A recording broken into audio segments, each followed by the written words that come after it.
This is the subsound premium.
This is the subsound.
Hey everybody, what's up? Welcome to the Saturday special. We are hurtling towards the month of June. T-minus 1 week. Hope everybody's doing well. Got your weekend started right. Doug DeSpade, what's up? Jason Time Wizard, Double X my lord, hello. I just got done reading chapter 5 and 6 30 minutes ago. This is the sub-sound. Excited for the book club tomorrow. Me too. I am really excited, actually. We'll talk about that a little bit more. Corgi. Hi. Is that Pintai Folder? Slight Inconvenience. Welcome. Too Many Errors. What up? Hey, Big Bussy Boy. Nevanito. Returning champions of the world. Fargman. Okay. I did not know that was going to happen. That was just perfectly timed. In fact, I was scrolled up. My brain had like a prediction. It's 5 gift subs from Fargman to start the stream. I hadn't scrolled down that far yet, Fargman.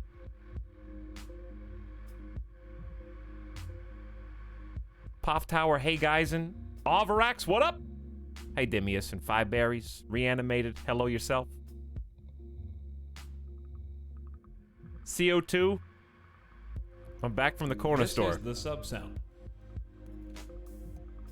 Hi Raven Zai and Roof and Kryden. What's up, Blue Man Z? Hey Secret Warrior and Kenshin Binshin. What's up, Falcris? This is the sub-sound. This is the sub-sound. I gotta change that, but honestly, it's fine. I don't think you should change the sub-sound unless you need to. Or unless something inspires you to, because if you try to force it, you end up just changing it back, just leave it. Why did I even say that? I was thinking about it, it just rolled off the tongue, I don't know. Extemporaneously. But again, hello, Nico Delira. And again, hello, Spearmint72. Hey guys, what's up, Leo Morlaska and Redwoodian? Hello there, yuckas. Bonaparte takes one to know one. Oh, heck yeah. It's a good attitude, Falcon. I'm pretty excited today. There's been a lot of firsts, a lot of first times. This is gonna be yet another one. Why is it a double ping? I don't know why there's a double ping. I'll have to fix that, hold on. This is the sub-sound. I think it'll only take a second.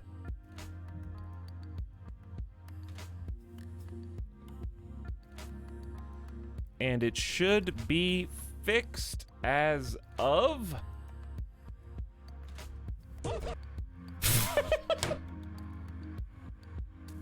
No! I was trying to fix the sub sound. He killed it immediately.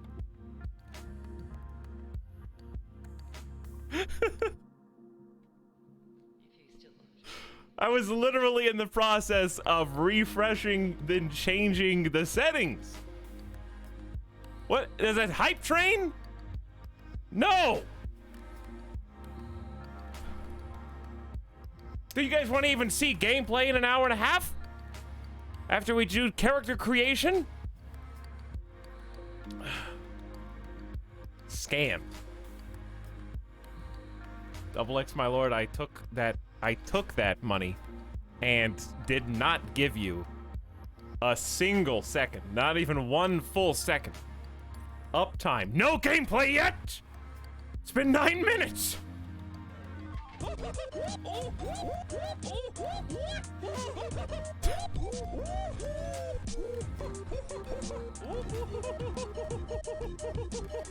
Alright, well, there were other people who were... You know what? Actually, I think I said hi to everybody except for EA Shrake, who said hi, and Alfred Arty, who's here. What up, Alfred? And Clive Rip, what up? You ruined it. Try way too hard. That's true. Egg Touch, hello. All right, the rest of you, if you're a Sawdust Bunny or a Mo Game Pro, I'm sorry. There's too many people on the ride.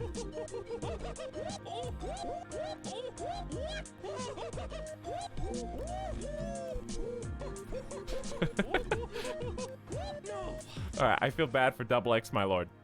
So there's Double X, my lord.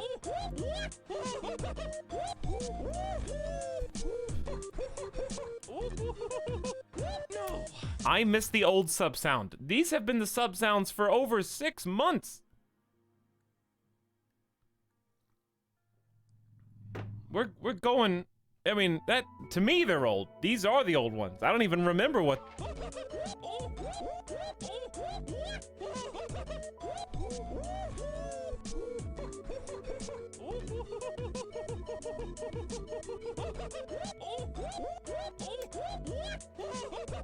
Chat has collectively unlocked Midas Cam. I have not changed my camera settings. I look really gruff today. That looks better. There we go. All right, that looks better. He's licking.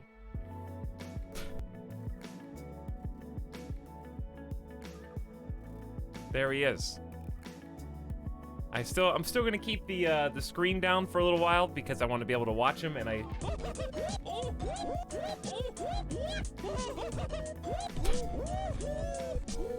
Okay then. Midas stream or Riot? He's right there. But another reason I'm gonna keep the screen down for now is because I realized that having sunlight come in through my window is just good for my mental health. I had been waking up so many days and just like coming into my office, never seeing the sun. I take Midas outside for about less than 2 minutes, come back in, and then shut the blinds to have the green screen. So instead of that, we're gonna have a little bit, I'm gonna let the sun kind of come in. So if I turn off my key lights, This is the sub sound. bask in its glow. Hey, what are you looking at? What are you staring at the wall for?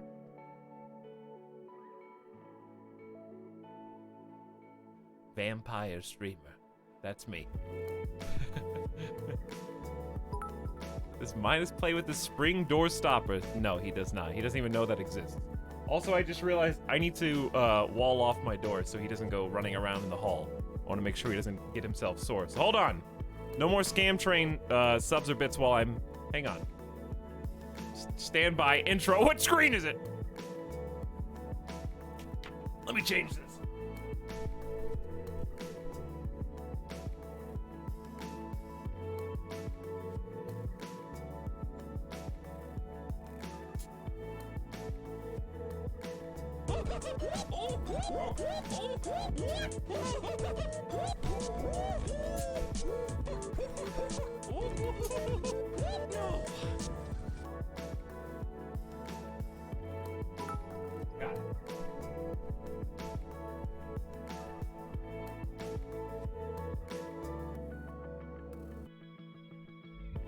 There we go.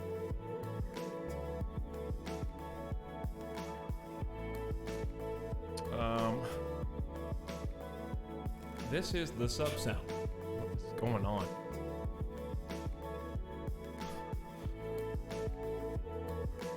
What am I supposed to do with all of you?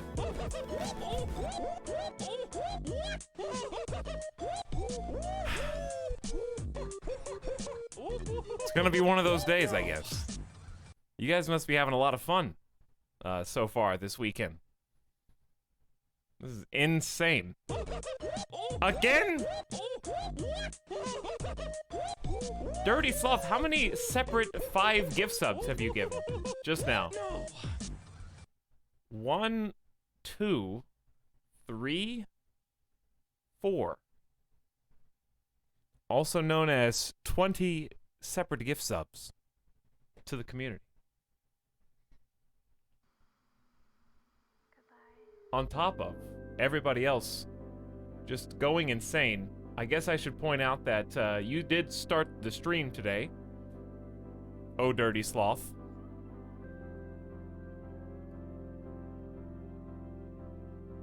Absolute, I'm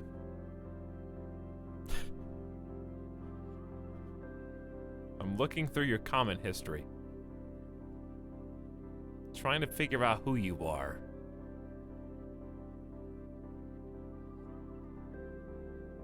Because I know this is a possible name change. I see a number of Dan emotes in your past.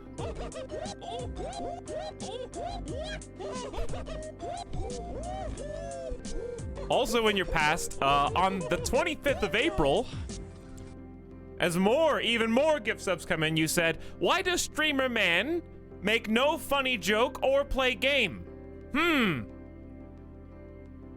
You either die a complainer in chat or live long enough to see yourself become the stall tactic."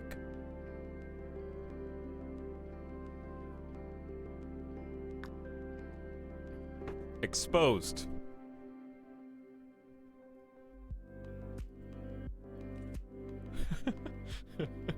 Why does Streamer Man make no funny joke or play a game?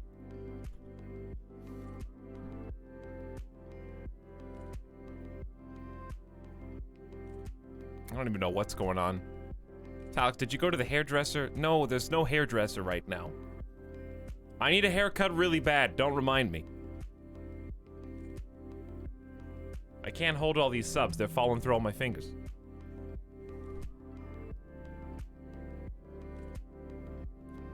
Golden Knight Smug. Golden Knight Smug. How will sports play? I don't know, but I can still support my local team.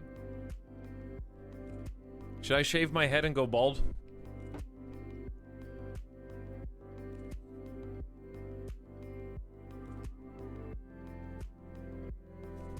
How long? I wonder how long it would take my hair to grow back out.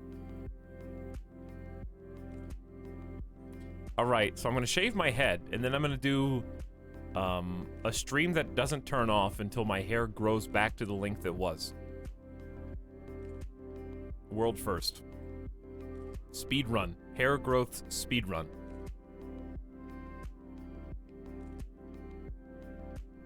Midas is sleepy. Midas is sleepy. Did he crawl into his bed? Why are you facing that way? He's like, okay. Midas, like, just from the camera, looks like the most antisocial dog ever. He's, like, facing the wall. He goes into his bed and, like, faces the corner. Like, well, what are you looking at? Oh, hello.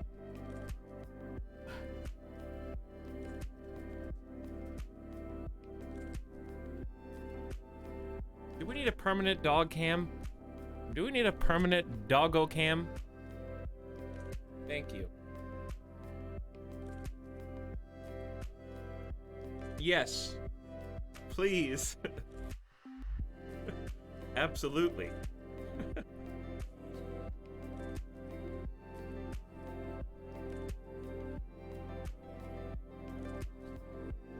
Midas, you're too precious. And you're like social cheating. Like, if I need to like make a new friend, I can just take Midas somewhere with me, you know, and he'll make a friend for me. Having a dog is like cheating at life. It's like free love, free happiness, and free friends. Except sometimes they start coughing for no reason. You okay? Cough it out. Cough it out. I gotta burp the baby. Burp the baby. Right? Did you just drink some water?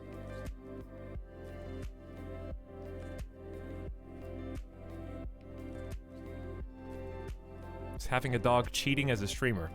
More or less.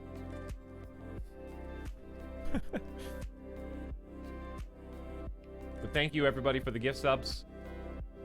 Ganaga's in there for 28 months at the beginning of the stream. Hi Ganog. And Kairatobi. Jerk says that tough decision when you're really enjoying a VOD and a streamer goes live with a game you want to see them play. That was your first mistake. You wanted to see a game played. Should have thought about coming here if that's what you wanted. Fogman, gifting 5 subs, kind of kicking it off. Cheese-eating Brit is back for 13 months. Phantos Phantom, Nub Nub, Reanimated Bit, and Righteous Boner. Thanks to the gift subs, Fogman. Alfred Artie, hello. Thank you for 26 months. Hope you're doing well. I Try Way Too Hard says, love playing this game. Hope you enjoy it as well. I'm sure that I will. I got an emote. Choo Choo Hype Days.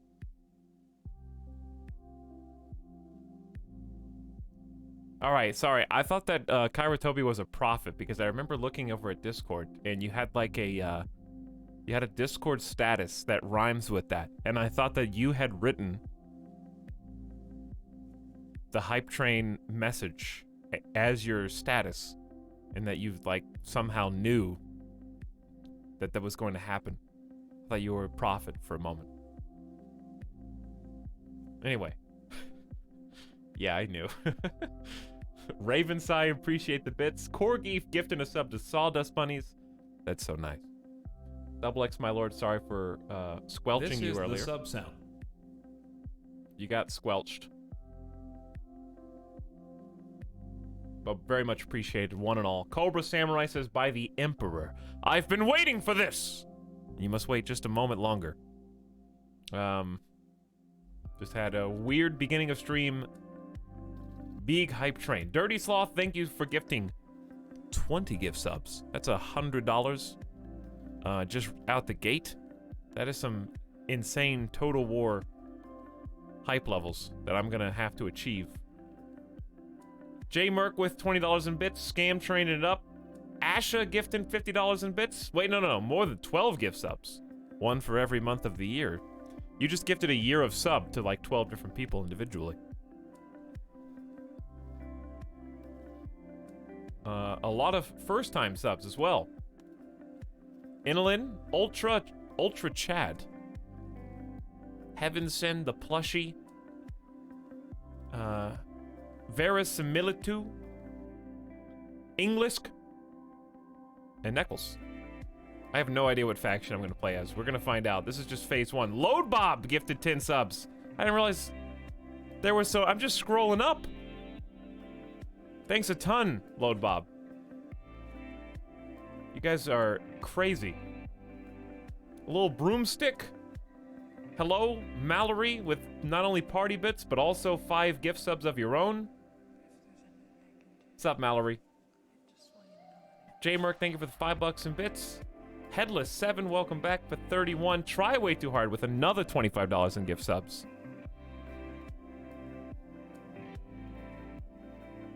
And another 500 bits from J Merc, who says not like this times 500. And then Mr. Modnar says, crap, I missed my train. Well, you're not too late, because we're here.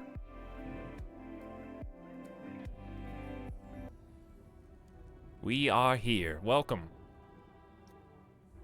But a huge thank you to everybody who contributed. Thanks to the people who put in just an insane amount of money on that sub train. Thanks for all the gift subs. Dirty Sloth, Asha, Mallory, Try Way Too Hard, Load Bob, Double X My Lord, Fogman, and J Merc with like 20, 30, I don't even know, like at least $30 in bits. Thank you guys. This is the sub sound. For making these streams possible. Your excitement is palpable. I've been wanting to play this game for a long time. I actually own Total War Warhammer 1. I also, as you can see, own all but Norska DLC, which to my knowledge is not going to be relevant, because I am planning on playing, since this is my first campaign, the Eye of the Vortex, because I've never played this before, so I feel like I would be overwhelmed by Mortal Empires, which, based on my limited knowledge, is a combo map and a combo faction with a ton more playable races and a lot more kind of surface area. So I feel like that would be a little overwhelming for me. So we're gonna do an Eye of the Vortex campaign, and I'm gonna do my best. But before we do that, I feel like the volume is quiet, which I'll have to adjust it. We'll start now. Let's see. Turn it up like 10%. Still can't really hear it that well. Movie viewer. Is this the intro cutscene? Uh-oh. Hold on. Let's turn this up to like 50. We're gonna watch the intro? Okay. Who are the Asur? Oh, I mean, that's gonna be too loud. I can already tell, dude. Is this the intro cutscene or is this lore? Enigma to men and dwarfs. I think that's just a High Elves video. Where's the... How do I get to the intro cutscene? He didn't say asshole. Hold on. I'll just restart the game because I think they do like a cinematic at the beginning.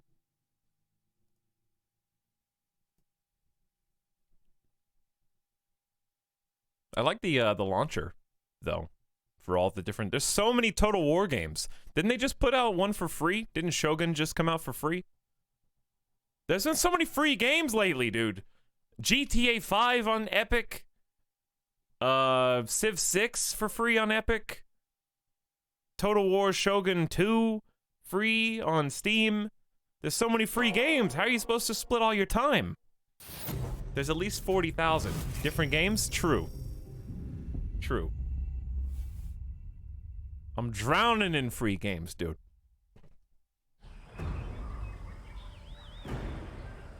Metalbit, please. This is the sub sound. They're looking for the source of the sub sound. They're trying to eliminate it.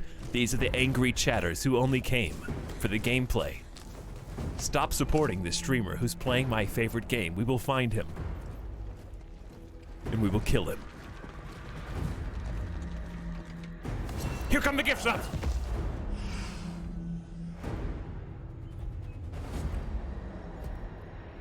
Oh my god. It's a subterrane. It's worse than I feared.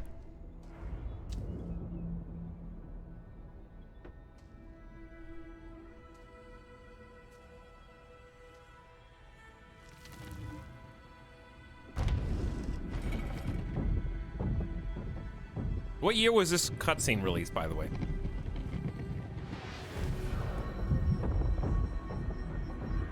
This is a trailer. So we got High Elves. I gotta learn the factions. These are the High Elves, right? 1872. 2017. Ooh! That armor did nothing!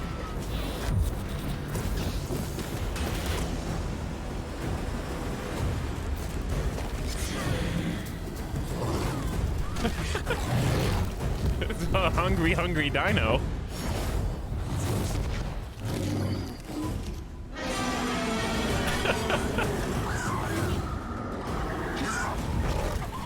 The lizard boys.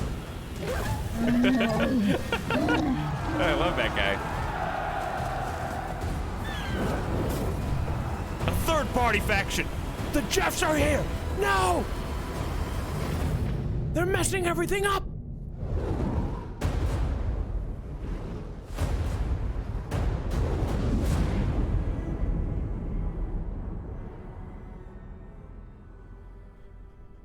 Ah, little mouse.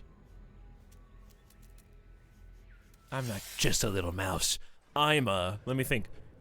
Skaven, right? There's Skaven. I did play a little bit of that other Warhammer game, the Left 4 Dead one. I didn't play as much as I wanted to, but I played a little bit. Vermintide. I wanted to play more, but I didn't get to. Okay. So, again, we might need a command that says because people are going to be coming in asking what DLC does he have. It's going to become apparent that I'm not playing the new DLC characters. But we got... You might notice this is a 720p stream because I remember streaming Total War 3K and I was having some issues with my single stream PC setup because there's just so many units on screen and it seems very CPU hungry. RTX on, baby. Blood effects, check. I have the blood DLC. That's what I'm really excited about. All right, I think this is good. We'll adjust it as necessary. I just need to turn the volume back down because I cranked it. We'll just adjust it as necessary. The blood. Lots of blood. Okay, new campaign. Check. The Eye of the Vortex. So, for those who don't know, I'm one of them, by the way. So I'm not really, I'm preaching, it's a blind leading the blind here. This is the original campaign for Total War Warhammer 2. I remember originally I was very disenfranchised with Total War 2 because I had got Total War 1 shortly before 2 was announced. And I was like, well, now I don't even want to play 1 because I know there's a better one about to come out like next year or something. So I ended up really only installing the first game and never playing it. But it turns out that I didn't make a bad decision because then later they added the Mortal Empires campaign, which combines the stuff from Total War Warhammer 1 with this one. So cool beans, you know? No complaints from me.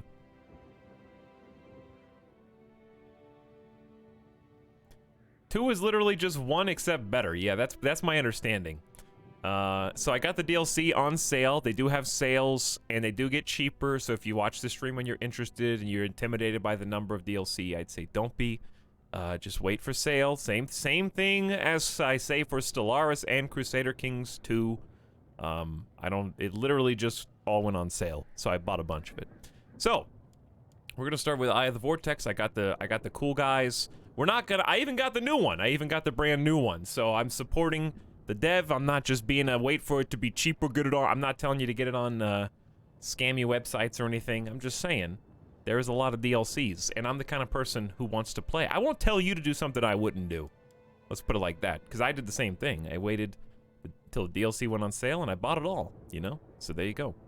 At the heart of the elven homeland, the great vortex coils, siphoning the excess magic that spills from the realm of chaos. But now, after many millennia, it falters. The vortex is vulnerable, and while some seek to control its great power, others see an opportunity, a chance to prosper and vanquish foes. In an unstable, war-ravaged world, choose a legendary lord to fight for all that they desire and lead them to glory. You got it. I am Tyrion, heir of Anarion.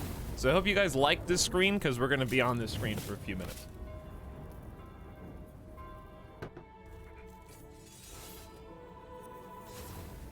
Dude, I love that sword unsheath animation.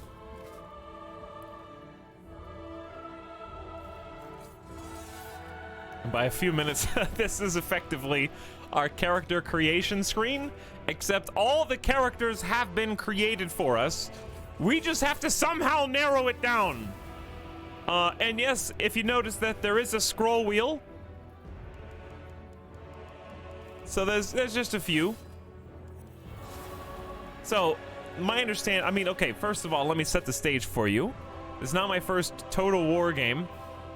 This is, my first Warhammer game. We played a 40K. We played Mechanicus, was my first 40K game on stream.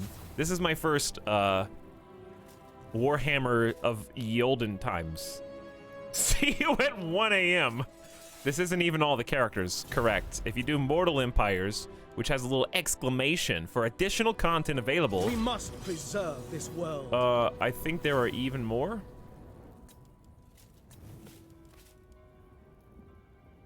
Yeah. There they are. So, okay, do I not have these ones? Who is this? Schemes. I got schemes. Oh, is this from the first? This is DLC from the first game. Okay, well, I have all the DLCs from the new one then. So if you have the old stuff, you can still play with them. I gotcha. Alright, well, anyways, we got 3, 4, 5, 6, 7 free downloadables, and then there's the rest. So that's why we're not gonna do that one. We're gonna try the I Vortex. fight for the greater good. Get all the ones that are relevant to the Vortex campaign. So, let's take a look before he unsheaths his sword again. Let's just click on them all. I'm not gonna read each one individually yet. Etalyx, Lawmaster of Hoeth. So these are the High Elves factions, but these are all the individual characters and orders. And they each have different units, and okay. So, again, I played a full campaign of 3 Kingdoms. How much more or less important are the hero unit in this game? I'm assuming vastly, because you've got a couple people here who look insane. But the heroes in Total War 3K are also very important.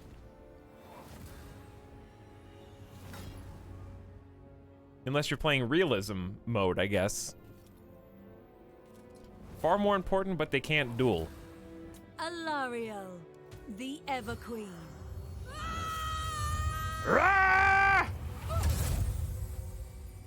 Who? Serve the Shadow King. No, that sounds bad. Why would you say that? Do you hear yourself talking? That guy called himself the Shadow King. He could have named himself whatever he wanted. I am sworn to avenge. Very ominous. This reminds me of like the movie 300. Inside the temple. Before they go to war the first time. Alright, Imric was a DLC boy, right? I got him for signing up. I did sign up for the website to get Imric, okay? It was free. I just had to make like a dumb Total War account. If you're listening, devs, it's fine. It's fine. It really wasn't that big of a deal. Don't hate me, okay? I don't want to ruin future sponsorships because I called this dumb. Dragonfire runs through my veins. He looks cool, though. Wow. He looks really cool.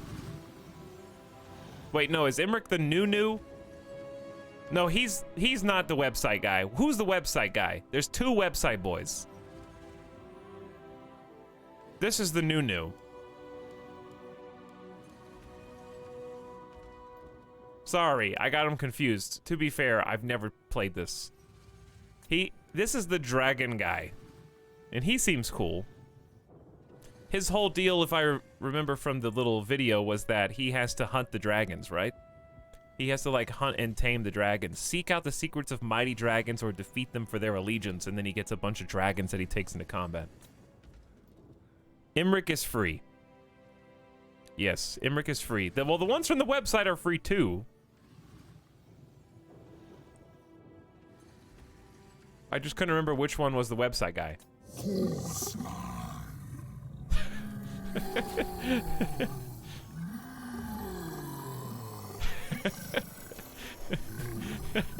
Oh, I love that guy.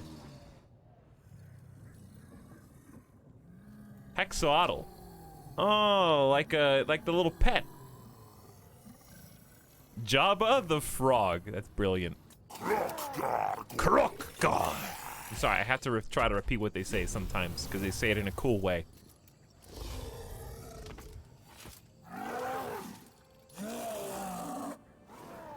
Unta Oh, he's like the eat the bug guy.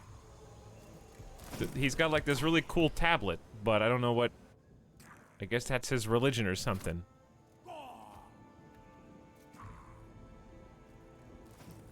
This is a chat member getting ready to use ask a question with channel points. They've already written the full paragraph. Spectal Zul Destruct.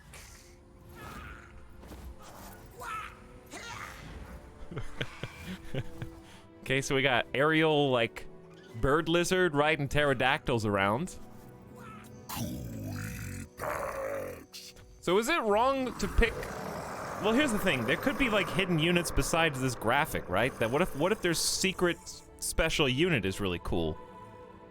Crocman. The thing is, there's really not a wrong answer here. I guess the wrong answer is, what do I want my initial challenge to be? 'Cause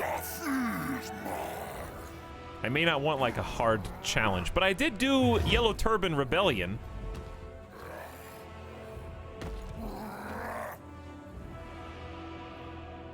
Which was a hard start in 3K, and I ended up winning. I seek my birthright. Whoa. All right, so what are these? These are lizardmen. These are high elves. These are dark elves. Okay, dark elves. I will see Malekith crowned. The Cult of Pleasure. Doesn't sound so bad.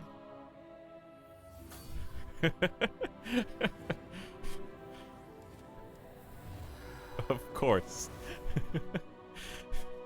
Revel in slaughter with me. So many heroes. All right, is it wrong to choose a faction based on if you think the hero is cool, or is that the best reason to choose a faction? Like, is it more important to look at their additional... Like, what should I be focusing my choice on right now? Pretty good reason. Best reason. Well, here's the thing. There's some that might fall between the cracks. Like, for example, if I just look at the High Elves. Of the High Elves, the Dragon guy stands out because he's new. And, I mean, he's got a lance on a dragon. Our future depends upon me. Who... Just based on this picture, who would pick that guy? Staring off into space. So there's got to be some, like, hidden stuff that I don't know that makes him cool. We are the legacy of Nagaryth. I would. Like, who would... I haven't seen anything. He's just... Okay, he did, like, a shadow teleport. Light of... There is no Right? limit. These guys are all kind of standing here in their picture, We whereas... shall dance in the shadows. Whereas this guy is...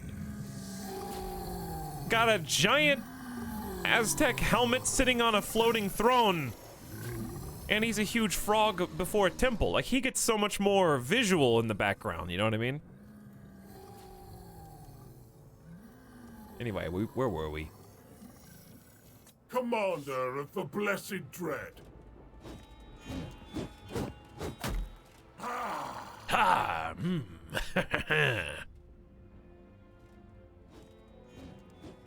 Okay, so he's got the cool Cthulhu helm. Shut up, demon! Shut up! Stop it! Emote only mode immediately!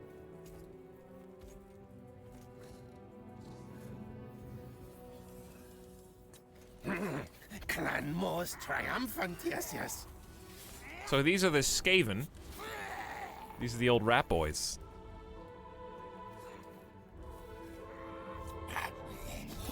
Lustria will fall to pestilence. Got like a plague orb. Many schemes, soon Rictus mine.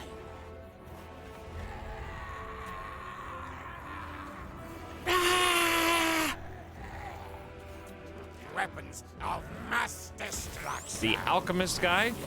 Yes. Like in Ratatouille. Yeah, that's where I know that guy from. The Lord of Decay. And we got the rogue. Here's the rogue rat. I love that everyone in chat who's played this has their favorite faction or hero and is going to try to convince me why I should pick their favorite one, which is not a bad thing. It's just like people. I like that people are so passionate about this. Warhammer's been a thing for so many years, and the fact that it's still making new, relevant, good content, and you guys can still like pick your favorite faction and hate the other one unironically is like, that's impressive, you know?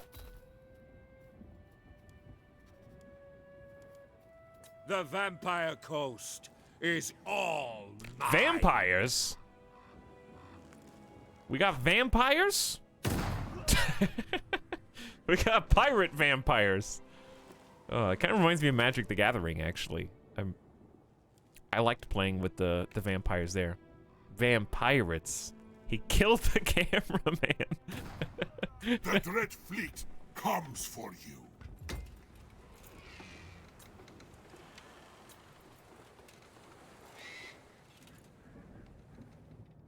The Vampire Coast, not to be confused with the Vampire Counts at Etalyx. Uh-oh.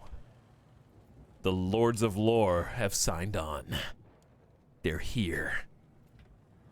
Ready to cast up! Dude, twin peg leg. Twin peg leg and a spear. Did you see the latest 40K trailer? You mean the fan-made video? A Star Tease? If that's what you're talking about, I did. The final act. Oh, you mean like the tabletop one? No, I didn't watch it. You know what? First of all, nice opera, like, fan. I didn't see it. I will have to watch it later on. The 9th edition trailer. I haven't seen it yet, no. All bow before the imperishable. Okay. I feel like I'm already predisposed to like the Tomb Kings. Join with us, exiles.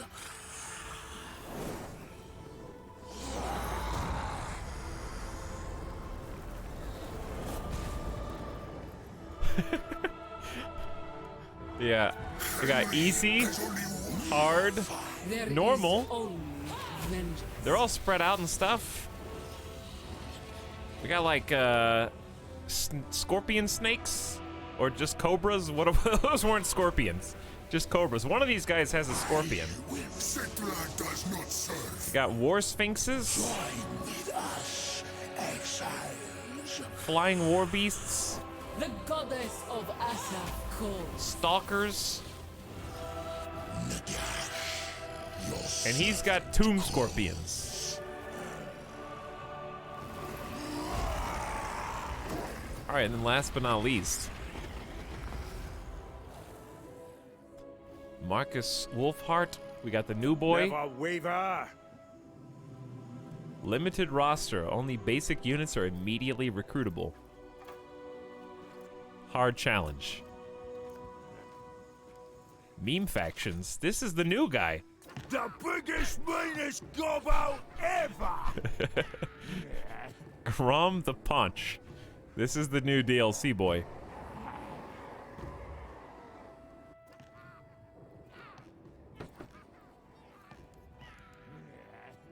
For Bretonia, I fight! For Bretonia. Initial challenge, normal. Okay, so wait, she's just a human. These two are like humans, so humans aren't a thing in the Vortex era, or whatever time frame this is, right? It's just these two? Humans! Humans! Dan's game! They're mostly game 1. Humans in the old world.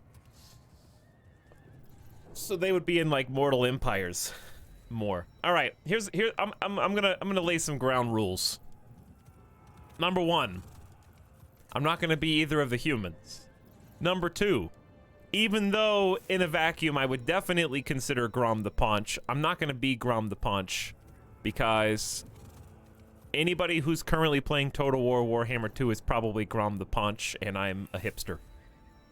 So I want to pick somebody. There's so many fun characters. I'm not just gonna pick. I don't care who the new one is, because 100% of them are new to me. I've literally never played any of them. So why should I value just the newest one higher than any of the other cool ones? Just pick Grom fast, and then you'll be the first. Pick Tyrion. Tyrion Fordring? I'm joking. There probably is a real Tyrion. Oh god, there's a real Tyrion. Shh, you just pissed off a lot of people. You gotta be careful here, dude. You're walking a fine line between fandoms.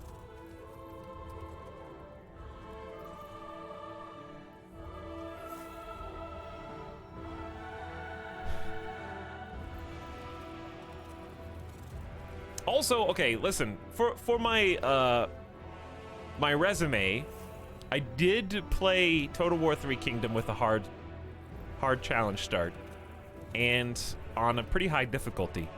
So I'm not scared of normal or hard initial challenges. With no necessarily introductory content.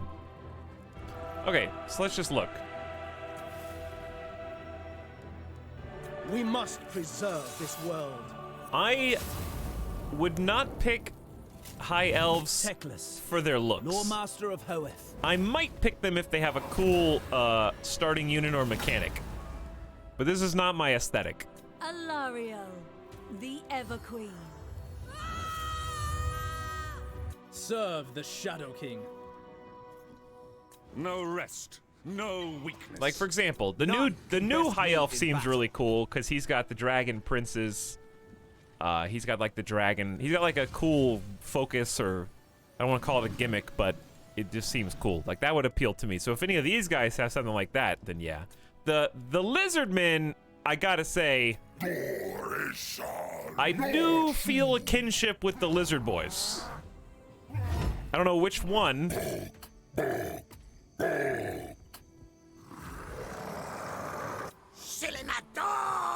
All right, so okay, let's just narrow it down. We're gonna eliminate full factions, because I gotta pick somebody.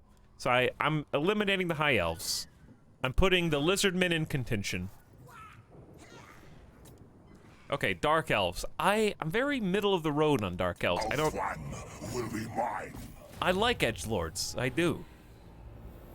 Ulfwan will yield or burn. Every one of them is initial challenge, hard or normal. I will have my Darkblade comes. Where's the shut up guy? Etal is edgelord. That's your aesthetic. Okay. All right.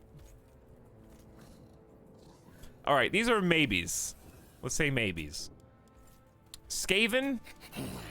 No one controls Warlord Queek. the vengeance of Clan Pestilence. I don't think Skaven is... Well, I haven't seen them in action. I'm just looking at the heroes. They probably have some really cool units. Skaven are only good for killing. Literally every streamer plays rats. Uh-oh, they're trying... Chat's figured out how to manipulate me. If you don't want me to do something, you figured out you can just start telling me that everyone else is doing it.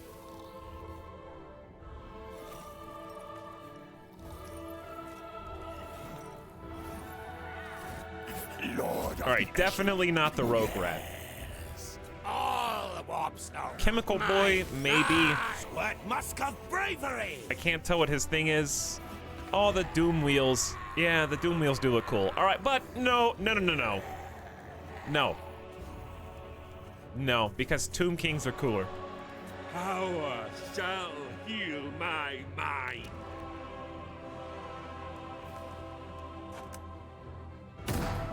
The Vampirates. I think the Vampirates are pretty cool, dude.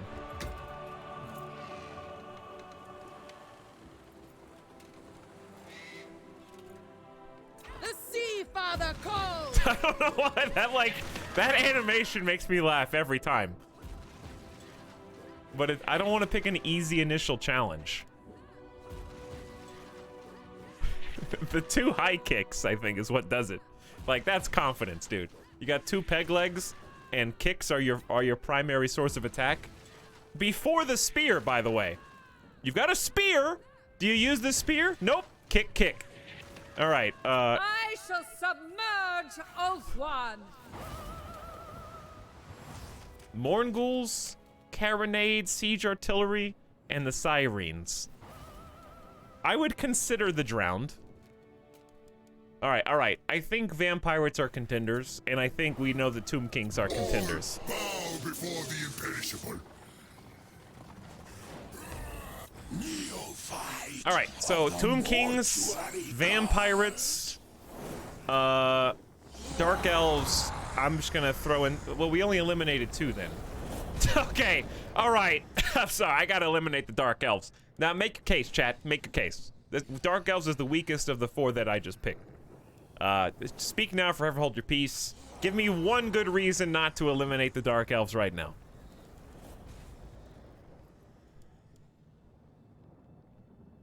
They have hydras.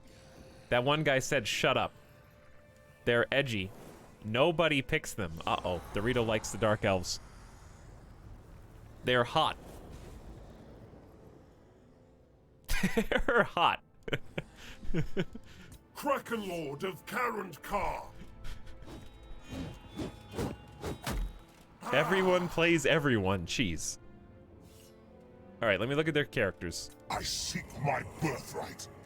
Who's got the coolest unit? Reaper bolt throwers. These are I know these are just starting units, but still. And special elite guards. Heed me or perish. There's the War Hydra. Oh, you can open like a help. Oopsie. Uh-oh. Uh-oh. War Hydra not found. Oh, there it is. Oh, I hope they have a screenshot or something. Strengths and weaknesses. Scaly skin. Regeneration. Fire breath. Causes terror. Applying for a job.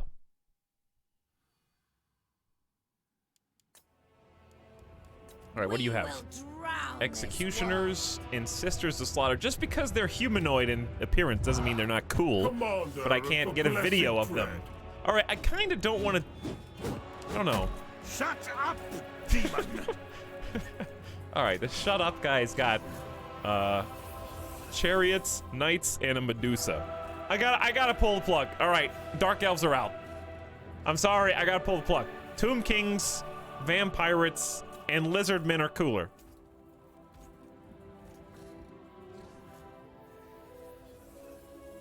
So we've eliminated 3 factions. Now, how am I supposed to choose between these 3? I think we've narrowed it down somewhat. Shut up, Demon Guy had his own comic series. Dude, comics! I don't know if we can do a straw poll yet. Hold on. Let's just take it easy, because here's the thing. You gotta spend time on this page, because this could be a potentially long campaign, or I might get crushed immediately. I don't know.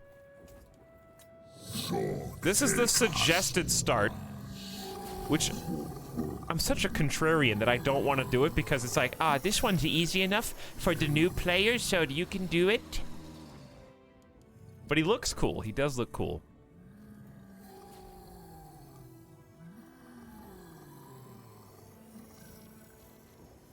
One way to narrow these down is whether or not you want to do the original Vortex campaign mechanics or one of the new DLC. Well, I guess it's all new to me.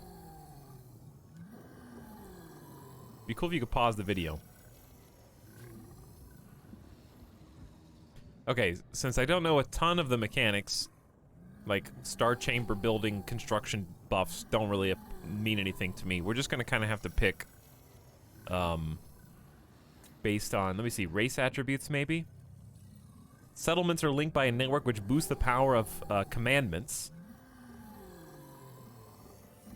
Chat, commandments, are they the same as commanderies in 3K, or is that a totally different thing?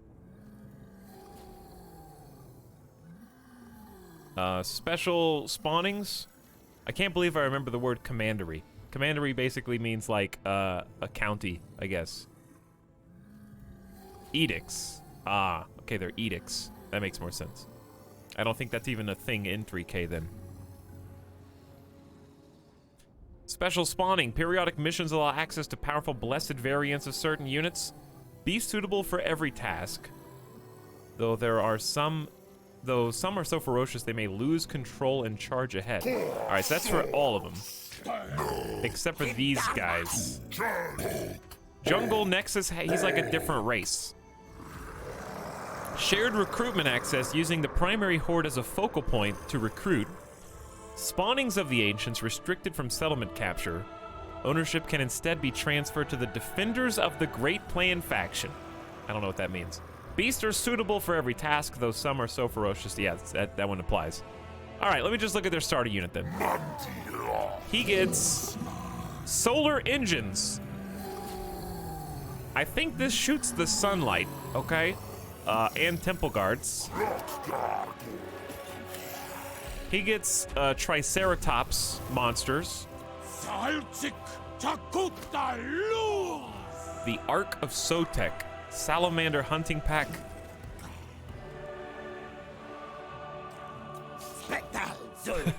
A light cannon strapped to a dino. All right, I don't think I want to do flyers focused. I don't think flyers is my gameplay mechanic that I want, but I don't know, maybe I'd really like it. Monstrous infantry, so they're just big, they're huge.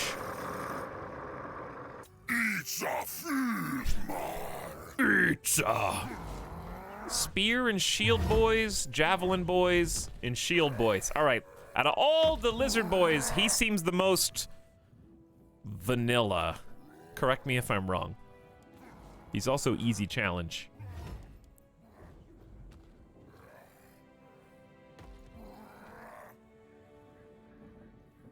He gets a super toad. He is. Okay. So out of these, I'll tell you which ones are the coolest sounding to me. Nakai the Wanderer, because he's a big croc boy.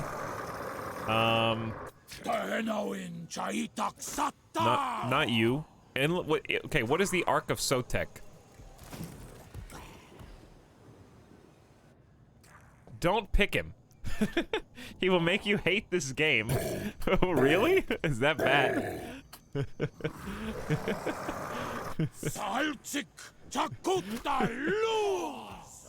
Chat's very opinionated. Okay, first of all, how have you guys played all these? There's no way that you guys have done a campaign on each one of these characters.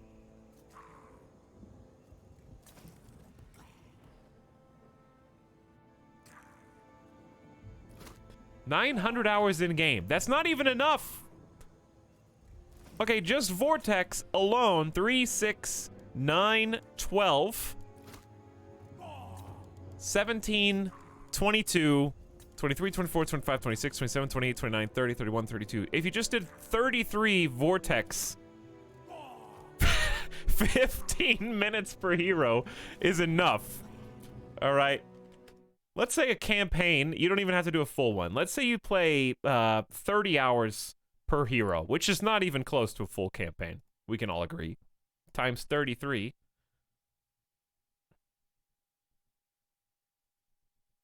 Times 30 would be 990 hours. Just to play each one 30 hours, just this campaign.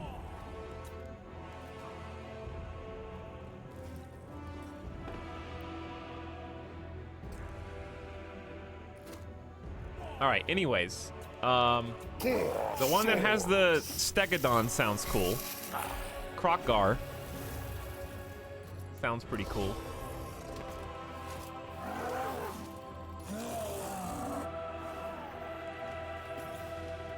And I think I've seen Lord Mazdamundi in like a GIF before, because I think I've seen these solar ones, and the meme was that he sucks, but it's like funny. So I do like him, I'm not gonna lie. All right, so let's just top 3 from each one. Lord Mazdamundi, Krokgar, and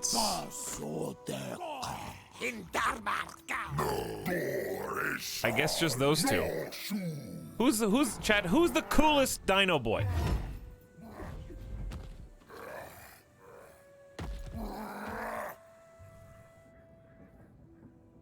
Second one, Tablet Man. Toad hands down. Toad Frog. Hey Draxthos, what's up?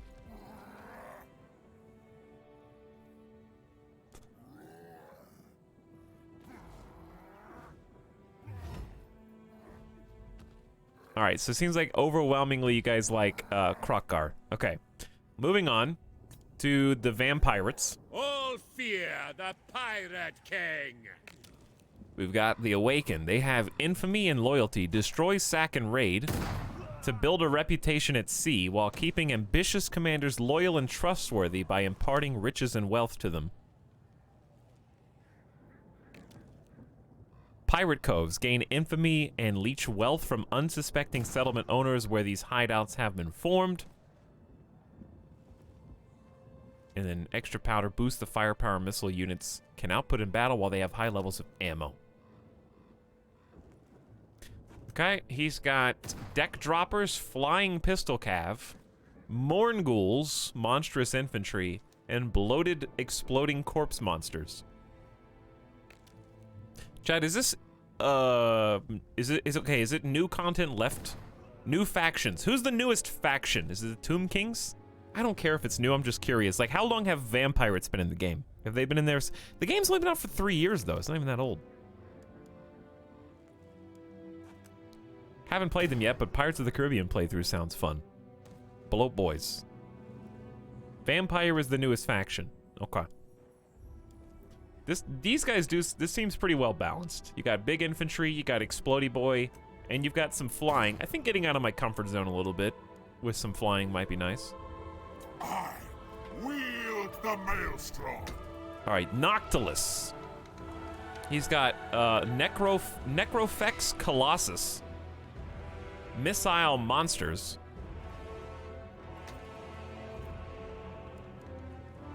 zombie pirate gunnery mob, and depth guards, berserker axe infantry. Okay. Blood, salt, and plunder! This person again. Rotting Prometheans, a monstrous beast. Deck gunners, specialist missile infantry who are aquatic, and dual sword infantry. And then, of course, Captain, we talked about the drowns.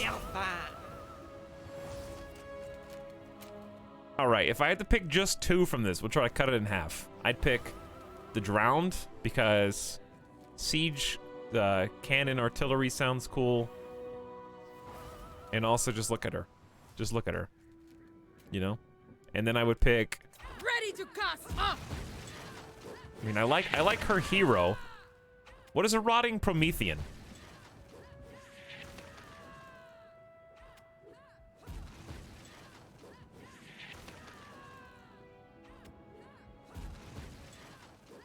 Your starting army isn't that important. Your faction effects matter more. Well, then I guess who's the coolest? She's still a cool hero. So I would still pick her based on being this hero. The Sea Father calls!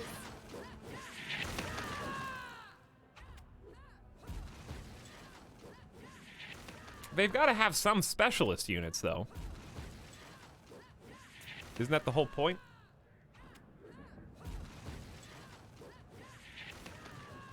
Okay, anyway. The Dread Fleet comes for you.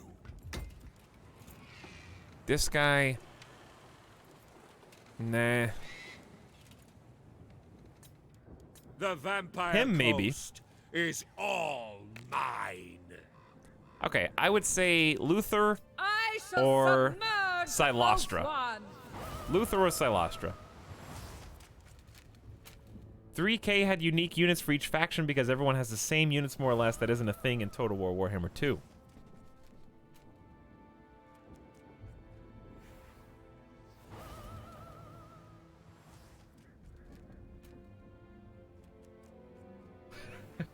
Chat's very passionate. Luther. Luther cannot sing. Silostra can. That's true. That is a perk. All right, and then finally the Tomb Kings. Henry has only one king. Oh yeah, what are the campaign difficulties? Normal, hard, very. What? Okay, what? I don't remember what difficulty I played in Three Kingdoms. I'm not playing Legendary because I'm not that much of a tryhard. I'd probably start on hard for a first campaign. That seems like the middle difficulty.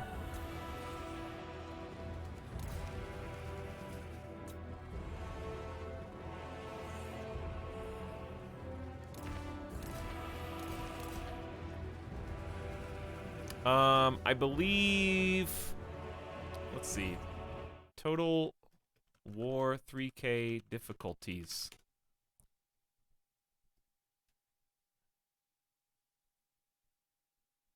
I believe I played with hardest AI.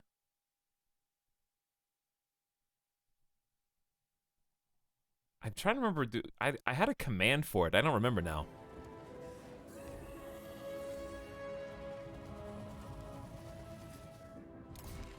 But yeah, there's 2 more difficulty levels after that.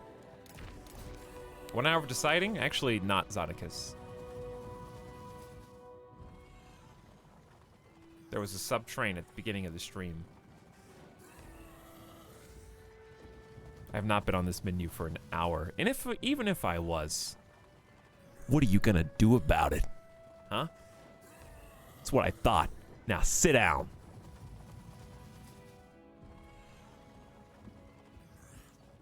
Cetra the Imperishable versus I will return to Henry. Grand Hierophant Katep. Maybe the reason some of you guys have started 30 separate campaigns to see every character is because you click them based on a whimsy. You just open up this screen, you go, that one. Okay, looks good. Difficulty, easy. Battle, easy. Go ahead, start.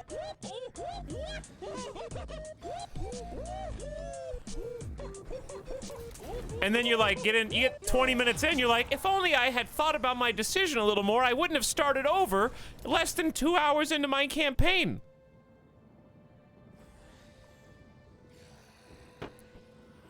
Back when I played, there were only 8 characters to pick from. All vampires shall pay. Thus Lantern, thank you for the 10 gift subs, by the way. Also, Johnny Geek 909 is here. Guton says, what did I press? How do I go back? Oh, hi. Hello, Guton. Dr. Spoof, welcome back for 15 months. What up, dude? Princess Kitty 666 with a fresh tier 1 sub. Hello, Princess Kitty. And Thus Lantern, thank you for $50 in gift subs. To Brigador, Jung Choi, Thought Zelda, Glowjin, Indycat, Linus Beast, Otherworld, Seraph, Silvertree Consortium, and 40 Taco. Much appreciated. And Sleek City trying to get me to pick the unpopular vote for 100 bits. The Liber Mortis reveals all. Who's Katep? There's Cetra. Oh, this guy. With us, exiles. All right, we have 100 bits trying to get me to pick this guy. What if I just did like a, whoever gives me the most bits gets to choose my class? I'm not gonna do that. The sub-sound. So don't try it. Just a bidding war. Absolute sellout mode. Don't do it. I'm not gonna do it. I will spit in your face, keep your money, and then choose whatever I want anyway. All right, here are the options, chat. Options are Lord Mazdamundi, because he's a giant frog. Krokgar, because I think he's got a T-Rex. He's got that guy. The opera singer. Captain Silostra Delphin. Power shall heal. Chat likes Luther too much. It's putting me off. You guys like him so much that I don't want to be him anymore.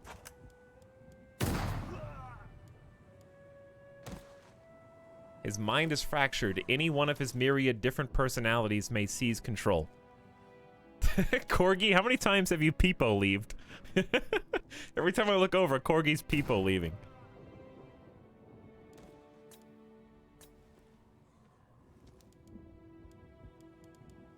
Tides off. Blood, salt, and plunder!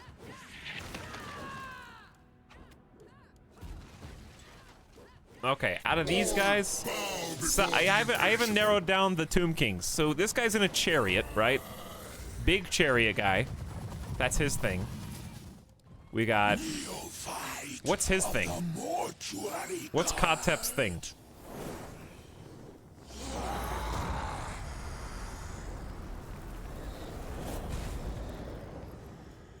Don't tell him I left. All the Tomb Kings are fun, to be honest.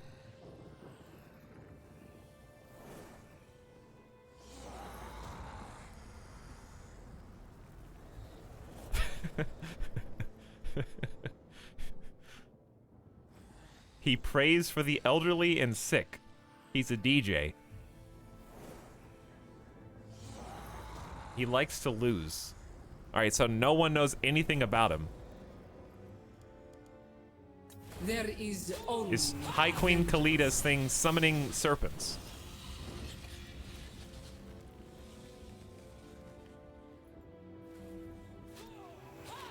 Alright, I'm gonna do the unthinkable. I'm gonna pick based on the Lord effects. Here's what, okay. What do I, listen. He hates people. Some buildings are cheaper. His Lord effect is, lots of temple guards because he's on a floating throne. Got it. All units are cheaper. Big armor for dinosaurs. He likes to ambush. Leadership, chat. Tell me what leadership does. Okay, I'm getting a feel. Now, The final act. units are more loyal, so morale is leadership. Okay, morale is leadership. Recruitment down, physical resistance up for all units, enables magical attacks. Lord's army. Is that important? That seems important. All fear the Pirate King. All right, Luther has a bunch of melee defense. His mind is fractured. He has magic resist, more loyalty, and vampire corruption. Metagaming instead of picking for RP value. All right, fine. Here we go. Let's do this. We all knew it was coming to this.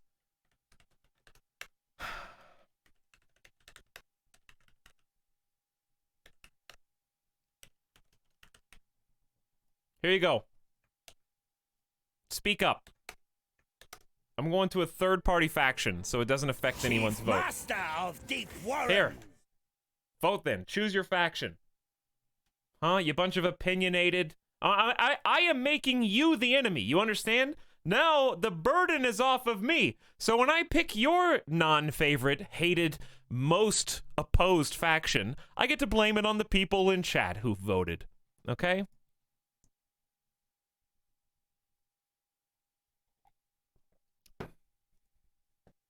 I hate them all. We make a good scapegoat. Alternatively, for all you know, I could flip the entire script. What if I pick the one that has the least number of votes? Just to do, because based on your votes, I'm assuming those are the ones that get played the most.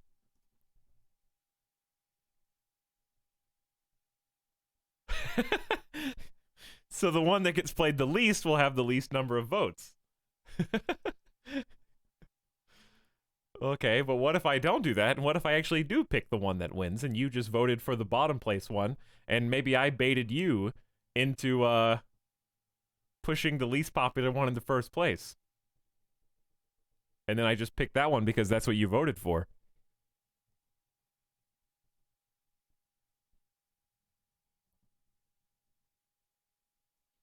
Wow, a lot of votes. A lot of votes. I will stop the votes at 250 votes.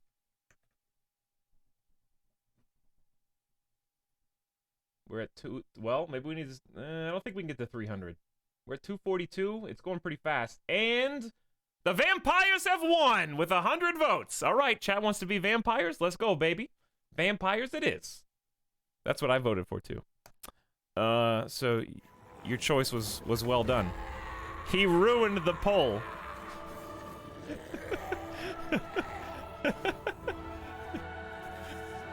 It was rigged from the start. Look at the peepo leaves. You guys voted! I let you do this! You voted! You can't... You can't go. You're the one that chose. New poll. What do you mean, new poll? Broadcaster influenced the outcome. I didn't even say a faction until I closed the poll.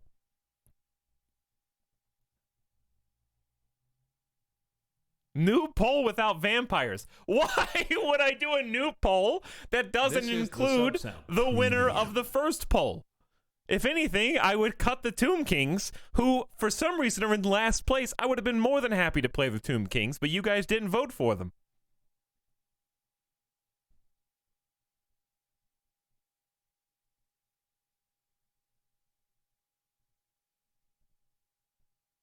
Not enough of you did. Second round without Tomb. No, because I know Tomb King boys are going to go to Lizardmen because you guys just want... I already know how that's going to go.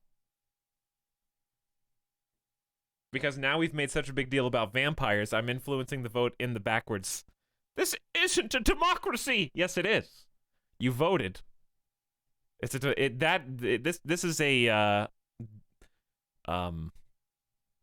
Listen, you need to elect your own representatives to come to my Senate, okay? And then we'll discuss.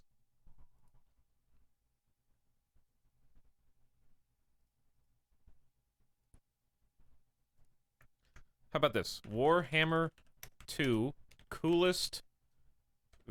what are they called? The Vampire Coast. Okay. Thanks for answering. Coolest Vampire Coast unit. He heard, dude. He was listening to the stream. What a nice guy, dude. Coolest Vampire Coast unit. All right, top 5 best units in the Vampire Coast. Let's see.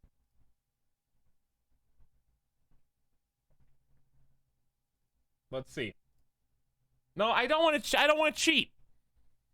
I don't want to cheat. I don't want to spoil it for myself. Unit spoilers.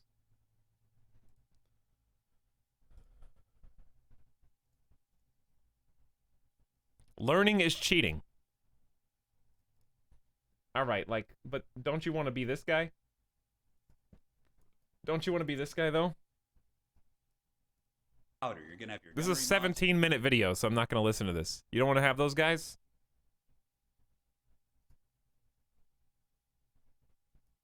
Is that the only unit? This is supposed to be top 5 best units, and I've skipped through 10 minutes of this video, and it's only on that guy. Uh-oh. That's not good. Top 5, and he could only find 1.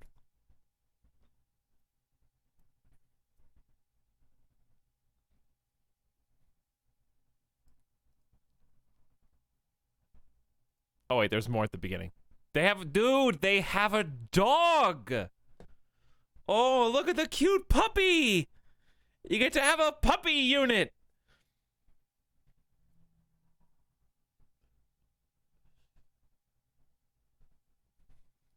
Alright, whatever. Chat, you guys voted for this. You can't complain about it after you voted for it 41% of the votes. That means only 59% combined voted for Lizardmen and Tomb Kings. That's a statistically significant number. We made a mistake, clearly. Maybe that guy's video just didn't actually have the... Like, where are the carronades?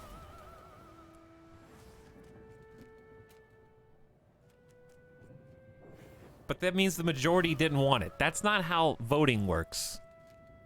When there are 3 candidates. Unfortunately.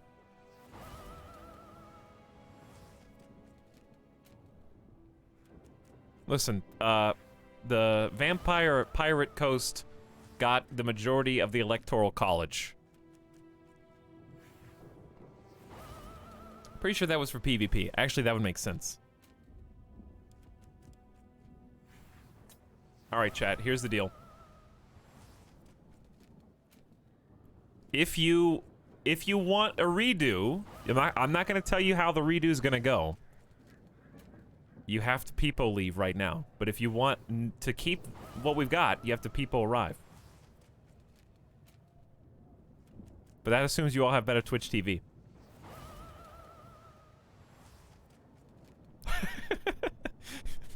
Look, everyone's stuck in the revolving door. I just created revolving door chat. Wow, the people arrives are rising up too.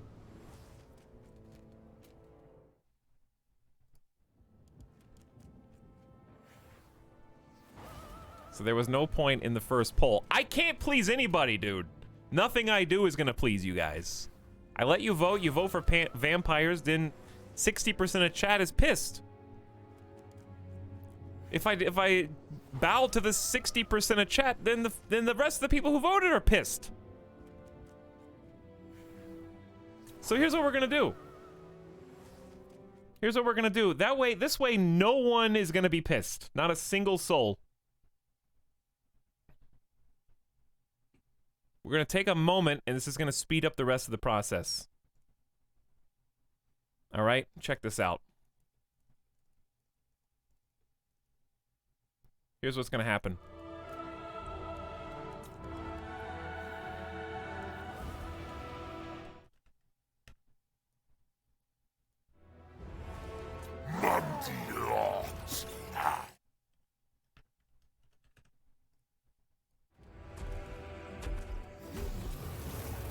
Power shall heal. Madam Captain, Silostra Delphi. Henry has only one king. The god. All right, chat. Choose two Tomb Kings. Pick two Tomb Kings. Why is this so funny? Why am I crying?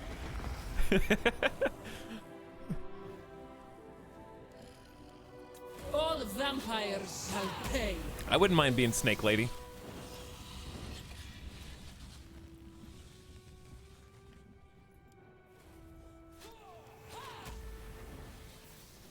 Citra join. There is the goddess of Asaph calls. Chat is gonna riot either way. Chat is a riot. Hold on. You know what? Speaking of chat rioting, I've got just the thing.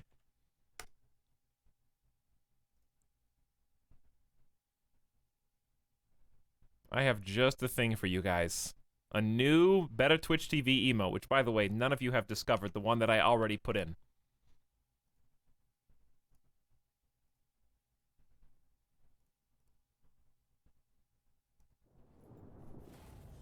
All right, so it seems like Cetra is overwhelming.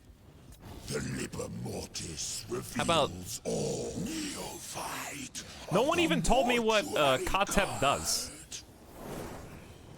So Cetra and Kalida. Okay, Cetra and Kalida. Now.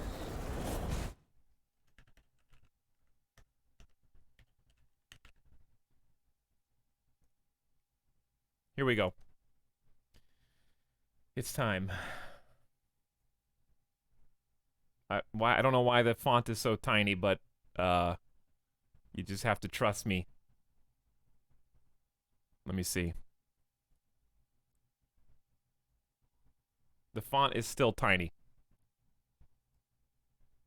I turned the font size double just now and it didn't change anything.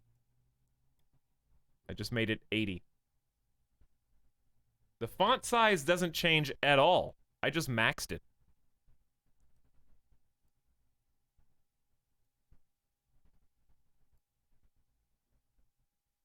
Whatever. I can read it, okay? I can read it. It's good enough. Let me move it onto the screen here. This is going to settle it definitively once and for all, okay? Once and for all!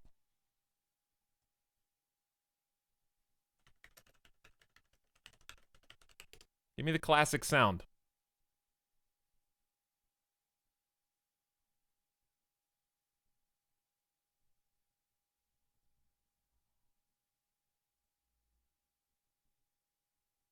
I need something to drum up excitement.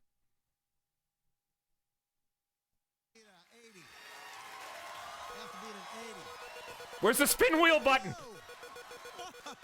I don't know how to spin it. Okay, good. Hang on, somebody broke the wheel. Okay, I figured it out. All right, I'm clicking the spin wheel button 10 times. 1, 2, 3, 4, 5. 5 times. Hands are off. I never saw that happen before. How'd you do that? Oh no! It's still spinning. I was gonna show you that I wasn't manipulating it. 75. Who's it gonna be? Again, watch yourself on the glass there. Ooh, the Dino Lizard Boys at the last second. Krokgar has been established by the wheel as the champion. Very closely could have been Luthor. The wheel has spoken, chat. Accept it or get out. That was totally random. There was no weight on anything.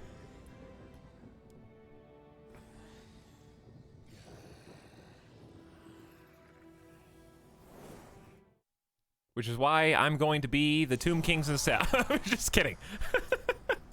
Okay. Krokgar.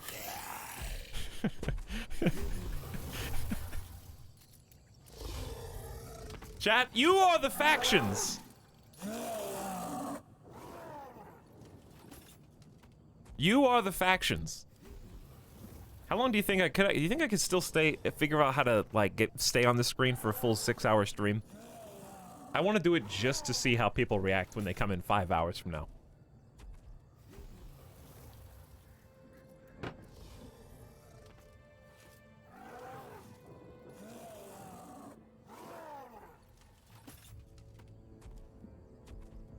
Just keep looking through the characters, please.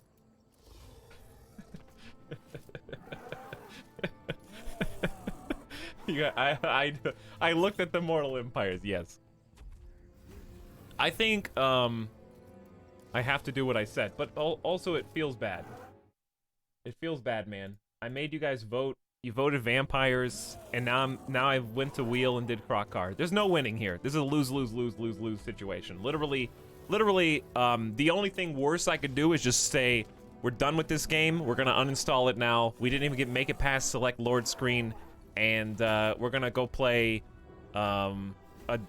Shogun 2 instead. That's literally the only way I could piss you guys off more right now.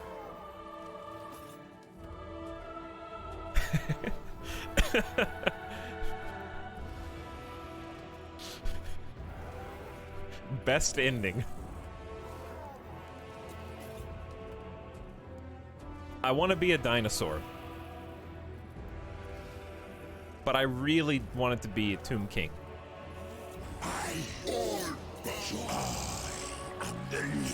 Do it! Do it! The wheel has spoken! Hard mode, hard. Let's go. I'm a dino. You gotta... Go. This is the sub-sound.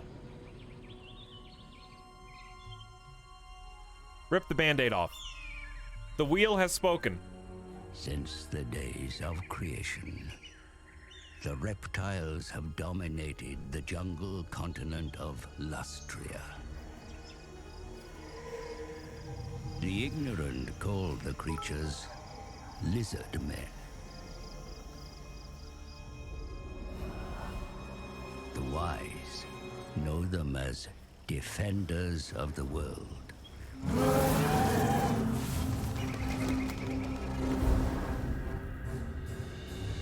In ages past, the Old Ones had a plan. But then the stellar gates collapsed, the Old Ones fled, and demons flooded the mortal plane. Led by the Slan, the lizard men fought the demons that surged across Lustria.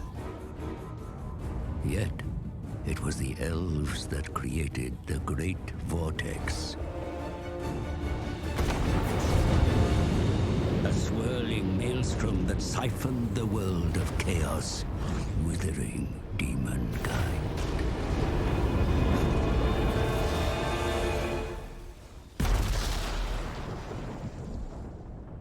The world was saved. But the vortex endures only because it is bolstered by the power of the Slan. I don't want to see the via the tarantula Great coast, Warding. dude. If the warding should fail, the demons will return.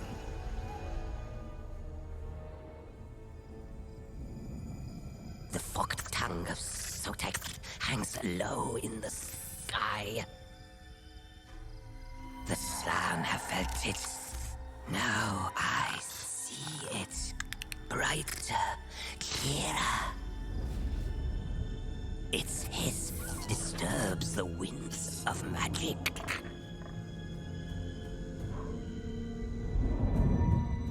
Look, Targrax, the sacred plaques.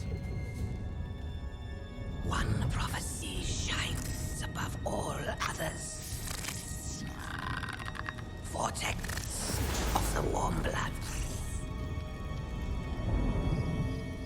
But the full meaning cannot be deciphered. If our master will not wake, we journey to the city of the sun.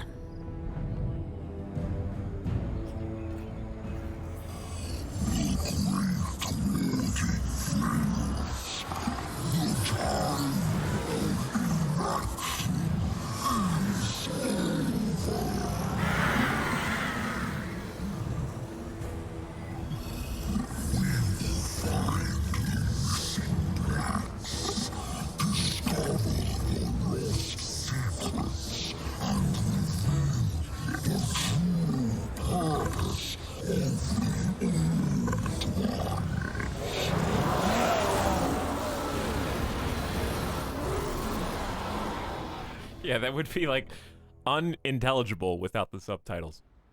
Lord Mazdamundi has sent the fearsome Krokgar across the world pond to the Southlands.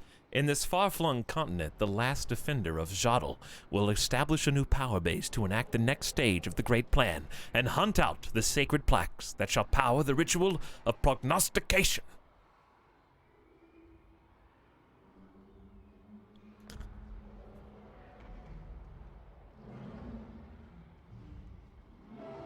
Why do fat people hold the power in the old times? It's a chicken or egg scenario. They get the power, and then with the power, they get so much food they become fat. Like the toad. Master Mundi, Gok Kroka, Mundi Bandis, Temasitza Hughes. One soul. Hunt the Southlands, plaques of the old ones must be found. They will guide our path. Chogok Atazekwa. Chachakwa. Nuetaklan Mazitza Ata. Lock Chalk. Lock Chalk. Okay. Deliverer of Itza, first of the Slan mage priests, spawned upon the world, venerable Lord Croak may be awoken by any and all of the children of the Old Ones to witness and command his near unimaginable power in turning cities to ruin. Lizardmen settlements are linked by an unseen network of power which spans the world. By increasing the power of the geomantic web, a Lizardman faction can increase the potency of any commandments issued there. The spawning pools of Lustria will occasionally bring forth an especially gifted set of warriors which may be recruited once a special mission is complete. Learn more about them here. Put your skinks to work on improving your methods of warfare, my lord. For this task, they will need even grander edifices. Okay, so cold-blooded lizardmen are the most ancient race of all. They are comprised of multiple species: the agile skinks, the monstrous Kroxigor, the warlike Saurus, and the contemplative Slan, who lead the lizardmen with matchless wisdom and command over the winds of magic. They maintain the web. We just talked about that. They get blessed spawnings, which you can recruit. Armies may use their astromancy stance to detect their surroundings. Lizardmen armies may adopt this stance to sense surroundings better. A lizardman army in this stance is much harder to surprise or evade. Okay, I remember stanzas. Lizardmen factions can spend money to conduct rites for powerful bonuses, significant amount of money or slaves to perform, and the rite of primeval glory spawns a lizardman army of feral bastillodons, stegodons, and carnosaurs. All right, we got a mission. Ensure that one of the following buildings have been constructed. Sacred spawning caverns, spawn pools of the Braves, Beast Lair, Scrying Pool, Foraging Camp, Skink Burrito, Grand Plaza, and Stonemark. Description: the interpretation of the Great Plan over the millennia is dense and complex. Some knowledge has been lost. We must discover forgotten lore and fathom new methods of warfare against the warm bloods. Construction of this building will allow us to begin. Learn more about technologies here. Okay. I mean, tech's pretty straightforward. Put your skinks to work improving your methods of warfare. They will need grander edifices, so make the buildings. Okay. To get the tech. Make the building to get the tech.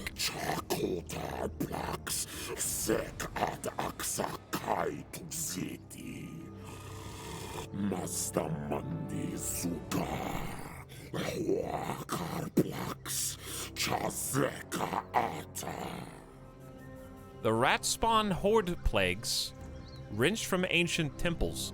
Lord Mazdamundi bids us to strike. Recover sacred artifacts and discover enemy trespassers' schemes. Skaven Under Empire. The Skaven can establish their bases in any settlement, including those owned by other races, where they build undercities below them. Skaven settlements and undercities are part of a vast subterranean network connecting their strongholds known as the Under Empire. Oh boy.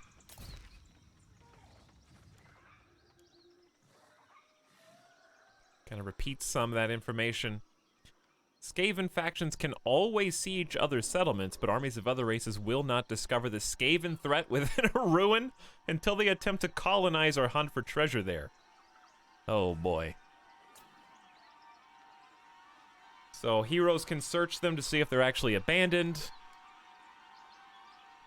And if you want to, okay, this is for if you're a Skaven. If Skaven expand too quickly, they may be discovered. They have a discoverability effect. So basically, heroes are important to find Skaven. Okay? They are stealthy boys. Got it? Capture and occupy a settlement belonging to Clan Mordkin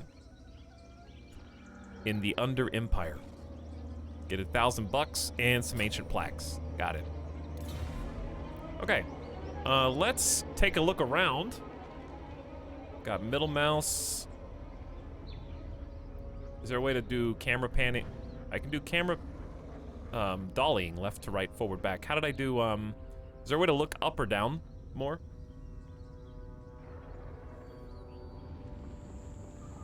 WA is, no, that's not what I'm talking about. I'm talking about change the camera angle. Like in 3K, you can look up, down, left, right.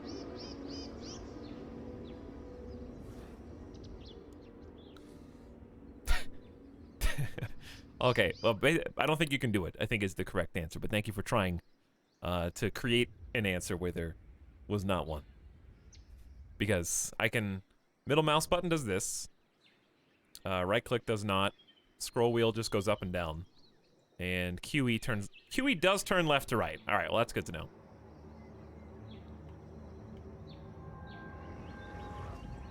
So these boys, who we need to kill, these boys is us.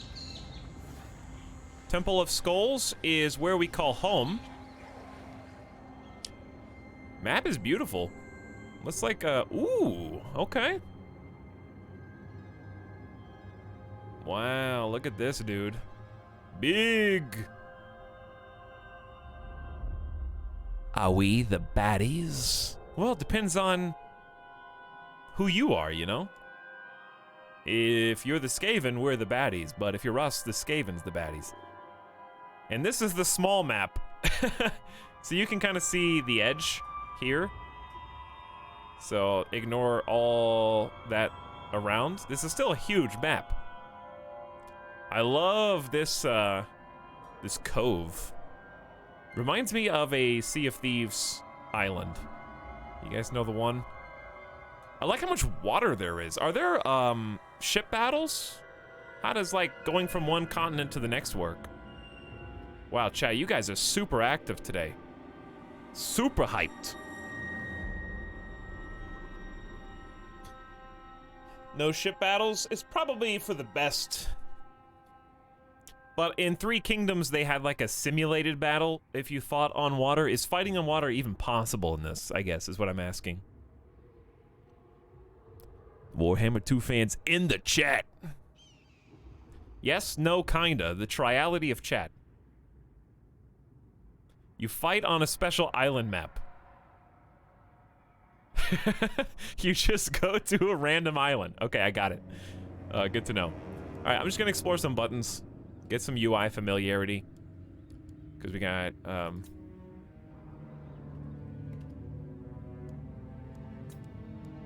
advisors. Okay, this is just the last thing they told us.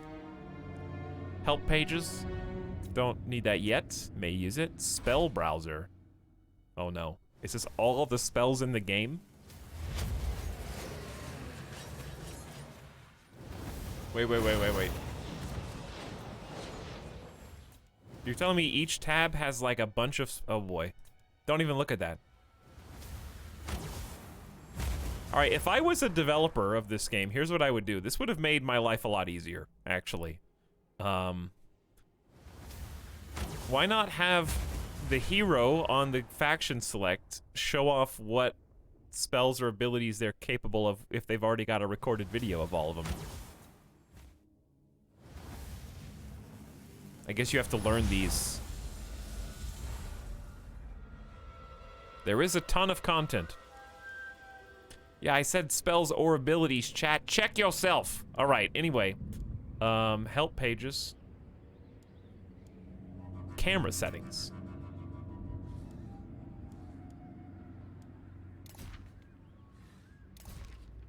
There is some content in this game. Animation speed. I'm not that impatient.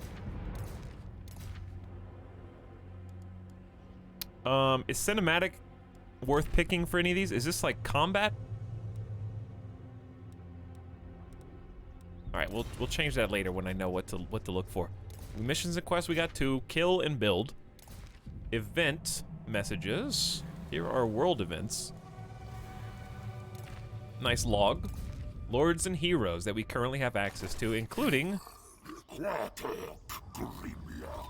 There's Krokgar. And... Okay, this is you. So we actually have, he's just an individual lord with no army at the moment. Got it. Here's my provinces. The Kingdom of Beasts. Welcome home. He's a hero. So do heroes not get armies? Yeah, this is where I learned the stuff that's not in Three Kingdoms that is in Warhammer 2.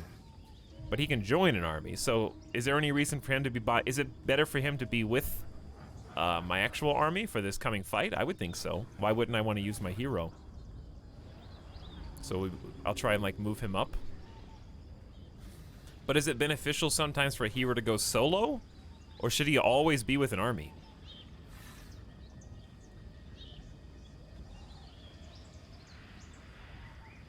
He can scout ahead of the army and hurt other heroes. Oh, they can do hero v hero.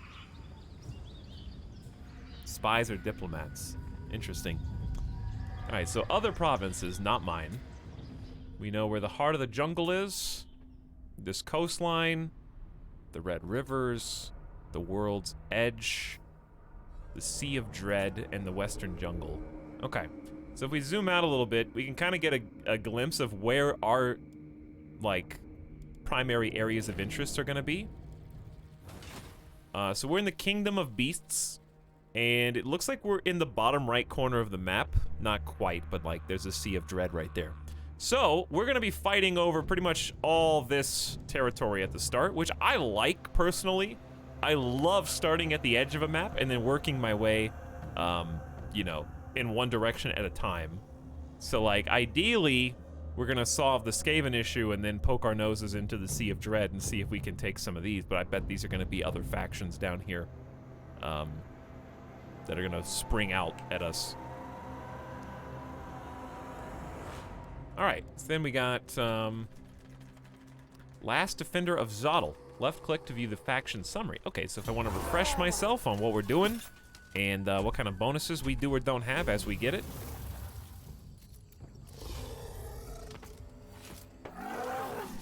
Making my way downtown, slaying some rats. He doesn't know! I'm talking about killing the Skaven army that we're supposed to do for the tutorial, chat, not eliminating the entire faction.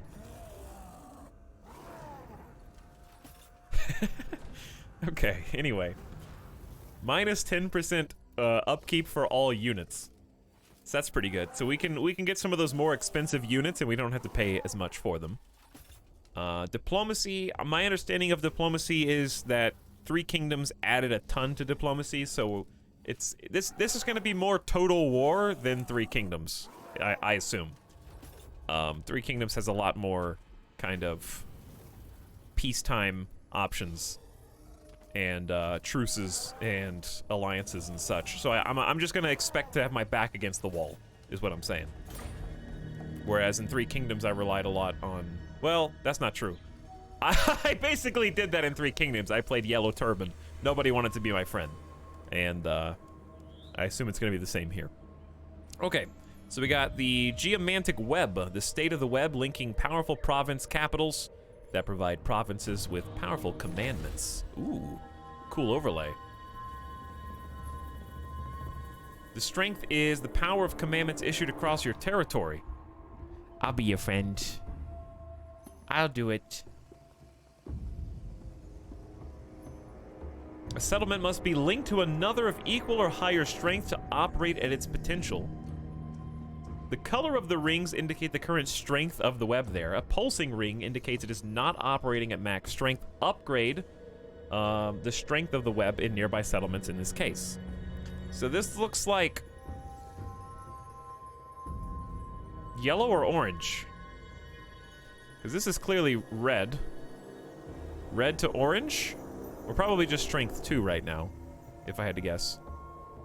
The Warhammer fan base. We're just happy because pump it Jurassic Park.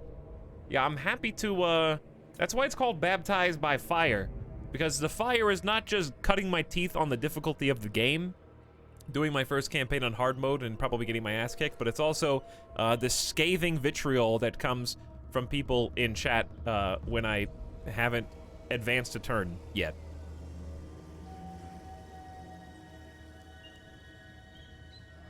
Perform rites to instantly gain faction-wide benefits.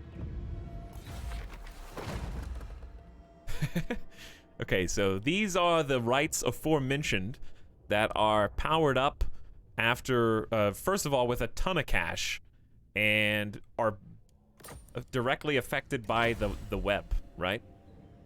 No, commandments are not. Are commandments... Chat, didn't you say commandments were rights?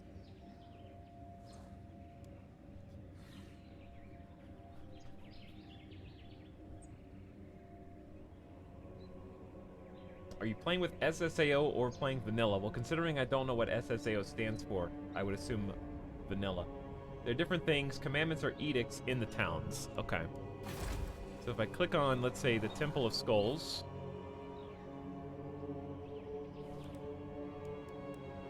We got garrison details, recruit Lord Hero, construction slots, lagoons.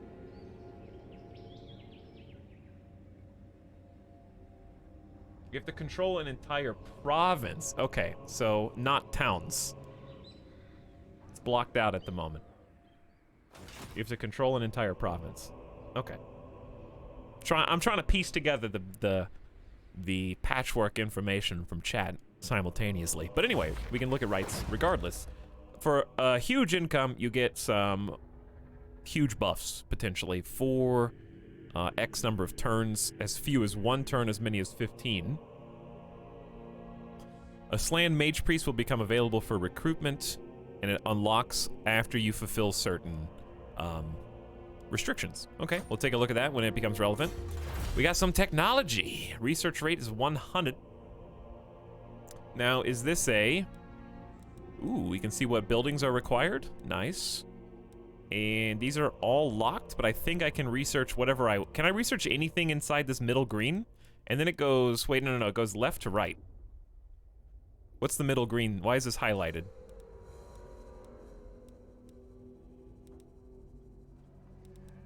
I looked at the arrow, but I saw that this has like a big green box around it.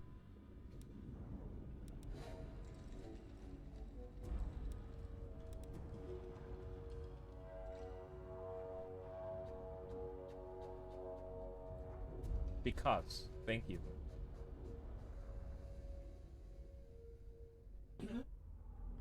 Gotta research the top one before the greens. Okay, so this is like a...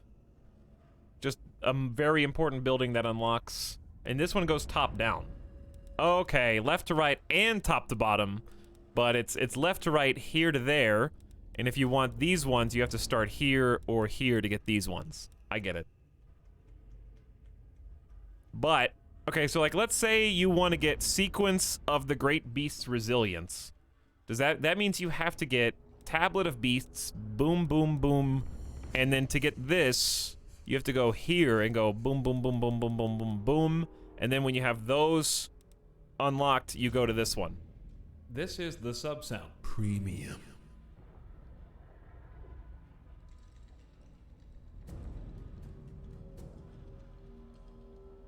Close enough.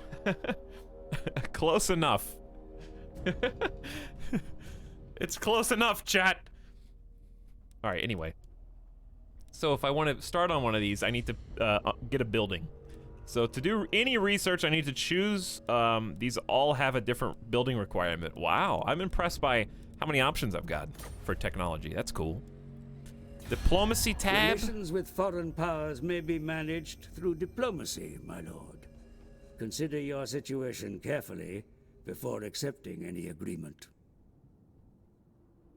By the way, Dust Lantern. Oh, I got you for those big gift subs earlier. Dwarvac says, cool. What's up, Dwarvac? She's the Worst says, wait, what? This isn't Terraria. We might do Terraria tomorrow if you're still here. She's the Worst. Thank you for subscribing again. With a big tier 2 sub, by the way. And Ace Tech with huge tier 2. Thanks for 21 months. Cheers to you, Ace Tech, for the double sub. Gertie Funkle, what up? For 9 months? I'm still here. Oh, that's nice. She's the Worst. Enjoy your lurk. And J-Merc says, next time pick what you want. The thing is, I want everything. So I wouldn't have picked this if I didn't want it. I would have been happy with Vampires, Tomb Kings, or Lizardmen. But there's so many options, and they all look cool. Alright, we'll look at relations and diplomacy, declarations of war, trade agreements, alliances, and more once we get a few more factions revealed. I think that makes sense. Objectives. Pretty straightforward. Just win. Complete everything and win. Thank you. If you didn't tell me that, I wouldn't have known. Domination victory. Destroy everyone.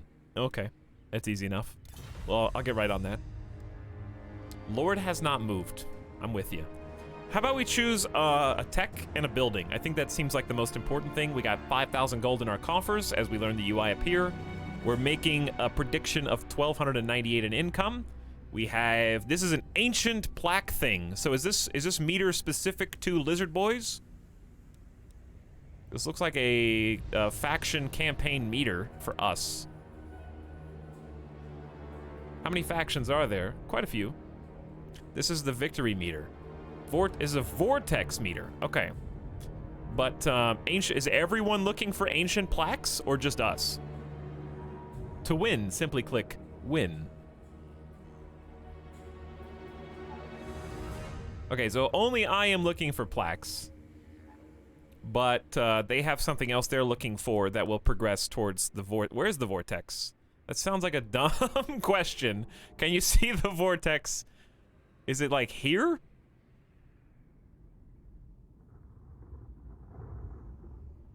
Donut Land in the Cove. Okay, Donut Land. Oh! Alright, gotcha. There's the vortex. Very cool.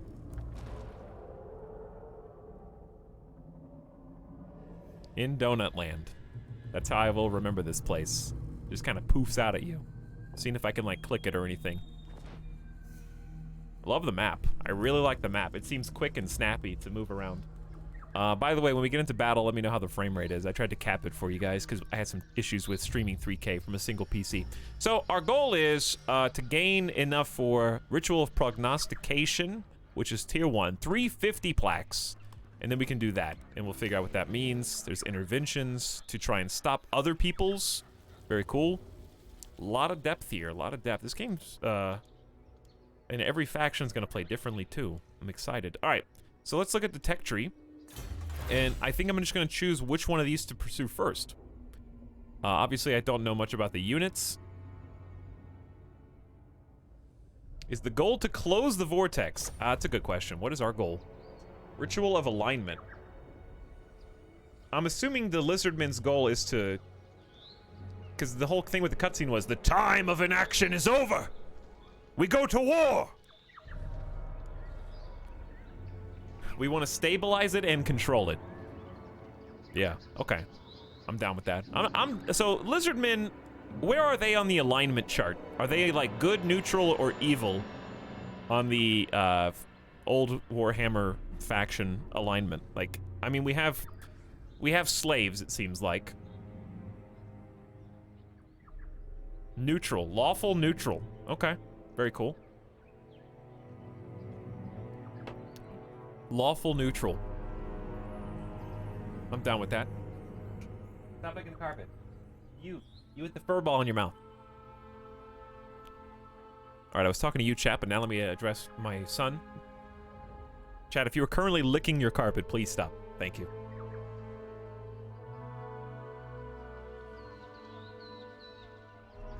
Now, as I was saying, Tablet of Spawning requires the Skink Foraging Camp.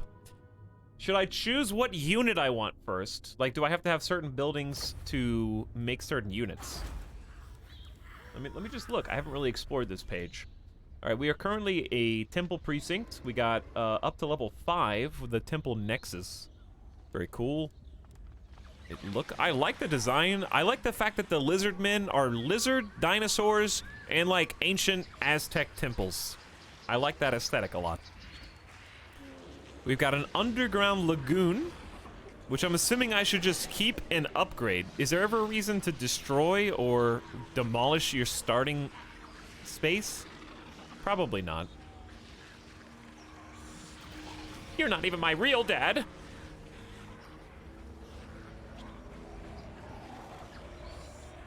Yes, on occasion. I'm not gonna destroy it because I'm not gonna be that sweaty. But I was just curious if there's ever a reason to. Anyways, so these can be upgraded for 2,000 gold. Currently, we got growth, which is their population, up to a max of 375. Surplus is making sure that if they ever come under siege, they can feed everybody, I'm assuming. Be spent on upgrading the building chain. Okay. I stand corrected. Tax the province.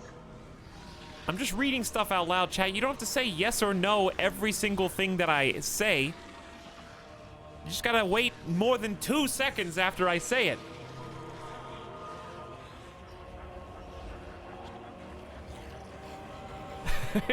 Yes, no, maybe. Sometimes. But I want to. There's a mini-map in the top right if you push the plus button. Okay. That'll probably be easier for you guys to see where we are at a given time. Income, that's just money. Public order, going down is bad. A rebellion in 20 turns. Then we got corruption details. Gotcha. Bunch of different types of corruption. We got chaos corruption, no idea. Untainted, again, no idea. And Skaven, at least I know what Skaven is. Province effect, region control neutral. Because the population, public order changes this. Untainted, Temple of Skulls. Armies of the undead will suffer losses due to attrition through these lands. Okay, so that's what your level of taint refers to, is the vampires, I guess.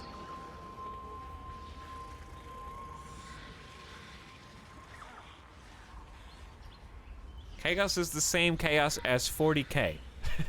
Well, I still don't know much about it, if anything. Construction slots. This is open. So it looks like we can have up to 4 buildings, and then whatever opens up here. Maybe also buildings. I don't know. Cursed Jungle and Serpent Coast are different settlements inside the same province that we do not currently own.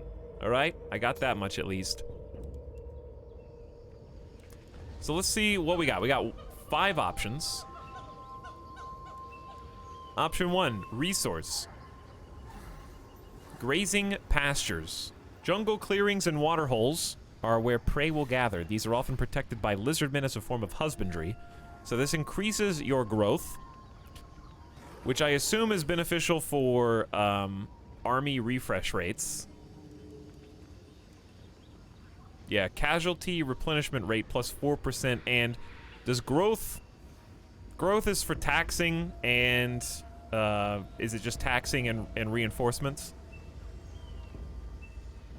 Taxing, reinforcements, and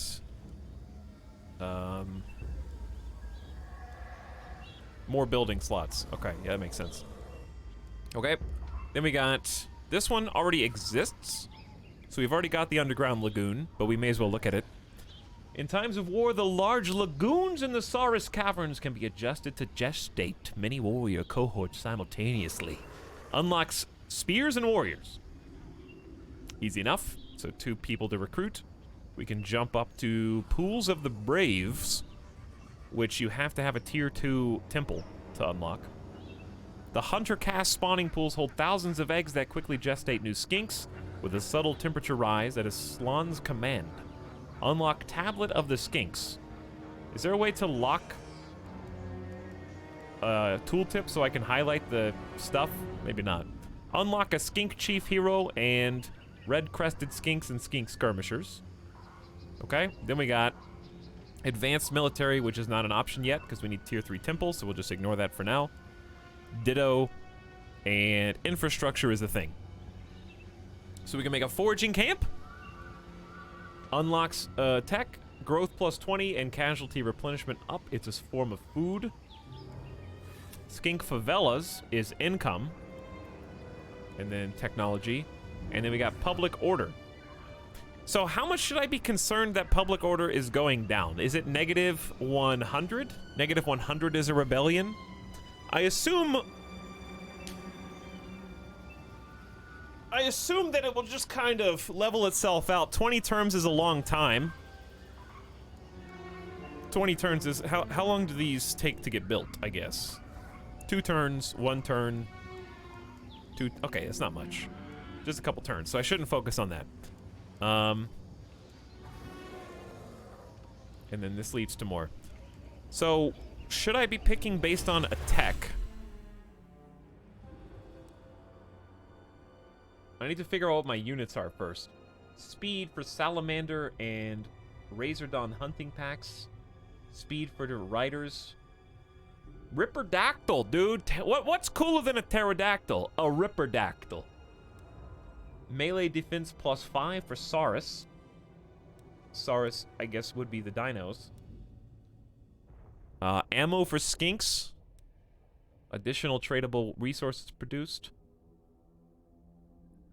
So this is the burritos. This is income and trade and construction time. And construction cost.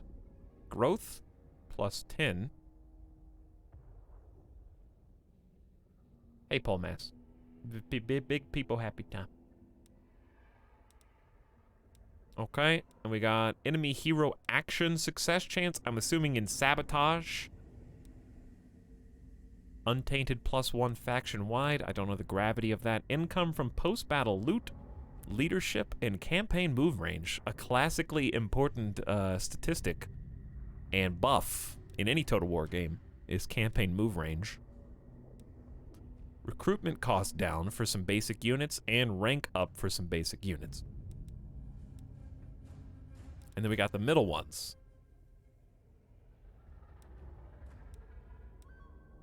So big growth, big trade income, upkeep down. So, okay, upkeep down seems... Like, if you get recruitment cost down, I guess it's only 5% versus a 10% upkeep. And you only have to pay the recruitment once, whereas you pay upkeep every turn. So I guess that makes sense. Now, let's say I want something on this. I guess I'll just have to figure it out as we go. I know that, should I be picking based on what I want or what I have access to right now? Because I may not even have most of these. Specifically, the only thing that I can do is, this does not unlock a tech. Or does it? Grazing pastures. This unlocks Tablet of the Skinks and new units. And then this unlocks tablet spawning. So I really only have 2 techs I can unlock right now, right?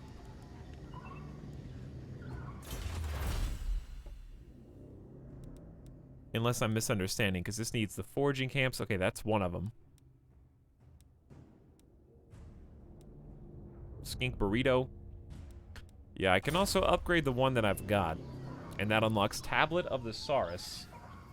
And recruitment of the Saurus Spear and Warrior.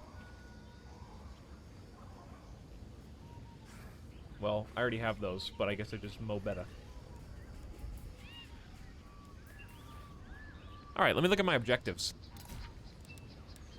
So on the one hand, ensure that one of the following buildings have been constructed. We're gonna need to make at least one. They come with shields on the tier 2. Cool. Yeah, with parentheses shields. True. I'm sure there is a wrong answer, and I'm sure that I'm gonna pick it and piss everyone off, but I'm just gonna make my own decision, and we'll just go from there. So, capture and occupy a settlement belonging to Clan Mordkin. We will fight them momentarily. Make any one of these, and you will get rewarded. I feel like for me to appreciate the shields, I need to play with the ones that don't have shields for just a minute.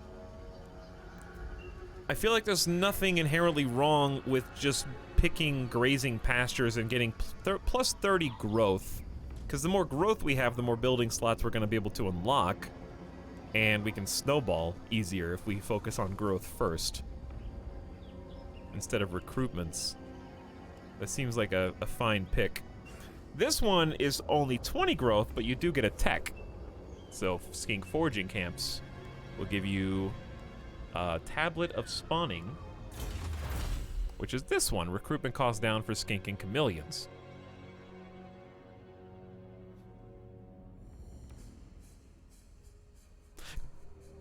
The duality of chat. Do what you want. A lizard will be free. Growth always first.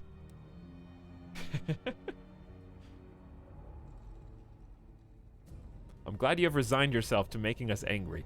Hey, Corgi, you would never be angry with me, right? Because, yeah, I mean, this helps recruit rank for Saurus and Skink. It's a top row. It seems basic. I'm going to go with that. This one has both growth associated with it and a new technology that might give us some benefit with early spawns. Skink Foraging Camp. Looks like my best option right now. You got it. One turn, it'll be ready. That's really fast. He's learning.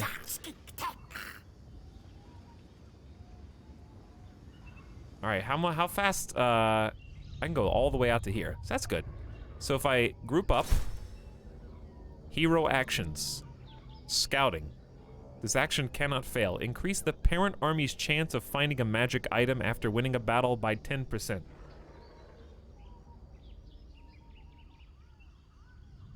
Do I click this?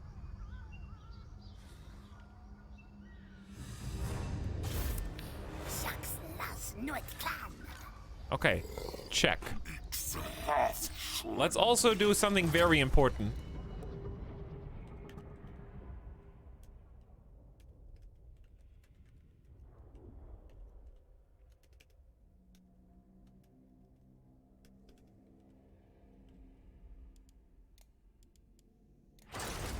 Gotta get that lull in there. Perfect. All right, so who we got? We got Krokgar, Spear Infantry, Armored, Armor Piercing, Anti-Large, and what? What? Predatory Senses. They sense prey hiding. Ooh. Oh no, we got stealth units. Oh boy, Skaven boys, I bet, are stealth units. Anti-Large has an advantage against targets that are at least as large as a horse. This advantage can be a damage bonus against large targets or an attack that focuses on a very small area. However, some units are simply better against large targets because their attacks are slow and easy to dodge by skilled melee. Damage of armor-piercing weapons mostly ignores the armor of a target, making them the ideal choice against heavy armor units. They are often heavier and attack at a slower rate, making them less efficient against poorly armored, but he's got some armor himself. Some good stats. Armor's pretty self-explanatory. Leadership less likely to rout, very important for morale. Speed, slow boy. Melee attack, middling. Melee defense, a little low. Weapon strength, quite middle. With armor piercing, though. And then a charge bonus. Missile resistance. So we are a little bit resistant to ranged attacks. Immune to swamp and desert. Not gonna remember that. Charge defense versus large. When bracing, this unit negates... Okay. Do I have to click a button to brace for an attack, or are they just gonna do it when I line them up? Like usual.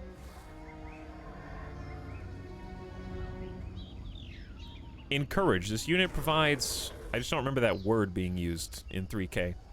Just stand... Oh, speaking of auto and standing still, is auto... Turn auto run off if I haven't already, please. Default run. Good. Default guard mode. Should that be on? I hate skirmish, so don't tell me to turn that on. This is the sub sound. Is guard mode brace? What is guard mode?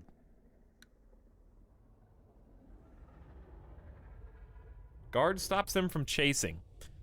I'll try and stop them from chasing, which will get harder as the army gets bigger. Okay, we saved. I was just looking at my boy.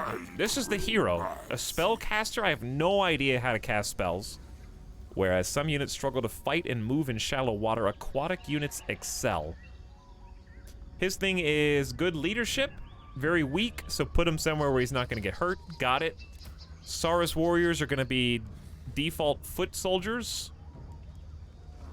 When under pressure, primal instincts take over. They'll go on a rampage against nearby enemy units, ignoring your orders. Javelin boys, missile with poison attacks. Ooh, poison. Feral Stegodon.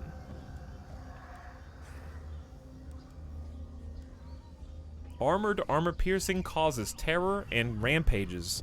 Seems extremely high armor. Big charge bonus, okay. And then Croxigor, monstrous infantry. So it seems like don't charge with them, do charge with the Stegodon. These guys look like frontline defenders. Okay, let's give it a go. Baby's first battle. Let's see what happens. Oh. Okay. Skaven hate fun, I guess.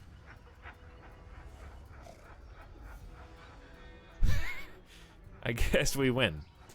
I can't quite reach him because I added my hero wizard, and my hero wizard is making us slow, even though the rest of us can go fast. Skaven or Craven? Okay, well, is that my whole turn over? Chat, is it time for turn 2?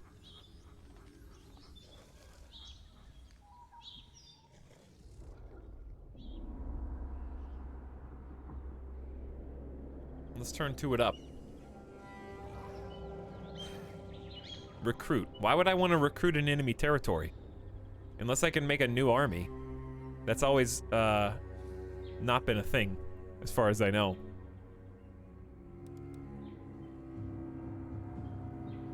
turn 2 and you haven't won already. Oh, dude! Exclamation uptime! Even though, like, I just got here, bro, and I'm really happy I get to see it from the beginning, but even though I wasn't here, I'm gonna make fun of you!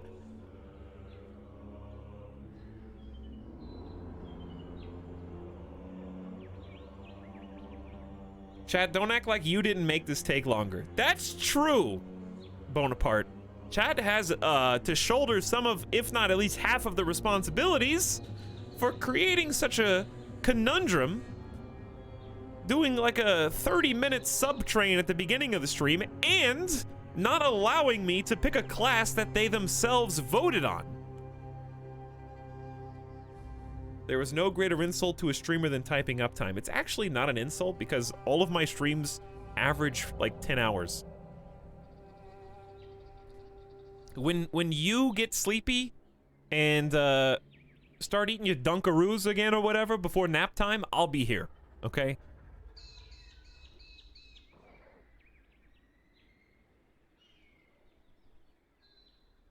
I'll still be here. Anyway, I'm ending the turn. Look at that. Look at that sim. This is the fastest simulation turn you'll ever get because we haven't revealed any of the map whatsoever.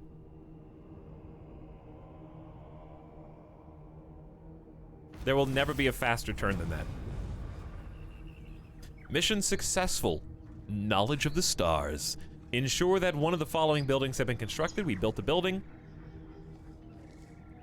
You now have the facilities to begin technological research, my lord. It only remains for you to choose the direction of development. But I'm tired from alcohol. All right, research a tech, new mission issued. You got it. Oops, wrong button. Tablet of spawning, 4 turns. Recruitment costs for skinks and chameleon skinks are down by 5%. Check. 4 turns, C in 4 turns. He's becoming a god. And we should make a new building and or upgrade an existing one. How many turns is this? 2 versus 2. You know what? He's prioritizing growth and casualty replenishment rate first. And then we'll get this one.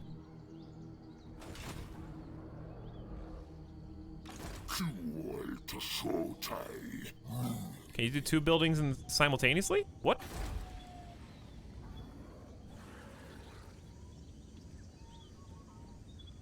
Really? Oh. Huh. Well, that's pretty powerful. I actually have nightmares from 3 Kingdoms. As much as I love that game. Like, when you control, like, if this is the 3 Kingdoms map, by the time you control this much of the map, getting a dozen notifications every single turn, having to individually click on every commandery to queue up their next building, because you can only do 1 at a time, even though you have, like, 100,000 gold by the time you have half the map. And can easily afford it all. Because you snowball too hard. I understand why it needs to be 1 at a time, because money-wise, you snowball. So, it's interesting you can do 2 at once. I guess that's not really an issue, then. Alright, Serpent Coast. How do I tell how much stronger... This is a ruin. Ah, so it's not really like their capital, or... Who's this? How do I tell how strong someone is? Do I have to get closer?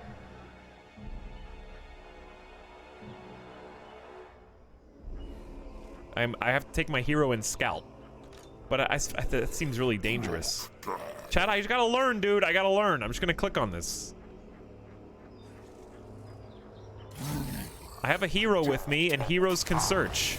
Beware, my lord, for the Skaven infest these ruins. Legends told of mighty burrows hollowed out by the rat men beneath ruined cities.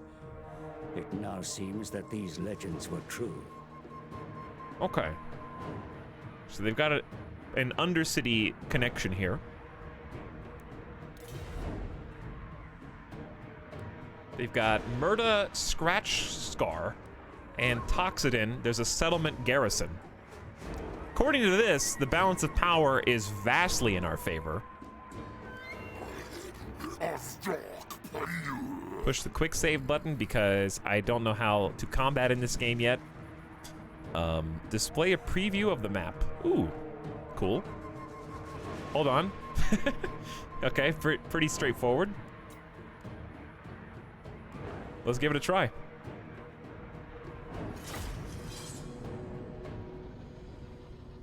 Advanced controls. Oh no, I forgot all my advanced controls. Hold control when right-clicking and dragging to walk units into their specified positions.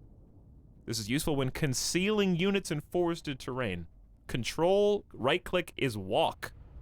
Hold Alt. Oh no. I wasn't ready. Soldiers are ready to deploy for battle, my lord. They await your orders. I wanted to read the rest of the tips, dude.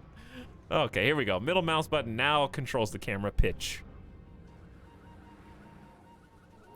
Risk magic for more favorable winds. Hold on. You should have read faster. Gamble sounds safe. Let's do that. Your soldiers are ready to deploy for battle. They await your orders. Army commanders may arrange... Yeah. I know. Basically, I can move people where I want them to go. Let's take a zoom in look. Chat, is there a hide UI hotkey? Look at this dude! The Stegodon looks awesome. Ooh, okay. Well, I can't hide that, but I guess I could. What? Gamble. No tooltip. Winds of Magic, starting limit 25. Power 20 out of 30. Characters use power to cast a range of spells on the battlefield. As power reserves deplete, the recharge rate decreases. The lower your reserve, the slower the rate of recharge. Power reserves can be increased through character skills on the map and abilities on the battlefield.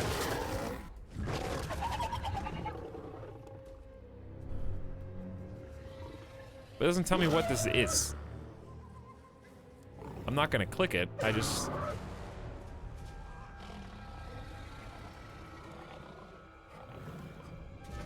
Yeah, I get that it's my mana, but it just says favorable winds. That doesn't really tell me what that is.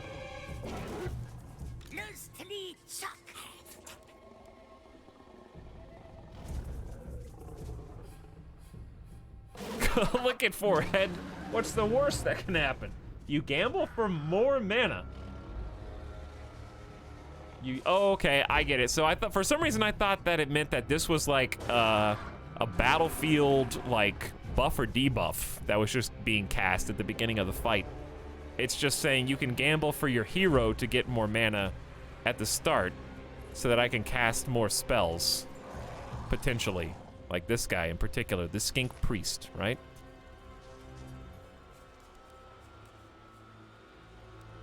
Time to learn some hotkeys.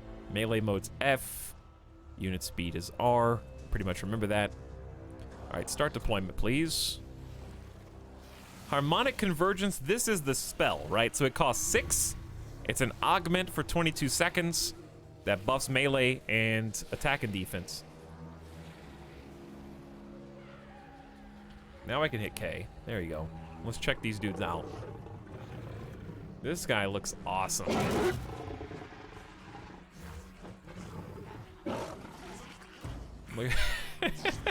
I love all these like... This is a skink cohort of javelins.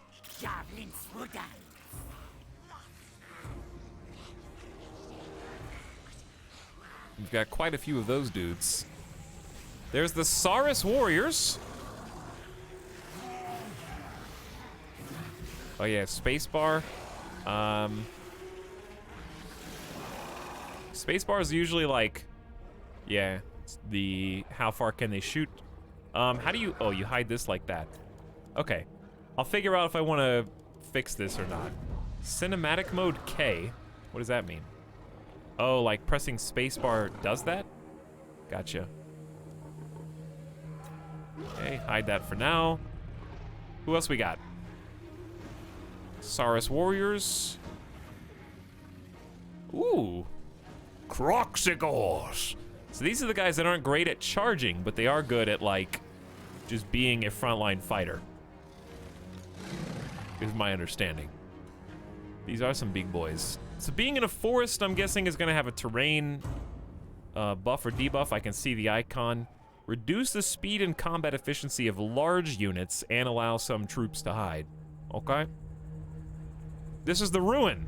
Oh, that's neat. Okay, so they're going to be basically, chat, for those of you who are new to Total War, this is my starting side. This is their starting side. They're not going to, under most circumstances, they're not going to be able to see how we're spawning in. We're not going to be able to see how they're spawning in. So we kind of have like a set the pieces on the board and then pull back the curtains so we both see what's going on. So I can kind of make a choice of where I want to duel. Since I kind of have some big units, I probably want to just take this hill. We have obviously a vast numerical advantage, or at least troop strength advantage. But I still want to try and like get in the mindset. So of like probably posting up right here. They're gonna filter maybe around the ruin, and then we're gonna just unload. What does the background look like? Looks like some green towers in the distance. So what I would do normally is throw Saurus warriors up front with Croxagors on the side to protect the left flank. Get javelins. Okay, friendly fire. Warhammer 2, friendly fire. Yay or nay? How does it work? You can't just write yes and then no. And okay, listen, some Jeffs gotta be purged.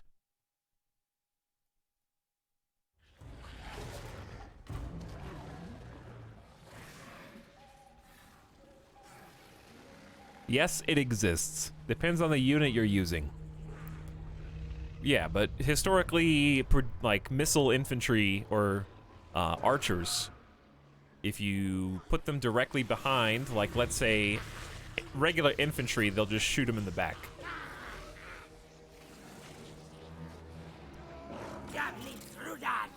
Unless you put them on an incline or something.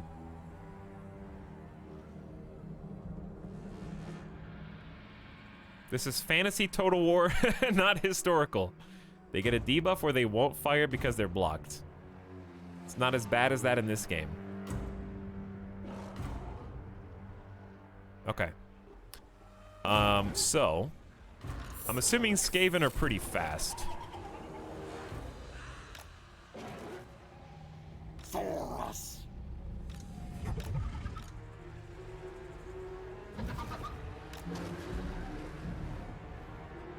Here's the thing, you're gonna have to remember, chat, I'm not gonna have a strategy at the beginning because I don't even know what factions got what units. You guys all know.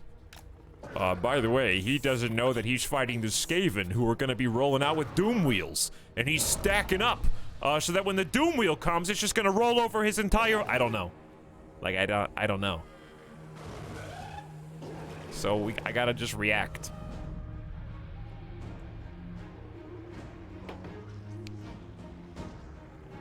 Not the Doom Wheel!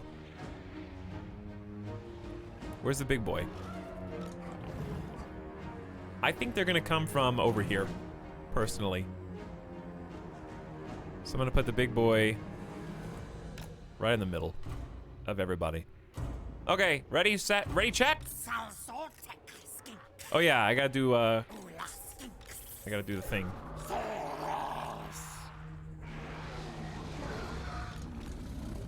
Oh, one thing I'm gonna have to get used to is not having a hero automatically assigned with an army. That's gonna get difficult. Or general, as it were. All right, so what can my main man do? Well, I guess I'll just find out. He's got a glowy arm and a big spear.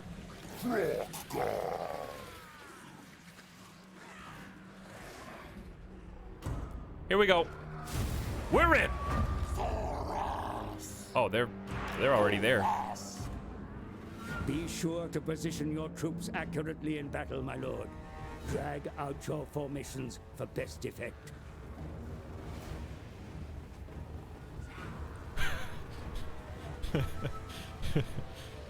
He hit stuff good. Nice. Alright, so I probably want to hold space just to try to get an idea of Skaven range. So we can move that far in. They're gonna make me come to them, which is probably pretty smart. Who's the one actually doing the shooting? Slingers. What's the pause hotkey, by the way? Wow, it pauses the music too.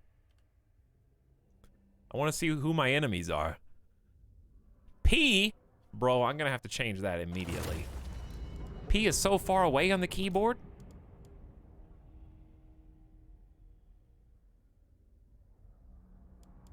Is that an advanced key? Is pause advanced? Oh, battle. Cycle battle speed T. Cycle backwards nothing. You know what? What if I just make it? I don't know. I'm pushing this button all the time. Toggle pause. Wow, you can't bind to side mouse buttons. I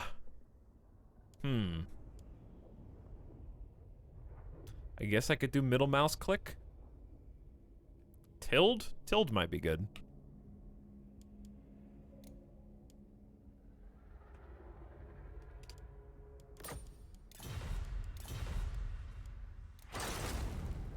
Spacebar is too important. Spacebar does all this. So I would have to rebind this to something else too. Okay. Anyway, I think they're gonna make me come to them. Oops. Tilde is very close to tab. I'm gonna have to get a little bit more accurate, I think.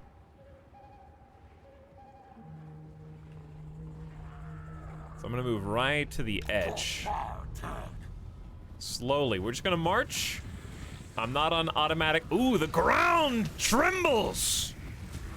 Behold, my mighty lizardman army.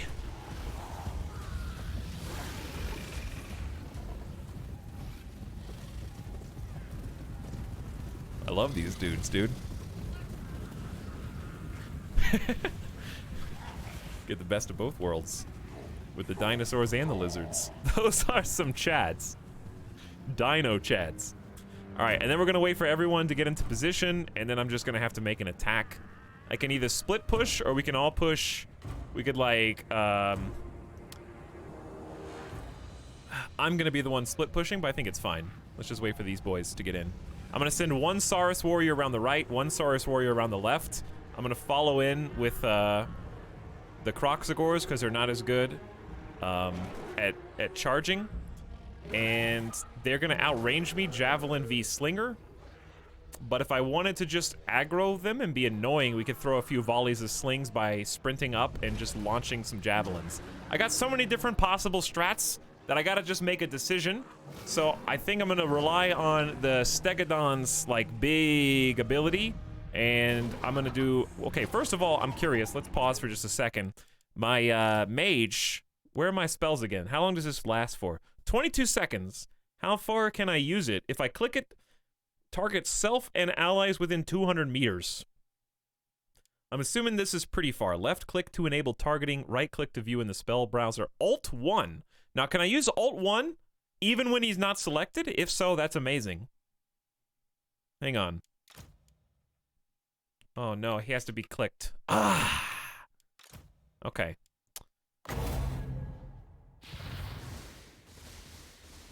Oh, he picks a troop.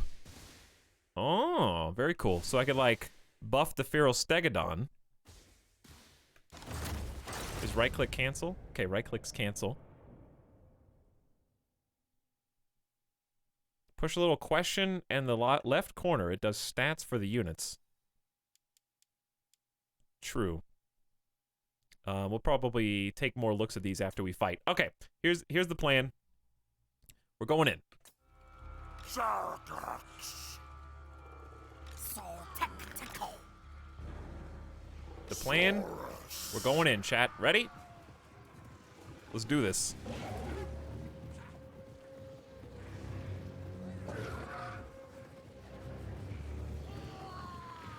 Go ahead, my little dudes. 3, 2, 1. I don't even know who to attack first. They got Night Runners, Slingers, Clan Rats.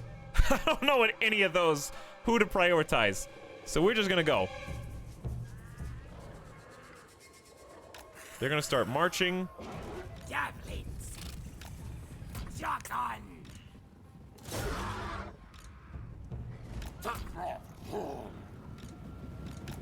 Flee like Chuck Tuck.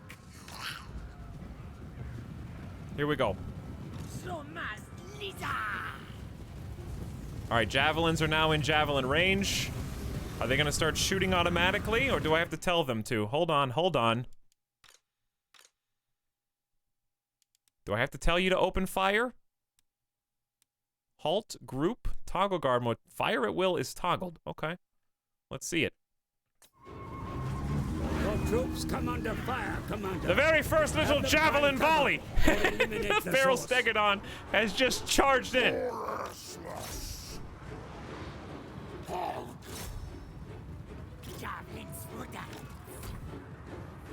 Alright, here's what we're gonna do. We're gonna buff. Can't. Buff that guy.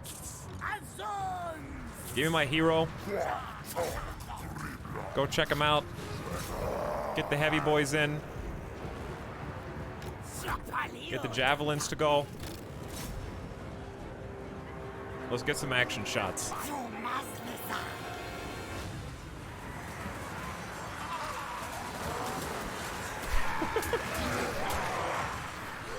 Look at the blood! Look at those lunge attacks!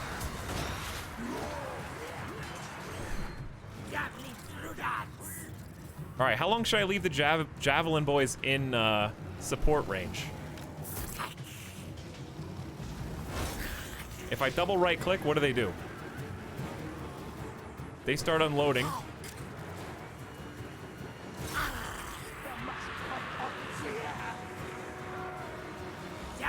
Should I put them in melee mode? Ammo's the orange, so when they run out, we're gonna do melee mode is F. We're gonna charge in. These guys are probably already in melee mode because they're right here. Crocs are just chilling. Where are the Crocs?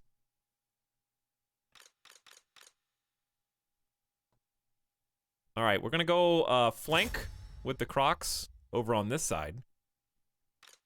And we're gonna bring back these guys to come in and do a little bit of stomping around. How do I follow?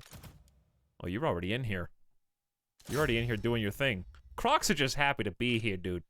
All right, my mage, is he gonna just auto attack as well? I don't know. I'm just gonna send him in over on this side. Let's watch. See what happens. The enemy waver, my lord. Their troops begin to flee.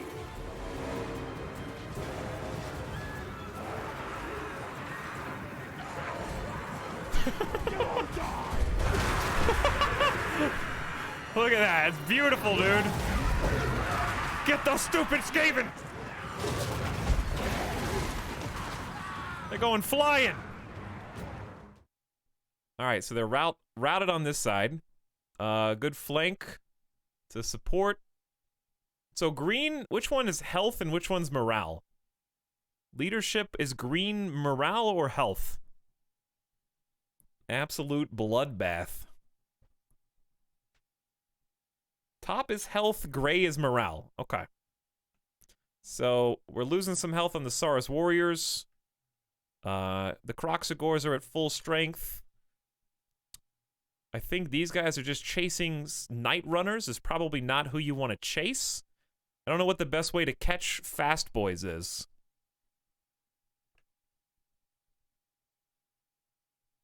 I bet you'd be easier to catch Skaven Slingers, and that would take them out of the action anyways.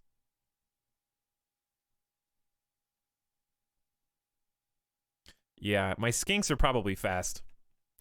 So, these guys keep fighting. You're doing a good job. I guess I could just double left click, and then once we break some of their right flank, we'll probably just move in to help on the left. I got my hero boy is back in here. Let's see what he does.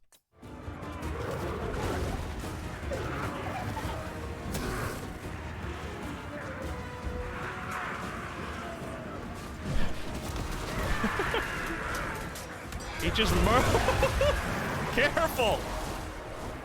Together we are strong!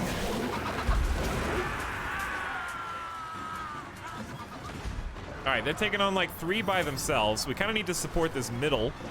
Also, it looks like our javelins are getting melted by their rangers. So...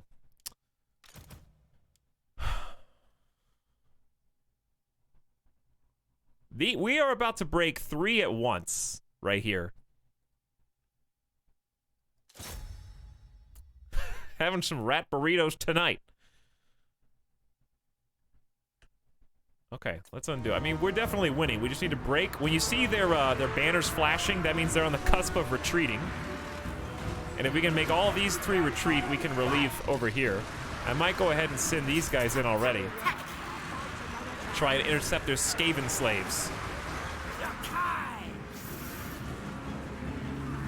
Try and help us out because we're retreating a little bit on our own. Alright, we're breaking 1, 2, and 3 with our hero and big boy. Yeah, these rangers are just so obnoxious. Alright, they're broken. So we gotta watch out because our Saurus warriors aren't particularly healthy. Kroxigors are quite slow. So Night Runners are winded, so maybe they can't run as fast and are a low threat. It might be best. How much? They're a little tired, but they're winning decisively.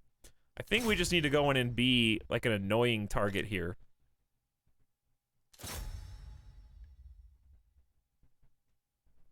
Dude, pull up the stats, dude.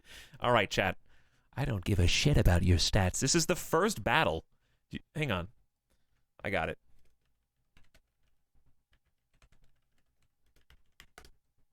I got it. Hold on.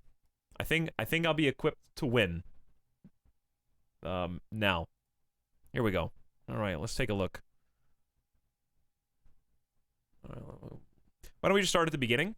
Let's just go ahead and, I think, you know what? Why wait until you get into a fight, I say. Why don't we just go ahead and learn the stats of every single empire in the game? Clearly, you need to know this before you fight your first battle. So I'm just going to start with the empire. I know they don't have a huge presence in the Vortex campaign, but I think we could... hang on. I should have some post-it somewhere if we want to make some flashcards. So get your Peepo Gs ready. And we're just going to go ahead and tag these on the notes. So I'm going to start here, just so we don't forget. Okay, beginning with the Karl Franz. Okay, Karl Franz, good. He has a health of 3216. Okay, good to know. I'll definitely remember that if we ever encounter him.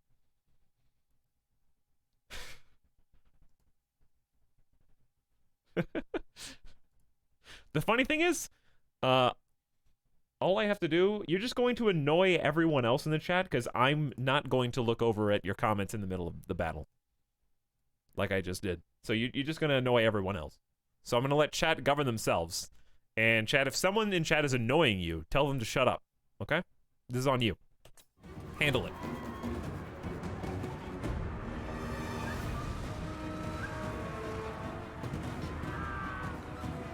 Okay, so my poor Kroxigors. I think we're gonna send all in on their charging Night Runners and try to take advantage of that.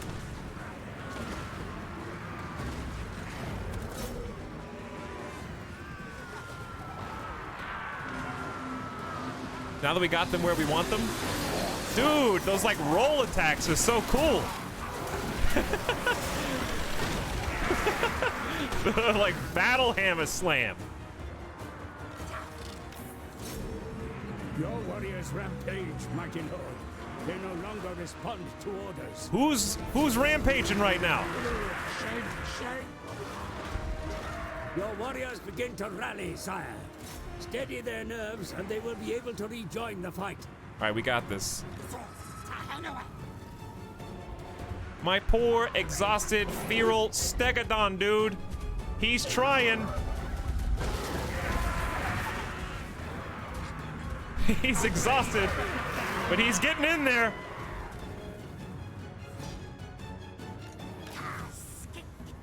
All right, I don't really see any of their threats anymore. Maybe this. Oh, is this one of their heroes? Ah, I was wondering why he was dominating. Why don't I take my guy? Oh, we won. There you go. GG. Now, I know you can chase them down and whatever. We're just gonna go. Pyrrhic victory. Do you even deserve to call it a victory? Somebody ban that guy.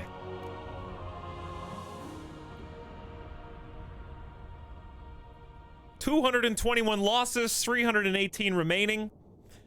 We killed, of the Skaven, what, 900 or so? Captured 134 of them, gained some loot. Game has no chill. Pop quiz. Carl France health. Easy. 3216. I know you said you hate skirmish mode, but lizardmen ranged units work well as skirmishers in battle. Okay, so for skirmishers, they're gonna try and keep max range to keep their projectiles going. I can see what you're saying. And after they're out of ammo, will they automatically enter melee mode? Because that might work. I might actually do skirmish mode for them, if that's the case.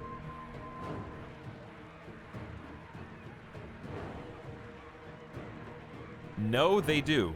No. They'll just chill after depleting ammo.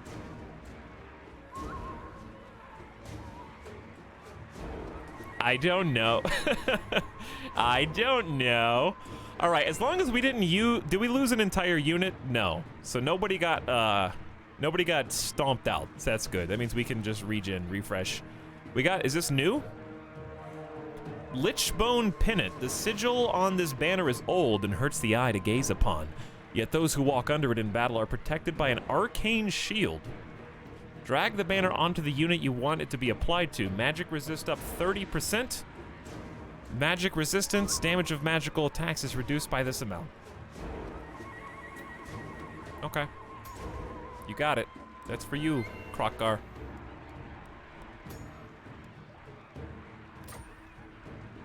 Settlement captured. Serpent Coast. We can occupy, loot and occupy, sack, or raise. I think we only have one settlement. Hear them. Vengeance soon, soon. They're very excited. Let me refresh chat. Did you guys find the thing?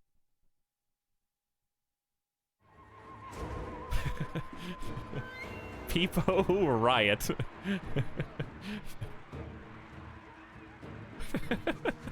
I thought you would like that.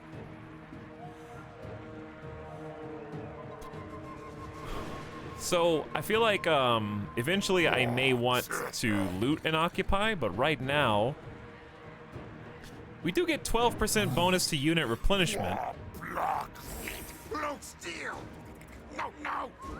Okay, I don't know what conquest penalty is.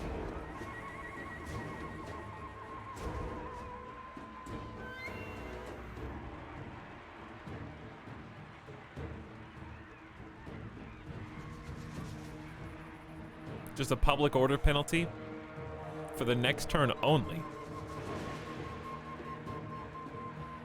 This deteriorates at 1 point per turn. Probably just to occupy, so we don't get 10 turns of instability. Especially as it's the first one. Skaven revealed. We have discovered the Skaven faction, Clan Mordkin, hiding within the ruins of Serpent Coast.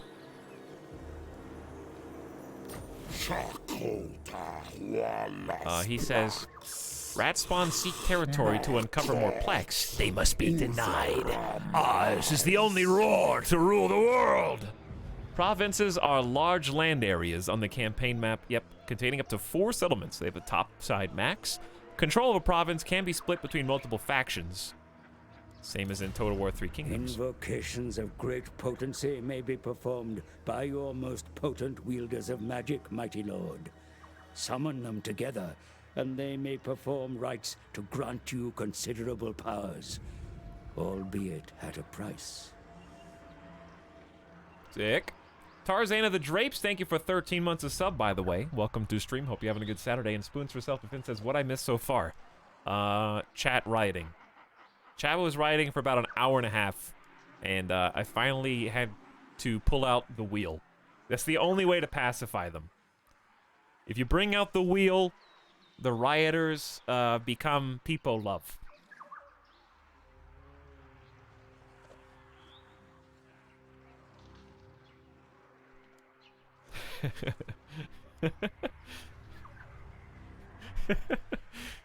It's two stupid emotes. I love it. But yeah, there's like so many factions and lords in this game. I had to like look and see who's who. All right. Anyway, yes, rights. Rights cost a bunch of money or slaves. There's a rights panel. We looked at that. Can't do any of them yet. Because we need 20 units, win 3 battles, have enough money. Probably don't want to waste all of our money on this yet. Anyways, it's total riot, not total love. Enemy killed in battle, Murta Scratch You Scar. Our enemy belonging to Clan Mordkin has perished in the battle. Wait, was this a hero who died, or does this always happen? The sigil on this banner is old and hurts the eyes to gaze upon it. Yet those who walk under it in battle are protected by an arcane shield. Can my lord die? It's 30% magic resist. Invoking the Serpent God, make the jungles themselves turn against the intruders and interlopers who dare invade his realm. Legendary lords cannot die. Okay, generic lords can die. This right is now, oops. We got a right available. Maintain control of one province either by direct ownership or through vassals and military allies. Current total 0. Impressive work, last defender, but the task is not yet complete. Purge the rat spawn from all settlements in the region for 2,000 gold and some plaques. Construction complete of the Skink Foraging Camp. I like the event log graying out once you read it. I accidentally scan over them though. That's our Pyrrhic victory. Sea region secure, the Bitter Sea. I also like the art. We found Clan Moors. We occupied the settlement. Good job, everyone. So look at us now. Our dominance is exerted. What is this? Mysterious land. An uncharted island. This can be searched with a lord.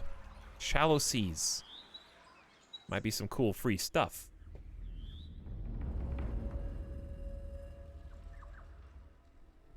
So we have quite a bit more.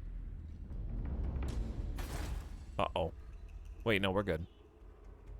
The Cursed Jungle is another ruin that we could go to the north to potentially claim. Suitable climate for your faction, no penalties. Okay, and medicinal plants, valued by apothecaries, may provide a unique building chain. And you can trade with them. So we've also uncovered some stuff down here. This used to be blocked off, but I think we can see it better. We got a few neutral settlements. How easy is it to assault islands? Like, if I took over some islands somehow. Shut Up Elf is down here.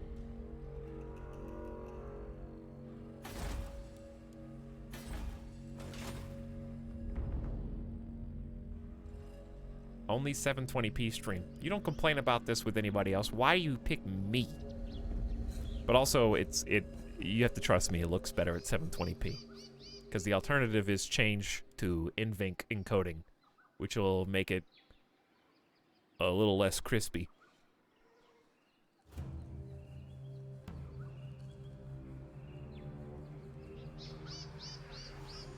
Turns out Total War having a lot of units on screen, it's hard to stream on a single PC setup at high quality. Alright, so we got this dude. Gora's Death Maker. There's the Golden Town. I'm trying to figure out how to tell what faction, like I don't know what Zlotlan is. I don't know how to tell if something is occupied or not yet. This is the ruin symbol, so I'm assuming, wait, yeah, ruins means it's not settled or colonized yet. Okay, I gotta learn pictures.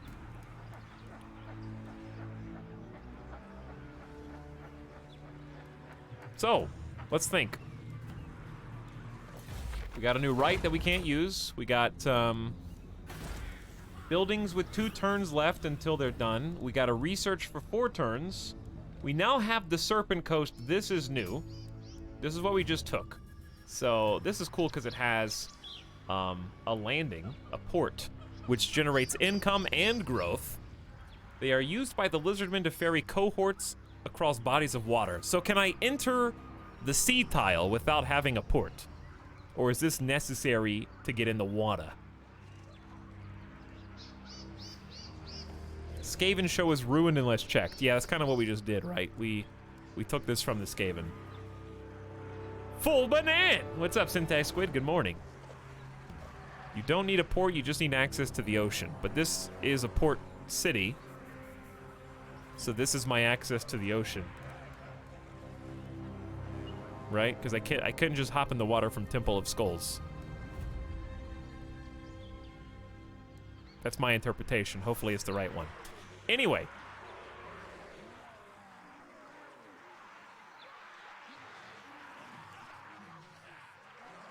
Ancient Harbor cannot build. First upgrade the main settlement. So this is just like a smaller one. I keep thinking in terms of commanderies. This is like the primary, and this is like almost a resource thing, but it can be upgraded anyway.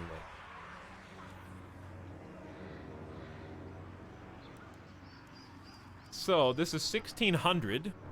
Is it a bad use of my money? Let me look at the buffs and debuffs. Or not, there's not really any debuffs. Let me look at the perks. You get more income, same number of ancient plaques, public order goes up, growth goes up higher, grants a second construction slot, and the garrison becomes stronger. Instead of 2 warriors, 3 cohorts, we get 2 warriors, 3 cohorts, and spear riders. And the garrison is basically what would defend that area if it came under attack by another faction.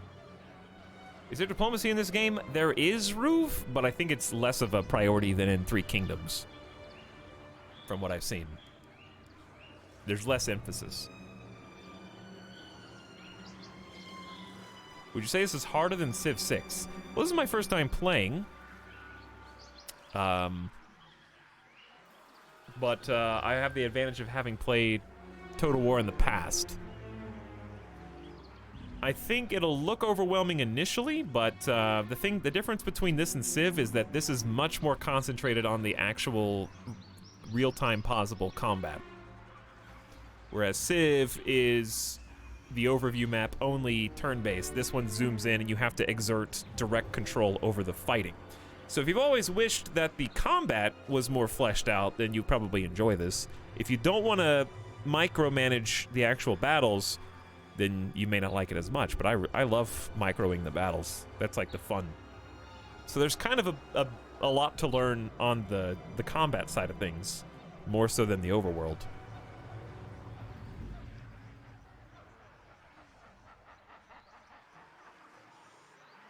Okay, anyways, I think I want to do this. It's 1600. It's going to open up that extra building slot. We're making 150 income a turn from this anyways.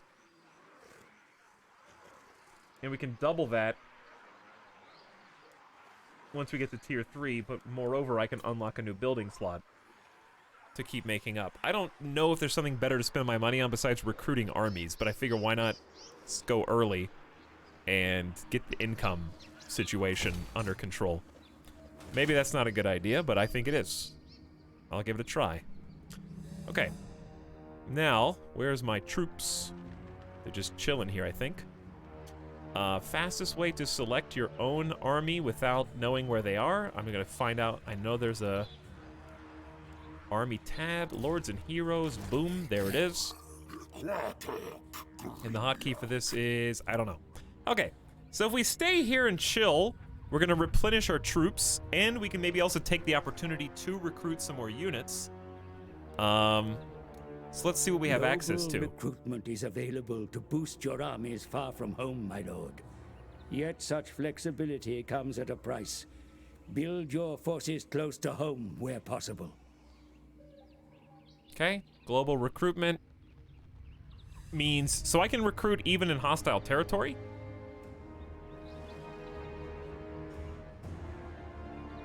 Can be accessed by garrison armies or armies in encamped stance, including foreign territory. See, you answered my own question. I wasn't talking to you, chat. I was talking to the game. Units recruited from the global pool will be more expensive and take longer to train than those recruited locally. Dark Elf, Vampire, and Horde cannot recruit globally. Huh. This is the sub-sound. So basically, they're just more expensive and slow. So this is local, and this is global. Gotcha. Easy enough. Also, I have some channel point questions from a long time ago. 3 hours ago. Rihanna Beta Bit says, do you know any Warhammer lore? Nope. If not, would you like us to feed you lore as you play? Well, it depends. Like, I'm not... Maybe.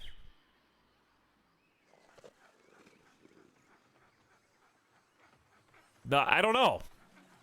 I don't really care, but I don't not care. Here comes the airplane. Big Busty Boy, is that like what about the choo-choo train? Here's the thing, if I say yes, tell me whatever lore you think is important, there's gonna be 50 people in chat who are all writing different but related things because I don't want to open the floodgates. Here comes the hype train. Basically, use your best judgment. Yeah. Do we trust everyone's... So, because some of you care about every minute detail. Some of you only care about major points, and some of you don't care at all. And there's no middle ground.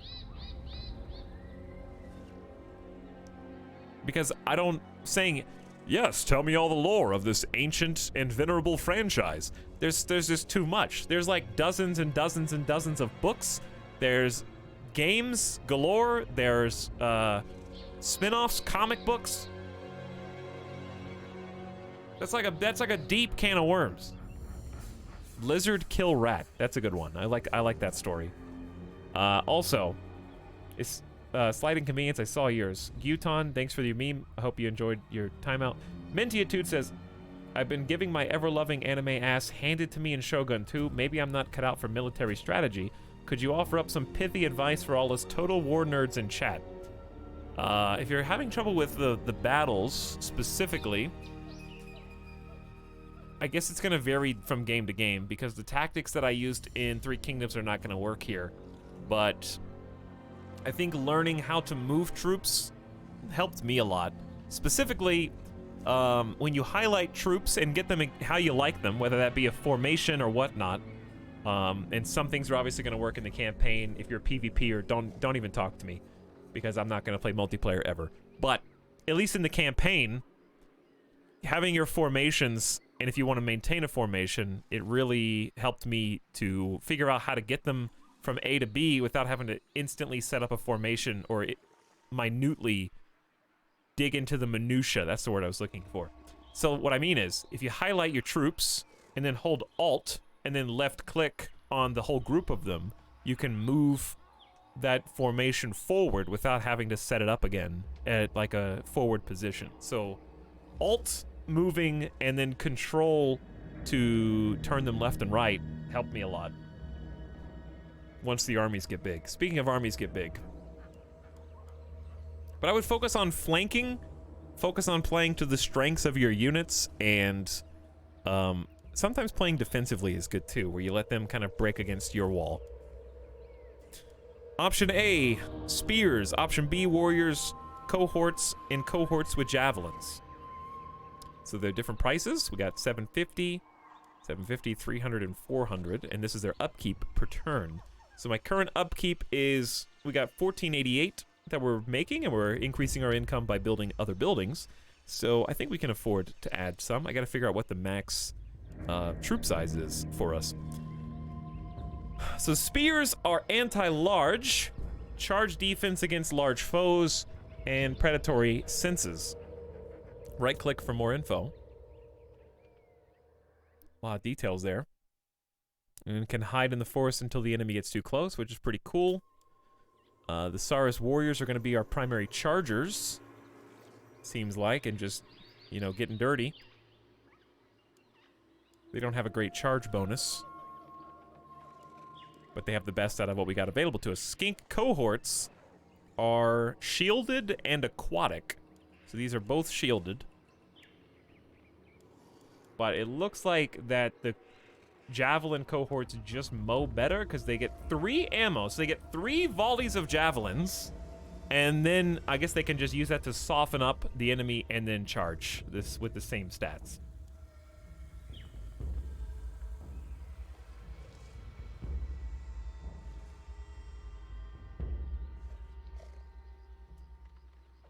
So yeah, bear in mind you're getting Saurus with shields in a turn. That's true. We're about to get some upgraded troop choices. I feel like... Let's see. We are about to unlock Saurus spears with shields and Saurus warriors with shields. So I see no reason to recruit either of these, but I'm not opposed to getting another javelin troop.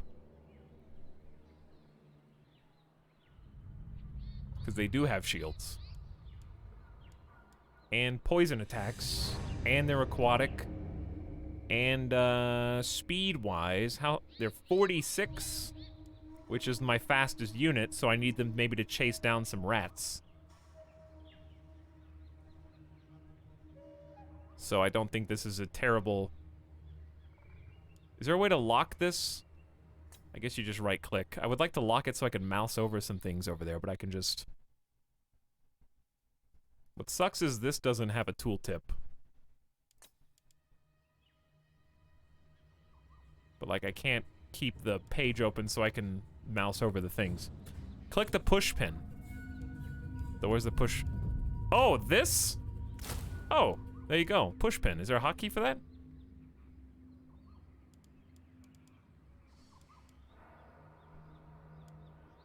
I wish it just did that by default, actually, so I don't have to click it each time, so I could just mouse up and then lock it. Anyway, that's good. It's good to know. Good to know.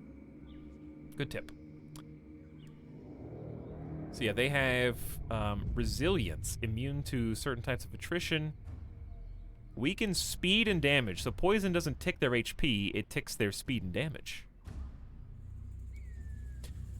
All right, let's just go for a couple. I think 2 skink cohort javelins. Not too expensive. What's my max? 20 units? Okay, we'll just do 2 for now. Stop it there. Keep it simple. Hey, what's up? I'm Neurons. Thanks for the raid. What's up, Raiders?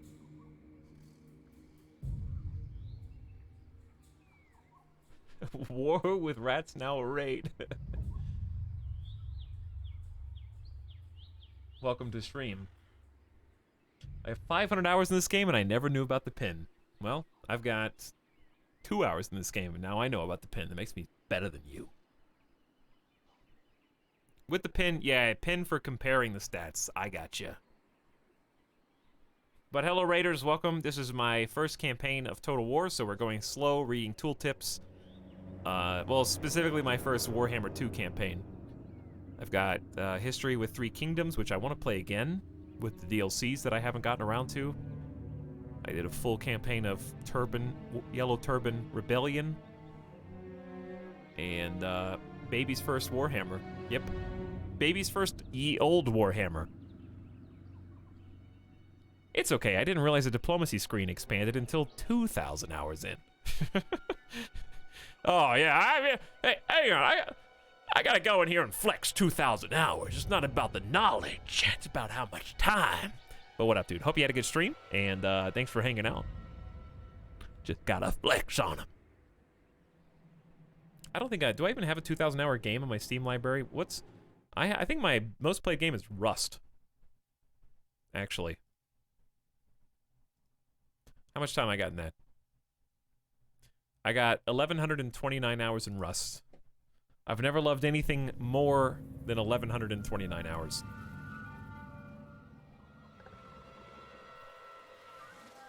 But everyone knows that if you...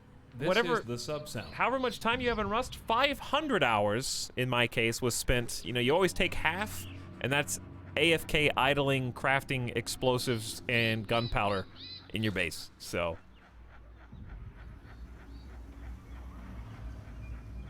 Any sale happening soon for this? There was just a sale. Dimius. There was just one. Very recently. Like a month ago or less. So there may be another one for the summer sale. Alright, we're just gonna stay put. Hang on. If you recruit from local, do you get a full power unit right off the bat? That's pretty cool. It takes one turn until they're ready, but you don't have to like start small and then let them build up. I assume that recruiting globally does not start them at full power, because it specifically said that they take, maybe they just take more turns to get ready. That's probably what it is. Okay. Before I can even figure it out myself, I love that I look over at chat and you guys are like, all right, you know what you are? I figured it out. Chat is just autocorrect that works really slowly. It's like dial-up connection speed autocorrect. Like, I've already backspaced what I wrote in the blank and fixed it. But when I look over, you're in the process of trying to put a red underline and cross through.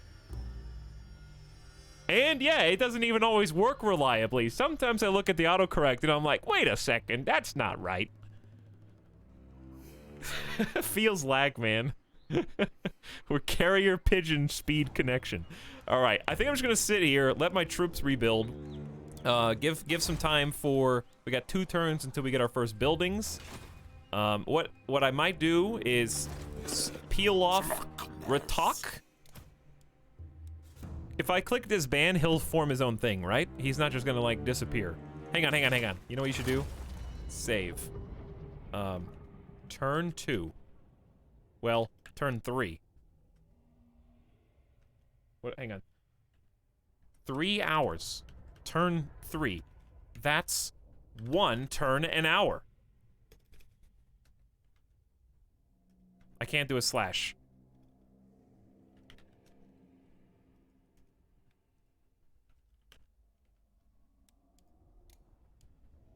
I gotta read tooltips, dude.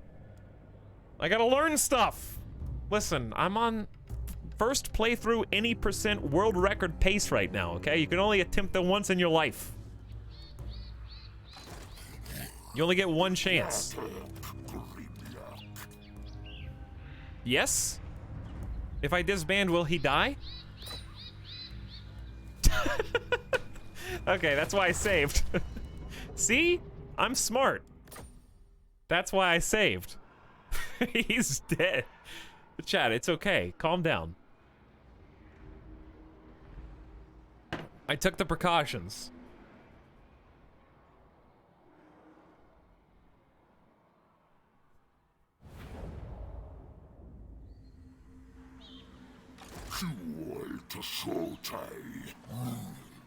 Alright, so how do I split?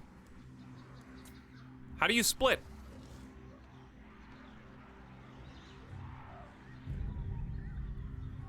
Click on him, then click the map. Okay. So he can't move till next turn?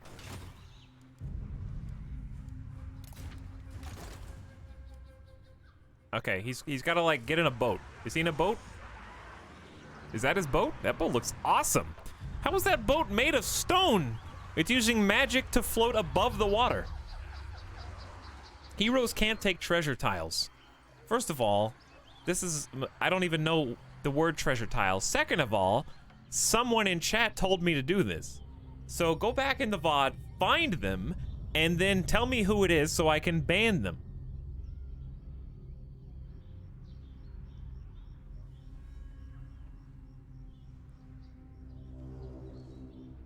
Find them and ban them. All right, well, we're just gonna stay in the boat then, I guess. I don't know. What if the new person's lying? Chat, who's lying? Which one's correct? This can be searched with, it has to be a lord. So a lord is not a hero. All right.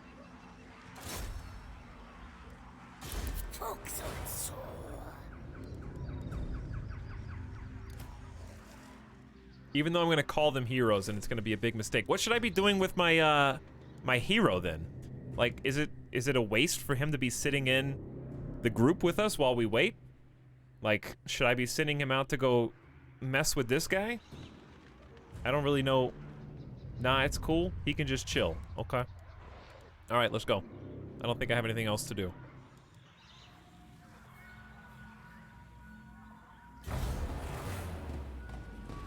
He should be out finding a job.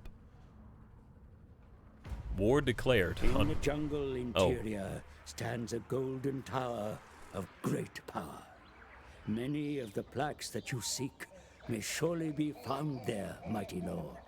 Yet others of your cold-blooded kind hold them from you in misguided service to their own masters. When you strike, and strike you must, then war will become inevitable. Capture and occupy the Golden Tower. It is unfortunate that this is not the first time you've made war against Coldbloods, nor I fear will it be the last. Yet fight them you must, for they are mistaken in their will to keep the plaques from us. Capture the Golden Tower. Those that serve your cause gain experience over time, my lord. Be sure to guide their development to your advantage. Lords and heroes increase in rank and gain skill points over time as they perform actions on the campaign map. Skill points can be spent unlocking new skills. Your character has gained a skill point. Choose your army. This is the character details tab. I click this button, opens the detail panel on the skills tab. So it's a shortcut. The number and colorization indicate their current skill set. You have gained experience and may now develop your skills accordingly. See for yourself.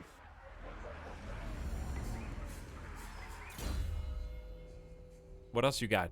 Each time a character increases in rank, they gain a skill point. Unspent are here. Skills for this character are displayed here with available skills shown in color. Details about an individual skill are shown on its tooltip. Okay. Why don't you move so I can see the stats? Yo! Oh no! There's so many!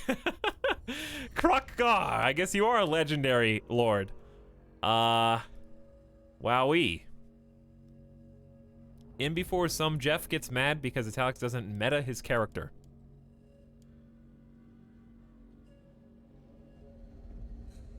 Probably true. So right now, okay, you can go. You have gained experience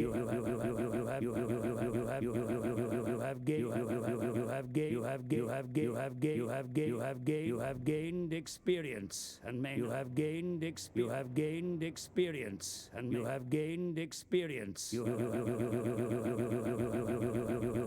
have gained experience and may now develop your skills accordingly. See for yourself. You shouldn't have given me this power. You should not have given me this power. Anyway, we have 3 choices. I'm gonna pick one, I guess. But I don't... The meta would be figure out what you want and build towards it.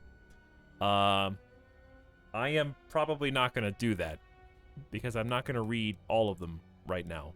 But also pay attention, there's a standalone one. Spawning of Jodl. Physical resist 15%, so just become strong. Read all of them, Peepo G. Predatory Fighter says, of course, those who live to kill must kill to live. Charge bonus and weapon strength. There are lords that radiate power, confidence, and fear, inspiring their followers. Aura leadership, so better morale for people who are near fighting him. And then Route Marcher, campaign move range plus 10%. That's my first inclination, is just go for the overland. Let's see what it leads to. Stuff chat may consider boring. But then you get Lightning Strike. Enables Lightning Strike battles.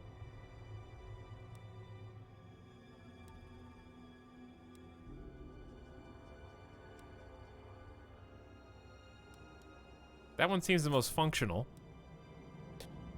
This is melee attack for units. This is Lord's army buffs. Okay. This is just a different way of doing it from 3K, but it kind of has a similar vibe. Big speed and melee buffs. And then a rally ability. Okay. Fairly straightforward. Stand your ground is also an 18-second aura. Yep. Seems familiar.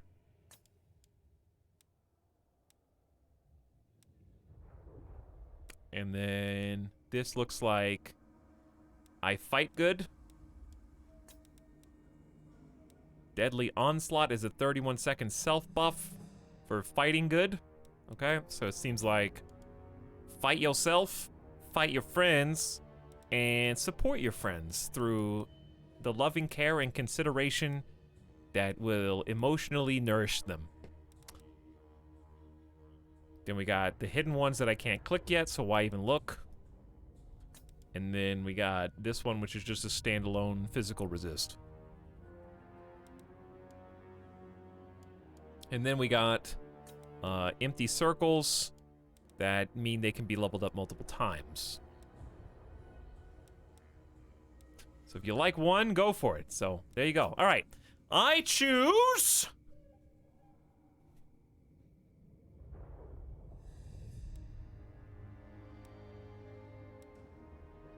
I gotta pick the boring one, dude. I need 10% more move range. Done. I need it!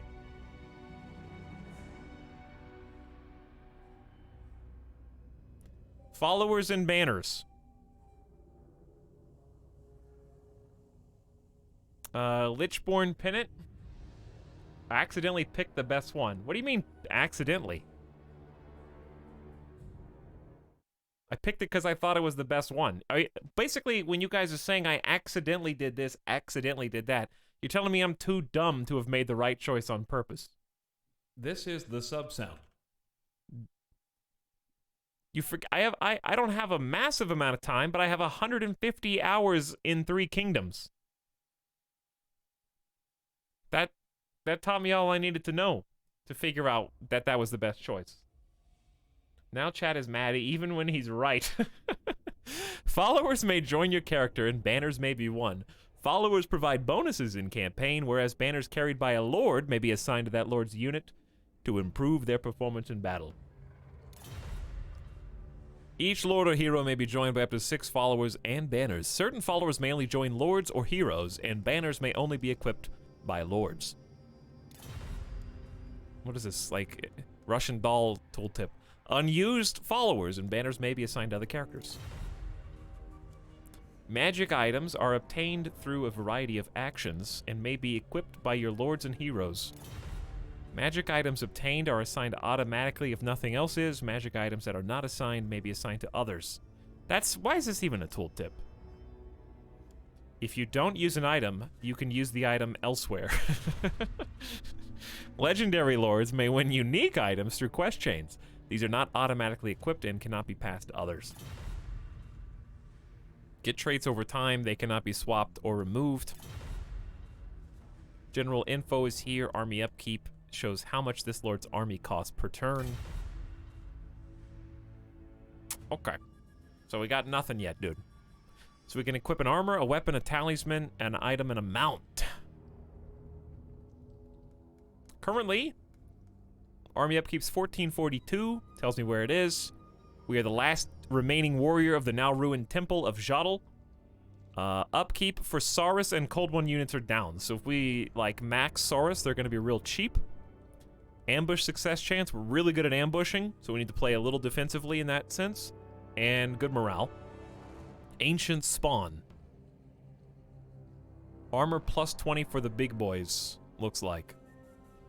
And then leadership plus, so morale plus 10 for the big boys as well. We got 1 pennant for magic resist. And hibernation attendant. Casualty replenishment plus 5%. So that's good. Those are all nice. Assistance is available should you need it, my lord. You may rely upon it. Follower gained. Hibernation attendant. It is vital to ensure the master is kept cool and moist until his time of waking. Okay, so that's the replenishment bonus boy.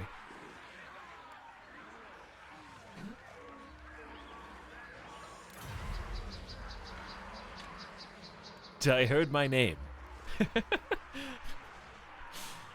Okay, well, we're not fully replenished yet. We got 1308 bucks. We got 1 turn, 1 turn, and 2 turns until we have cool new stuff. Missions and quests, we have 3. Learn about techs, we got 3 turns on tech. The task is not yet complete. Purge the rat spawn from all settlements in this region. And take the Golden Tower. We probably want to be ready because they mentioned that's a declaration of war. War declared between Leafcutter's tribe and Manblight. Our boy Krokgar leveled up, and we recruited 2 units. Okay, I'm kind of thinking don't do anything. Just stay put. Possibly start moving north to take the Temple of Skulls. Why not just go ahead and move north? If I move, they'll still replenish, right? Yeah, because we're in friendly territory. Or we can keep moving south here and ignore the northern side where it seems like we do know of a faction. My axe thirsts for war. How do you do like a, is there like a faction page? Or is this Grandpa's first selfie the only measure I can see to figure out who's who? My axe thirsts for war. Karak Zorn. Scroll bottom right.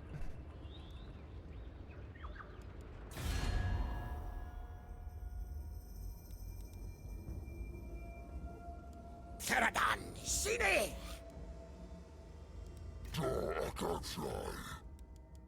To war. There we go. I have to scroll down. So this is dwarfs. Wait, dwarfs? So, like, they're not a playable faction, but they're like a faction in this campaign?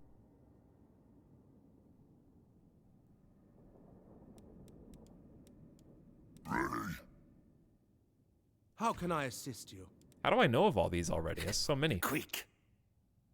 Oh boy, we got Tower of the Sun. Oh yeah, that's a good point. I should focus on my province first and uniting it. So, province-wise, we need the Cursed Jungle. Yeah, okay, let's start moving towards the Cursed Jungle then and try and unite the province. So let's go up here. We're still going to be replenishing this turn, and we'll be able to recruit and move next turn as well. So what's the red line for?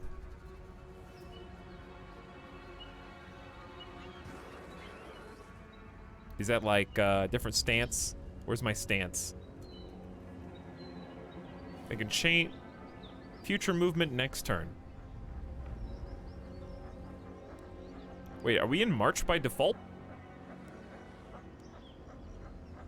What's my current stance?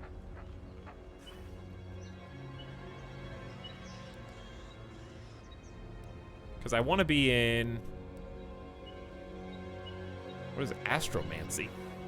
Increase... Oh, that's my special one, isn't it? Increase vision and defense, allowing for Vanguard deployment in battle. Oh, you're in neutral. Okay. Campaign move range is down. We can do Vanguard deployment for certain units. Chance of intercepting an army using the underway.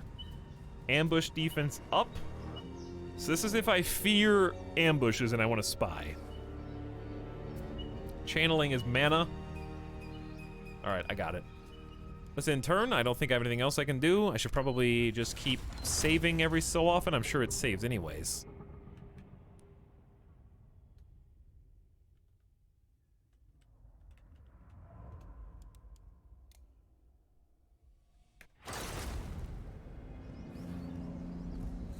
And then next turn, we will have the new option for Shield Saurus Spears and Shield Saurus Warriors, and we'll recruit them.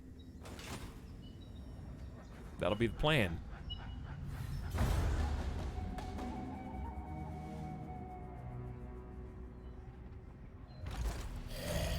The population of your province grows, my lord. Over time, this growth will permit the expansion of your cities into mighty fortresses of war. See that it continues, so that you may further develop your realm. I like the mission structure. Kind of gives me some guidance and kind of reveals some mechanics as we go that I had questioned earlier. Growth leads to population surplus, which can be spent on upgrading the settlement within the province. Growth and population surplus are in the info panel. A surplus point has been generated here. Earn more to upgrade the main settlement building. So, 6 more turns until we get a surplus point. Here's how many we got so far. When it says used to upgrade the main building,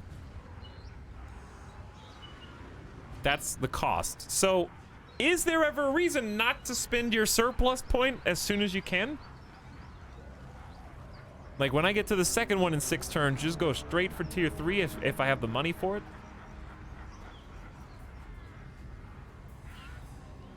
I like how the Lizard Man banner spins when the camera speed goes up.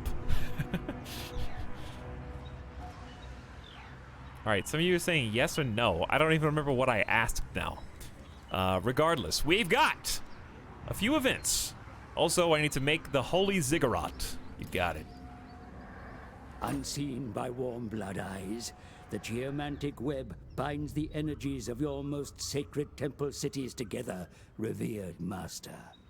Encourage its growth. Suck it and up. Its power will surely Revered underpin master. the restoration of cold-blooded order to the world. Alright, so if we're going for cold-blooded order, why haven't we killed this guy yet?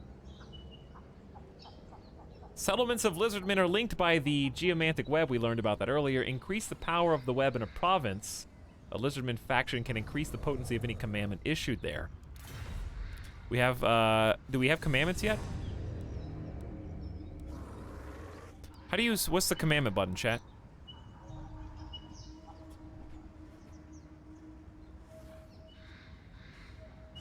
Remember, you said it was locked last time? It's really unclear why he's alive. The orange thing in the bottom left. Okay, gotcha. Good use of description, location, color. Got it all. You have to own all the settlements, and then you can get some cool powers. And the commandments get more powerful based on this. And as he just said,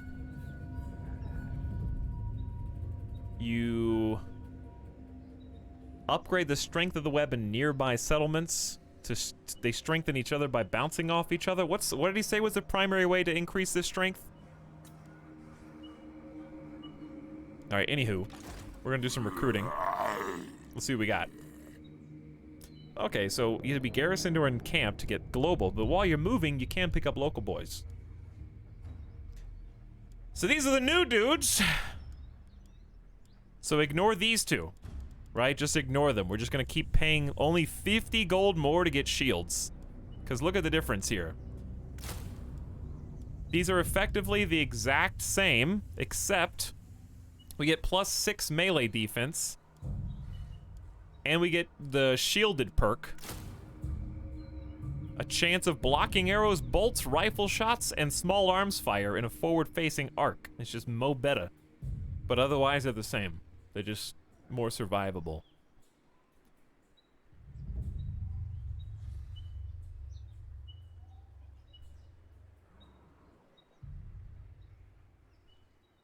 Move before you recruit? Why, do you get like a movement penalty for the new recruits?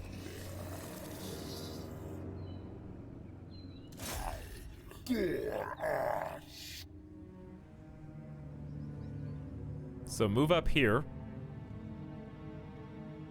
Once you start recruiting, you can't move. Oh, that seems pretty important. I wonder why. I guess just stop you from doing a huge recruitment and somehow through the powers of the game having them instantly available and then taking them into battle or something. I don't know. So you can't surprise the people you're fighting. Now, I don't know when we're going to be fighting large. If we pin this, look at the difference. The Saurus warriors have better melee attack, better weapon strength, and better charge bonuses, but worse defense, and also the spear boys seem like they're just good against Beeg. And their charge defense. So I think I'm gonna focus on mostly the warriors, and maybe just get like a couple spears just to be sure in case, because I don't even know what to expect from any battle. I don't know when a large unit's gonna appear. It's gonna surprise me. You can cancel the recruit, get refunded, and then move. Huh. Yeah, that is very different. Alright, let's just start with the warriors. We probably want to replace the ones we've got, but I don't think we want to replace them until we can afford... we probably want to fill up the unit count before fixing the old ones, I guess. That would be my assumption. And these are 800 apiece, so we don't want to go too insane. I don't know when I'll need spears. Anything cav-sized or bigger counts as large. I guess I could either be reactionary or I could be attactionary. Hey, Remilia. I don't know much about 40k, but I really liked Mechanicus, the video game, and I highly recommend it. 800, but cheaper to maintain the javelins.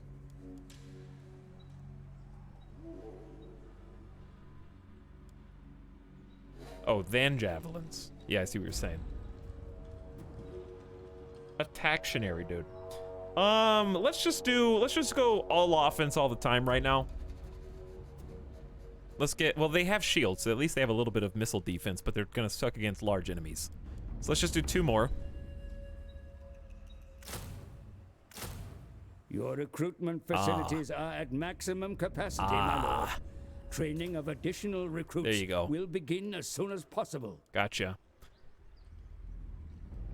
Recruitment takes time and costs money, and the recruitment army must remain stationary while training is completed. Okay, so they have to hold still. Which is harsh, but fair. It's worth noting that because of Croc's insane upkeep, he makes Saurus so cheap they're cheaper than skinks. Yeah, these guys are the skinks. So his default Saurus boys are only 80 because of his perk, and I can see his perk. First of all, he gets a 10% bonus upkeep for all units. And then on top of that, where do I see his... I remember seeing a 50% bonus. There it is. Last Defender. Upkeep minus 50% for Saurus and Cold One units. That's what we're recruiting right now. So typically they would be 180 for other Lizard Boys.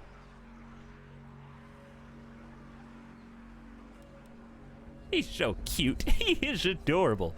And we can train 3 at a time, so why don't we just stop there? And that's why, I guess that's why you move first.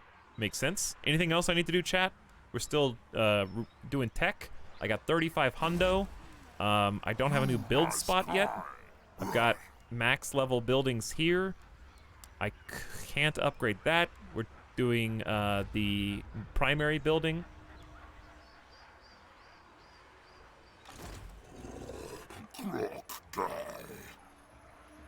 Hero level. Did somebody level up?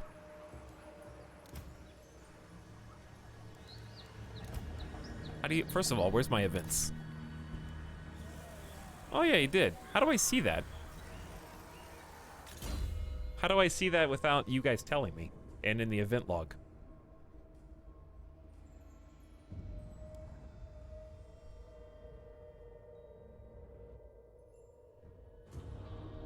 Get good. Okay. But yeah, Perker, like, I get it. Everybody wants me to have a good first impression of the game. Well, I am very predisposed to love this game because I had a great time with Three Kingdoms, and I love, you know, fantasy battles. Why don't they remake? I wish. I don't think this is ever possible, but man, Warhammer is obviously great for this. Lord of the Rings would be great for this too. I miss Battles for Middle-earth. Battle for Middle-earth 1 and 2. Great games. I love the fantasy RTS genre. I even like Star Wars, man. Galaxy, Empire at War. Bro, remake it. Do it. Be amazing. Okay, we have a bunch of choices, actually. So heroes smaller than the legendary lords makes sense. He can get... He's already got harmonic convergence, but it can be ranked up. So we got level 1 and level 2.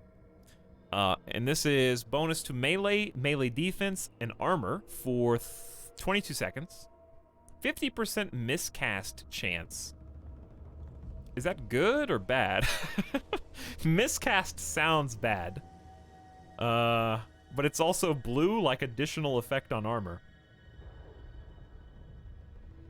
Why, if it's bad, it's blue. Blue seems good. Okay, this is also Winds of Magic cost, so your mana cost is cheaper. And it casts more consistently.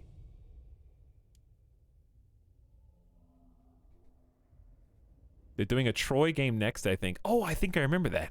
Third Age Total War win. Bro. I'm down. Just let me know when. Scouting. Magic item drop chance increased. I don't really know how to scout yet, but I like drop chances. Cleanse Corruption. We haven't even had to do that yet, so I don't know. Steal Tech. Oh boy. I don't even steal tech in Crusader Kings. You think I'm gonna start stealing technology here? I don't have enough information for that. 4% chance of wounding target. Movement range is modified by an additional -3%. Block army. Modify the campaign move range of the target army. You can, like, negatively affect other people? Like other armies that you encounter on the map? Hero action success chance and action cost -10%. Wait, do I not have this unlocked yet? I'm going for fun, dude. Do I have to do both points in this to unlock this?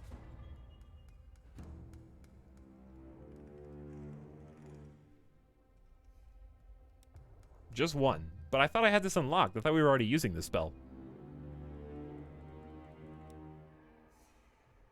Cooldown -30%. Overcast spell.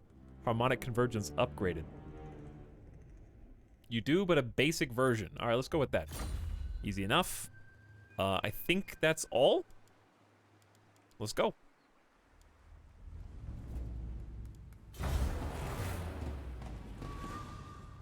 So, overcasting is, I'm assuming, more mana for more effect? Dwarfs, my lord. These runts rarely emerge from under their mountains. Don't be fooled by their stunted height.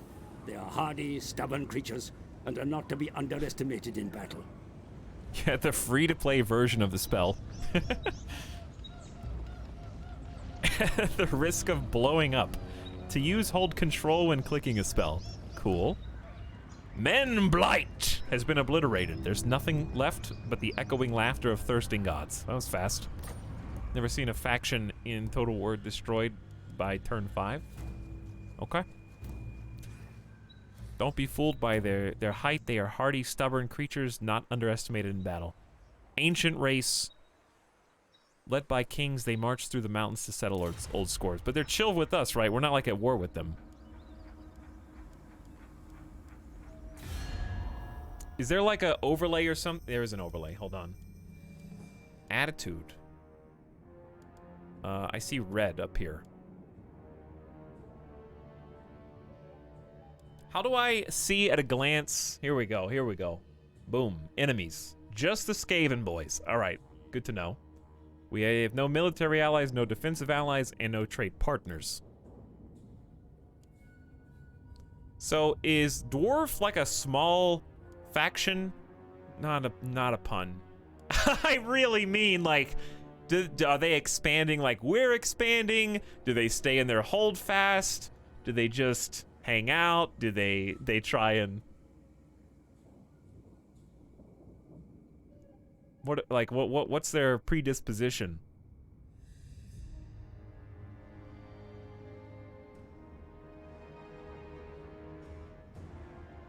Isolationists who hate everybody. Okay. Can I sort? I can sort by attitude. The Bowmen of Orion are like, you guys are pretty cool. Lord of Athelloren. So when it takes me to the mist, are they actually somewhere in that mist, or is it just taking me to a place that they don't know? Treaties. We have a non-aggression pact. Ooh, we do. Honor to your ancestors. We can ask for military access. We can ask for defensive alliance, military alliance, break the pact, join a war, or declare war on them from here.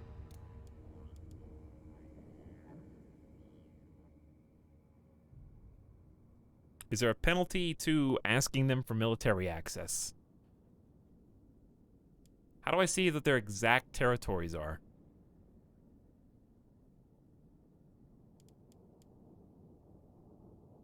Doubtful. Okay.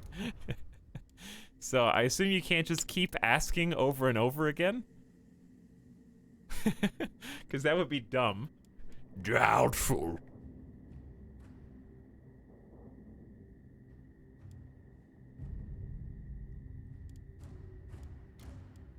All right, let's get out of this for now.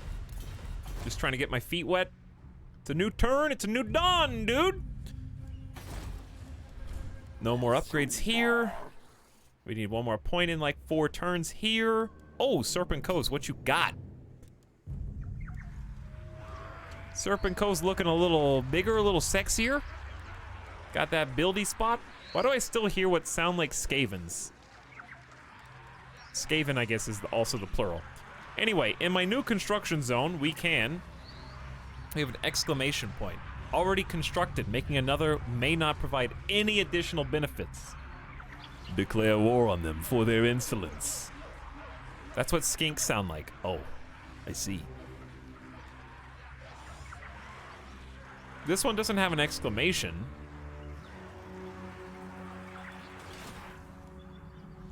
Because, oh, we went up Sacred Spawn Caverns.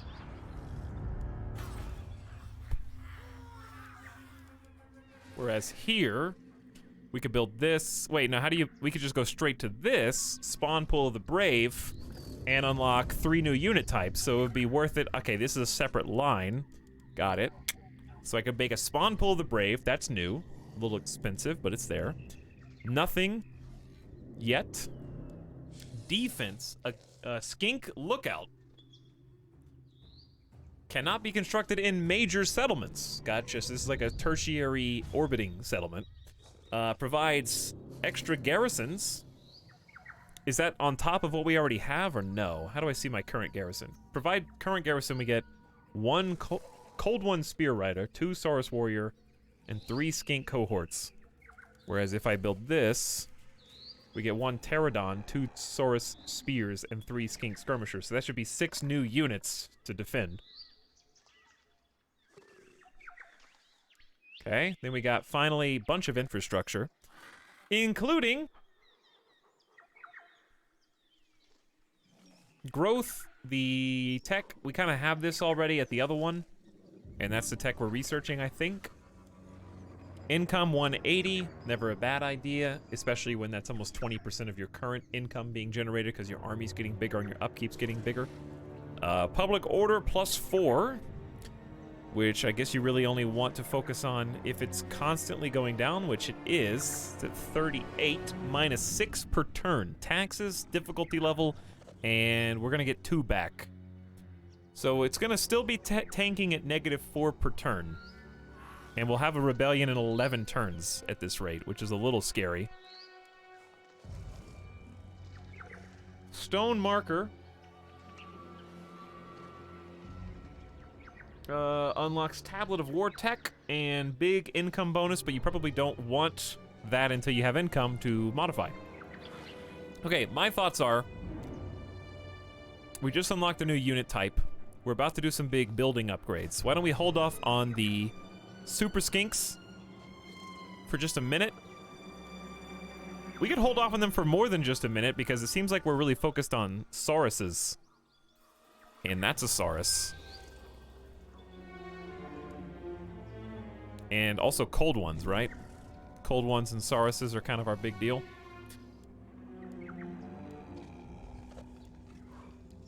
So what I'm gonna do... These are each 2 turns, that's 3 turns. Well, the thing is, like, I don't have knowledge that everyone else has, so I don't know who's actually to my south, where the threats are coming from, so we'll just have to be reactionary. But I worry about our declining income. So I want to get income first.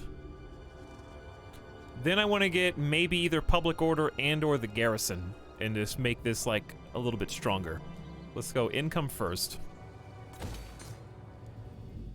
And we're going to have another building spot when we get to level 3, which will happen in like 8 turns or something like that. Actually, we have 1, so it's going to happen in 4 turns. Well, 6, technically, but we have to pay for it.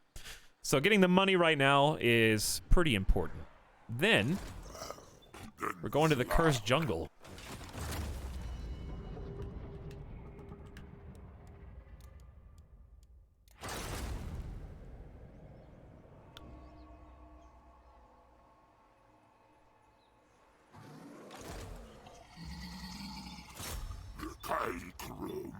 We're not going to be able to actually hit it till next turn. That's okay. We're almost to full strength.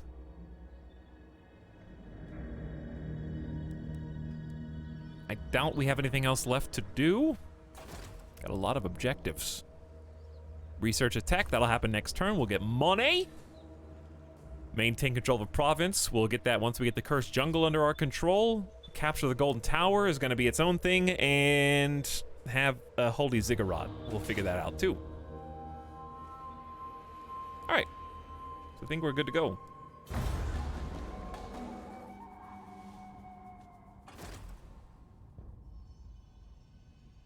Krelk.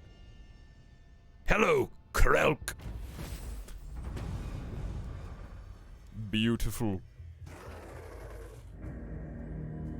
Skink researchers and archivists are poised to do your bidding, Ancient Master.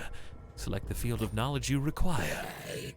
Las blocks kaukukai city. Karkoretelk krokai. Soltek ax chakota yours. Okay, you didn't actually...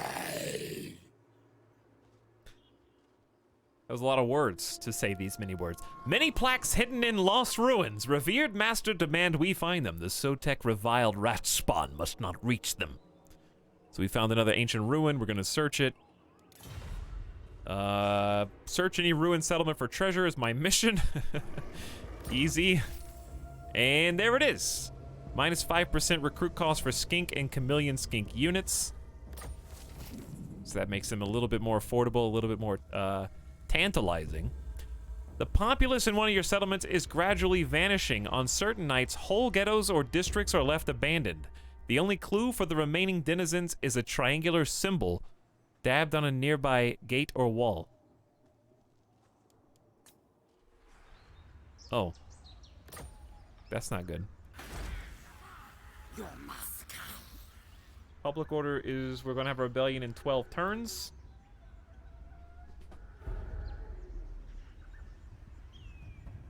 Corruption and the taint. Dude, the taint. Don't worry, we'll fix it. Don't worry, we'll fix it. Alright, we're going in! Round 2! Let's see what we got. I see no reason not to just lunge on it. Whoops, did I not click it? There we go. Oh, nobody's home. Nobody's home. Number of soldiers that will settle here, 850. Search them. You will be presented with a puzzle. You'll be rewarded if you decipher it. Should I always search the ruins before colonizing? Or is it an either or?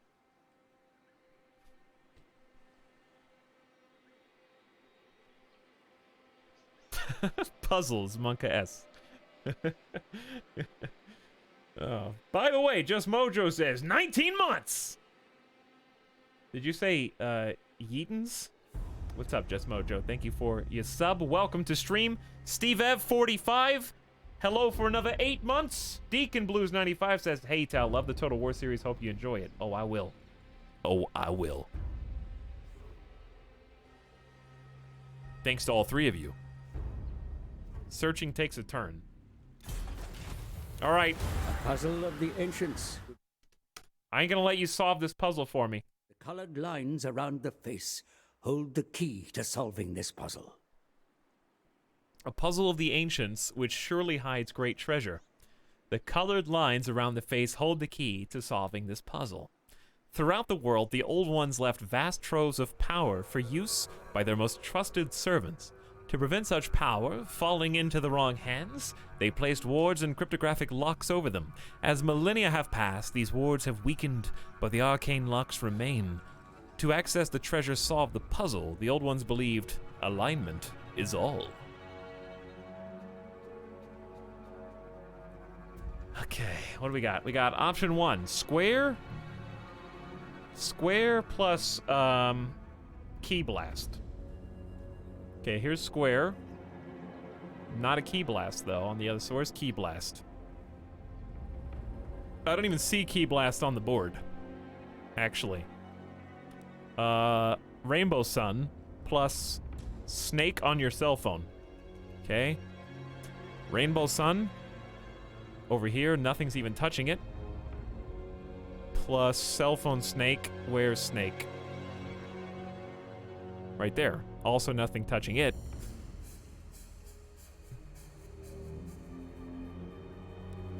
We got, I don't know what this is, actually. It looks like a saw blade with a pointy piece in the middle. Right there, yellow. With bug carcass, which is here.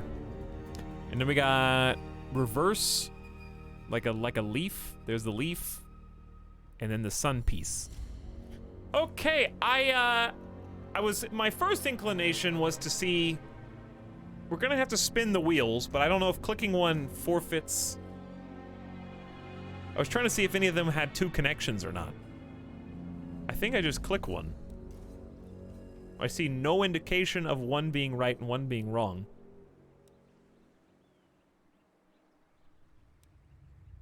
So I guess I'm just gonna start with, cause here's the key blasts. And here's the saw, and they're all none of the icons are matched up. Hold on. I got an idea. What? Do I have to imagine what they're pointing to based on the color of the lines? So if I use my imagination... But why are there 4 separate...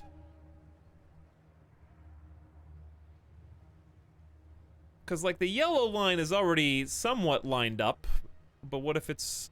Even if it's reversed, does it matter? See, the yellow line can't be aligned. Ever. The blue line can, and the red line can. The yellow line can literally never line up correctly. Because, see, it's going... This is all on the same stone. This is here, but these are on the same stone, and they would have to be over. But the blue, if you rotate this... Let's say this line connects to this. Tick, tick, tick, tick, tick, tick, click. Tick, tick, tick, tick, tick, tick, click. I don't think the blue line can connect either. I honestly think the red one is the only one that can. So it's got to be a red line. But if I move the red line over, this wheel can still move, so I have no idea what this is supposed to be looking at. And we got the leaf and the square, and those are on different ones. So perhaps we find the 2 pair that the red is possible to connect to because there are 1, 2, 3, 4, 5 blocks total with 3 blocks in between. So can square and poof touch each other? 1, 2, 3, 4, 5. They can. So 1 must be the right answer. But we're gonna look at the other ones anyways. Circle plus rainbow. Circle plus snake. Snake is on the opposite side, so that can't be it. Tooth claw with bug carcass. Tooth claw's here. Bug carcass is here. Ooh, 1, 2, 3, 4. Wait, 1, 2, 3, 4, 5. Uh-oh. This is the sub sound. That matches up as well. They both do. 1 and 3 match. And you got leaves and sun. 1, 2, 3, 4, 5, 6, 7. So it can't be this one, and it can't be this one. It has to be one or 3. The reason why it's gotta be 3 is because for it to work, the face would be right side up, because this looks like eyes and a nose and a mouth, and that wouldn't be upside down, which is what it would be if it was this one. So for it, if it was right side up and we go tick, tick, tick, tick, tick, tick, and it hits the bug carcass, that's it's gotta be number 3. Bam! First try! You can come out of the hole now.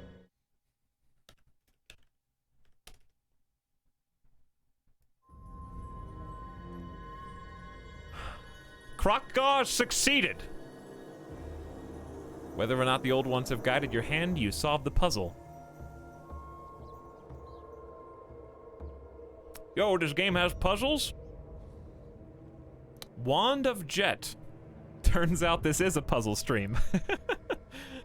No one solved that puzzle for thousands of years until Etal arrived.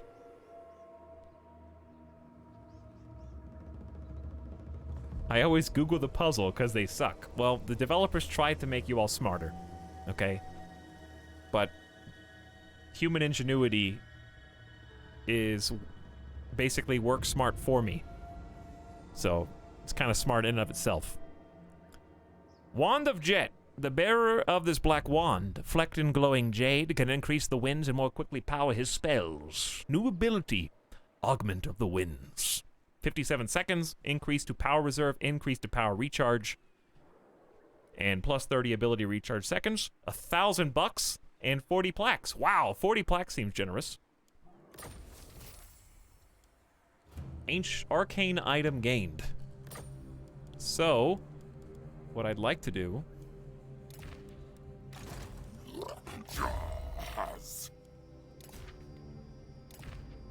Can I give it? Yeah. Yeah. Alright, so he gets the Wand of Jet. I think he's the mage, so he makes sense to have it. Gives him more power and power recharge rate. Did I hear Jade? You may well have, Clive. You may well have.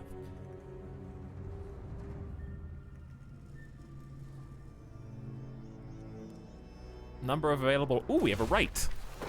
I don't think I'm going to use it, but I'm going to look at it anyway. Cause attrition to enemy armies in your territory. Ambush goes up. Weapon strength, missile strength, melee attack. This is probably for when you're actually rich. But it lasts for a long time. It lasts for 10 turns. Alright, didn't we finish building? 3 turns until we get a new thing. Why don't we... We can't take over the cursed jungle until next turn, correct? Okay. So, maybe start a new tech if one is available. Tablet of the Saurus is melee defense for Saurus or sequence of skink spawning. Recruit rank for skinks is better. However, the reason I want to do this, even though it doesn't benefit us now, is I would like to have really early, better ranked recruits right off the bat. I think the faster we get... Jade Gang pump it. Hello, old ones. Could I order a pepperoni pizza for delivery? Pepperoni pizza sounds amazing right now. But yeah, I wanna like front load my recruit rank for everybody before I recruit a bunch of other armies. I think that makes sense. So we'll start down that. And bam, that's it. Again. See, now we're starting to move, which is why it's gamer deathbot time. Chat, it's been 4 hours. I gotta stretch and get a Coke. Dude, I'm thirsty. Uh-oh. Battle is upon us. Study your options carefully. The enemy are close. Blood will be spilt. Hi there.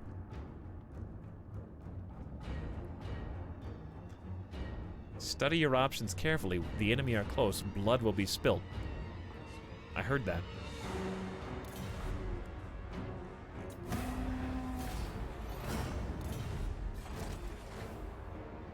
Don't worry, I'll be back for you.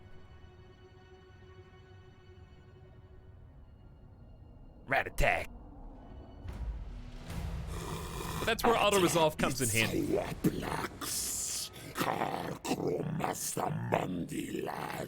Great insight is gained through recovered plaques, yet revered Master Mazdamundi needs more. He prepares a ritual to seek the wisdom of the old ones. Learn more about ritual currency here. Treasury plus 2,000.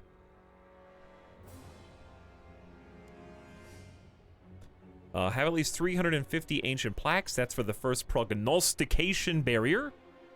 I mean, we're just gonna do that kind of naturally. You need not fight your enemies alone, my lord, for there are foreign powers sympathetic to your cause. Agreeing a pact of non-aggression with a foreign leader will do much to build trust between you. Trade relations or a military alliance may follow. Cool. Build relations toward trade and eventually an alliance. Another faction wants to establish a non-aggression pact with you. Sign a non-aggression pact with the Bowmen of Orion. Oh, it's like a quest. Now, is this always a quest? Or is it actually like change campaign to campaign even if you play as the same people? I bought Terraria and spent 3 hours building a stone foundation for a mighty spire. Nice, Clive. It is a great time waster. So much fun. We'll probably play some more Terraria either tomorrow or within the next few days. We're going to be streaming for some time. I might take a day off on Monday or Tuesday, but we'll see how we feel. Random quests. Oh, nice. Randomly generated. That's pretty cool. Greenskins. A barbarous race of savage killers. They think of nothing except violence. Keep your weapons close at hand in any dealings with them. So, start positions are the same each time, right? What about, like, individual neighboring factions? Like, are the dwarfs always there? And are the greenskins always there? SWOTOR's been eating my time the last 2 days, thanks to you. We're gonna play some more SWOTOR soon, too. Maybe we'll do another Flashpoint. Everyone always starts in the same place. Evanito says yes. Kruk looted our settlement, taking 448. Remember this outrage and visit it on the many times over. Orcs and goblins band together on the campaign map, collectively referred to as greenskins, live for nothing but violence, and can be incited to near unstoppable walk if sufficiently roused. Alright, we lost a settlement, that's fine. Encounter new faction, decisive defeat, and the region is contested. So, question. This is the edge of the map. How can someone take the cursed jungle? Is there a way to access it without going through Temple of Skulls, or is there a mountain pass somewhere that I can't see?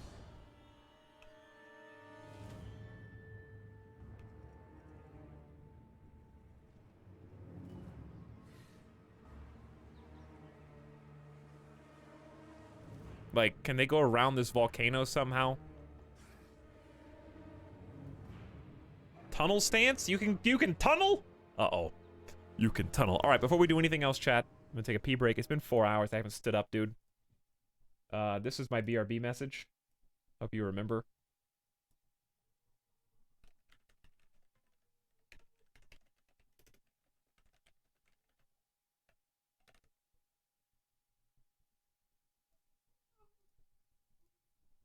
That's very important information.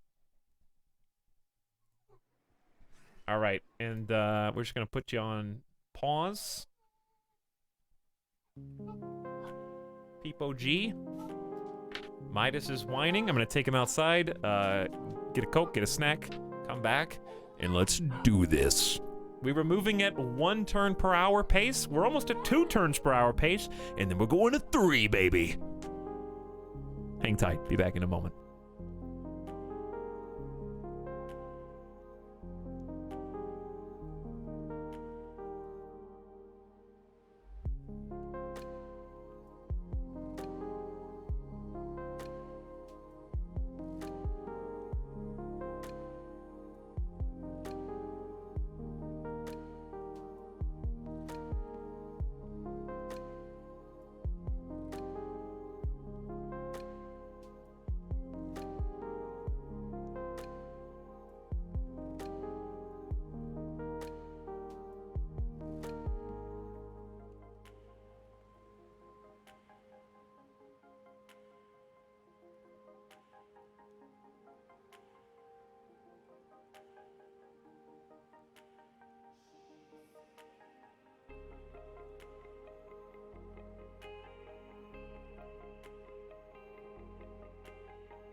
Hey.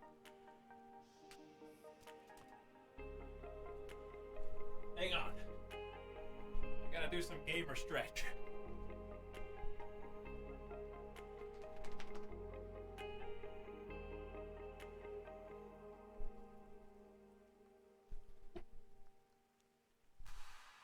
Get that blood flowing.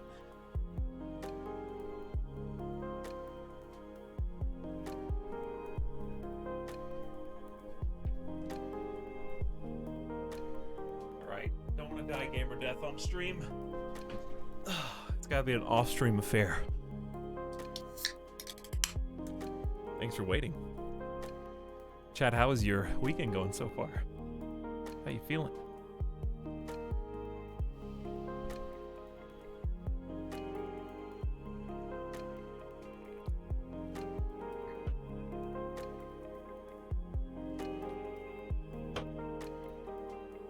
I'm about to go shopping.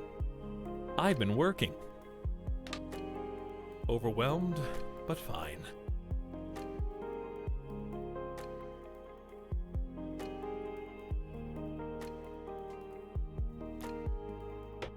That's right. You guys played people in the Discord. I saw playing some Jackbox. Was that yesterday?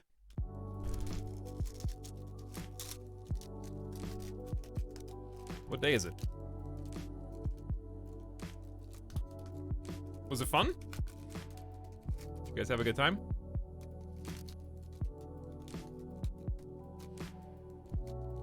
So yeah, if you want to hang out and play some games with some other people in the community, they've been chilling in the Discord, streaming some Jackbox. I got a Pop-Tart. Hold on.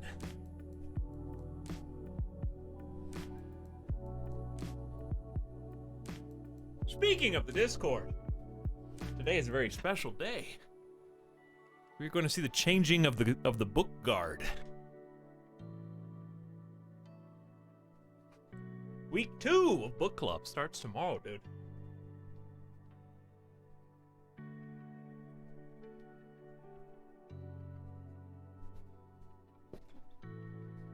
I was able to catch up on my reading last night, so I'm ready to go. I'm gonna unlock the channel sometime after I stream. Finish streaming tonight, I guess. For those of you with the nerd roll who want to chat it up. And I'm gonna leave that channel unlocked for a few days, like 3 or 4 days. Then lock it back so you can focus on reading for the next leg of the book. I think I'm gonna make an AR quiz for the first reading. If you want to do it and share it and post it, by all means.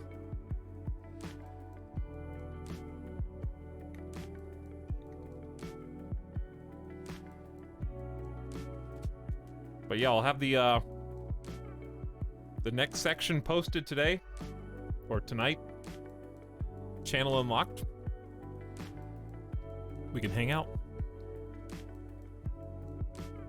Also, I guess it should go without saying that there will be spoilers in that channel for the previous week's reading. So if you haven't read it or caught up yet, and you need some more time, don't read the spoilers.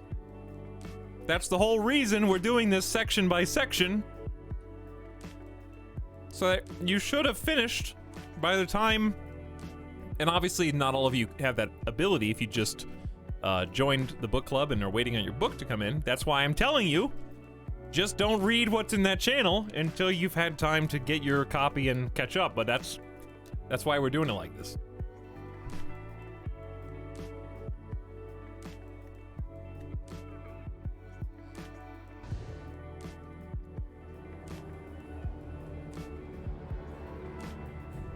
So I have a feeling somebody's gonna like click on the book club channel and then read spoilers. And then complain about it, but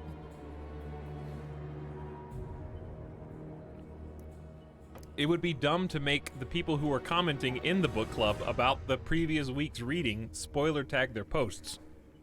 So there won't be any spoiler tags necessary as long as your discussion is what it should be, which is just discussing the previous week.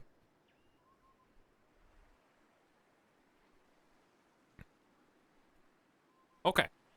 Anyway, it's a new turn.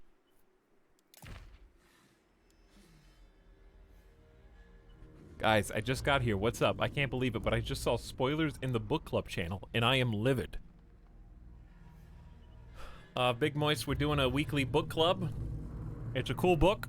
If you ever like the video game Sorcery, the way I would describe it so far is it feels like watching someone else play Sorcery. So it's pretty cool.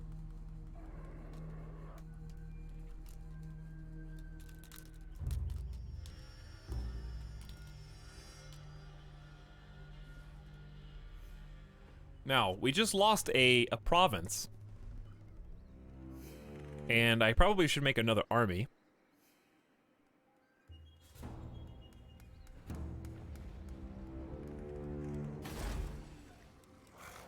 You must die. Which I assume will involve recruiting a lord.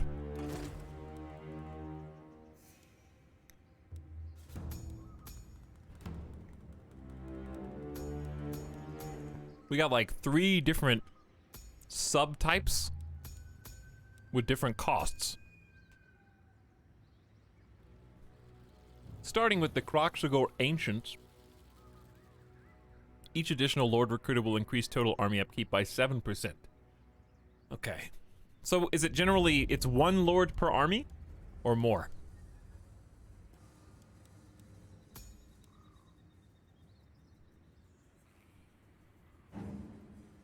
Hey guys, how's my favorite book club? I sure hope no one spoiled this book we're reading. Well, not yet.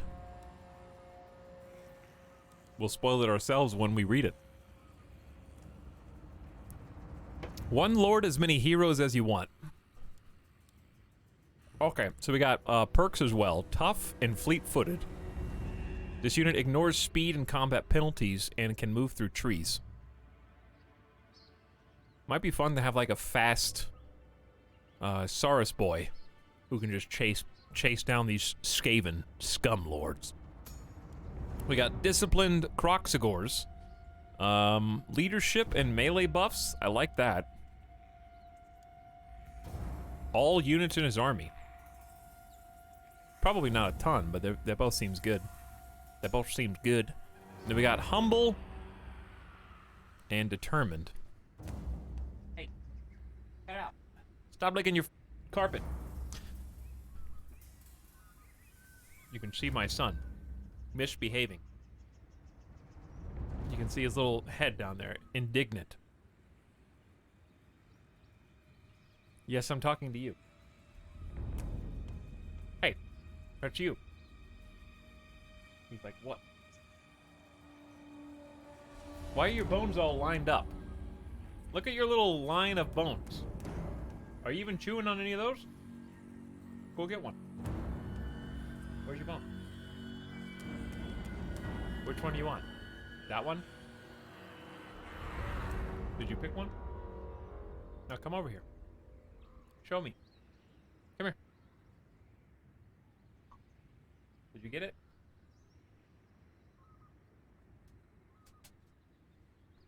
Which one did you pick? That one? Did you pick that one? Is that your favorite one? Do you like that one the best? Are you gonna chew on that one now? Yes? Okay. He wants that one. And I want this one.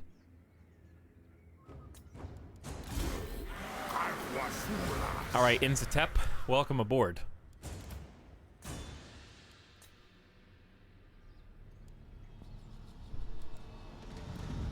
So we are going to recruit some friendos.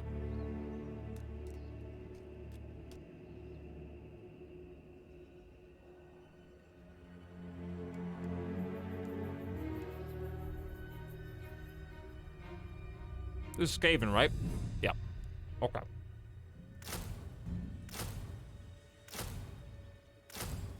How about we start with just 4 Saurus warriors? Wow, my income's going down. But we kind of need to take it back. Why don't we just do just the 3 that are gonna... Wow, yeah, their upkeep is pricey. You're right, because this is a different, different lord. So we could go, you know, cheap. Yeah, that 50% off is huge. Alright, well, maybe we'll just start with some javelins then. On turn 1. So that way we continue making... My predicted income is so low.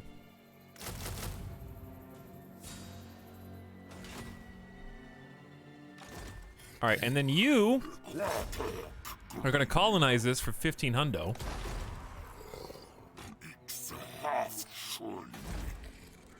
And the Cursed Jungle is in need of anything. It needs a base. So this will have a tiny garrison. I now see how small the garrison actually is. But yes, we're gonna build the Lizardman Commune. And then we have to basically spend our troops. Ooh, so when you colonize something, you have to take out of your existing armies.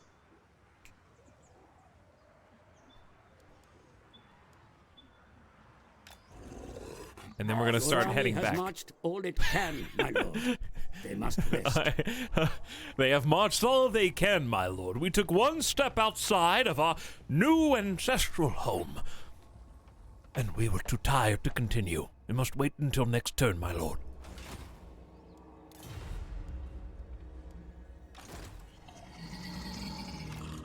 Yeah, we actually will retain, we'll get more training if we stay in, as I thought, so we'll stay in. And then...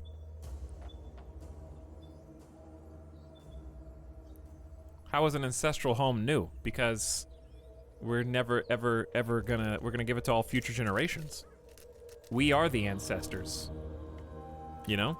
Think about that, chat. You're the ancestors of someone else who doesn't exist yet.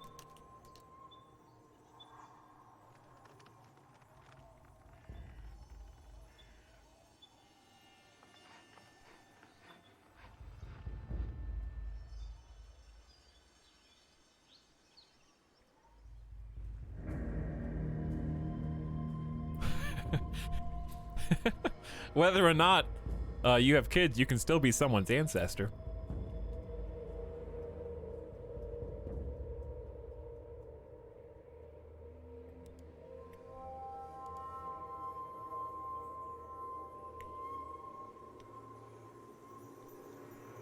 What do you mean, what?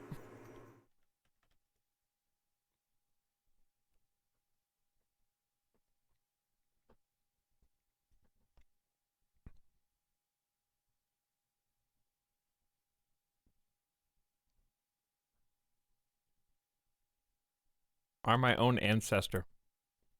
Say that again, but slowly. Etalyx is saying the government can clone us.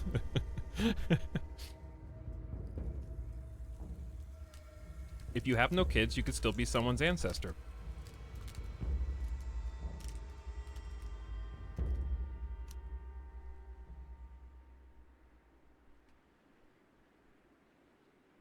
What happens? What if you go into cryo sleep?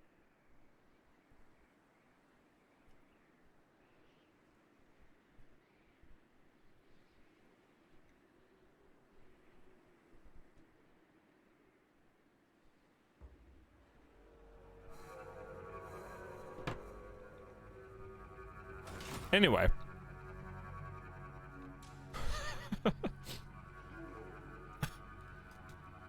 Have you never, seen any movie, TV show, or read a book? Alright?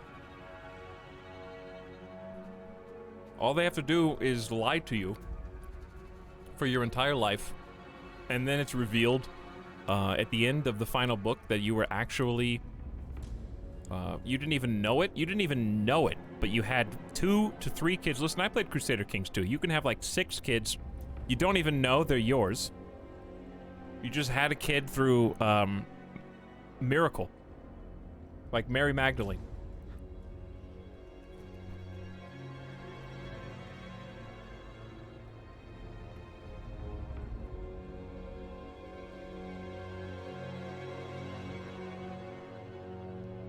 I love how chat so easily derails Etalyx. This is where you're wrong, Major Spacer. I'm just eating a Pop-Tart. I'm derailing you.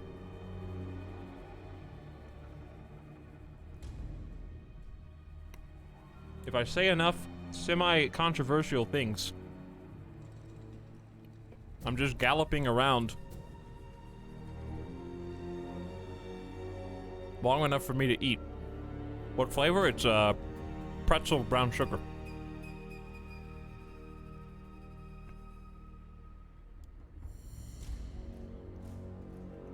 This is the sub sound. Don't sub now. I'm busy. You only see I'm playing a game. All right, do we end the turn yet?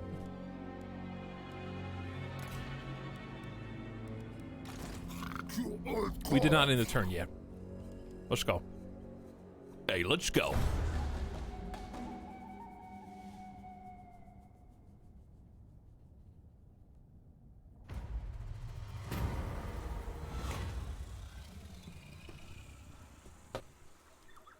The signs are clear. The eternal war once again swerves in Lustria's direction. Those that threaten to unmake the progress of the great plan gain power and prominence. The designs must be countered.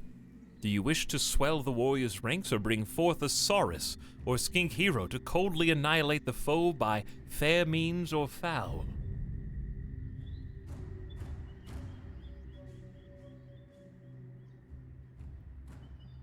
Spawn Saurus warrior or spawn a new hero? The hero sounds better. Is there a right answer here?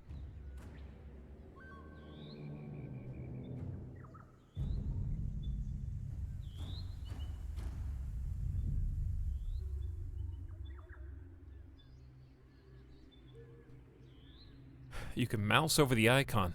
A strong army is essential to the great plan. Your ranks swell with cold-blooded Saurus warriors devoid of pity and mercy. Spawn warriors. Turns remaining 5. Spawn a new hero. You must choose Saurus or Skink in open battle versus the clandestine war of subtlety and surprise.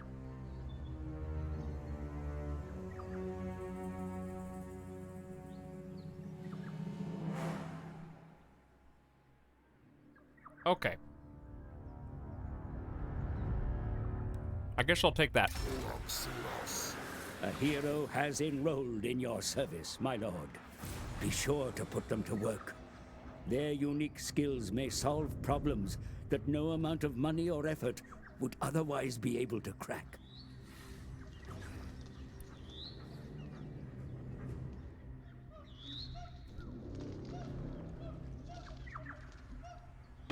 All right. Successfully carry out any hero action and get 4 ancient plaques. Easy enough. And who dis? Zlathuask. Scar veterans are perfectly designed killing machines, their martial prowess further enhanced by battle experience.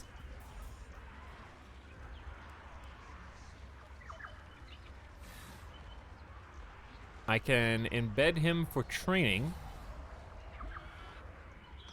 Serving in the parent army. Spread public order. Ooh, they can spread public order. Are we having quite that issue? Well, it's actually going up now. Probably because we have a military presence. So when the military presence is gone,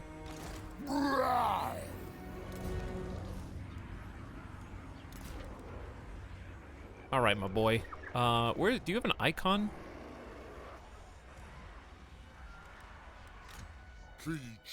Not really. He can also inflict damage upon a garrison, wound a target hero, or inflict damage upon all units in an army. Huh. So what I'll probably do is just unite him. Oh. Well, there you go. Thanks for the 4 plaques. That was very nice. Winds of magic change. The fickle wind of magic spill from the realm of chaos, flowing all across the world. The winds wax and wane in an incomprehensible fashion, at times blowing a gale, while in other places becalmed. Now the arcane currents have changed once again. The stronger the winds are blowing in a region, the faster they will replenish in battles fought there and vice versa. This affects how many spells can be cast over the course of a battle. Hey, moderately depressed, we're just hanging out, learning, and we're about to try and take back a settlement that I just lost. First of all, we need to get these dudes. I would like to march them, but they are still recuperating.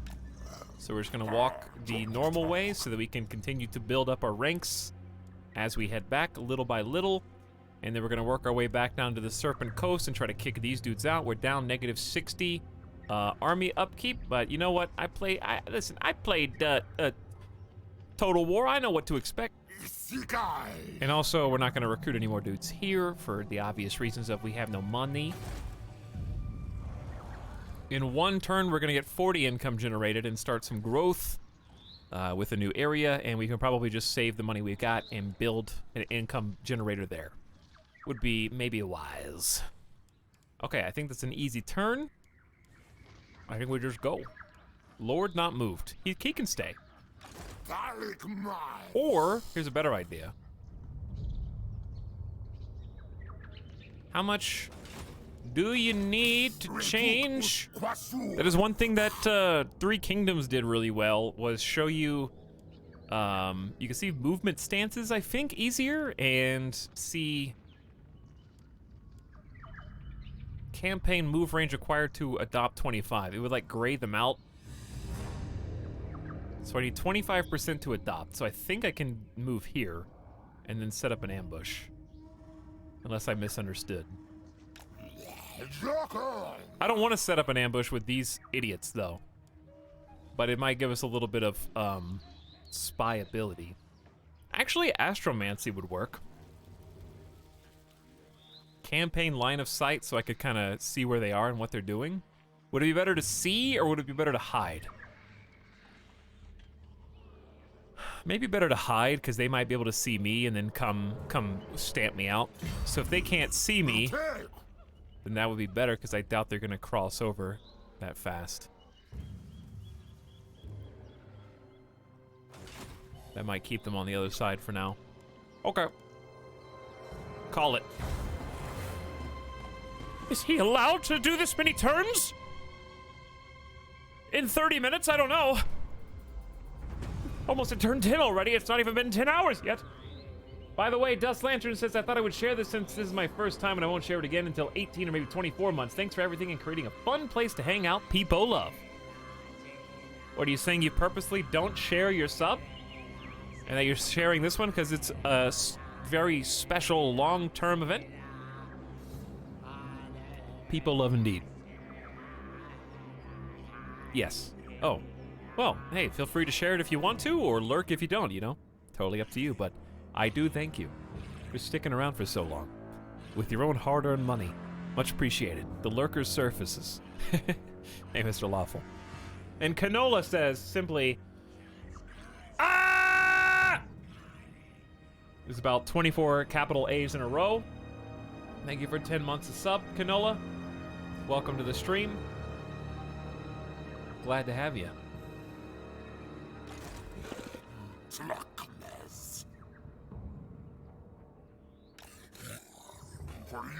Population surplus, province in the Kingdom of Beasts. So if I had a bunch of money, which I don't, I would build this. Even though I think that's neat, I think we should focus on the task at hand. Use our new minor settlement, the Cursed Jungle, which is a little bit more secure and safe, to either bulk up income. Other options are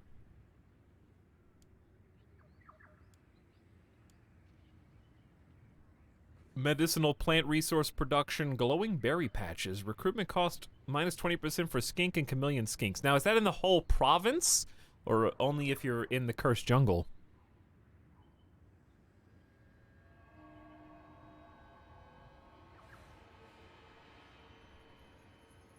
Because if that's the whole province, that seems good, and we can trade the medicinal plants, right? That's a trade good. So it's either that or just go for the boring 180 income, which we're gonna get anyways once we take back the Serpent Coasts. I think we were building. Recruitment's, yeah, province. Okay, that's what I thought. Yes, we did play 40k Mechanicus some, not as much as I wanted to. I wanted to play more, and I just never got back around to it. All right, let's go glowing berry patch, which eventually looks really good, dude. Hero recruit rank up for certain types of units. Upkeep down, recruitment costs way down. This looks good. Let's go with that. It wasn't too expensive either. And we're down to only -20. Okay, so next turn, we will be able to move into their territory. Maybe I will change into an astromancy stance since we're actually close enough to reinforce. This is ambush defense chance plus 50%, campaign line of sight up 150%, chance of intercepting an army using the underway, beast path, or world routes up, so we can root out the Skaven. So I'm gonna move to the edge. I don't... How do I tell if I'm in friendly or allied? Like, is there such a thing as, what do you call it? Supply lines? Like, attrition? Do I have to worry about that?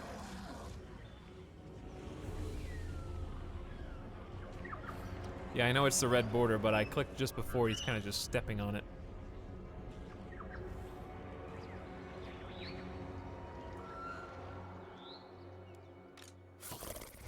And these guys are still trying to get more people. Only if there's corruption, they'll tell you.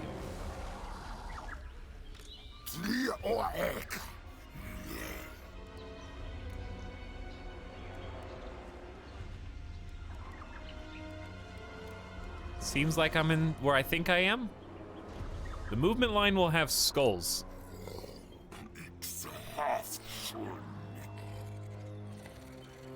All right, well, I still have much to learn about moving in enemy territory.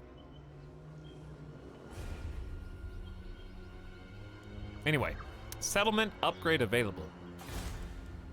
Meh. Oh, I didn't realize population surplus was shared by everybody. It's probably worth going ahead and getting a tier 2 building. You get 20 extra income. It's not much, but you really do get the growth, the extra construction slot we can do whatever we want with, and the better garrison.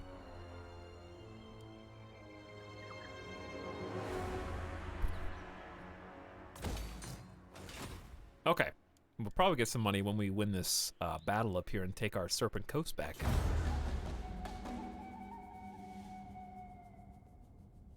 Let's get into it. I'm ready for another battle. This looks like it's going to be a potentially chunky one. Here comes that boy.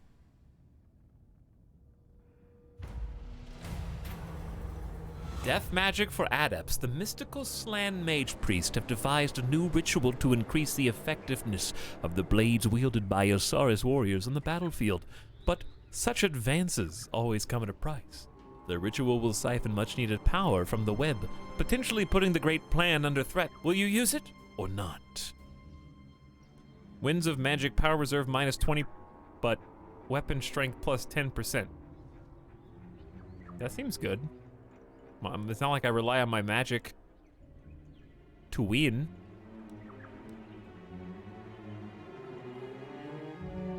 What's wrong with Wind of Magic Power Reserve down 20 for 10 turns? Etalyx is playing Total War Warhammer 2. What's up, Nano?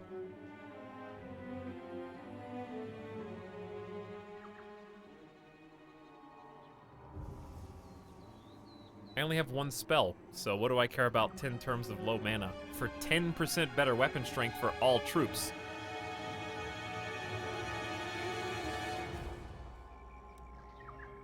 I think a few people see mana down, avert, thinking about their own campaigns or their own characters.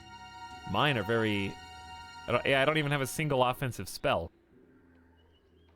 So, yeah, go with it. A wandering host approaches. Beware of such rogue armies, my lord. They must not be allowed to threaten your realm. Who's Do not this? Tolerate their incursions on your soil. I'm a little busy, bro. Follow your heart, Etalyx. Screw the haters. Mission issued, the Lord of Strength, the Old One. Uh-oh, we got... why did I pick the Aztec names one?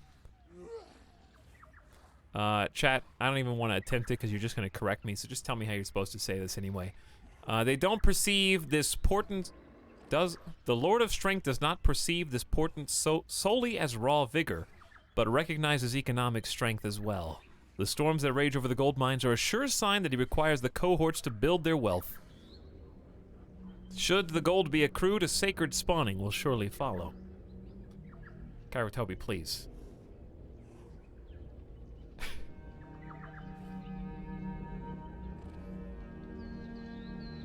It's pronounced as it's spelled. Zakatli. Zakatli. Zakatli? That's what I would say. Attack a force belonging to the following faction, the Wandering Dead. Master, dead spawn wander into your dominion. Such things need purging. So who's this? Darkness comes. Zombies and skeleton warriors and crypt ghouls. Well, we are close enough to be able to deal with them. has.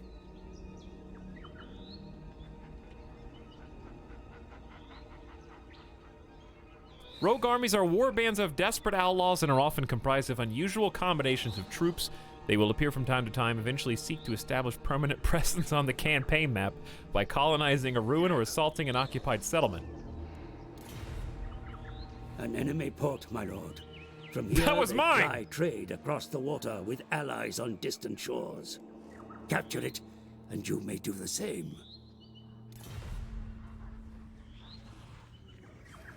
Okay. Here we go. So we're standing literally right next to them. Such an action would surely lead to war. As glorious as that is, proceed only if you desire conflict, my lord. Yeah, right? Like, you're on my territory, you just told me I have to eliminate them.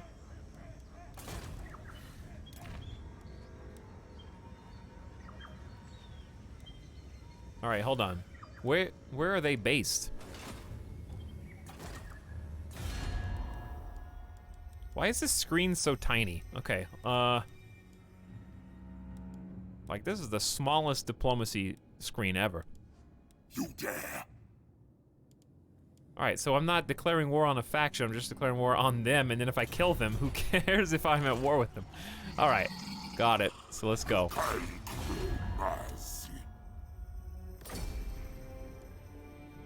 War with us? Do you think that's wise? Where are you gonna run? You are attacking the Wandering Dead. Yes, I am. And I want to fight just so I can get practice with my troops. Even though we outnumber them. You can expand it at the top left. Oh, that menu I complained about? Okay, I'll take a look.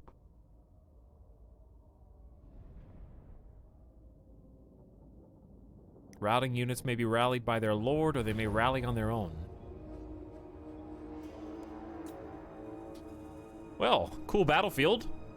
I can see the temples in the distance. Ooh, very nice.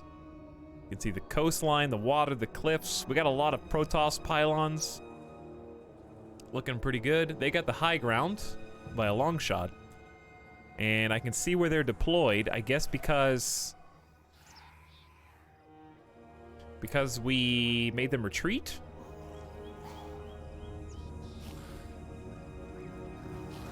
Rip the Wandering Dead.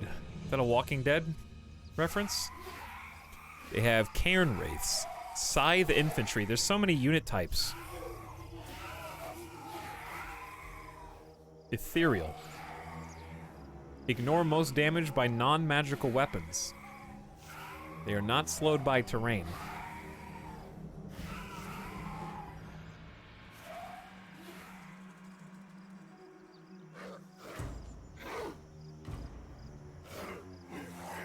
Those are some ugly boys, dude. Crypt Ghouls. Weak against armor. Poison damage deals. They got the Zombies. Meat shields. While unimpressive at causing damage, this unit is useful as a meat shield, absorbing damage that would otherwise hurt a more precious target. Okay, so these guys are just gonna get rolled, like the guys in the back. They have a ton of HP. 10,000 hit points. I don't know, doesn't seem that much more than skeleton warriors. These guys have 7,500, I guess. An attack skill of 5. True, 18. So skeleton warriors are a little bit scarier. Skeleton spearmen have more defense but less everything else.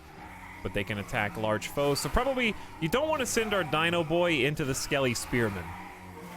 Effectively, is what I'm understanding. Okay. Got it. Or at least I have some understanding. And then here we are. So we got to line up behind the yellow. We got some new troops. So let's go. Group 1. I might just put the Saurus Warriors in Group 1 too, for simplicity's sake. Jav Boys, I'll put in Group 3? Uh-oh, I did lose a croc. No, we only had one croc. 1, 2, 3, 4, 5, 6. I'm probably gonna rearrange this, but anyway, here we go.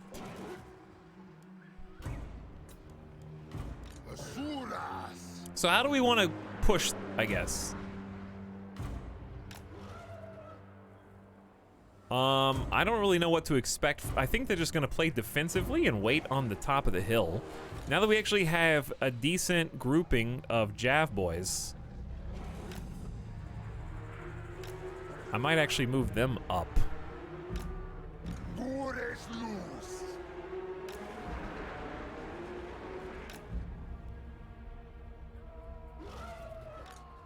All right, keep the Feral Stegodon away from the spears. I'm gonna throw him on the left. Krokgar is our hero, and he has a, this is his aura of inspiration, right? Maybe I should just put him with the Saurus warriors, then. Oh, I can't.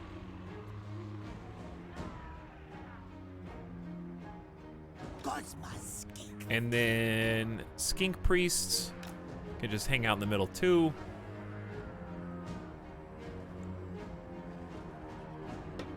All right. Start moving up. The winds of magic blow strongly in this place, Commander. Harness its power and channel it against your enemy. Alex, how much HP does Karl Franz have?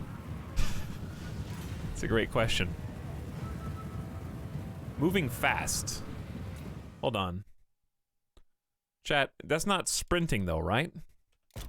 Why are they moving fast? I have it set to default no auto run. Slow down. So basically in Total War, units get tired. So you'll notice that it says eager and fresh. So fresh indicates their level of tiredness. And the more that they fight, the more you use them to sprint, charge, attack, all that, they become much more tired. So you kind of want to keep them fresh until you need to use their energy to, you know, bear down on the enemy, basically. So if you want to fast forward, you don't like waiting for them to walk, you can do that. Or you can just enjoy the display of power. I love just getting in deep and appreciating. Use the maps available to assist your tactical planning. You're ruining Commander. my mood.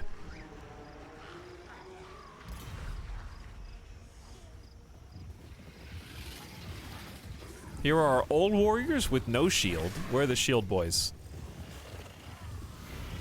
Ah, there they are. Look at those, like, half-shell, spiky turtle shields. I love those guys.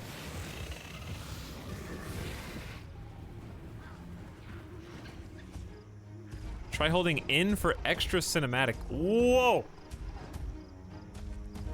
Holding in? I think you just mash in. Does it follow the mouse? It does.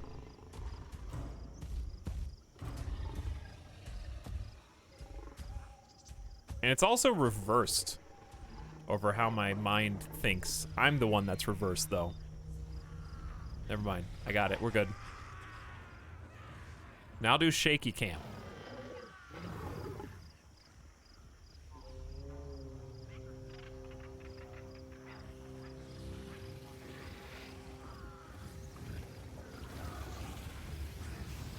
Oh, they're so heavy, dude.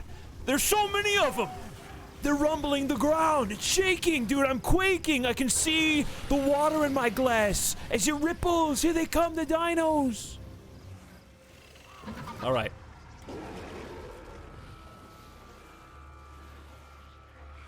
Here we go. So they don't have anybody who can shoot. So we can literally instigate this via some quick javelin throws. This is the widest formation that they can get.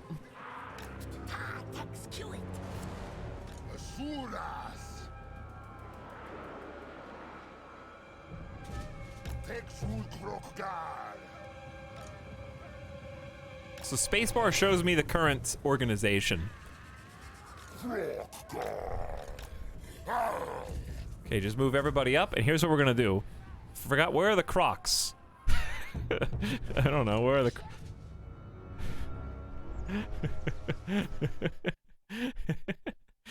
Classic. You know what, they're pretty much useless to me right now anyways. They're just hanging out, dude. Again, the Crocs are just happy to be here.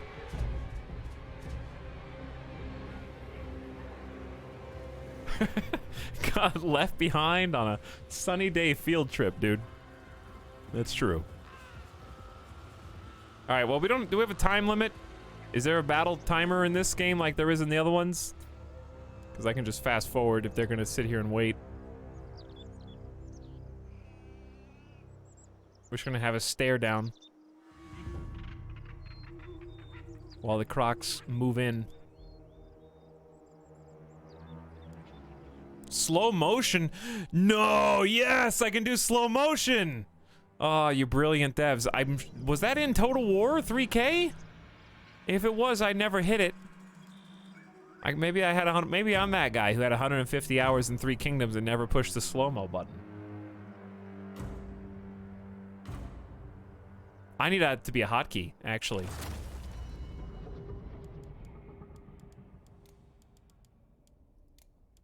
That's gonna be a hotkey. Battle. I need a slow-mo button, dude. Speed up, is it slow down? I guess? I wish I could do this on mouse 4 and mouse 5. Bro, what's up, Crike? Oh shit, so excited you're trying this game. Bro, I am also excited. I got all the DLC. Except for Norska. And I guess some of the Total War Warhammer 1's DLCs. And because I'm playing a Vortex to get my feet wet. I'm doing the Vortex. But what up? I'm playing it right now. I remember you were playing, are you still doing the Skaven campaign? I remember you were playing as Rab Boys. You playing as the new DLC boys? I got the new DLC, but I'm not playing as them because everyone's new to me, so I'm excited about anybody. Chat, what should I put slow down cam hotkey? I want to slow-mo all the time so I can appreciate the gory detail of the blood DLCs. Let's do mouse 1.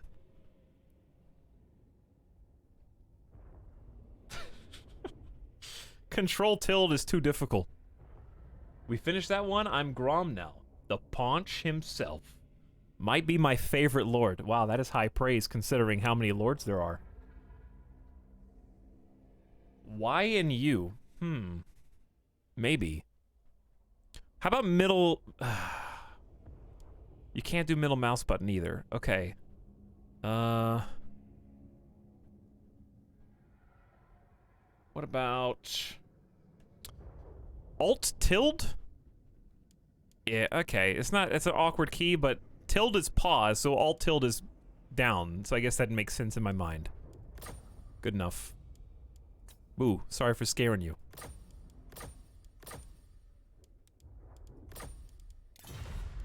But yeah, I'm learning the ropes. This is only my second battle. I know it's been 5 hours. Don't ask. Okay, don't ask. I played 3 Kingdoms, so I already know that I like Total War formula. I did a full campaign of Total War 3 Kingdoms. Had a great time. I've always wanted to play Warhammer. And as soon as I was getting ready to do it and jump in, because they had a big sale recently, and I was like, okay, sale's here. Let me go ahead and grab all this beautiful DLC in case these lords appear in my game. You know, I like to have that variety. And then as soon as I grabbed them all, they're like, by the way, here comes the Paunch Boy and Elf with Dragons guy. And I was like, well, now I may as well just wait an extra 2 weeks for that to come out, just in case they appear in my game, because Grom can be in the Vortex. So, here we are. Now it's out, and I'm jumping in. I'm ready, baby. So we're just gonna fight some zombies. Even a default fight like this that's gonna be easy peasy for you guys, I have to get rid of my Three Kingdom habits. And you can see my Three Kingdom habits showing themselves. It's gonna take a while before this old dog can learn new tricks. Because what I used to do and what I'm gonna do is basically rush my missiles close enough to initiate, and we're gonna charge with them. We're gonna do like a rush right now. So I sprint forward with both, let the missiles initiate, pull the enemy, and then as soon as they start charging down, we basically... Actually, here's what I'm gonna do. We're gonna get 2 missiles to go over here and turn a little bit. And then 2 missiles to go over here. And we're gonna create like a cascade. And then we're gonna have the shield boys sprint into the middle. And then we're gonna have, actually, hold on. You and you. And then you're gonna sprint to the left flank. And then you guys are gonna sprint to the right. So these ones don't have shields, I don't think. Okay. Then we need the Feral Stegodon, which is my current best boy. I love this guy. I mean, look at that face. Look at that face. You know? How can you not love that? Look at that expression. Imagine not using magic. Dodes, I only have 1 spell. My single spell is like, here's some melee attack and defense, I guess. Now leave me alone. Just use magic.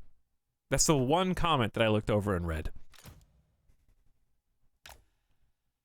Okay, I'm gonna send the priest. He's just gonna kind of hang out right there. Imagine not even using 1 spell. And don't forget the often forgotten Croxagore, boys. Let's go. Let's see the plan in motion.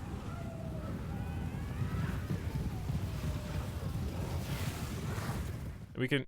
Wait. Uh-oh. Chat, that doesn't do slow-mo. Alt-till doesn't do anything.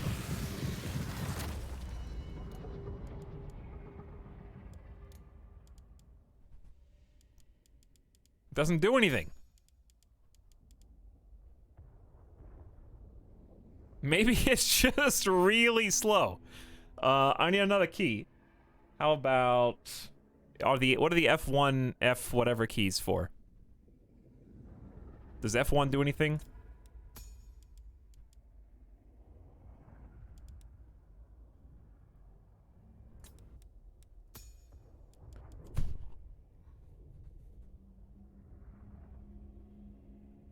Oh, this is for slowing down, like, this... Okay, the speed of the camera panning. Alright, so what was this before? Page up, page down?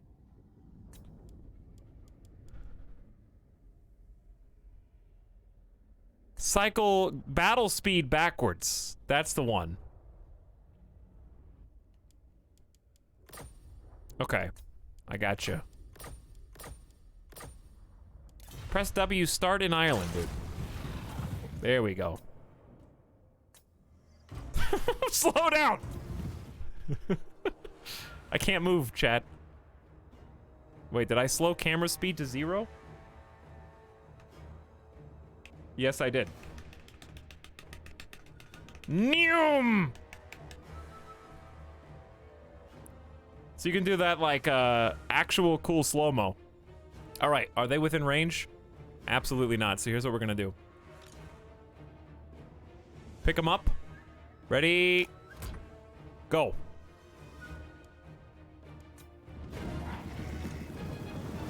And we're in. Take 3.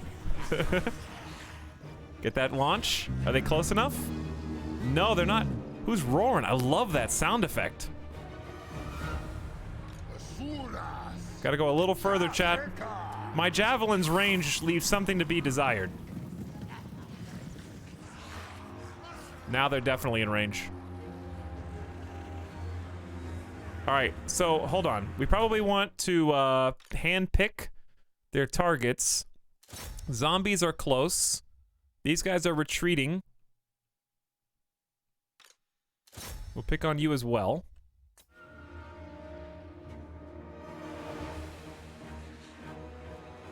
We're gonna force them to do like a little tactical retreat, depending on how they want to handle this, I guess. What was that? Invocation resurrects the dead? Heals injured?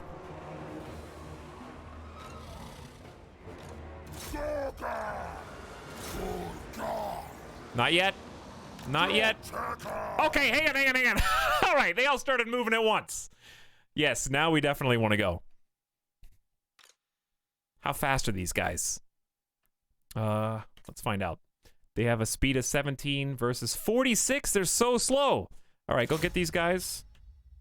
Did you see all of them start moving? And it's like, all right, the plan's up. Yes. We're just going to have just the Crocs tackle those guys. We're going to have... Not you. Why is it selecting them? Oh, shift, not... You do control. Control, not shift. Alright, don't panic. Don't panic. This is what we prepared for. This is literally what you're supposed to do. Maybe slow-mo, so we can actually, like, get in and see what's going on. I want to see how much damage this is doing, if any. So this is slow-mo. They got shields up. You can see the shields actually stopping them, which is cool. Those are some insanely powerful shields. Also, what happened over here? What happened over here? Did I accidentally, like... Oh, did they... They must have used all 3 of their volleys, and then I just sent them in. Okay, well, here's what's gonna happen. Where is, Whoa! Imagine forgetting about Feral Stegodon. Imagine forgetting him. Wasted ammo on zombies. They're all, like, undead. They're all undead. Quick, give him the spell! I don't even think the spell speeds him up. It just makes him stronger. I don't think it has a speed bonus. Alright, chat. Here we go. Here we go. Time to crash against the waves, dude. Time to crash against the waves. So, they still got ammo. Full speed.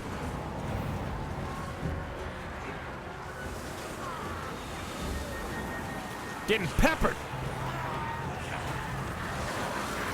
The enemy attack your flank, Commander. Drive them off. They attack your flank? I doubt that very much. All right, Priest. Give that buff to Krokgar. And let him go to work. Here comes the big boy. He's getting in there.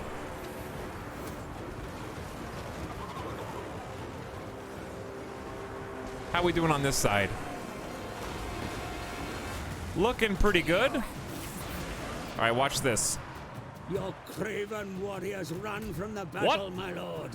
Who went? Oh, those are the first guys that accidentally got engaged. This is the sub-sound. So what can he do? Does he melee? Is that a bad idea? Get off my screen!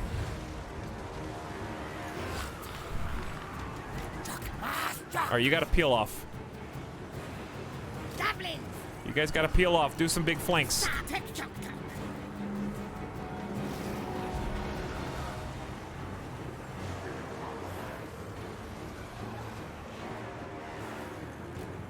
Now you do whatever you want.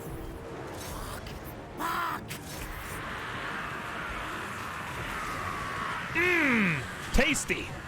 Right in the back.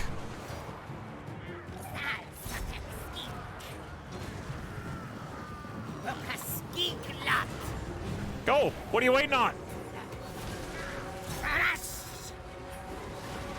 That wasn't a good charge at all. How are we doing over here?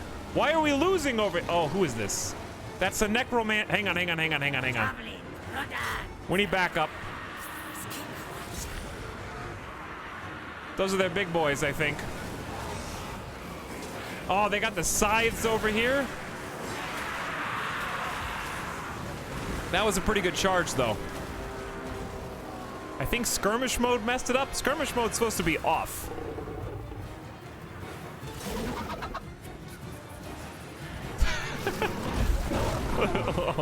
Obliterated. All right, we got one about to retreat. And then they should just cascade. How do I tell if anyone's idle? Like these guys. Is there a fast way to see if anyone's idle?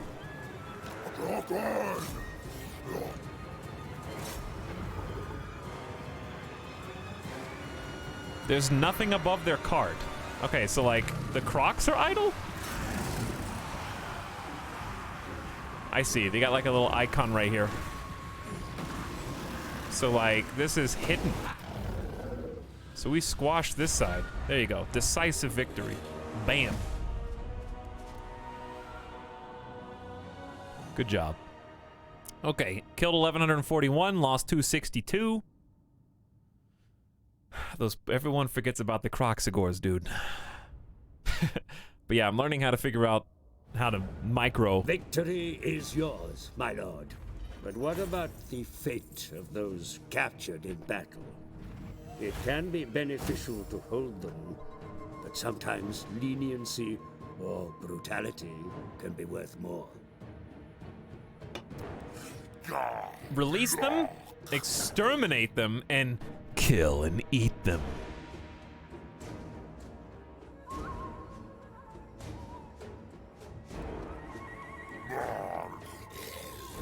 If you release them, you get money.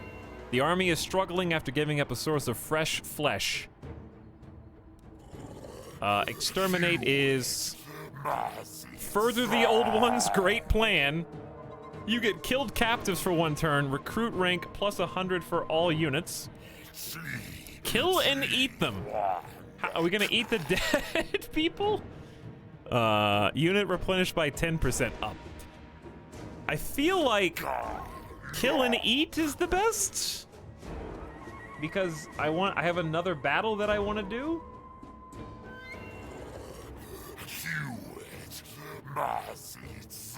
Dead people stew. Yummy. That's what I would do if I was playing 3 Kingdoms. Because we have more battles we want to fight, so replenishing our losses is the most important thing to stay competitive right now. Attack a force belonging to the following faction. We killed the dead. We got 2,000 gold for the treasury, some plaques, and they gone. Okay, good job. We gained a follower. Casualty replenishment rate plus 5% in the Lord's army. Ooh! All right, so my finger slipped, and I dragged a line this way to get in the boat, which I guess...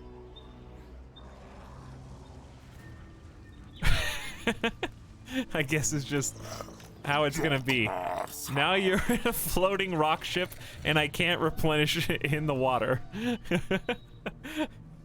Whoops. Well, I guess don't worry, guys. We'll get them next turn.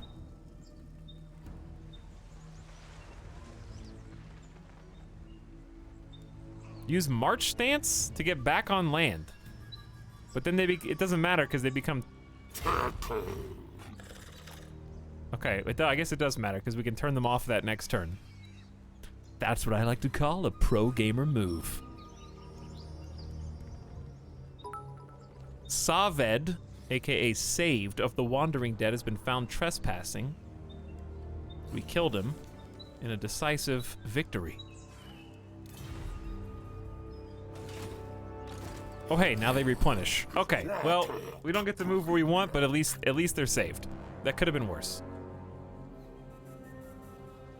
Internet George says, howdy, what's up for 11 months, George? Welcome to stream. And Lemon, or LMM Man, with a 500 bits says, well done on the hard-earned victory, Etalyx. Great Saurus Warlord. Oh, you're too kind.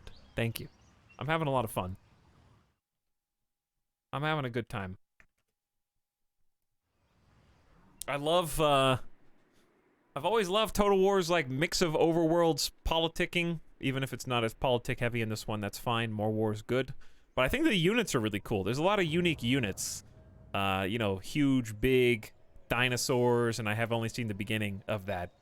So it's a nice change of pace from 3K, even though I like 3K's kind of. For Three Kingdom, I enjoyed the uniformity because it was easier to tell at a glance what I was up against. There's just a little bit higher learning curve, learning all the unit types in this one.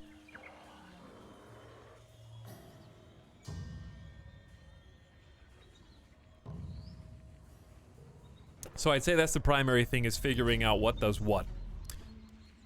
All right, let's, I think just in turn. Why do I see 2 bars here? Maybe it was just I think it's just a graphic effect of the heat. Anything else I need to do? We got some money. We're already upgrading this. The jungle's already going up. Okay, I think that's it. Tech researching.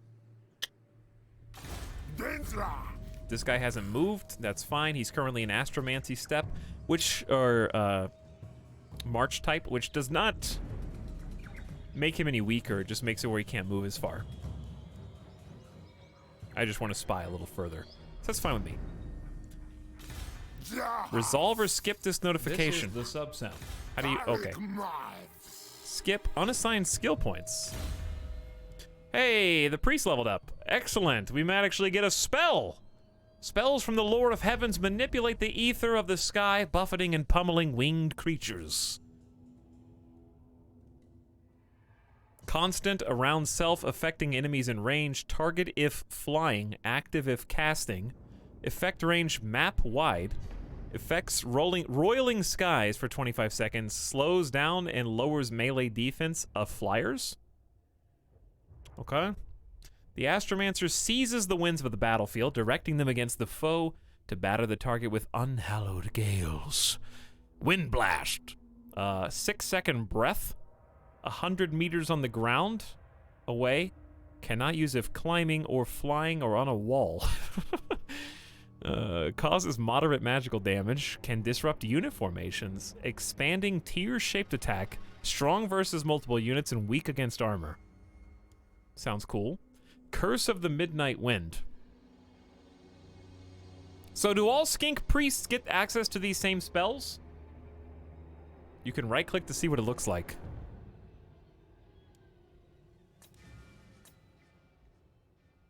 You tried. I think you have to open the magic book. The magic book of magic. Anyway. Curse of the Midnight Wind.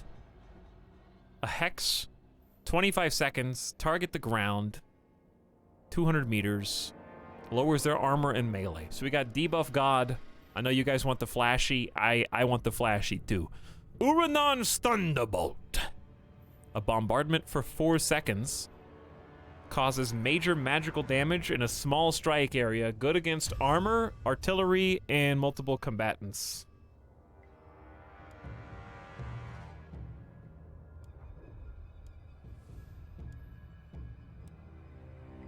Okay, and then anyone we pick will unlock the potential for invasion or evasion, and then evasion we can go into the next bracket, and then Arcane Conduit. I get it.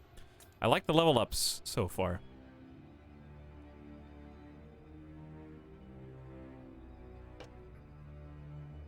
Roiling Skies is a passive, so right-click does nothing. Oh, you're right. Poof.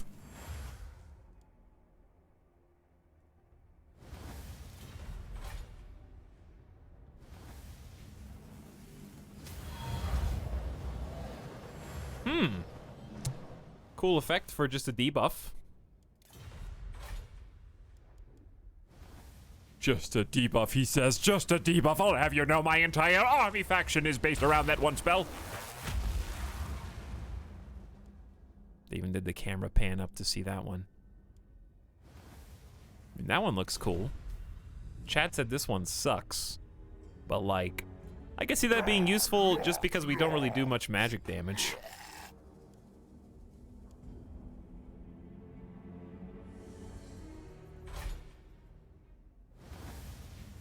And then...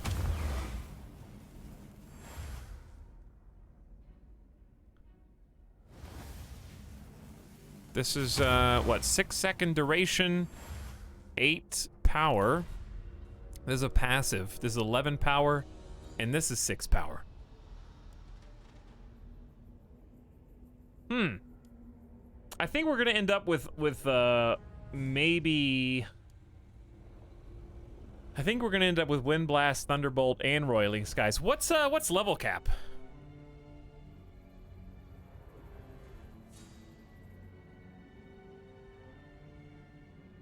$40? So you get 1 skill point per level? That's so much. We're gonna end up with a ton of options, so it's not really that big of a deal what I pick right now. All right, we'll start with Wind Blast. Cause yeah, it probably is gonna be the most useful against the Skaven. Another unassigned skill point, my main man, Krokgar. All right, Krokgar. We picked campaign move range up for you last time. That leads us into these, or we can go backwards. Doesn't matter to me. I'm not min-maxing. I don't really care that much. I'm just gonna pick whatever seems good. In fact, I'm probably not gonna pick any of these 4.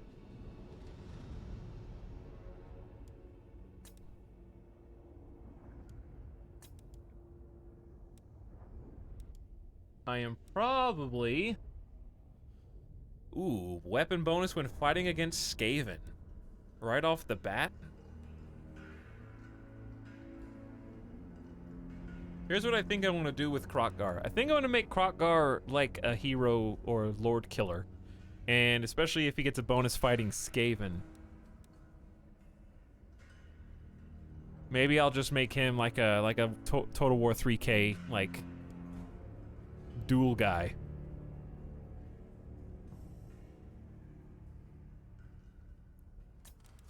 So let's go predatory fighter. Charge bonus weapon strength up into enforcer.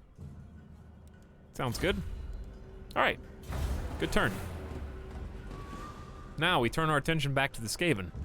I really love beginning of game Total War. Uh-oh, was I? Okay, I didn't even see that guy. First of all, I can retreat. Run away. He can't chase me. What do you think, he's gonna chase me? Didn't think so, nerd. You're in my territory now. He can't get me. This guy is marching. He doesn't know what's going on. You think you can just roll up in here? Whoa, he can move again? An ambush, my lord. Ready your warriors for battle. No! Skaven are that one faction that I hate in Three Kingdoms. They can ambush you offensively. That was my least favorite 3K faction, dude. Ambush when you're standing still. Cause me nightmare terrors. The only good news is that they attacked the stronger of my 2 armies. But I don't know how beastly they are. And we're not at full power.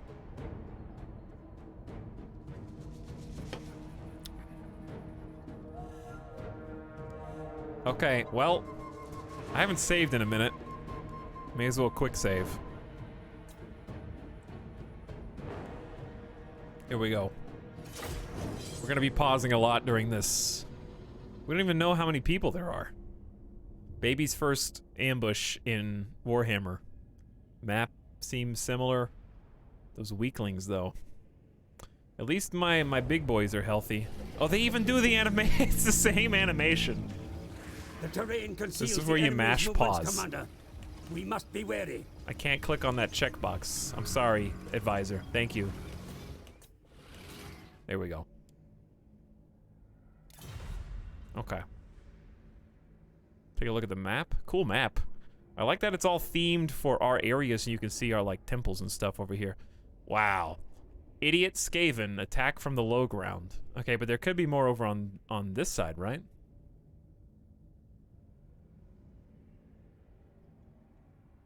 Maybe not. Maybe they're all over here.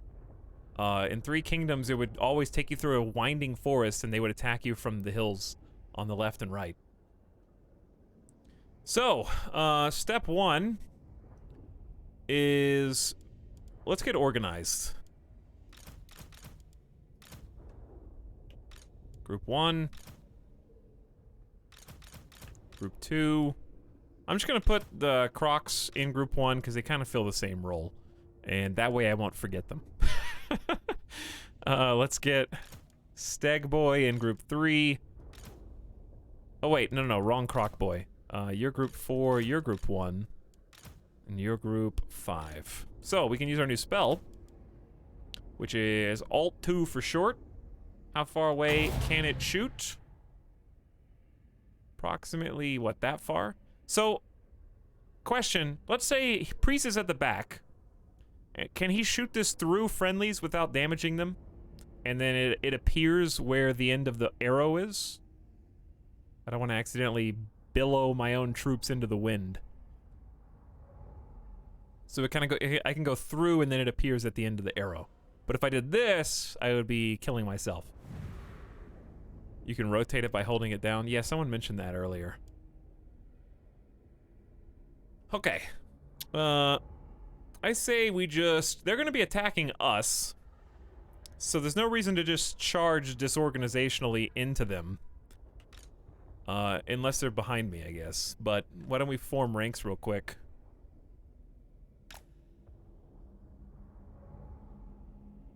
Hold on, they have to be in one. Probably want to just, like, rush up to this. Probably want some thick ranks. Jav boys aren't going to be that useful. Form ranks, you maggots! Let's get, Feral Steg. Oh, he's at the back. Okay, well, if you're at the back, you can go over here and hold down the right. While the Arrow Boys... well, we might get a few Javelin licks in if we do it a little differently. Because Javelin Boys are pretty fast. I don't know if they're that fast, though. Maybe we'll meet in the middle. Okay, so we're going to sprint them into motion. We're gonna get... clear this up. Is there a way to change the color? I feel like the yellow-orange is kind of hard to see against the ground. Like, if this was blue or something, that'd be easier. Do like that. They're gonna cross each other, which is only gonna make this harder.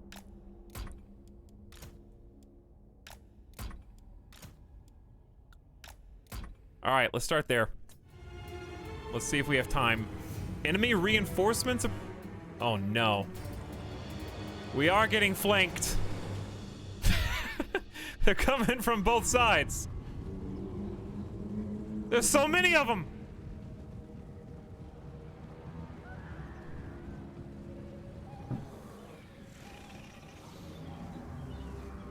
Alright, so question.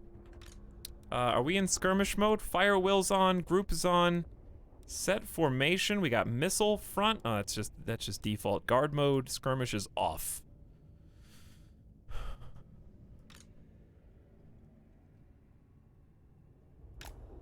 Alright, we're gonna move up. We need to strengthen that left flank because we got a bunch coming from over here.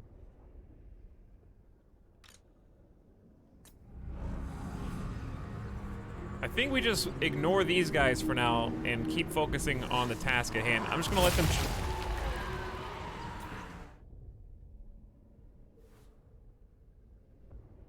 Shredder?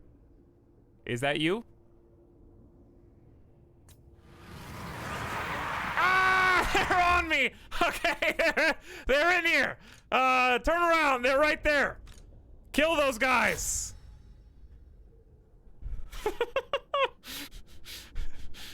Oh, well, surprise, I guess.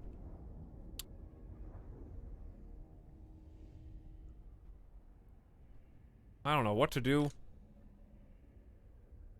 I know what to do. I know what to do. Hold on. You do.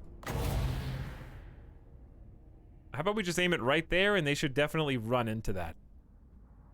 How long does this cast take?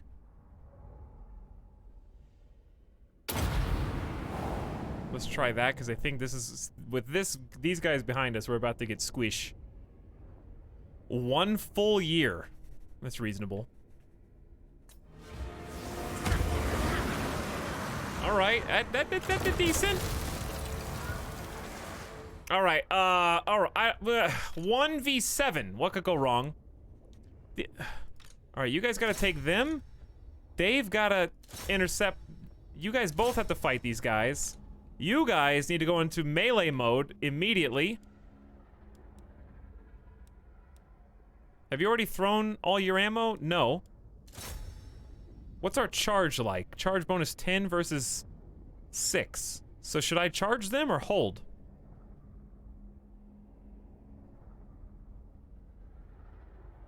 Aim a bit further back, it extends outward really far. You mean like aim a bit further forward then?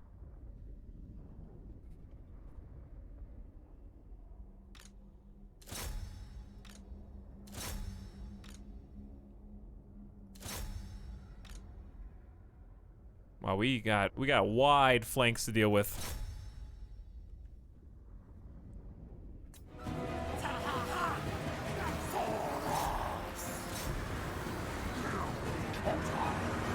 Hang on, where's my... warriors tire, mighty lord. They tire? They just got started! Their ability to fight.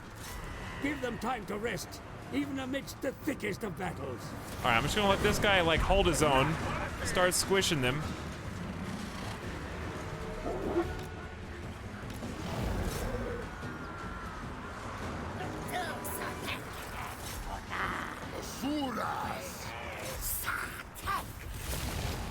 Woo! No! There's too many of them! Hold on.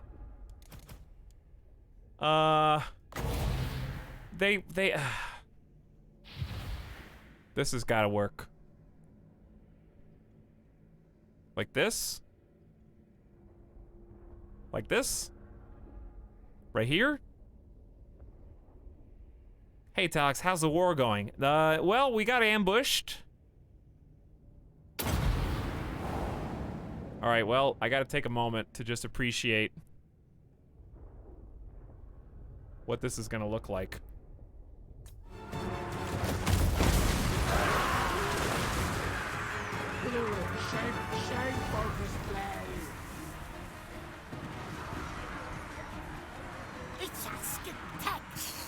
Alright, we need to back up. We got some issues over here.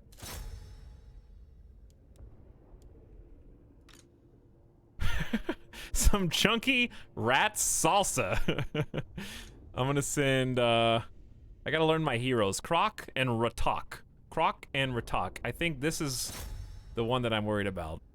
The Crocs are just, I mean, the Feral Stegodon's fine, so maybe I'll just leave him over here. We need to help with this. No, the Feral, you stay. Who am I clicking on right now? Yeah, the Croxagores. Alright, Crocgar, you go over here. Who's not doing anything right now? You guys... Have you not killed all these guys? What I used to do in 3K, tell me if this is a viable strategy. I would... This is select the troops and say I wanted them to fight back here. Instead of just clicking on the frontmost one, I click on the backmost one. And then they would crash against whoever they crash against, fight them, so that when these front lines retreat, they're still concentrating on the ones in the back, making their way through. That used to work really well.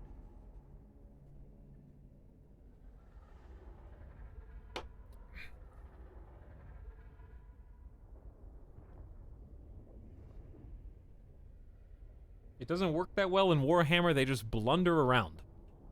What? Why?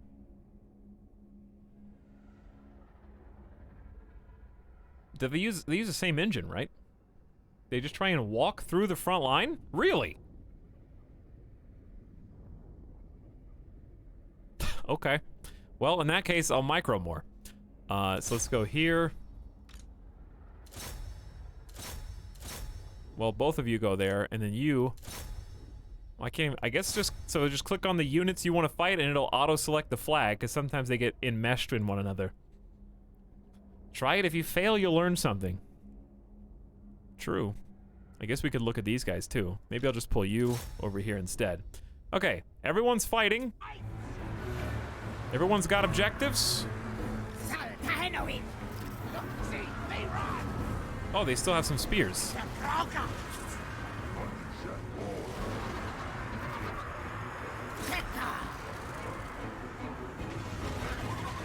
How many spears you guys got left?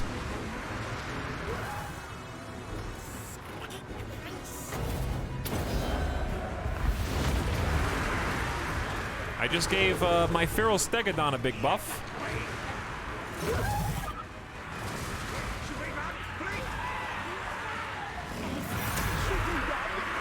What was that? Was that my priest? Why was that guy flying?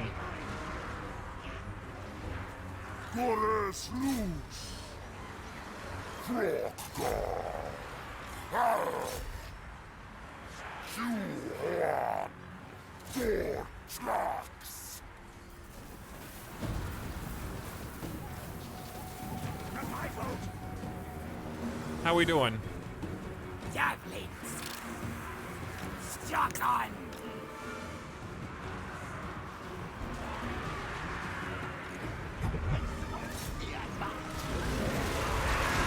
These are some really tenacious crocs back here, dude. They're still alive, covered in blood. They're finally broken. All right, P.S. Reinforcements are not attacking yet. Let's pause and evaluate. We got some issues with these two, but fight to the last man, dude. Fight to the last man. Get the slingers. Anyone not doing something?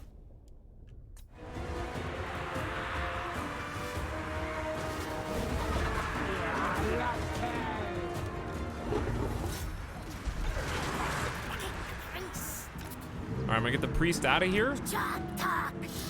He's going to buff himself. And then... well...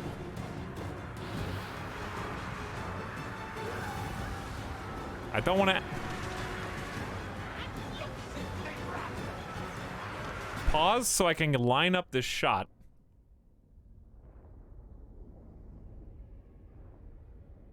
You can't do that. I don't have enough. Do I not have enough mana? You just can't do it that close. Target too close. Alright, we'll just hold on to this for now. Lizard things!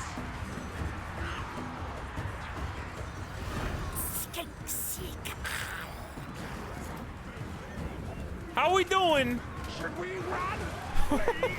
Should we run? Retreat. Oh, he's berserking. He's just doing whatever he wants.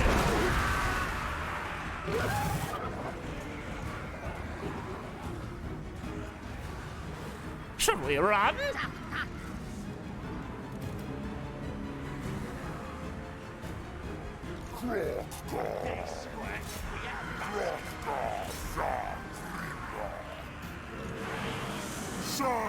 All right, we got issues. We got issues. We need to run interceptions. Backup has arrived, chat.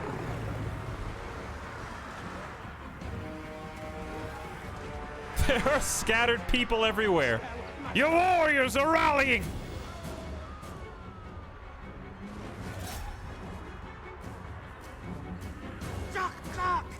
Go get them. Are you rallying or not?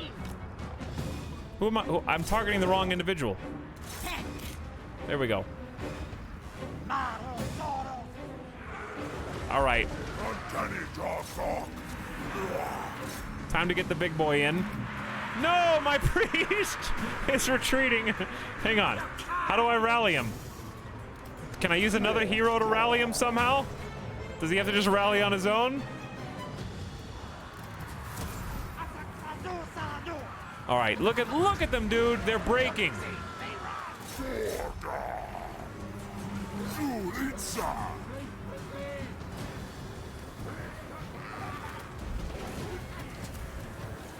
All right, they're scattering because they don't want to get smushed by this boy.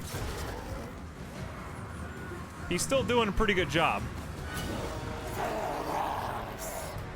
Let me just go ahead and find everybody and see what they're up to.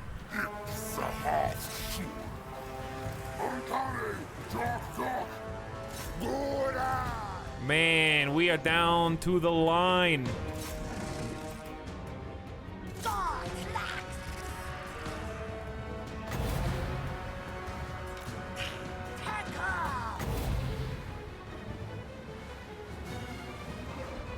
Who's better? These guys are more clustered.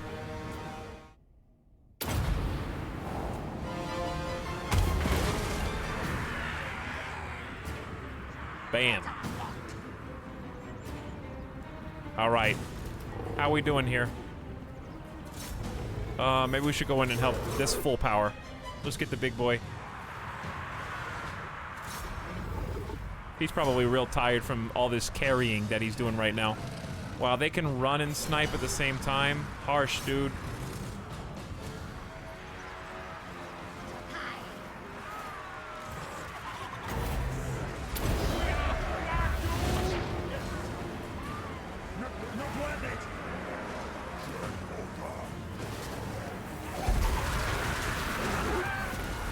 Chaos! Kill the Skaven!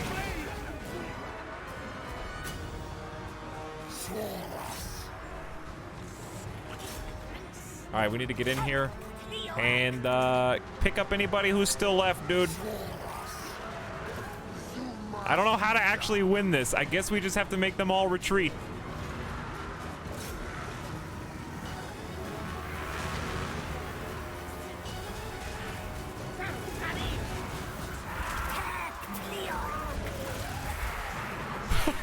It's great every time.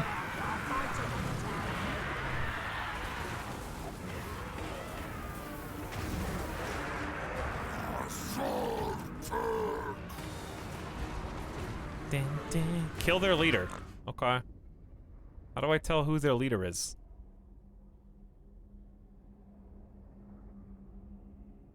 Who's their leader? The star icon. The star around the flag. Me. I am. They have a white aura around them. That looks like a star. Who's this? Vomik Warlord? That's him?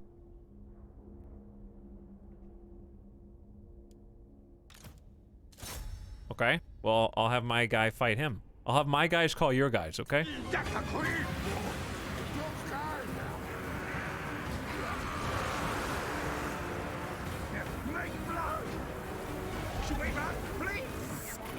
Uh-oh. Uh-oh. Getting bullied.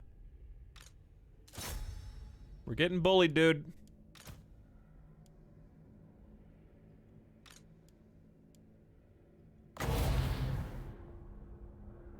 You wanna watch some magic tricks?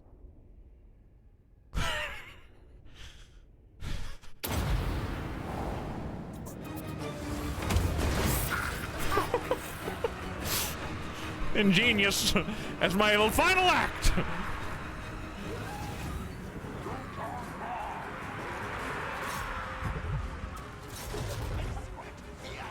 All right, we might lose for real. I think we did pretty good though.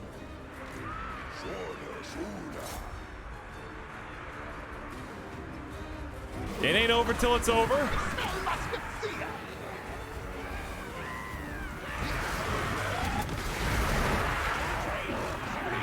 This is our boy right here with the spear. They're fighting together until the bitter end, dude.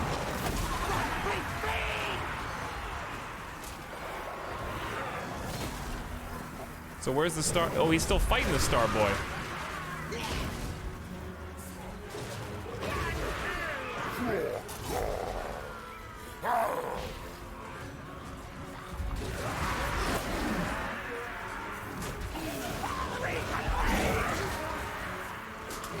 Easy two-man carry.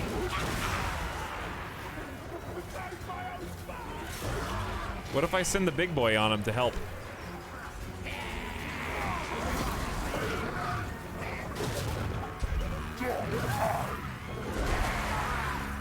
General, flees the field. No! A shameful He couldn't quite say the meme. That is one bloody dino.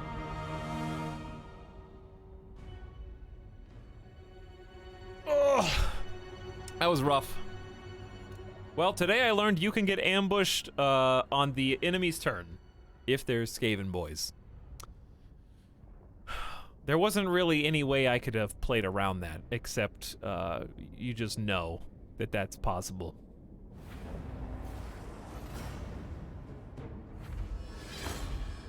$319 kills on that one dino.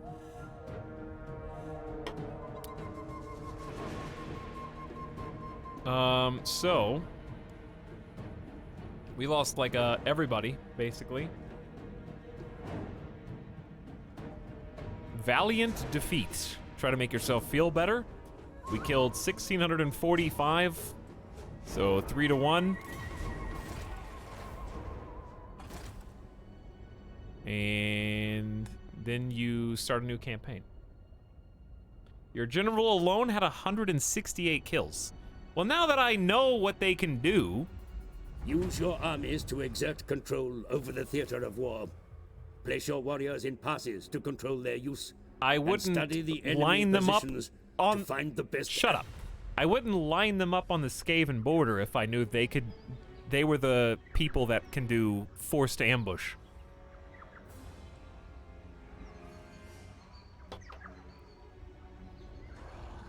So you have to basically attack them on your turn. And I would use both my armies to do that, because we still have these guys who aren't particularly strong. But we would have been able to tag team them.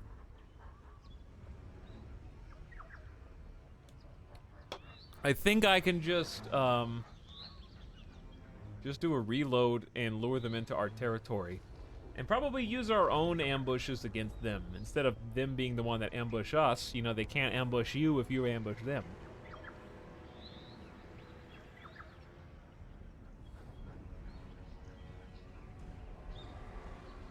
So what happens to your legendary lord? Does he just respawn in the Temple of Skulls?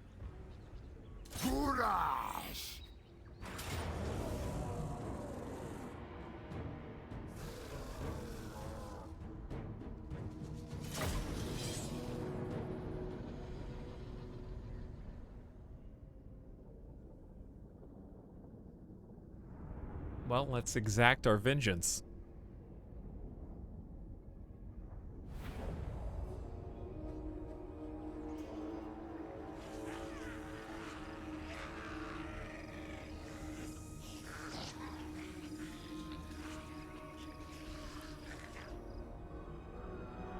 Auto-resolve! I hate playing video games!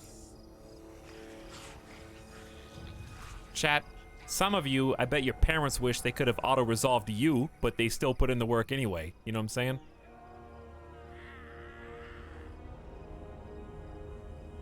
Just don't play, streamer.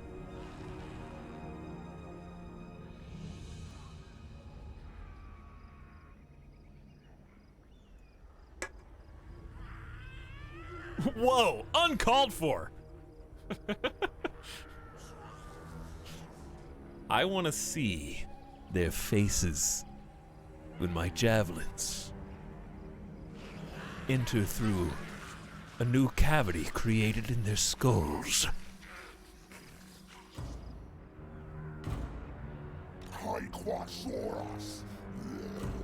Which is going to be the easiest lineup you've ever seen. So we got our Lord, I think, Inzatep, and Hero Zlat Huask, the Scar veteran. He's got a lot more of everything. Health, armor, speed, melee, defense. They are both Sauruses. Okay.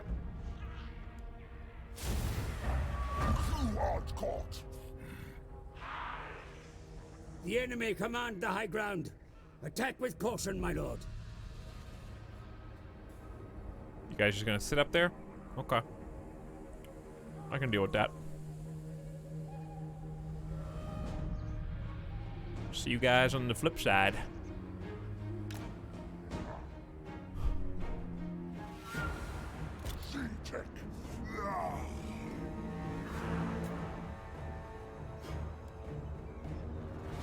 Just go around.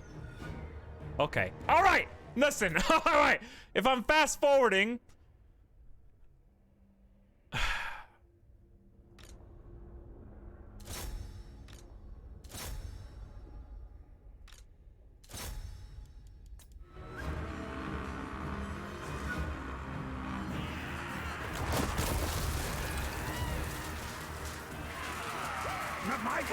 If you want to eat up all the javelin throws, then by all means.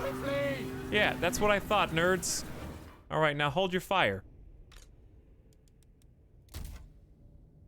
What's left of it?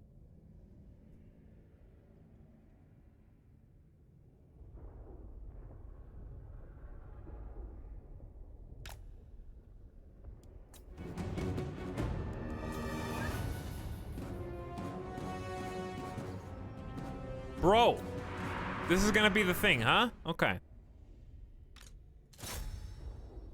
How many times do you get to do this?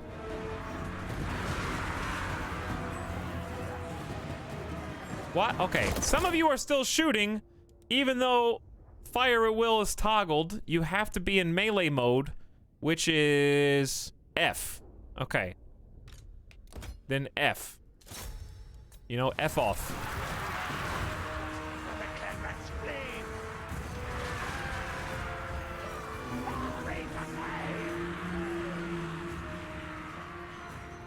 Okay, next. Who's next? We're just gonna sprint so the summon can't catch up to us as fast.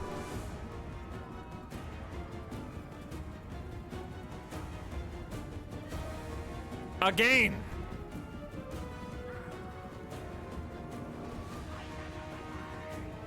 Okay, we're going to slow down in a moment so we don't lose our eagerness. Ooh, you are a slow boy.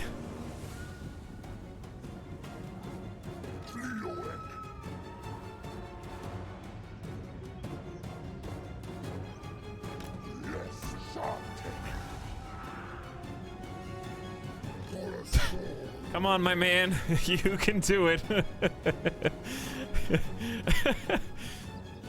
I myself have never played any of the Total War games, but this makes me want to try one. Well, they are good games. A lot of fun. All right, no more melee mode.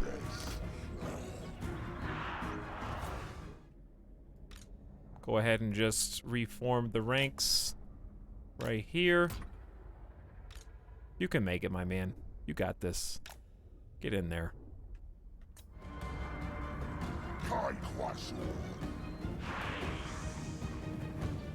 I have the power of trees and anime on my side.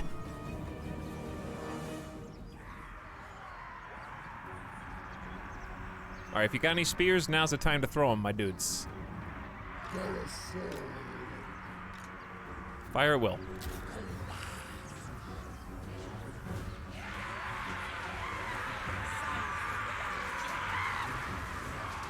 May as well just hold the line and shoot. Because these guys are basically dead. They say firing, but I think there's like a hill. I think they can't see over this hill because only like 2 of them through. Gamer Deathbot. What's up, Gamer Deathbot?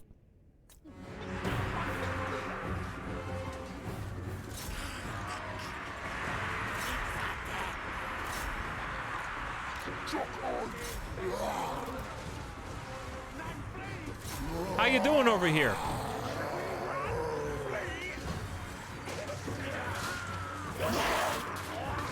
He's kind of just tanking. I don't know if he's even attacking anyone. Yeah, there you go.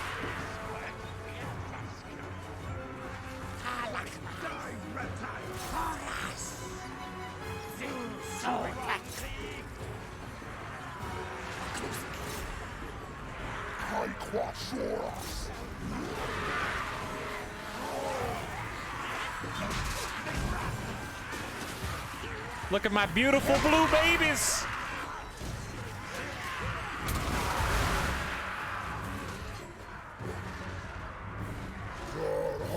All right, so my heroes are doing phenomenal.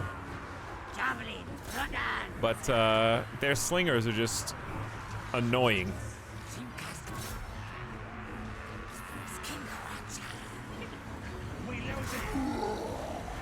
All right, there's really not a lot to do except just let them duke it out.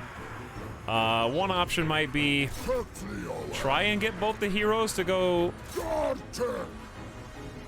Well, they're just gonna run away and shoot me.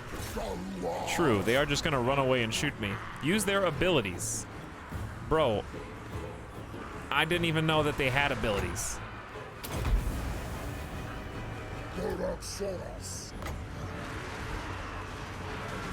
Target if lizardmen. What is this one? Cold-blooded. Self-ally, plus 16 leadership. Everyone has abilities, even me. Well, feels bad not having that giant tank boy.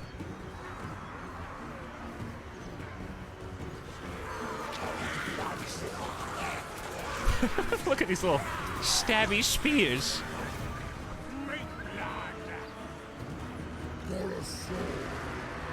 How are these guys even still here? All right, where is I gotta figure out how to find their lord.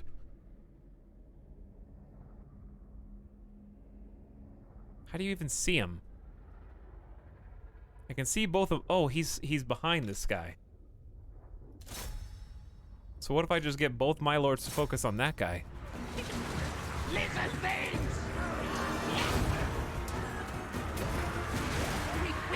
They all look exactly the same. This rat has got like the forest like cult symbol on his back is the only defining. They're all covered in blood.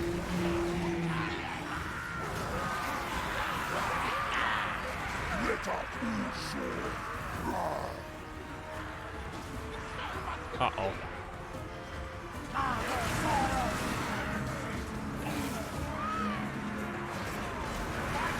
I don't know if we have what it takes. The computer, chat. The computer is a liar.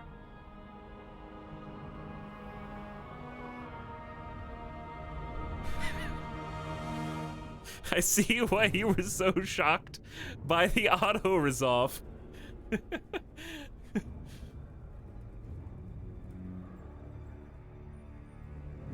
They just decided you must lose, I guess.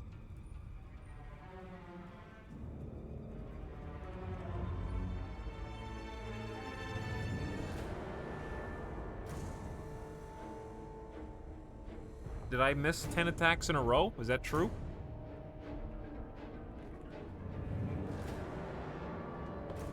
But chat, I gotta experience, I gotta figure out who's strong against who and who's strong in what situations. You only do that by fighting.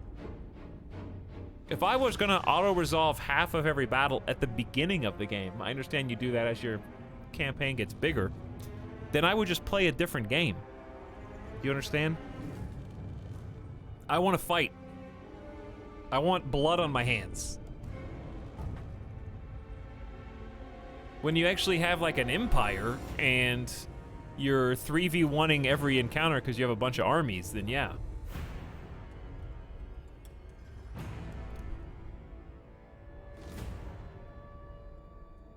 But I gotta learn how to actually like fight type against type and what enemy's strong and how to target lords and how to recognize them on the battlefield sooner or later. The key is to get the enemy's blood on your hands.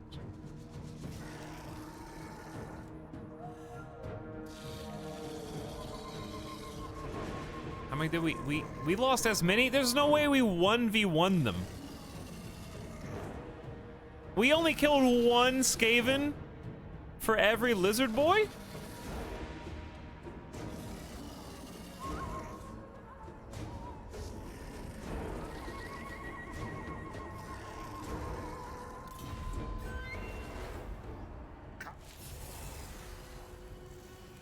That's awful. Like, even I know that's bad. All right. Well, let's see. Let's see how bad it is. We have no armies. We got some very wounded Skaven who are probably, also, is this the part where you just get in the water to run away? You just hop in? No, blame you. They're all so weak. Cannot, not. But anyway, you know what you can do with 6,000 bucks?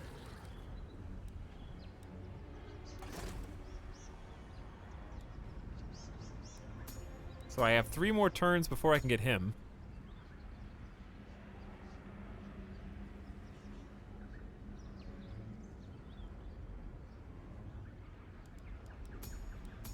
They're all the same price. How many armies can you field at once? Reduc us quasur.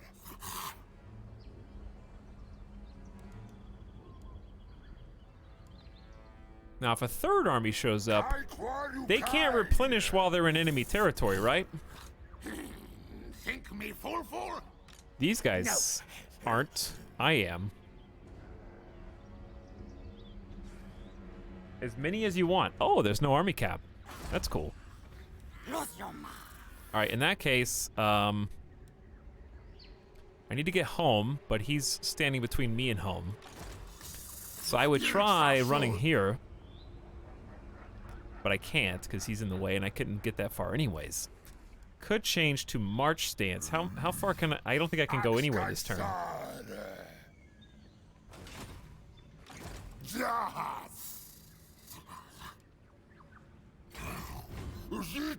With that, I don't think. I think mounting into a boat takes up your whole turn, whether you like it or not. Yeah. Or at least it did in that case. All right. Anywho, let's get as much information as we can. I'm gonna try recruiting a new lord. So this guy's already been recruited. Does the pool refresh? Because he's highlighted. So I'm assuming that means... What does it mean that he's highlighted? Is he already a guy?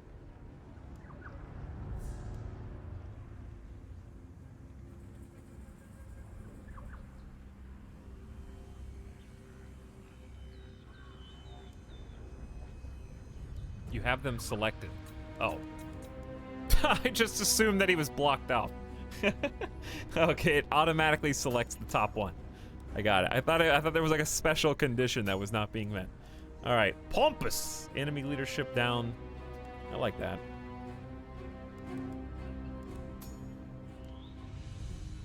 Strong looks really good. Let's get a strong boy.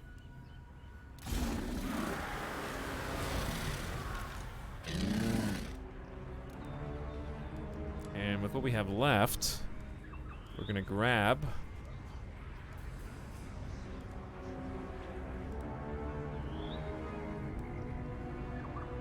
I'm just gonna go peasant tactics. We're just gonna pick the peasants.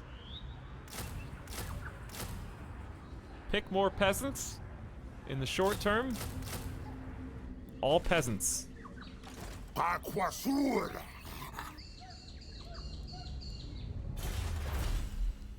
Technology. Oh, we've already got sequence of skink spawning, so they get +2 rank right out the gate, which is extremely helpful. Melee defense for Saurus into Saurus strength. We're going to be using a lot of Saurus. No matter how you do it, they're going to be useful. I'm just going to go straight into sequencing, so if we live long enough to recruit more, then we'll be able to. May as well play it out, see what happens. You might be surprised, or at the bare minimum, might learn something. I don't see any reason. The sooner you quit and start over, I mean, save scumming is valid, but the sooner you quit and start over, the sooner I'm going to end up in the exact same situation just 5 turns later.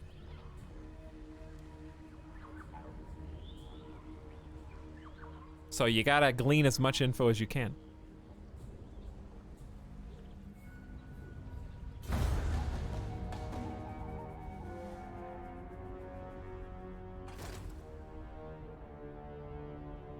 Okay, so he wants to retreat because we messed him up. So he's gonna go refill the ranks.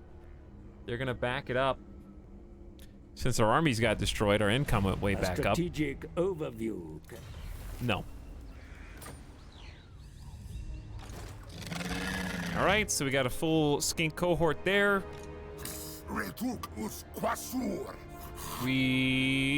Since you guys are not here anymore, we're just gonna go back to no stance. And I guess land. It probably would be safer. I want to get on land, but I'm scared he's just gonna come back and bully me. He might do it. But I need to start rejuvenating and regenerating as fast as I can. So I'm gonna take the risk.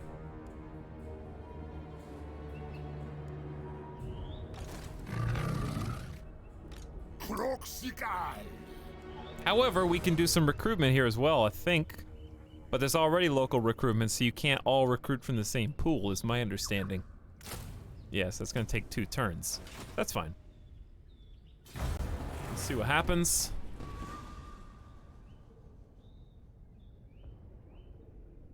And give it a go. Troops may be exchanged between armies in the field if necessary. Out of the forest they emerge, the horned beasts stand upright. In vile parody of man, they are the cloven ones, the children of chaos, and they have come for us to tear down civilization. Their war herds are migrating and destroying anything in their path. Defend yourself from the beastman's wrath. A charismatic soothsayer has impassioned the locals in this province with doctrine of vigorous procreation, while the population sharply rises, an exhausted workforce is not a productive one. Where are they? Okay, over there. Not my problem. Saurus Scar Veteran. What you got?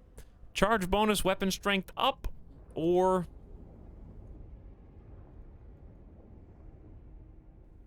What do we got?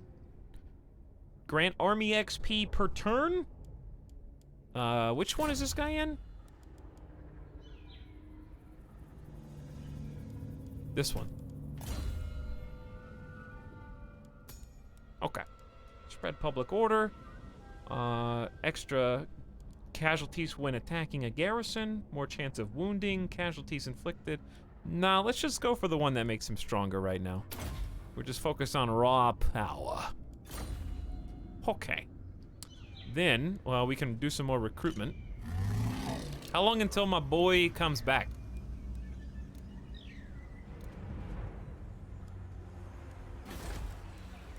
You must die. 3 more turns until Krokgar reappears? How do I get another priest?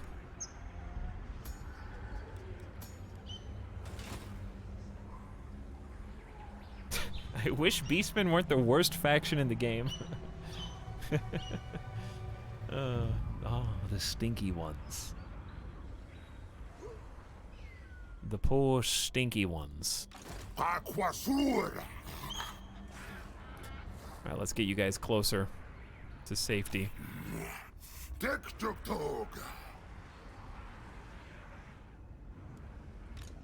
Well, this is the... we should probably power up both armies and use them both. I think I'm just going all in on Skink Boys for these two. For better or worse. And then my main Saurus army will do like all Sauruses because we get the 50% bonus. We may as well use all the local recruitment available. And then we will be able to recruit you in two turns. They will be available for recruitment in 2 turns. Cool. All right, 1 and 2.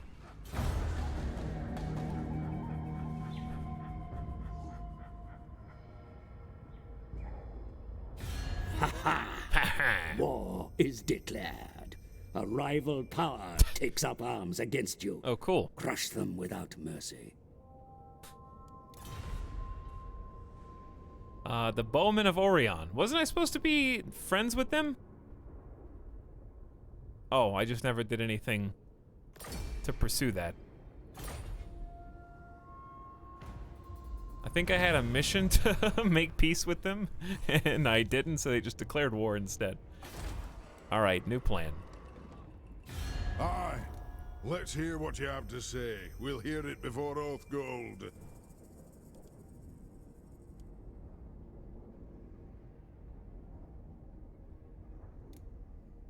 How much money can I give you? Min max 3,000.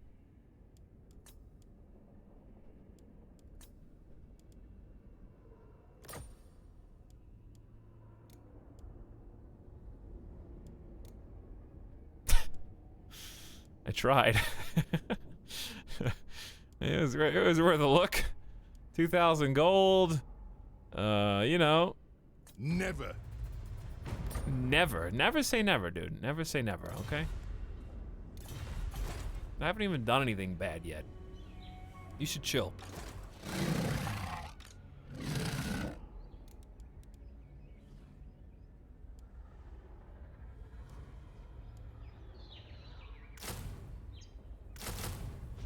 I'm going to unleash. I'm gonna unleash the Javs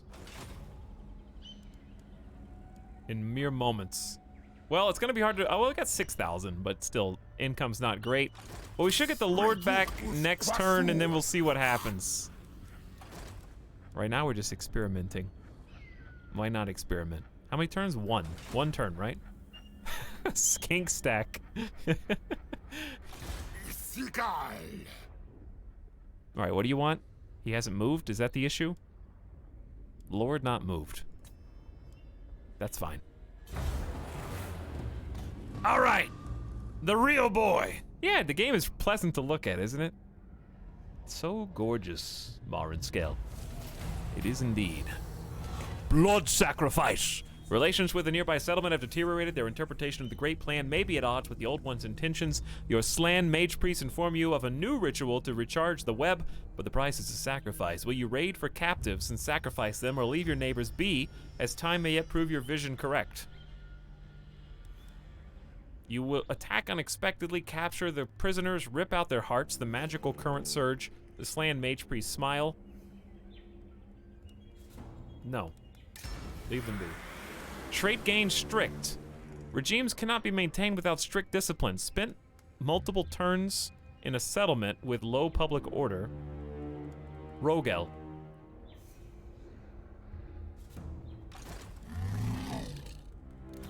So you're now strict.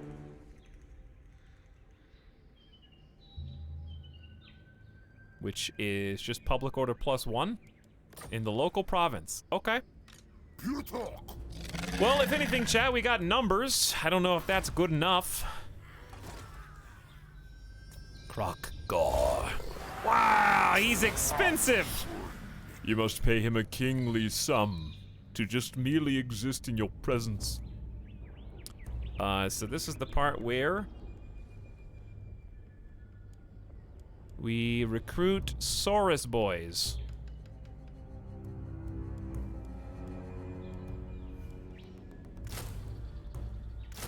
And they're gonna get even more expensive, 100 gold per turn. We're gonna be at a huge deficit. And then we're probably just gonna disband. And or combine. Namely, like... Hold on, where are my armies?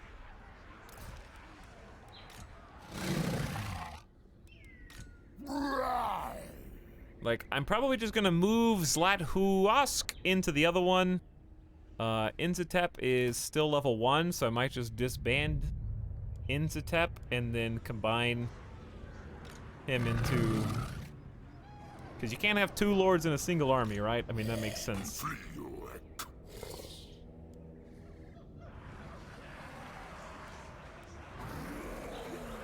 Yeah. Yeah. Okay. So I'm gonna have to fire one of you.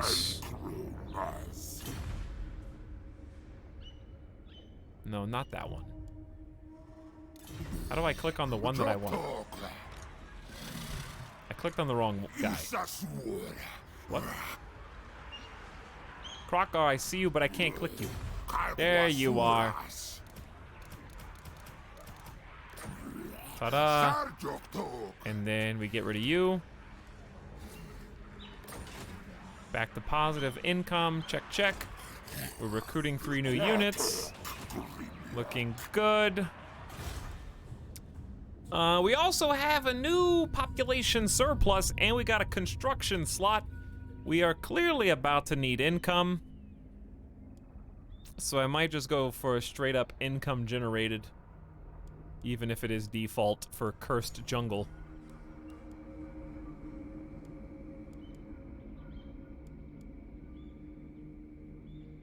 It is basic, but it is useful.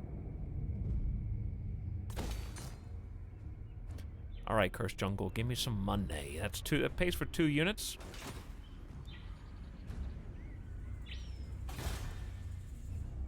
I know I can upgrade these, but I need the cash. Skip.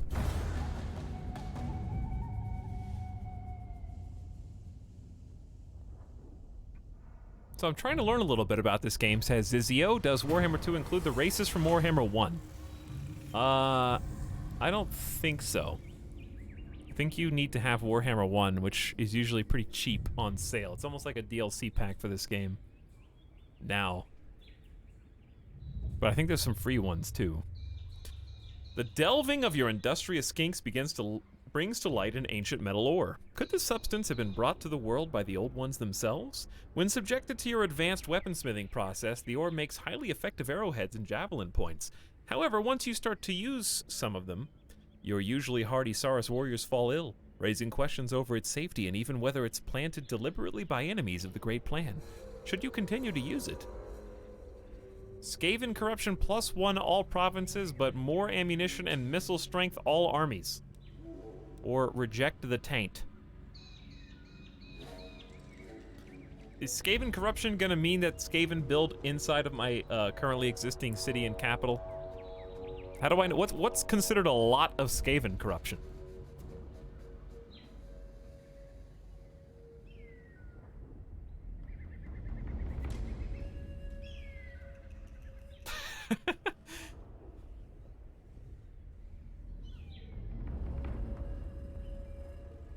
It's like they undermine your rule. It adds to unrest. All right, we'll just reject it for now since we're trying to vigil focus. on expenditure must be maintained for your domain to prosper. Be sure to keep a close watch on your finances, lest ruin. Awakening a mage priest from his contemplation must not be done lightly, but there are those that are roused add their unfathomable power to the great purpose. This rite is now available to be performed. Ah, that might explain. 2,000 gold as Slan Mage Priest will become available for recruitment. That sounds cool. But right now we're just gonna focus on the troops. Okay, I think we're not necessarily confident.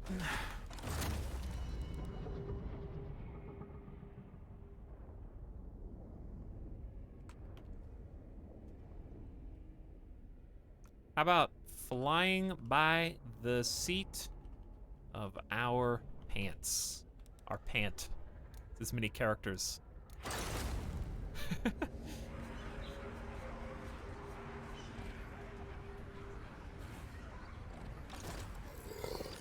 So we're gonna move.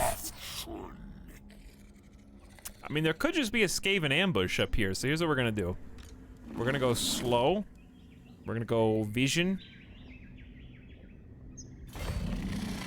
We're gonna just kind of wander this way.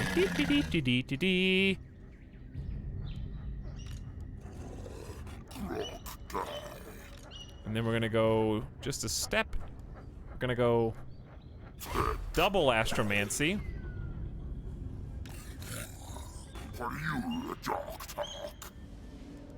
Okay. And then we're gonna do some more final recruitment. 37 hundo. We're just gonna get 3 more Saurus warriors. And then we're just gonna ride that deficit until we go broke. And I can always just fire. I can fire a hero if I want to. Probably save a little bit. What's his upkeep? 214.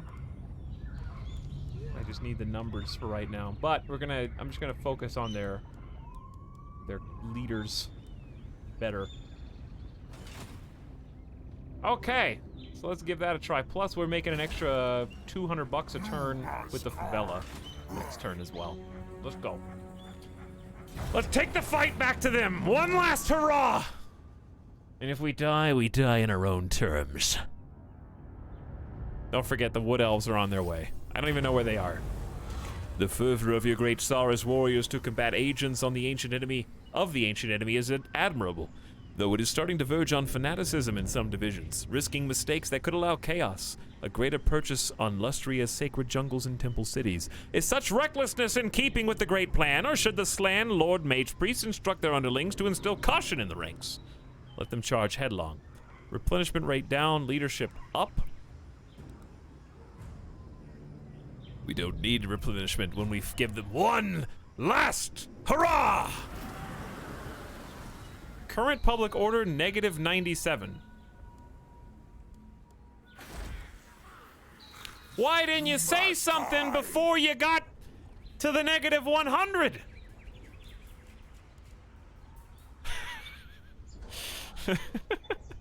-6 from corruption? I don't even know how to stop corruption.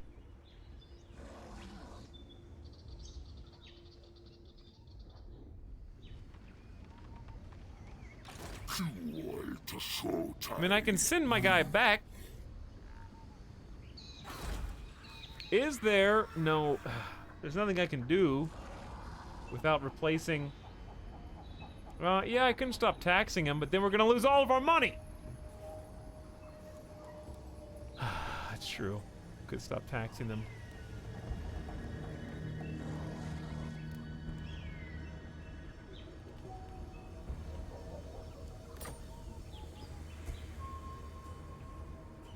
All right, where's the no tax button?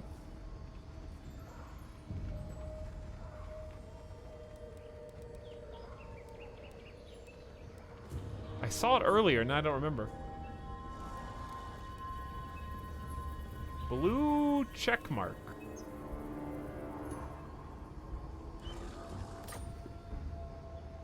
Oh, this.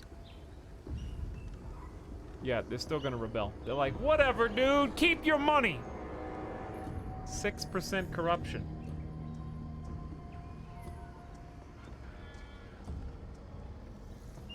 I don't even know how to handle corruption. Corruption affects public order. Should corruption become too high, and then the forces of Chaos, Vampire, or Skaven will emerge. High level can cause armies to suffer attrition. All I see is Untainted go down, Skaven go up. It's going up from 29 to 47% from events.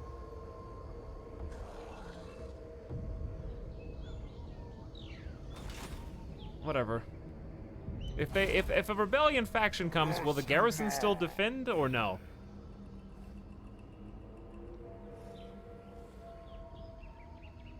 The only other thing I could do is plant one of my armies on top of it.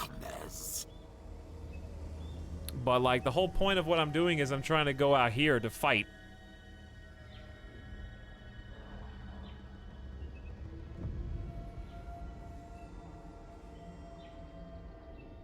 How much does it take to set up an ambush?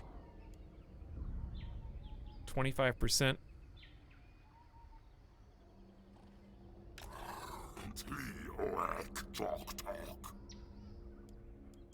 So I could switch to ambush mode and then send my other army back, but we're losing a bunch of money. We're gonna lose 375 this turn. It's gonna go down 180 to 200 a turn.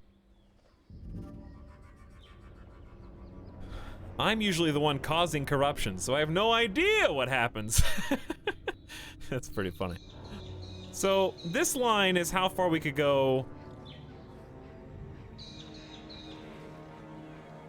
I'm not gonna be able to attack this turn from here because we're not even in a stance and I can't.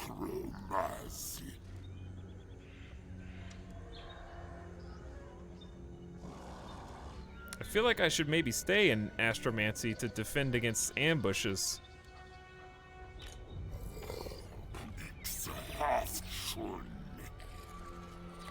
Alright, why don't we just stay in Astromancy since this is where we got wrecked on our border last time.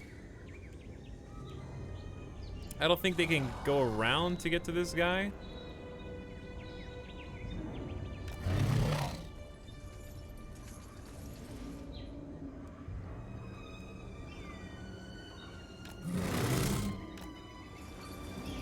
Alright, just chill right there. Research available. Let's see what we got. Alright, so we have recruit rank for Saurus units up. That's helpful. And now we're gonna go back to melee defense a little faster. A little bit of a faster one. It's also the only one we got at the moment. Imminent Rebellion. Psh. Howdy, fella. What's up, Leather Purse? How's it going, dude?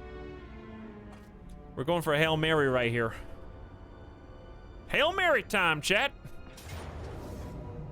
What happened? Do you wish to intercept enemy forces moving underground nearby? I do. I do wish. I am the interceptor. Well, I guess I'll auto-resolve if I want to have any chance, because I saw how much I got beat up last time. But it feels bad, man, to just say, I guess I'll auto-resolve. I have a full power force. Krokgar's back. I kind of just want to stick to my guns and practice fighting and practice combat and see my people in action. Because I have a whopping 6 Saurus infantry boys and 6 Jav boys, and I got my main man Krok, even though I don't have a spellcaster anymore.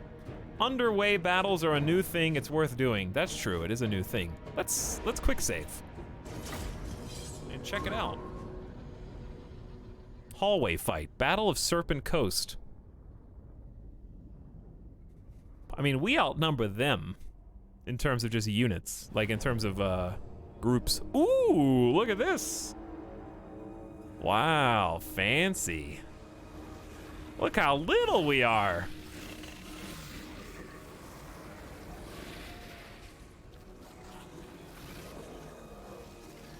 So we detected them underground and then moved to intercept. I like this map a lot. I also like how narrow it is, but they're still gonna dig underneath us, right? Also, since we intercept them, I'm outside my yellow box. Well, that doesn't zoom out any further. This is actually further zoomed. So how far can you go? Hi.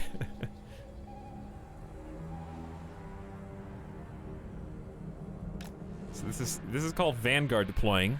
There was a mechanic like this in 3K. Who's in the back?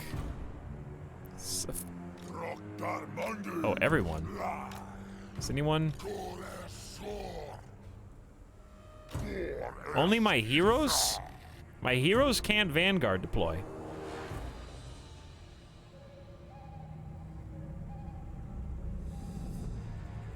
So it's weird that my heroes can't, but everyone else can. Is it okay to send them up? Because I think what I'd like to do is...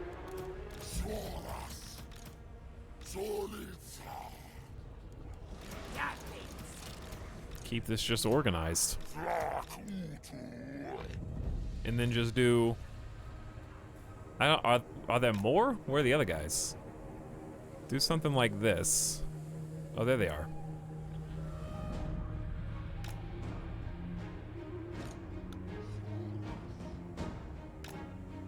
Big.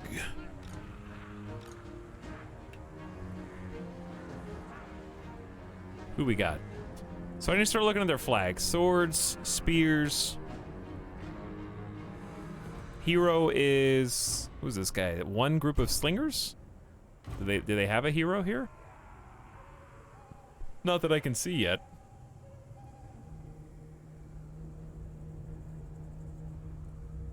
Okay, well... let's go ahead and start the battle. I guess just rush my heroes to the front line. We've detected... is it... that's the guy. Master Assassin.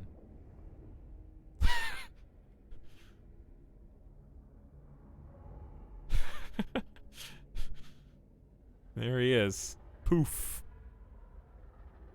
Look at those fingernails, dude.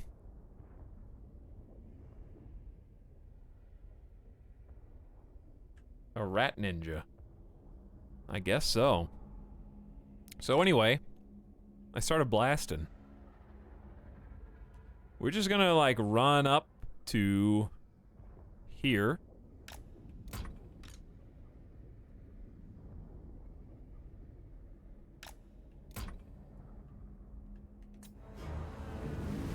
The enemy use the forests to conceal their movements. There's no forest here, old man. Should be on open fire. They should... excuse me, as I said, they should be on fire at will. Group, they're not in melee mode. Oh, we can't actually see them. Luckily I paused.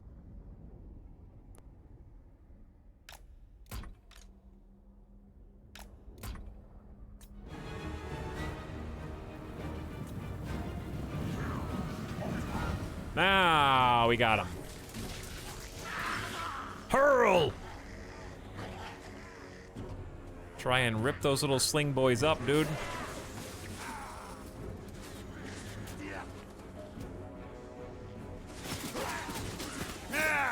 What is he throwing?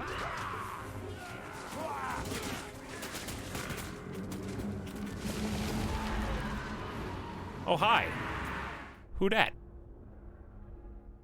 We got, clan rats. So these guys have 114. So whenever I see them come up from the ground, is that one of their units that, like, digs under me? Or is that, like, a special ability, like a mage ability or something? So many javs. It's an ability, a faction ability. Skaven can spawn clan rats using an ability. Okay, so are they like clan rats versus clan rat shields? We got Skaven slaves, clan rat shield. Give me a tier list, chat. Give me the tier list. Hang on, I'll just look. All right, 0 armor for Skaven slaves. That's probably bad for them, and low HP. So these guys suck. And then these guys have better melee attack and charge bonus than the spear boys. Peepo G. Slave, then clan rat, then storm vermin. Well, yeah, not enemies, not people I haven't seen yet, because I wouldn't know who that is anyway. All right, anyway. Come on, dudes! You're gonna miss all the fighting. I say we just... have the shield warriors focus on them and let the spear boys throw their last couple of volleys.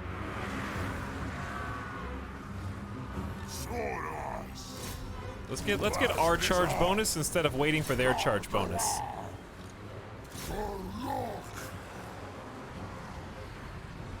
I think that's a good idea.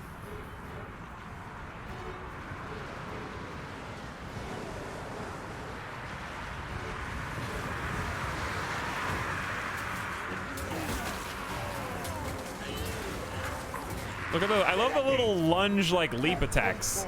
All right, so if you have ammo, then shoot whoever you want. If you don't have ammo, it's like you have 0 ammo. Go ahead and attack. How do you guys have so much ammo? They will occasionally throw, but not many of them are throwing. So here's what I'm gonna do. Turn off fire will. Whoa! No, no. Hi, yeah, I don't even know how I selected all you. You keep fighting. And you keep fighting. You do that. And you. How am I clicking on you? I clicked here.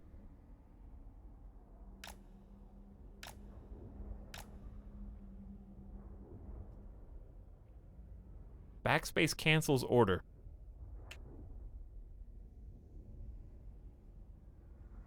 Good to know.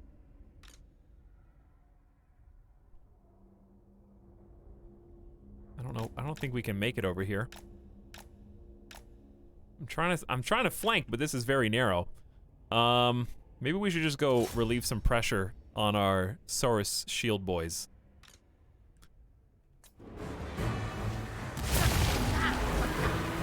But wait, there's more! It's so bright.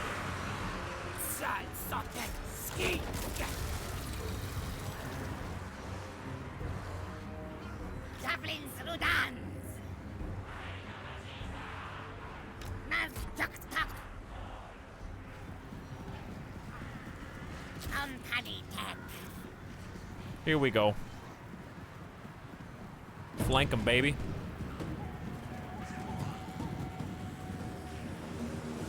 Do it! Throw! Do it! Toss! Loose! Fire! There we go!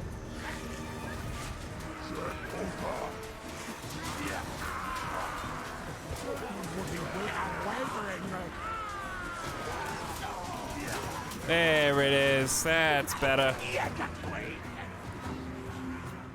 Alright, let's see how we're doing on the sides.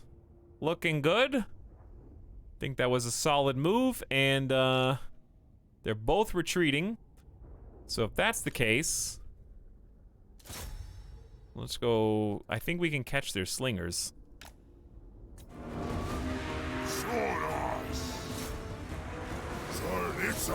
Hey, the heroes are here. Cold-blooded. Self and ally, 200 meters. Stop rampage, plus 16 leadership. So we probably want this on somebody who is not having a very fun time.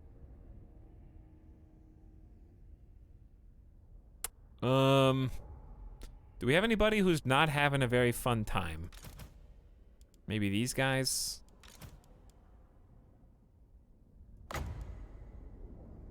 Just say don't break. Then you have also cold-blooded. Maybe you can give it to... These dudes are surrounded by 3. That might be nice. Oh wait. Where's their leader boy? There he is. Let's just go straight for him. How do I keep selecting a 3rd unit somehow? The troops look tinier than usual, do they? Maybe because there's some really big ones. I accidentally let my big boy die, and I feel guilty about that. All right, melee mode on.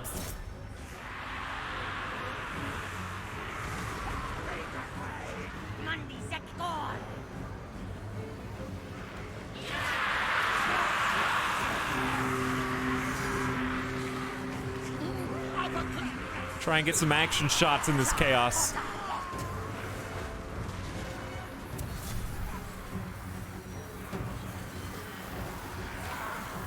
The blood effects are just... they are thick with blood, dude. Meanwhile, our hero got a little sidetracked. Our other hero is just right in the thick of things. Suras.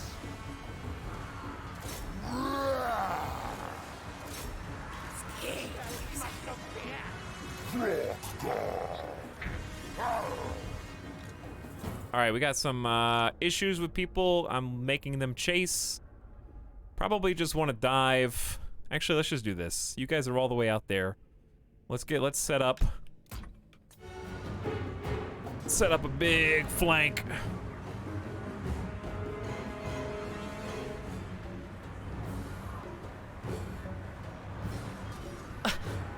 Nothing is tilting me more than Etalyx not knowing he could just hold Alt when he right-clicks to make ranged units enter melee. Let's read some of your comments. Nerd. To be honest, you could ignore the summons and take minimal losses. Clan rats are tier 1, Skaven slaves are 0. At Etalyx, it's a summoned unit. They'll disappear on their own after some time. Hope Etalyx learns that the rat summons are pretty laughable in terms of damage. Rebellions aren't that scary, to be honest. Skaven corruption is bad, and you have no real ranged units. Does Etalyx know how bonus versus works? I could go on.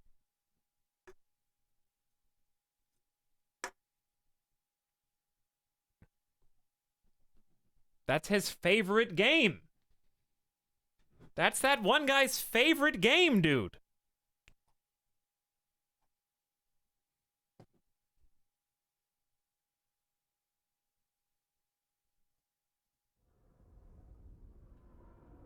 Now anyways, back to what I was doing before, which was having fun. I was just having too much fun. I had to look over at chat and see somebody bitching about something very unimportant. That was the only thing I saw. Goblins! Oh, that's right, fun. Hello, Shadow's Bunny.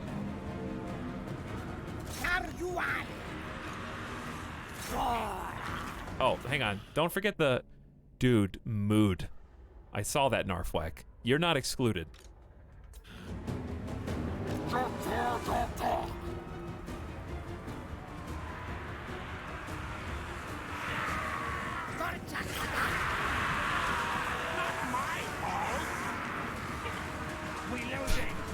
Are you guys getting the same FPS that I'm getting? Next time I thought changing to 720p would fix my problems, but are you guys getting frames? You should be getting like 30 FPS. Seems smooth to me. Okay, that's all I need to know. Is he winning? I can't tell. Here's one way to tell if I'm winning. If blue symbols are mostly flashing and running, that's bad. If enemies have the little white flag over their head, that's good. So we want as many of them to have the white flag over their head as possible. That's how you can kind of tell at a glance.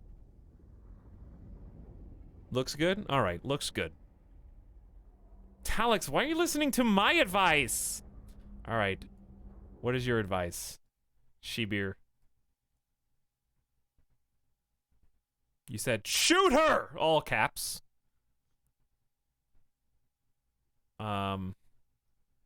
You said, if you have a low strength rating, everyone starts to declare war on you.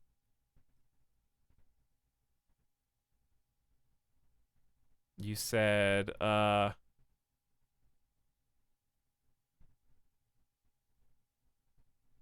need an adult. All caps. You said,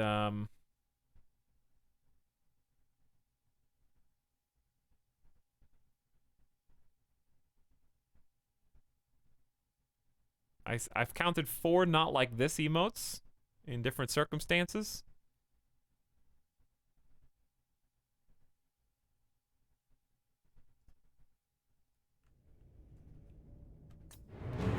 Is that what you meant?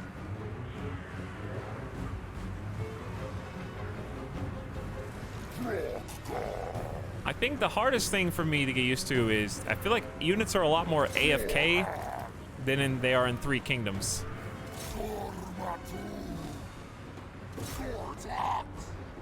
In Three Kingdoms, they kind of naturally engage other units that are close. Or chase. These guys don't really chase as much.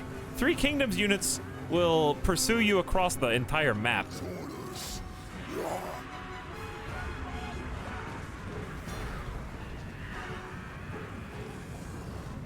Well, we may as well just run them down.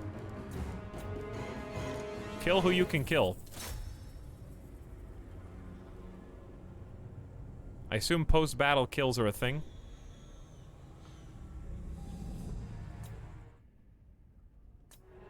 How are those rats?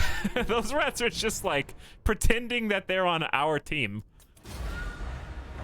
Close? What do you mean close?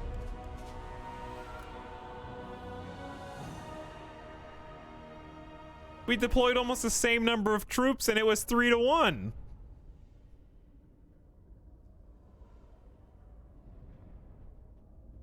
And that was on the enemy turn. Well, GG either way. We lost 458. They lost 1781. We're going to take that 10% replenish to try and rejuvenate. Mission successful. Capture 250 captives. Reward, blessed spawnings. 3 blessed chameleon skinks. My lord, the enemy raid your lands and slaughter your denizens. Take up arms against them. Nah, they're fine. fine. Pay dearly for their transgressions. No, they're good. Don't worry about them. The plan scheme is discordant. All right, so what I might do is... An army may raid enemy territory by entering raiding, bringing in money with detrimental effects on the target being raided. The foul scent of vermin permeates this place, my lord. Do not risk the undermining of your rule by the Skaven. Take steps to reduce their chittered lies spreading among your followers. All right, first of all, there was some subs like an hour ago. Worm Dungeon says, Etal Wave. Hi, everyone! It had a bunch of eyes, so I assume you said it like that. What's up, Worm Dungeon? You still out there? Thanks for hanging out. Summedat says, thanks for the 28 months. Welcome back, Summedat. How's your Saturday night? I got 2 hours left in my Saturday. So to me, it's Saturday night. Welcome to the stream. Sorry for missing you earlier. Also, oh man, there were channel questions too. Purple Rose. Purple Rose. If I do at Purple Road, that would be the wrong name. Hi. Your channel point question was, what would your factions in a Star Wars Total War game be? Yeah, would you do hero units in that too? I guess it would lend itself really well with all the force powers there are. It'd probably have to be Old Republic. You could have like, oh dude, it'd be so cool. You could do like a Mandalorian warrior faction. There's so many like troop types, because there's not really, are there any future Total War games? Because imagine, you know, you have tanks and stuff and like walkers that can step on people and pew pew.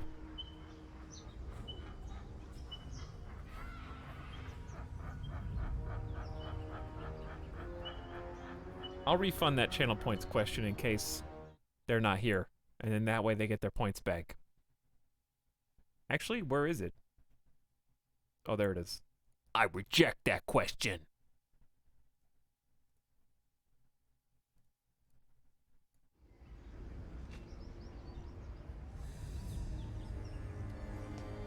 Yeah, like, oh, dude. You could have a whole faction of Jawas. And their thing is that they just use tech cobbled together, like rusty tech from other empires, to build their weapons and machines of war.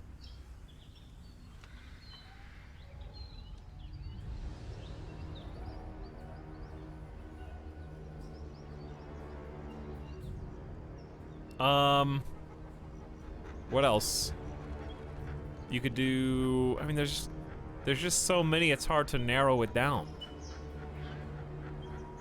Because especially in the Old Republic, there's a ton of warring factions.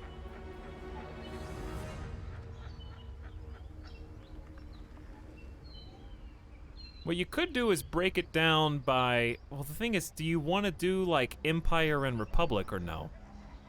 Because if you do that, you gotta have people warring within their own faction.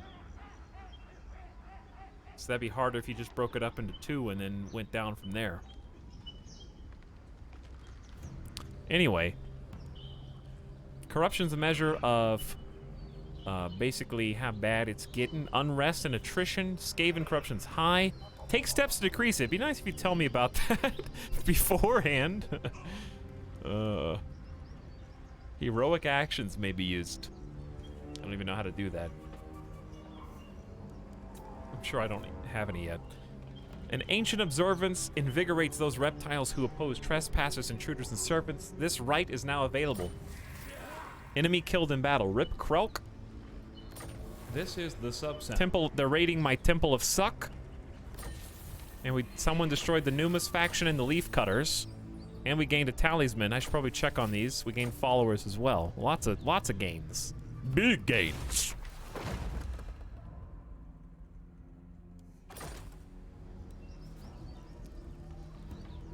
Okay, step one. I do think that it's this. There's not that many guys here, right? No, Gracie, never wrong. Gutter runners. Short range throwing attack to slow a target. Fire whilst moving. Oh, these guys kite? If I just send back my spear boys to go fight these guys, is that enough by themselves to take out the rebellion? While my other guys go forward to reclaim the Serpent Coast? Or is splitting my army a terrible idea right now?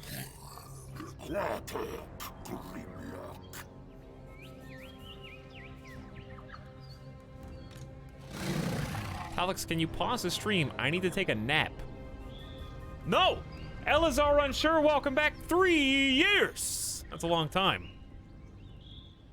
That is a very long time. Actually, let's just save. You fail-safe.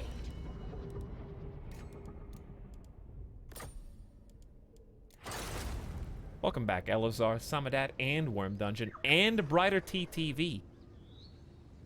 Who I may or may not have gotten. Brighter TTV, still out there? Sorry, I'm just a bad streamer. But you already knew that. That's why you're here, because you, the pain is the only thing that makes you feel, right? The pain of watching someone struggle against the inevitable. Crushing defeat is just out of sight.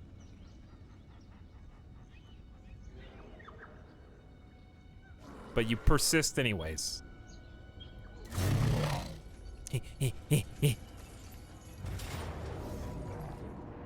Alright, there's not that many Skaven. I want to fight this just because I want to see how dumb it is to have all these javelins lined up shooting at the same time.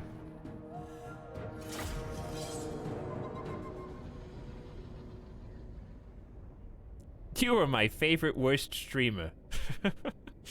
The worst of the worst.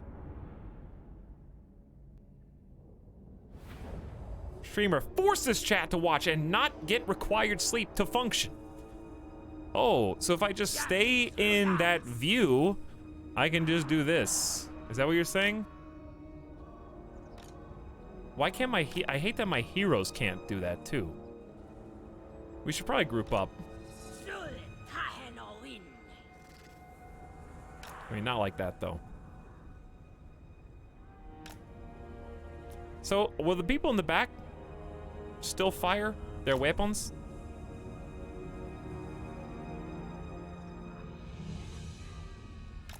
I guess if they are in range, they will. But they have to be probably physically in range. Sunken temple! Uh-oh. The water levels are rising. So maybe we should do like this, because they might be in the trees as well. Alright, that's pretty thick lines.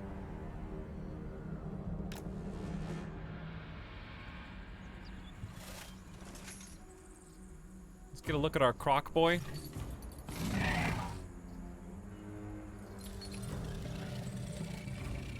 What are you talking about? Oh, I'm so shy. Everyone's looking at me.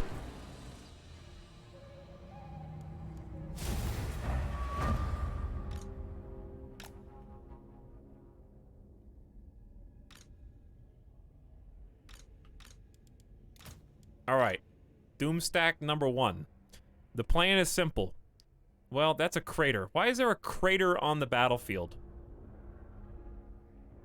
The plan is simple. They don't have any rangers, I don't think.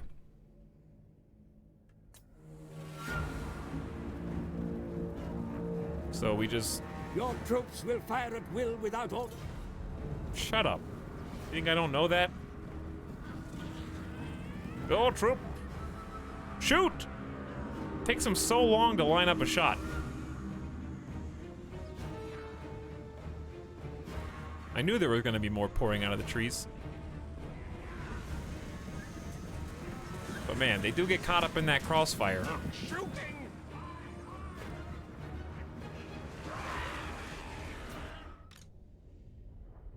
Alright, honestly, you may as well just go for their wizard.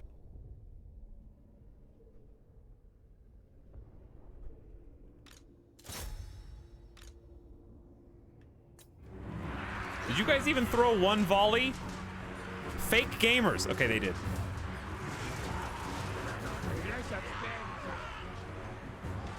Let's just watch. I'm just gonna not...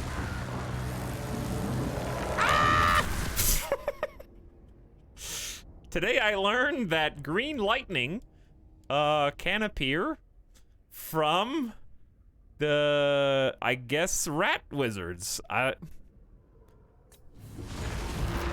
Ooh! Big hit. Alright, well that's why I'm glad that I sent my dude over there to go just chase that guy around. Anywho, if you still got ammo, then what are you waiting for? Shoot it all.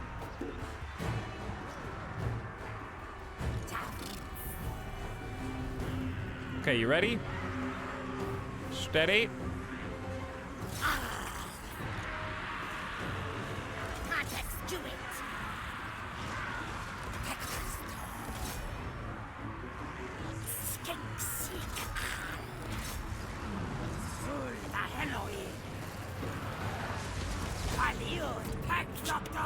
He's still doing shocks while I am fighting him.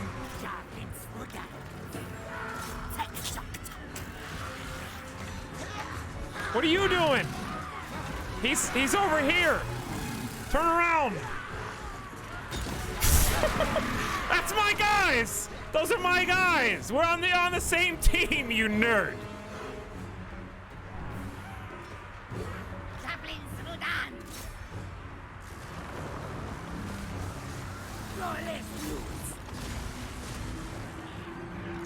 The enemy commander runs from the field. All right, we got the enemy commander, so they're gonna start wavering. That's good. Then we probably want to change tactics.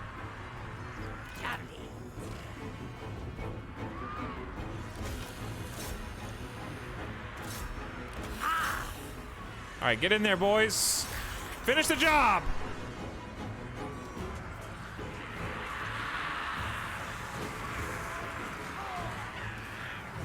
There they go.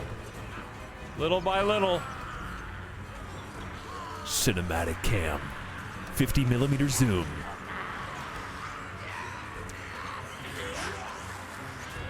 Look at these even, clear-cut battle lines, dude.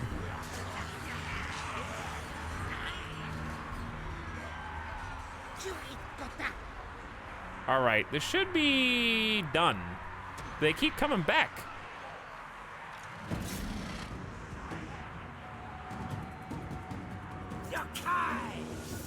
My warriors? What do you mean my warriors flee? We've got them pincered. Ah! Chill.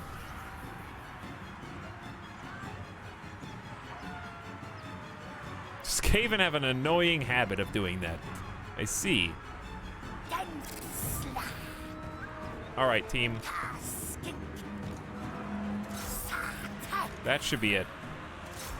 They're all flickering and flashing. There it is. I don't feel like chasing them. What? Don't lie to me. All right, maybe we lost more than I thought. 599. Okay, fair enough. They killed more of me than I killed of them. We should be ashamed of ourselves. But a win's a win, dude. This is the sub sound. Is that my war cry? All right, rebellion not quite over. He probably isn't gonna recruit anything. And we're not really...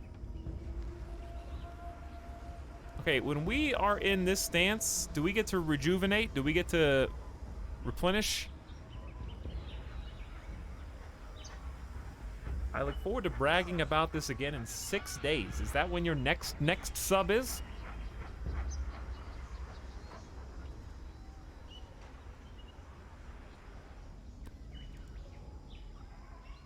Well, thanks, Retrograde. See you in 6 days. So you said I can't replenish while in Astromancy? Is that listed anywhere? I figured that would be like one of the tooltip options, but apparently not. Recruitment disabled. It doesn't... Oh, that's just like recruiting a new army, not replenishment.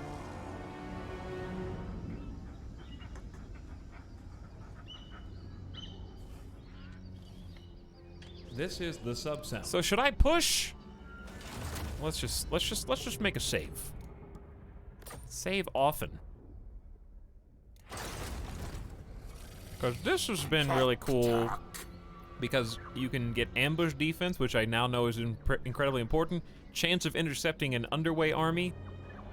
And I get forward deployment, which is cool. A lot of perks there. The city has been reached, and your warriors are prepared for battle, mighty lord. Oh my. Study your options, nevertheless. Encircling the enemy and starving them out may be the wisest course of action. So if I wait them out, these guys won't come fight, right? The Garrett, just these guys will, maybe. That's so many rats, dude. And they've got 4 slingers, night runners. They can sally forth with everything. Oh my.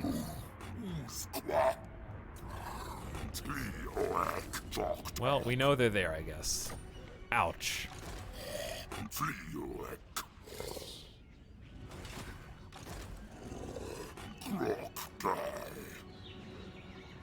Run away!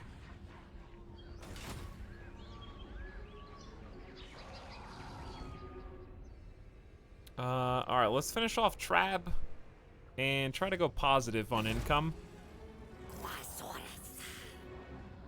I can spend 1,500 to go up another 90 and get Tablet of Crafts research done.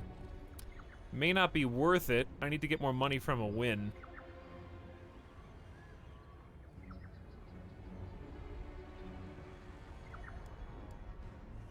But the more money we start making now, I can always fire a guy if I need to. And I might need to.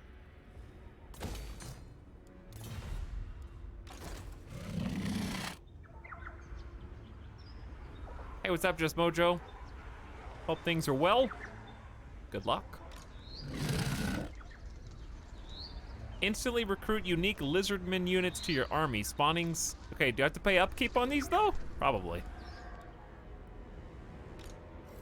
I might pull them here. 146 a turn, dude.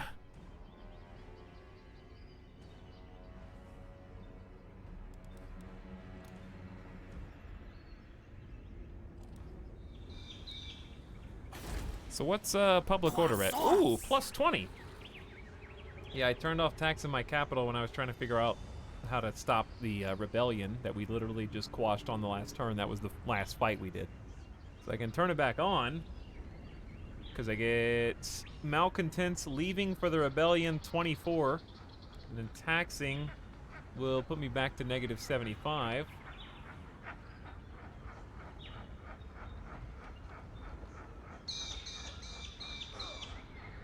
Taxes are a negative 4.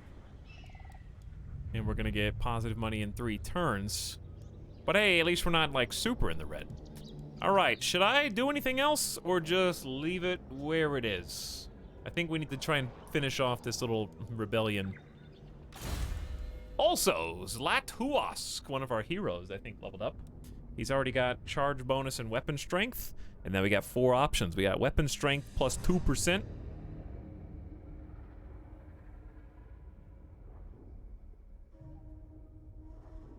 Playing a laptop watching Warhammer. Sounds good, Just Mojo? Sounds good, dude. Have a good night, Leisurers. Take it easy. Stinky elves are fighting me, yes.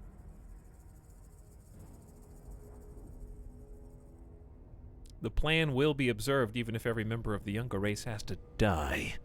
Weapon strength plus 2% or plus 10% when fighting against Skaven. I mean, that sounds pretty good, dude. That one sounds pretty good. Krokgar, legendary lord. Same thing? Wow. Okay. It's just that time, I guess. Yeah, let's make them all good against Skaven in particular. That seems to be the biggest. And then watch the elves show up. Here they come, probably.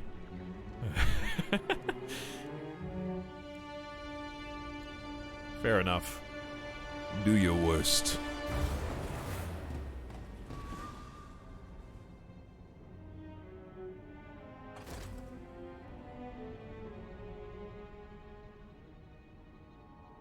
And wow, that's a big move. He's gonna reinforce and kill. The enemy bring reinforcements to the fight. He can move so far away. Debated to the extreme, dude.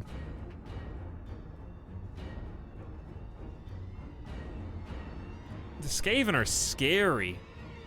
Okay, so like in that situation, obviously I'm gonna retreat, but I'm just saying in that situation,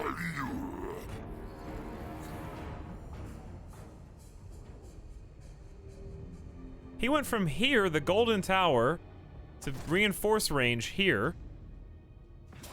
So he still wants to chase, he just doesn't get all the backup.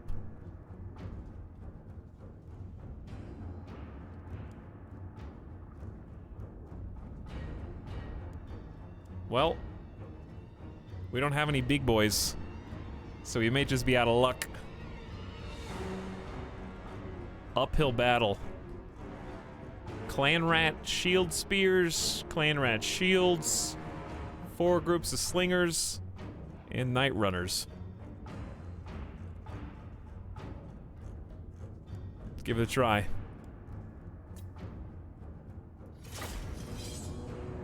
Yeah, I'm gonna try to do the same strategy.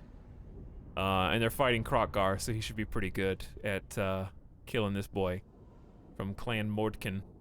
So I'm just gonna have to like really focus on navigating through their throngs to get to him.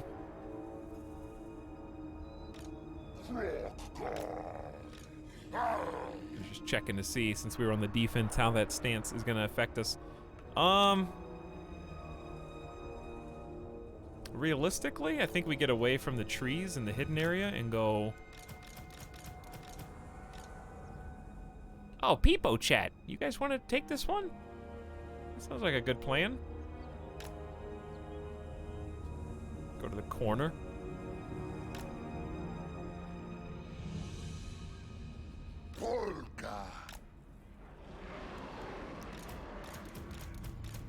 Just cheese extreme. Oops. See, the weak ones throw me off.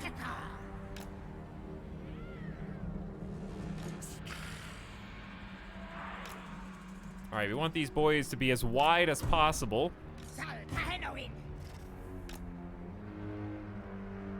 Then we got group 3, group 4, the specialists. You can just kind of hang out up here. All right, we're just gonna try these cheese tactics. Oh, there's so many of them. They're all over, dude. Okay, the plan, if there is one, is probably just like hang out over here. I don't know if they're gonna let us just march. Then we got some other issues. The thing I hate about these javelins is their range is so short that I don't know how to make them effective throwers on like because what I like to do is soften up the melee that's charging in and then get my front lines up front to intercept the enemy charges before they crash against me. So I think what I'm gonna try is a different tactic where I use the javelin, since they're so fast, as flankers primarily, and get like 3 good throws of the javelin and then try and use them to sandwich enemy forces, but that's difficult when the enemy is playing with this many numbers. So we'll see. That's the skirmish button? Nah. Maybe if they could shoot while on the move, but we've already witnessed how slow they are on the uptake. So if I had them on skirmish, they would literally never fire. They'd make it 1 volley off and then they'd be permanently moving. If they could shoot and move, then skirmish would be pretty good, but they can't do that.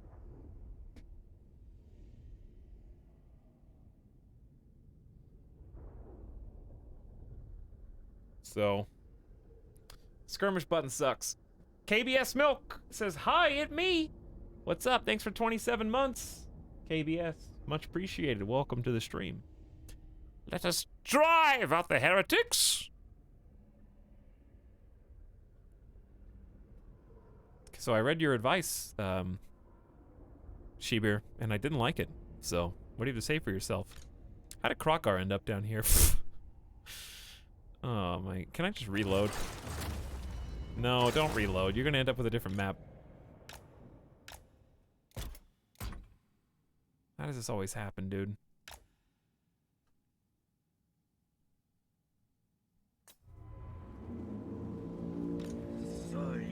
The high ground is yours, Commander. Be sure to use it to best advantage. For now. Maybe we can fight these guys first? We might need to rearrange.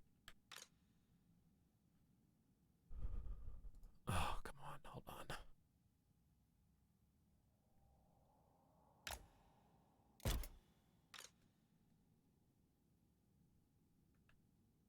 How about this? Okay. Get over here. Give the javelins guns. If only it were that easy.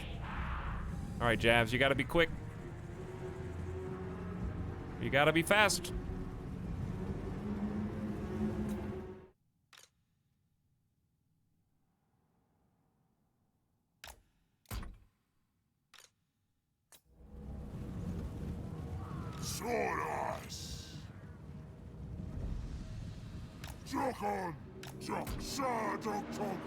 Go ahead and throw. Start weakening them up. I know they got shields. I hate this. Oh, I hate this. It's just a distraction. Like, you can't. Even just taking them out of the fight long enough for me to get out of position, that's enough. Yes, that's the point. Oh, I know.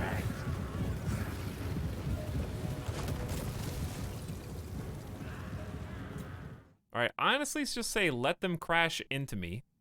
That's fine, because I'm just gonna flank. Ooh, they don't like that. They like changed their mind all of a sudden. I don't know why. They saw me moving around the corner and were like, ah, that's okay. You know what though? Too bad. How fast am I? What? Yes, I know the high ground's mine. All right, we're 31 versus 26. 31 versus 26. Yeah, they're just weaker than us in every way, shape, or form. All right, let's just fight those three on the side.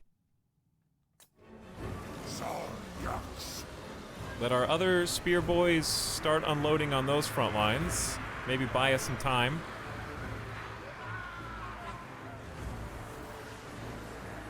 Meanwhile, all right, Krokgar. So much for focusing there. He's firmly in the middle. If they intercept you, then they intercept you. You can probably kill them easily.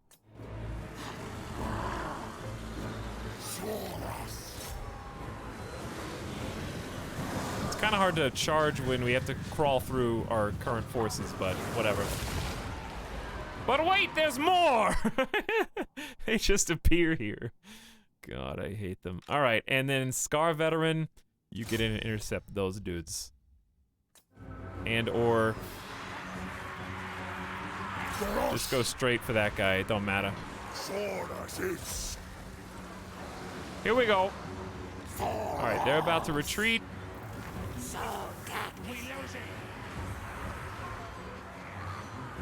We're gonna do our best, chat. That's all we can do, dude.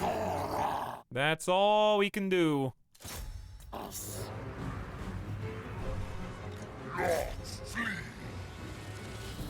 He's 34. They're 51 speed. You're never gonna catch them.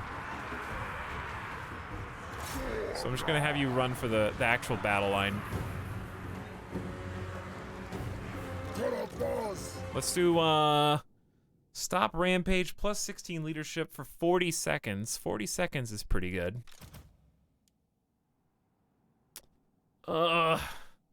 Who is the lowest on morale? Probably these dudes.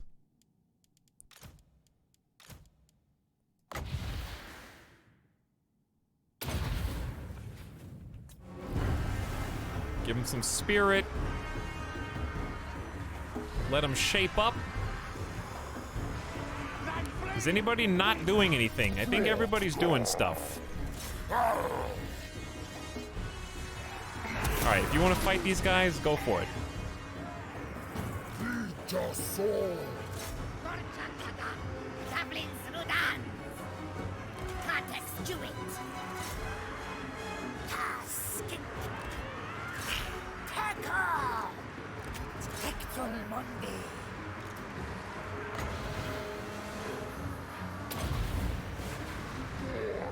Alright, well, I mean, I think we're gonna lose, but...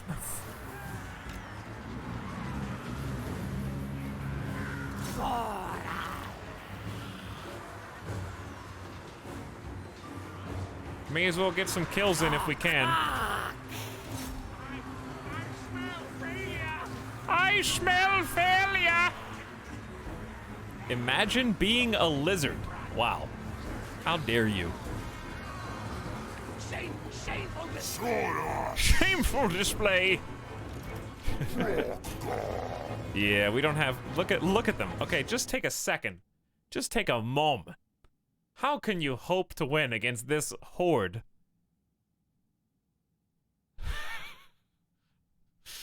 Look how many there are. I tried to take a screenshot. Can I not? This is Steam. Steam screenshot button doesn't work.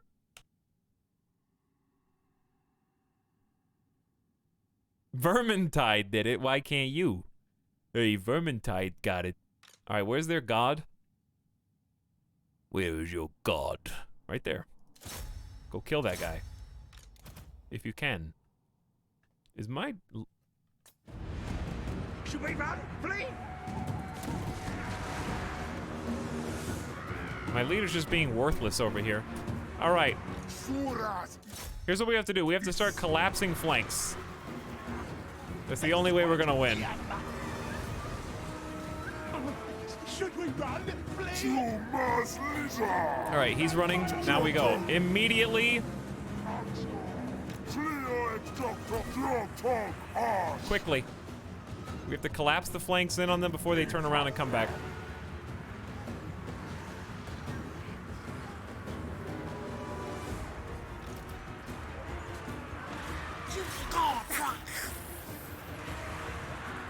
Ignore their slingers. Which I just can't catch them. Here we go!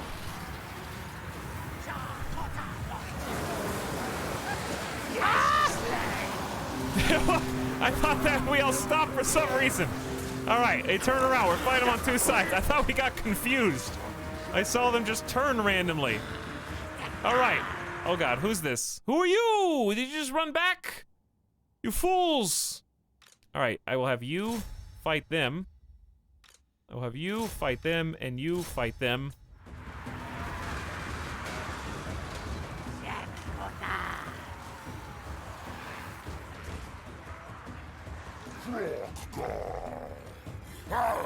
Keep duking it out. This is the real scare. Just hold on long enough, dude. Do we have any abilities? If we have abilities, give them to these guys. Fighting to the last! All right, retreating, not retreating, not retreating, but almost exterminated. Honestly, ignore them. We're going like this.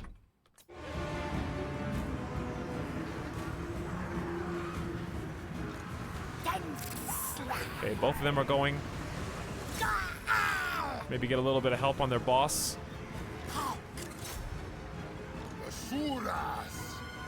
Alright, how fast are they? They are 36. We are 46. In theory, well, one of us is 46. So we're going to take the slow boys and try and find someone else who's slow.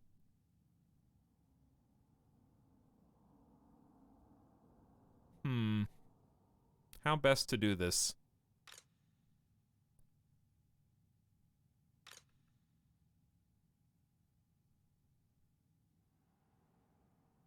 Maybe just go that way. And if you're quick, if you're fast and you're quick, try and catch the slingers.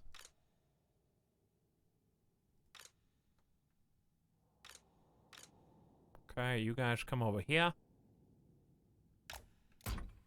And then you guys go catch another group of slingers. See what we can do. At least it'll distract them long enough to make a little bit of space.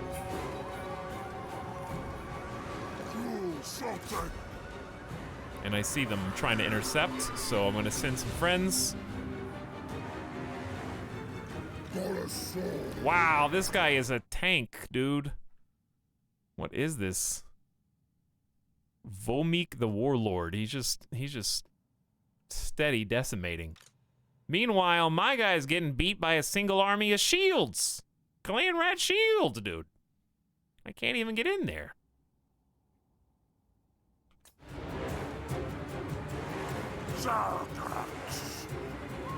Ready? Let him have it.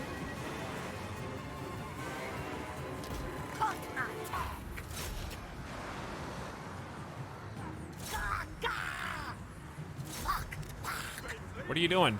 Are we retreat? Are you retreating? What are you doing? Are you in melee mode? Chat. What's the hotkey for it?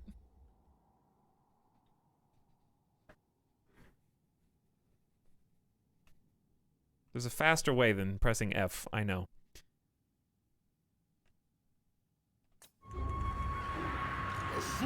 For a second, I thought I was the red characters.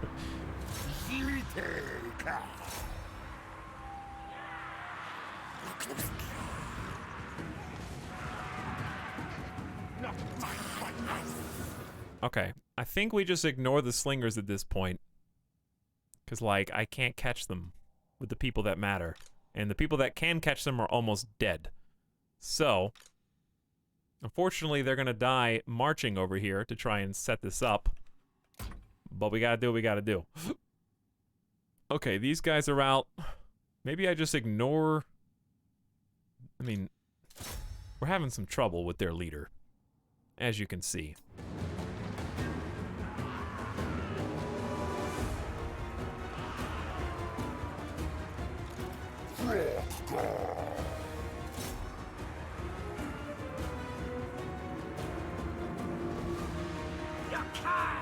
All right, and now we start to break because they've just been whittling us down piece by piece.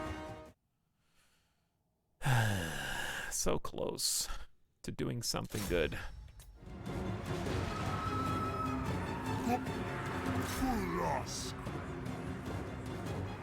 Oh, I think that's GG.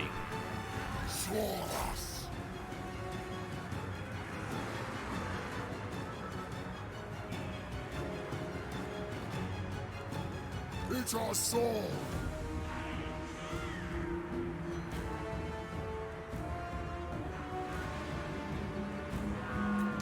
All right, here's the real thing. I just need you to finish making these guys retreat. You can bathe in their blood on this side.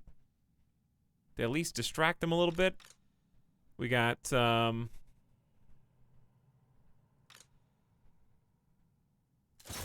a little bit of backup there. You, and you. I need you to reform and prepare for a big charge.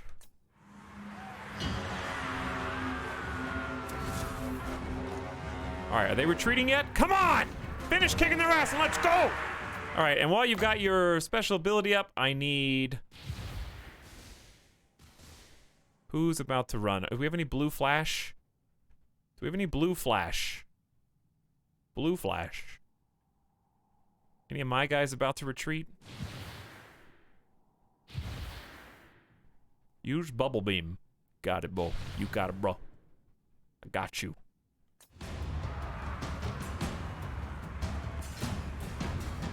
How do I see, is there a quick morale at a glance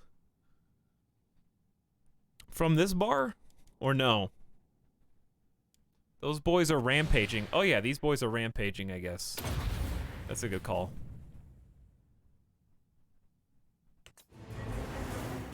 Just get a crap ton of cavalry. Yeah, why didn't I do that?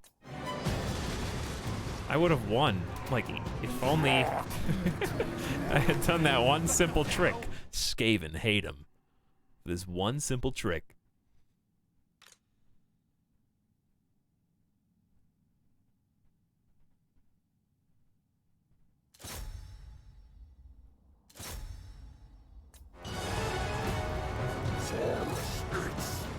Hold on. Let's do this right. 1, 2, 3. No matter what I do, I still can't even beat his hero unit, so...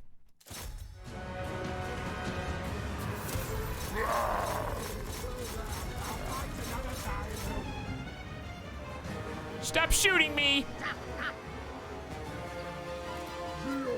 Your warriors flee. Who's fleeing? You better not be fleeing. Hey, you hear me? You better not... Who's fleeing? Where'd they go? Who's fleeing? Chad, who's fleeing? They took me over here and I don't see anybody. Did they just die? I think they died. I certainly don't see them.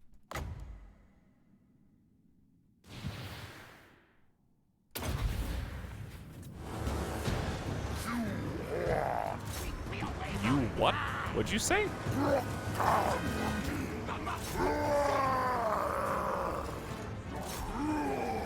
Who said you got this? You have a lot more hope than I do. It's basically over.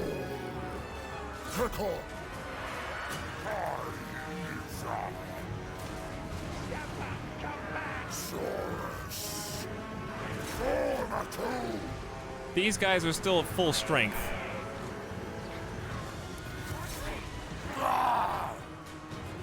If by some miracle we can kill their hero, we can do this.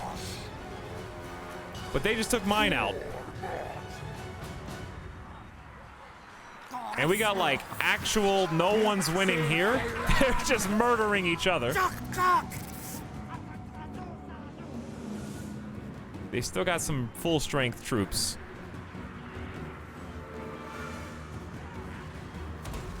And it sucks. Hey, their leader's fleeing, at least for now. Okay, so here's what needs to happen. Turn and fight those guys.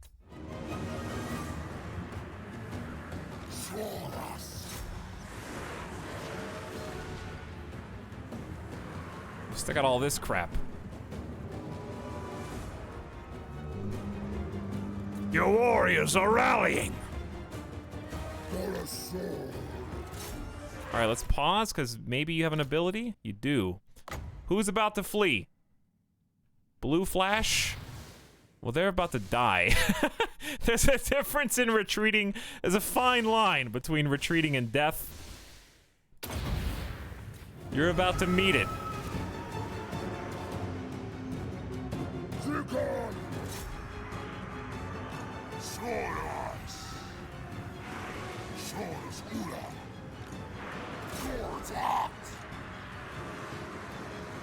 I don't know what's going on here, dude. You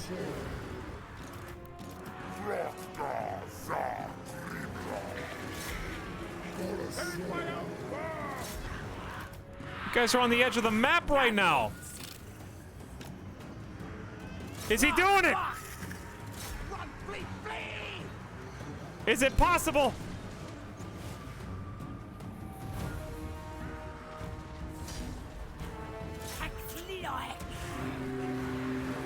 Is it? Who's left? Who's left?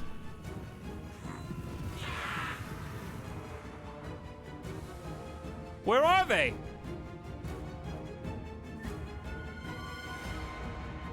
Nobody's left. Oh, these guys are left. Hold on, get over here.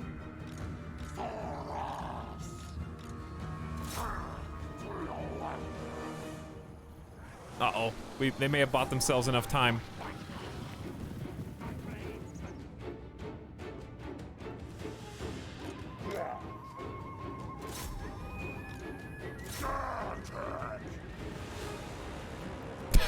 No one can catch them.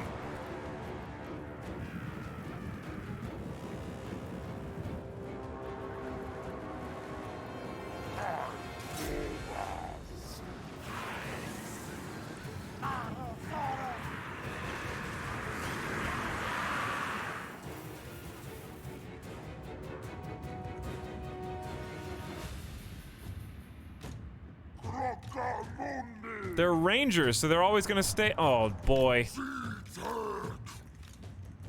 Chat, we thought we had it. Oh, we thought we had it.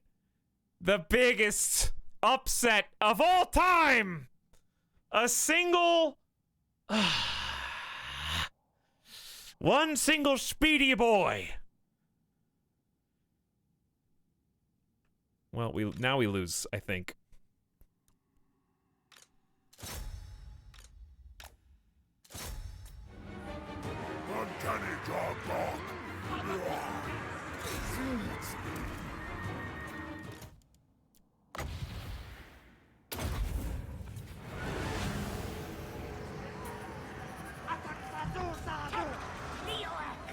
He can't be rejuvenated.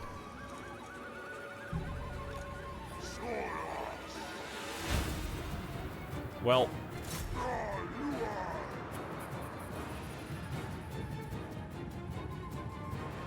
leave it to the Skavens to do the fake out retreat and then not retreat. Every single unit on the map except for one was retreating, and that was enough time for the rest of them to change their mind and come back.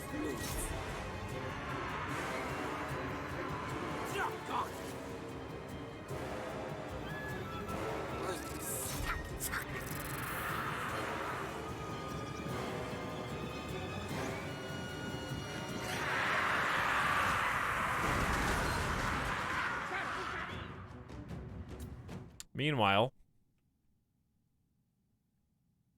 I think these are all my slowest units. Who is this? A slinger?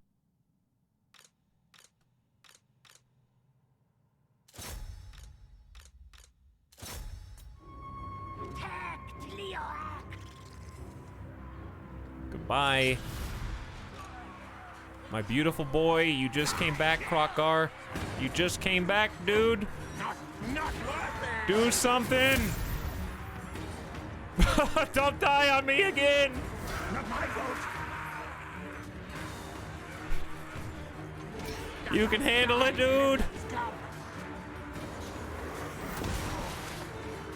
We losing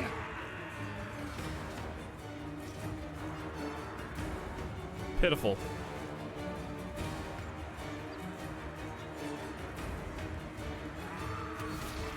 I smell failure. How big is the map? Are those my guys? Come on back. Look, we're chasing these ones.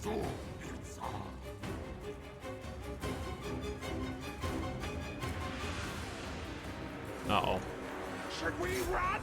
Flee? Inspire your stealth to fight to the bitter end, dude.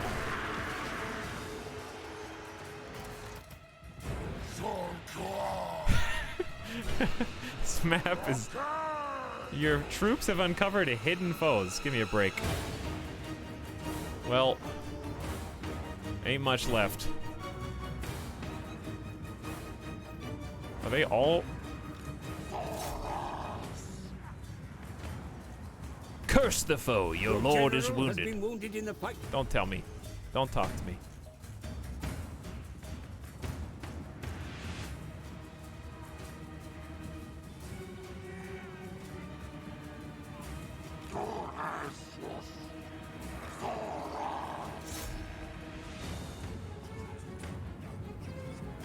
All right, maybe speed up a little bit.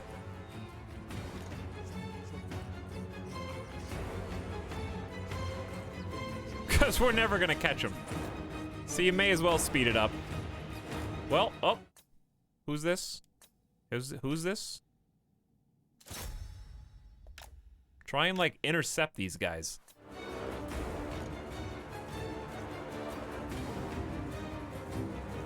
Well, they... Was that a rally? You call that a rally? Because you just gave up immediately.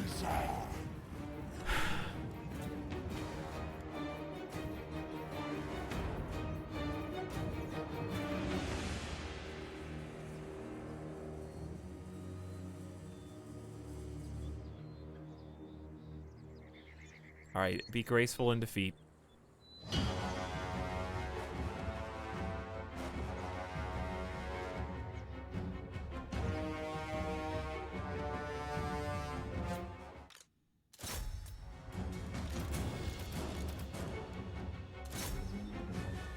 Why did you stop?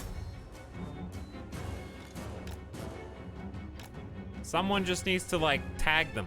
This is the fastest kid in class that no one ever wants to play tag with them.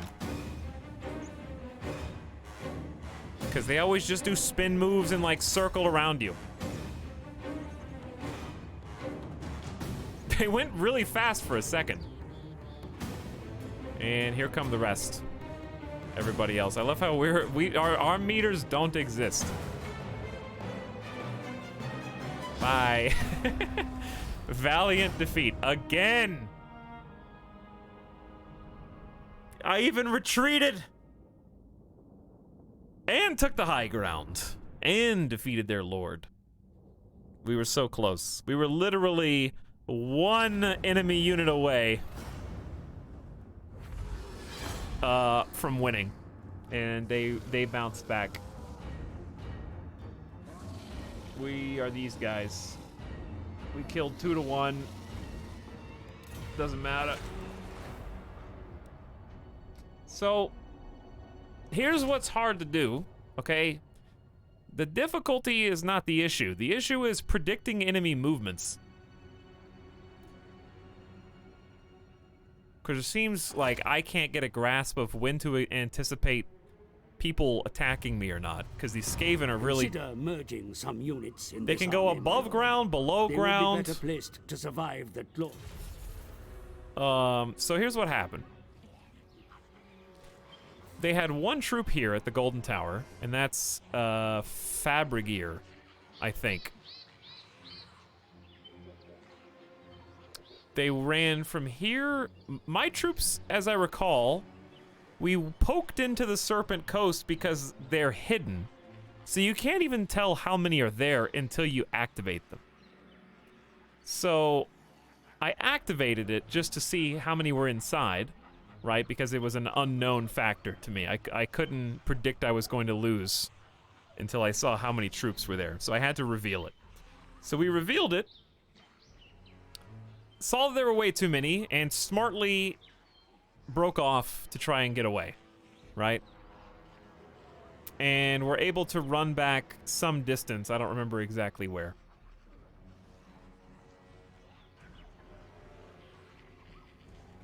So they took a guy from Golden Tower as far as he could. I think we ran all the way back actually inside of our own border. We were here, if I remember. I remember we just got there. So Skaven can run from Golden Tower. I guess they force marched to get into reinforcement range, which makes them tired. And then the army that was in Serpent Coast met us at the border, which is still pretty far. And I retreated to about here. So he was able to go. Skaven are just so fast, and they can ambush you. And it just makes them extremely versatile. Serpent Coast, so he went from Serpent Coast to here after I retreated, and I couldn't get away a second time because you can only retreat once.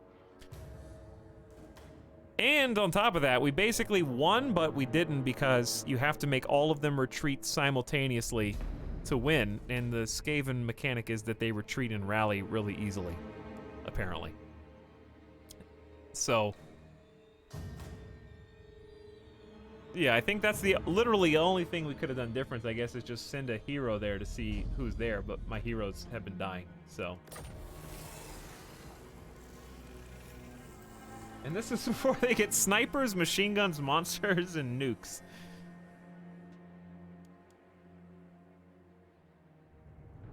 Krogar has been wounded and must take time to recover.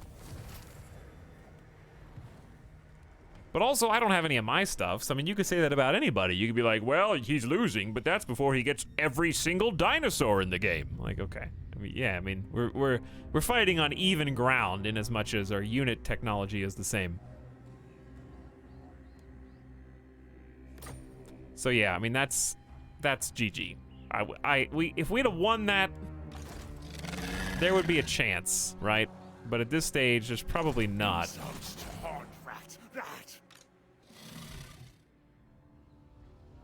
Because I can't even... If I could somehow catch up to them, you can't attack in March stance, right? Where is March? Battle initiation disabled, reinforcement is not, though. Okay, so I can't punish... If these guys were closer... It was kind of just what is it? A series of follies? What is it? Something of errors? A comedy of errors, where Temple of Suck had big negative public disorder. I mean, having a turn 19 rebellion in your capital is probably a less than ideal start.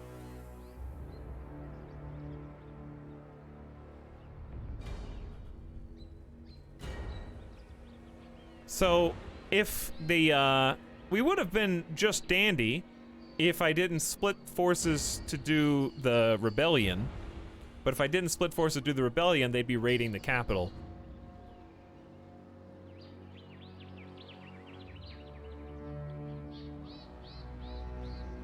But if we were together, that wasn't an ambush that he did. I would have been able to reinforce with the rest of my javelins.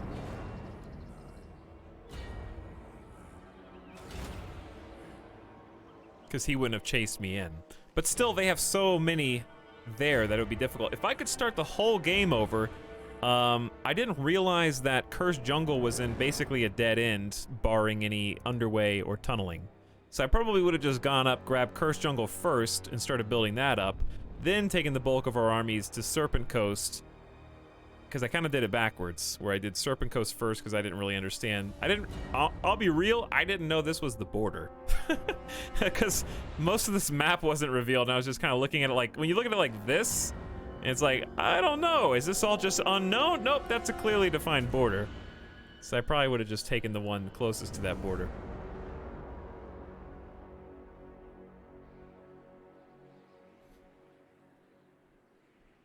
Well, people were talking about treasure before, but that was the issue. This has to be searched with a lord. So I don't know if there's other treasure that a hero can search, but a lord is required for these mysterious islands. So I don't know what treasure you're talking about.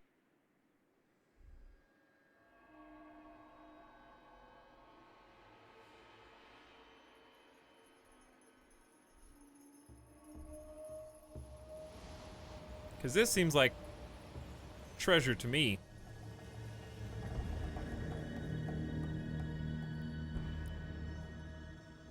This is the sub sound. But yeah, anyway, it's all just a learning experience, so I'm not really bothered. I'm pretty sure that we did the exact same thing in 3 Kingdoms. And literally everyone said the exact same bullshit, like, don't start on hard, you can't handle it, blah, blah, blah. We did a campaign for, like, I think we did 2 or 3 streams on that first campaign. Realized I wanted to start over, became Yellow Turbans, kept it at the same difficulty, and then did the full campaign and beat it. So I'm not interested in tweaking or changing the difficulty or the challenge behind it. Because I've literally already been here, done that in Total War before with the exact same audience saying the exact same things.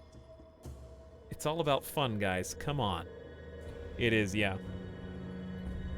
Wait, you mean chat isn't goading you to do the hardest difficulty? I'm shocked. I'm surprised I didn't get made fun of for making it even higher. Are you gonna restart and try to make this start work or try a new faction? Lord, I'd probably just try a new faction. Because I'll be honest, I don't think that the Javelin skinks match with my playstyle. I liked the big roly-poly dinosaur quite a bit, and I know that our hero gets like a Tyrannosaurus Rex eventually, and we get laser dinos. So laser dinos are cool, we just have to get to them. So to get to laser dinos, what do you even do to unlock laser dinos? Like what's the order? Is it a technology thing? Is it just a building thing?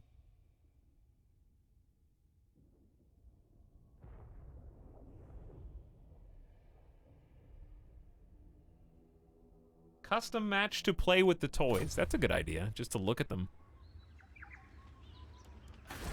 It's a building thing. Alright, I have a build browser here. That'd probably be a good way to look. So is it like these ones? Pterodon riders, Ripperdactyl riders, Saurus Scarvets, Temple Guards, Chameleons, Horned ones, Cold ones, Advanced military. Alright, at the top we got Feral Dead Dreadsaurians, Feral Carnosaurs. Alright, let's look at the toys. Let's just get some of that catharsis. Also, one thing I thought was really cool is this. They have a thing called the Laboratory. A test environment outside the main game. It's sponsored by Intel, I guess.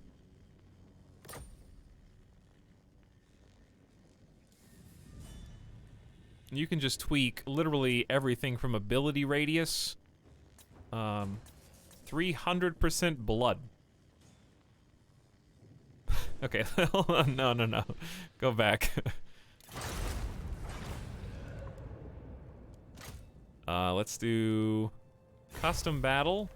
Oh no, I may not know enough about it to actually even set up a custom battle.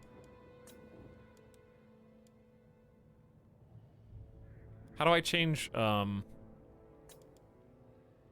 we go. Just the Lizardmen, please. And let's set up Skaven so we can see the top tier of both. Oh, they're over here. On the right. Who was I? Was I none of these guys? Alright, let's make them Skaven. Doesn't matter for me. We were last defenders. Well, we defended to the last. Alright, the coolest ones are... Well, let's just do our Lord again.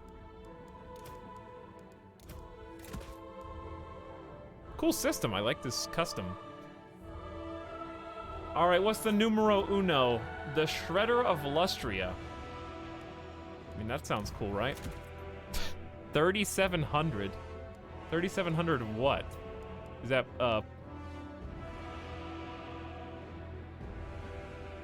Put Krokgar on a Trex.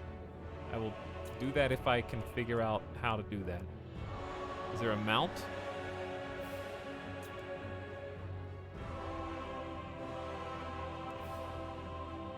I wish there was a search bar. Go to settings and change your gold count.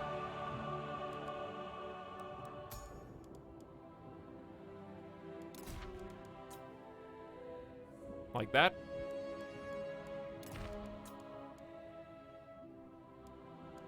Battle realism. Interesting. Right, so. Got that set up, so I got infinite money.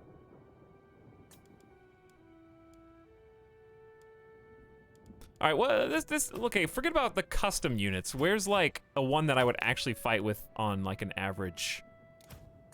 How do you undo, actually?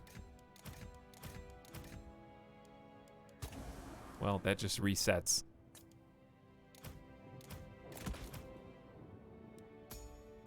Mounts. Cold one, horned one, Grimlock. Is Grimlock the coolest guy? Stegodon, Ancient Stegodon, and Engine of the Gods.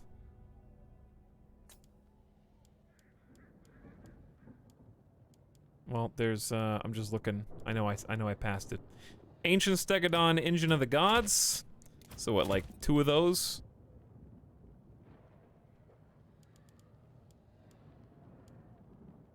Feral Stegodons. Purple, it's a special unit. Is Dreadsaurian actually like something I would use? In a battle between giant rats and lizardmen, realism is key. Alright, so those are like the standard big boys. Did I miss one?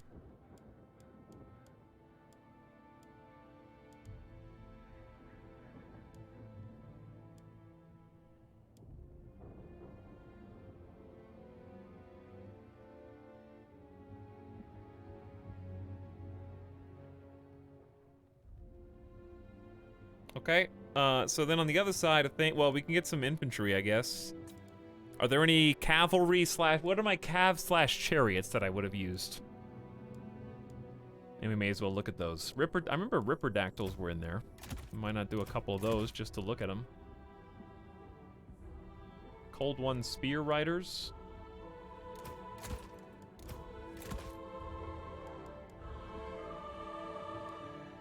Astildons with this guy? Revivification Crystal. Alright, infantry or... I think the reason I wouldn't have jived well with these guys if we had continued is... I like missile infantry a lot. And I don't like any of these.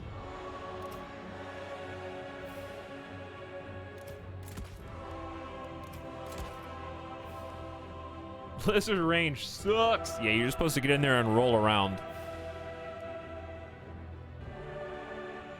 Alright, infantry-wise, I guess Temple Guards were a thing. May as well look at them. And then we got Saurus Boys, who are pretty standard. Cohort of Sotek. These are special units. When's the last time you saw a lizard throw something? I don't know, use your ranged iguana tongue. I don't know. Melee's cool, though. Melee's fun. I think I would love these dinos. Alright, now the other faction. CPU 1. Does it auto-pick to try and be similar? Well, we may as well just leave this alone. Can I make the AI do both? And I can just watch?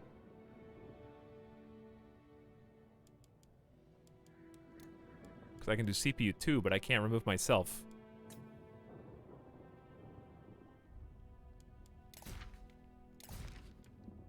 I don't know how to untake control.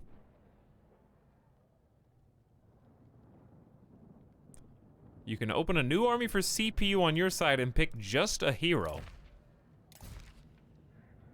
But will he control everything? So, like, if I pick Saurus Scar Veteran.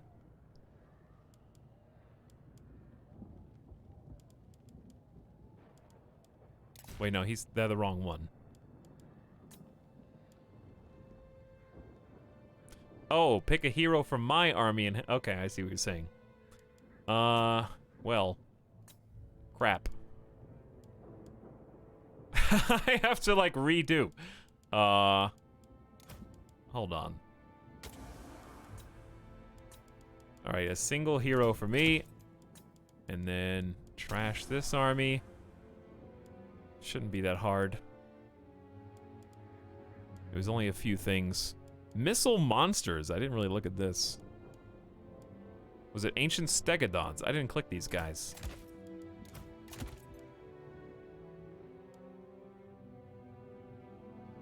Are Bastillodon solar engines my thing?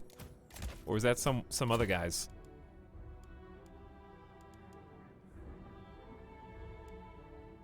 Because we didn't even have those. Then we did Dread. Then we did Engine of the Gods.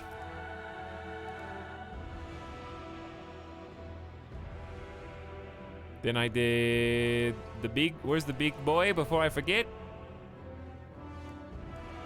Krokkar on Grimlock. Then we did the cold ones and Ripperdactyl.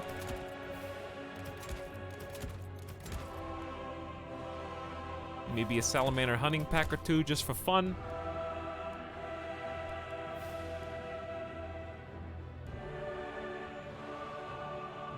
Don't forget items for Krokkar. Psh. What does that do? Magic missile. There you go. Okay. Did I miss anything? We had some melee, but I was gonna do the chameleons, I guess, just to see what they look like. Alright, we're full. Good enough. Warning, a large number of units are present. May adversely affect performance. Don't worry, I'll clear these guys out. No, he's good. A large number of units are present. You must add a lord. To who? For me?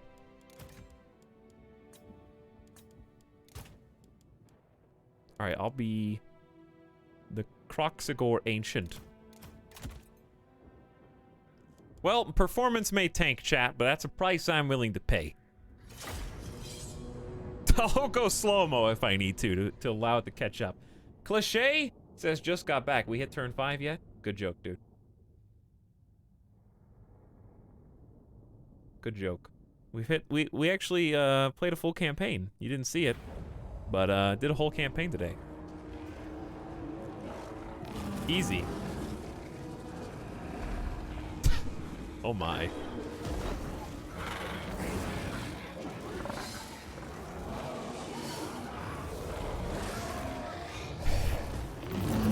Wow. Look at the Dread Saurian.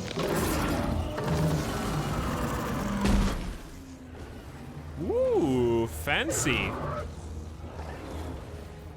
Ancient Stegodon Engine of the Golds. And these solar engine dudes.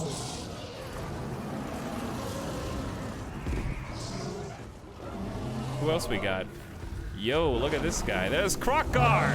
He's being taken care of by this battle mode much better than I was taking care of him.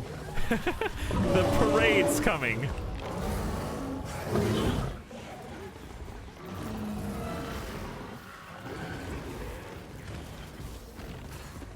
All right, well, they set their own troops, I guess. Let's go, baby. I can sit back and see what they do. I'm just one dude. Hi, this me. Well, let's see the enemy forces, shall we? What are you guys doing up there? Oh my.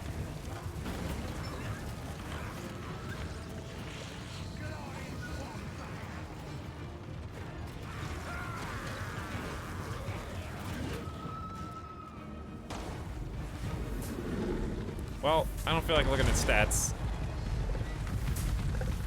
Is there a follow hotkey like there was in Three Kingdoms? Oh, sniped them.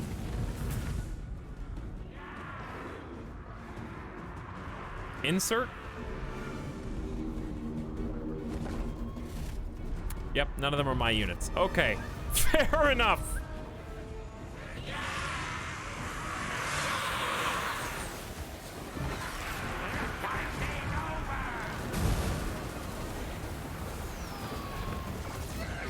What is going on?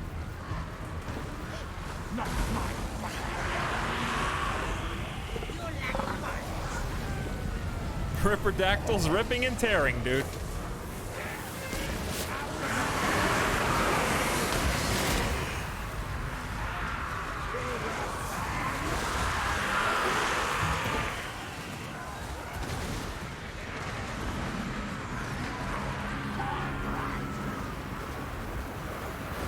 Powering up from...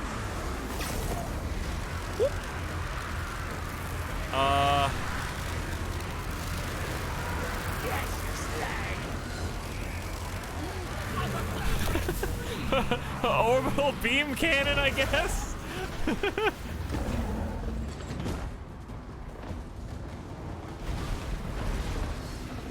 Meanwhile, imagine a world where we got a T-Rex.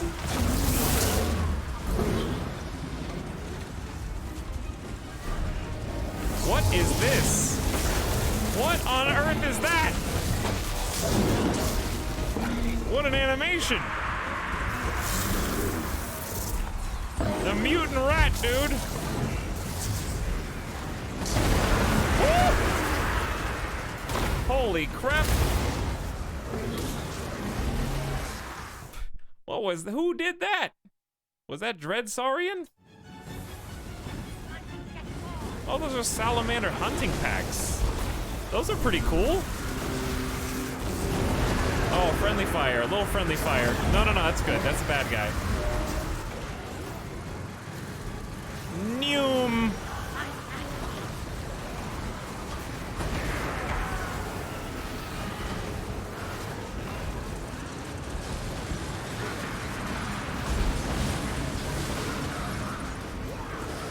Trying to see what these guys even do. I think it's charging up its special beam cannon or something right now.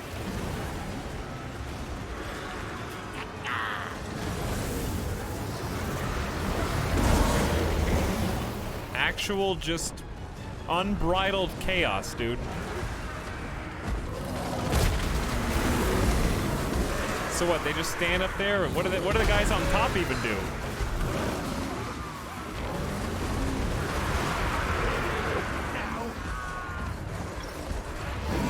Throw spears. How many spears do they get? Guys on top are chat.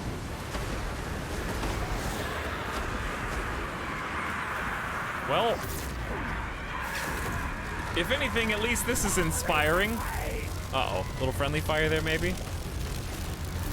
To see what, like, an end-game battle looks like. Absolute shock factor is off the charts.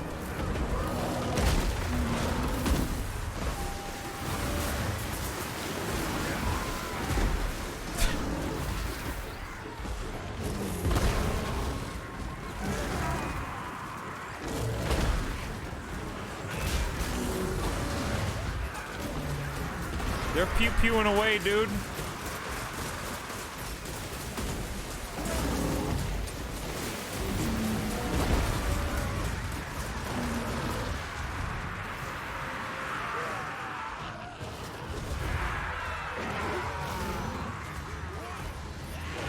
I'm gonna like go back to the VOD and watch this to make sure you guys are seeing what I'm seeing. Because I'm getting like 33 FPS, 35 FPS, which is pretty good. When I zoom out, it goes up to like 50.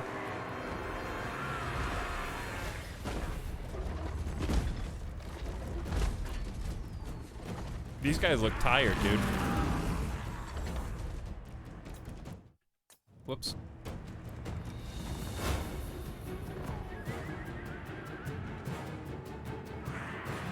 Oh, imagine being able to shoot on the run, dude.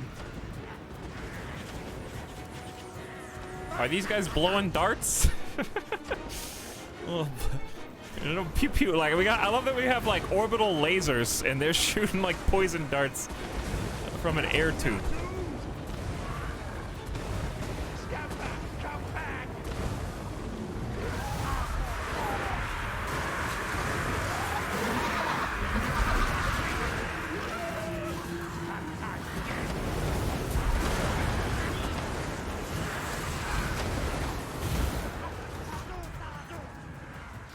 Such a spectacle.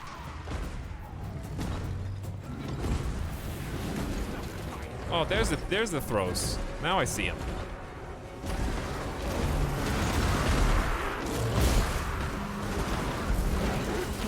Two dinos at once, man. Save some room for dessert.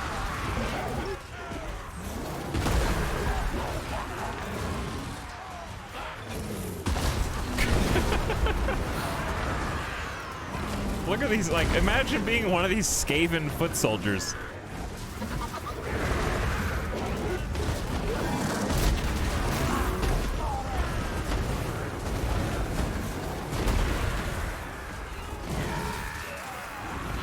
How much health do they have still? Oh, he's actually wavering. Oh, he's retreating! We're losing! Well, I say loosely. Then we got all these guys over here just kind of hanging out, I guess? I don't know. I'm not in control. The AI is... even the AI leaves units idle, dude.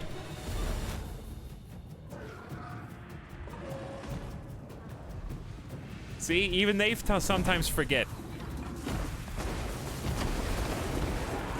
I'm joking. Just messing with you. There's still one enemy unit not retreating. They just have an unbreakable unit. Well, salamander hunting packs versus this guy? That guy? That we just watched die?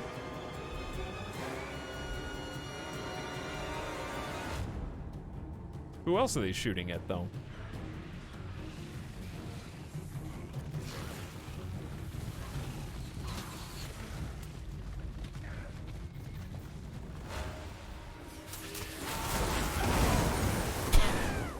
Vaporized. There it is. Okay. Got him. This game like interacts with my keyboard. When you win, the whole keyboard flashes green, like victory. So total loss is only 241 out of 641 deployed. That's still a lot, I guess, proportionally.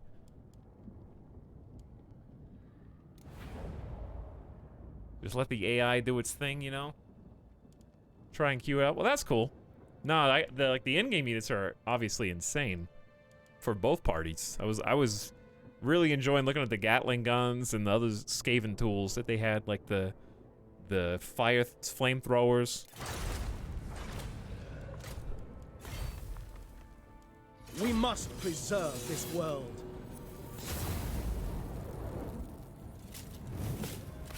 I would probably start I'm gonna start a new campaign with either pirates or Tomb Kings.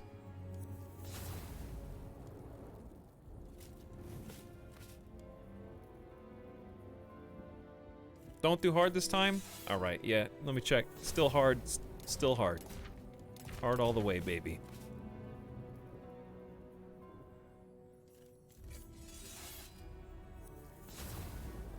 No, I'm not gonna do Mortal Empire.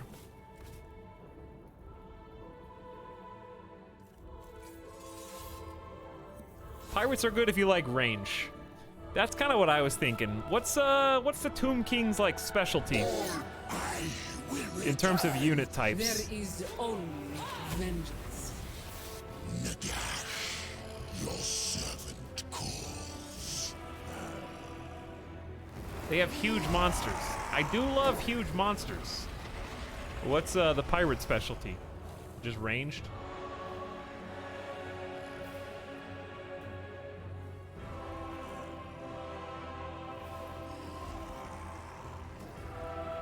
Guns. Lots of guns.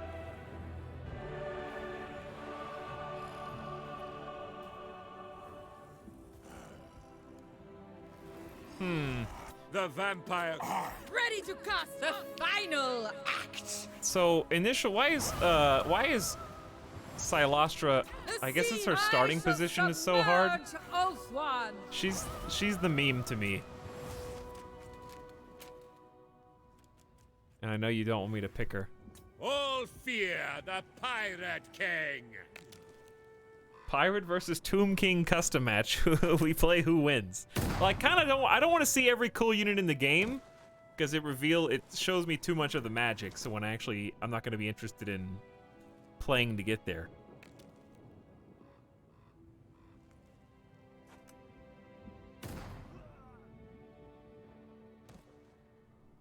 However, we have a channel point question. Dode says it is supposed that the famous ship sailed by the hero Theseus in what does this mean? In a great battle was kept in a harbor as a museum piece, and as the years went by, some of the wooden parts began to rot and were replaced by new ones. Then, after a century or so, every part had been replaced. The question then is if the restored ship is still the same object as the original. Is this like our AI consciousness? If I transplant your human consciousness into another body, are you still the same person? Is it that kind of question? That's not you didn't even ask a question. But anyways, you guys are gonna have to wait till next time. It's already been 8 hours, chat. We're just gonna call this one a learning campaign. We're gonna start another new campaign next time we play Total War Warhammer 2. And I've already narrowed it down to either the Pirates or the Tomb Kings. So he hates it. I don't hate it. The same thing happened in 3 Kingdoms. You gotta cut your teeth. You gotta learn trial by fire. You gotta get some experience. That is the same thing, dude. I'm tempted. I don't know what I'm gonna do tomorrow. I'm tempted to just go again tomorrow. I don't like leaving it hanging on a loss. Cut my teeth is just an expression, like.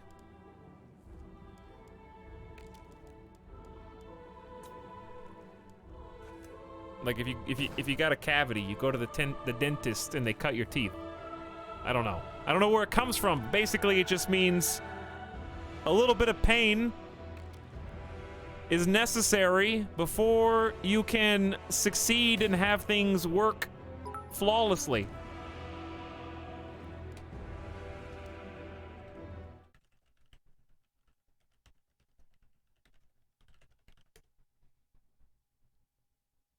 All right, here you go.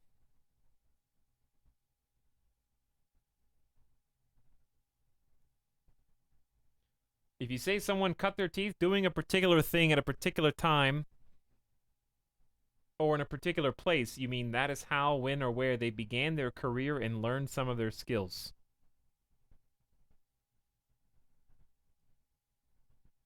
There you go. Gain early experience.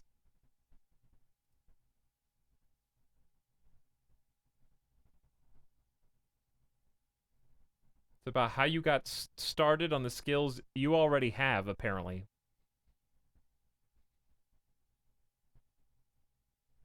It's a metaphoric reference to when a baby's teeth first appear. They grow cut through the gums, often painfully, which also gives the figurative usage teething troubles. Once the baby has cut its teeth, it's properly equipped for the real-world task of chewing solid food. I like that. There you go.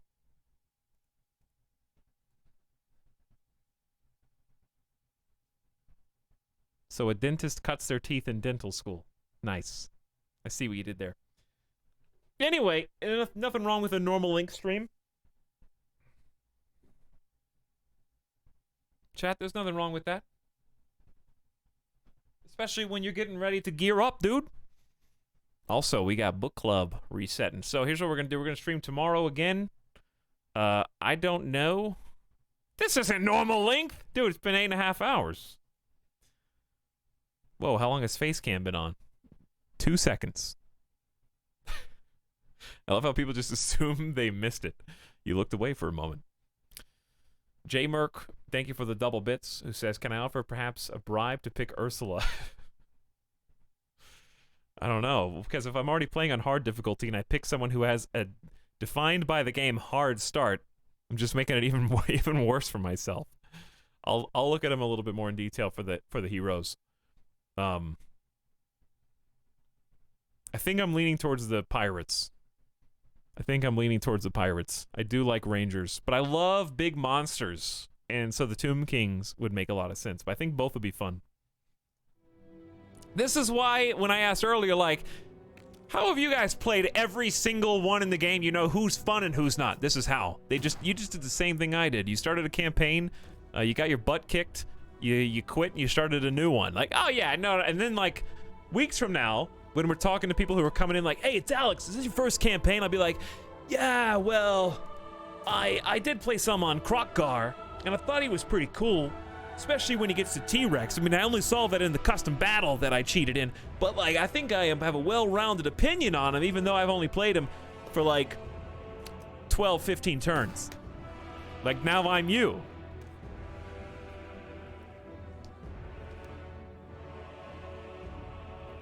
We voted for Vampire Pirates, but what if, Tim Fish, what if I told you that we played the non-Vampire Pirates so that we could learn some of the early game mechanics, so that we could get good, so that we can start a new campaign as the Vampire Pirates, which is the real campaign, not the Training Wheels one that chat originally wanted. We just had to take the scenic route to get there.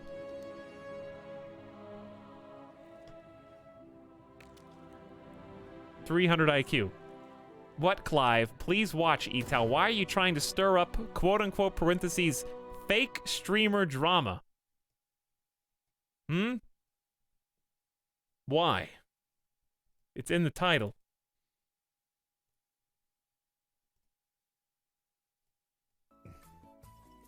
Etalyx swears by Cracker Barrel mac and cheese. That's true. And that's okay. It's okay to be wrong, you know? We live in a country where you're perfectly entitled to be wrong, and that's fine. Don't say... You didn't offer an alternative.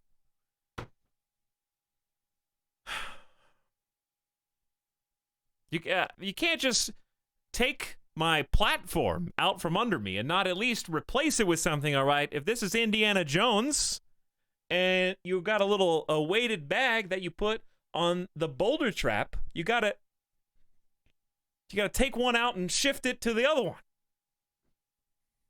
He said normal craft was best. Well, this is hearsay, because I haven't seen him say that on stream. However, I'm gonna give Sim the benefit of the doubt here. And I'm just going to assume that the only person who could say that Cracker Barrel mac and cheese is not definitively better than Kraft is the person who hasn't had the opportunity to taste it yet, okay? Because Cracker Barrel is not ubiquitous in America. Clive made this clip, though. Clive is stirring the pot. No one could reasonably be expected to side with Etalyx on this one. Cracker Barrel mac and cheese makes Velveeta look like... It's the difference between real chicken and Subway chicken. That's cost me a sponsorship right there. I could have gotten a Subway sponsor.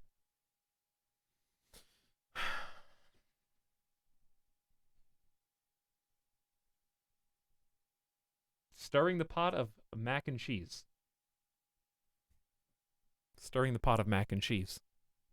Listen, I will happily invite Sim over to my household where I will prepare Cracker Barrel mac and cheese. I will offer him a taste of fresh, delicious, cheesy, right out of the pot, Cracker Barrel mac and cheese. Okay? One reason why Cracker Barrel mac and cheese is superior is I don't have to buy milk separately. Okay? Because everyone knows that the most annoying part of regular Kraft macaroni and cheese is pulling it out of your pantry, getting the water boiling, you put the noodles in, and uh-oh, you forgot it. You don't have any milk. What are you going to do? You're going to mix that dry powder with nothing. It's all screwed up. Okay, I get a pouch of cheese that I mix in. It's removing a step out of the equation. There's not an extra purchase. If anything, I would say that Kraft macaroni and cheese requires DLC to enjoy, okay? Is Sim saying that he supports DLC practices and microtransactions? Because that's what you're saying to me, Sim. That's what you're saying to me. Mine's included in the original purchase.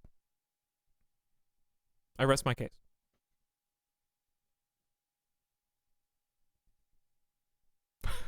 Kraft is pay to win.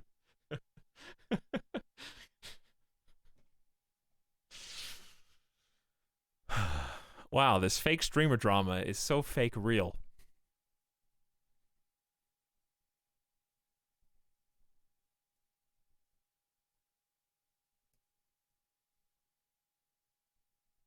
Now condense you could just take the last, clips can be a minute. You can take the last 60 seconds of what I said, and that's my point. If you need to figure out how to edit that, I would just take the last 60 seconds. Anyways. We're going to stream some video games again tomorrow. I don't want to make any promises because I don't know how I'm going to feel. For those just coming in, we played Krokgar. I lost. Chat thinks it's because it's on hard difficulty. I'm sure that didn't help anything, but I have a lot to learn. I have a lot to learn. And we did a good job learning. I think I'm much better prepared for another run. So we may try this again tomorrow just because when I get a bee in my bonnet, I have to cure it. So here's the worst part about starting over, okay? Some would say you wasted all that time. Think about it. We did an 8.5-hour stream for what? Just to lose in the end? Man, that sucks. Oh, think about all the progress you could have had if you were playing on an easier difficulty. Think we could have been so much closer to those dinos. We could have had a nice series of different counties and commanderies or whatever they're called in this game. No. That's not what sucks, okay? Don't just be distracted from the actual thing that is going to bring the next stream down. And that's the sheer quantity, the relentless horde of Skavens in the chat, all asking, hey, why did he start over? Did he lose, or did he just get bored, or why? I was here yesterday for 30 minutes, and he was a dinosaur, and today he's what, a vampire? Why did he start over?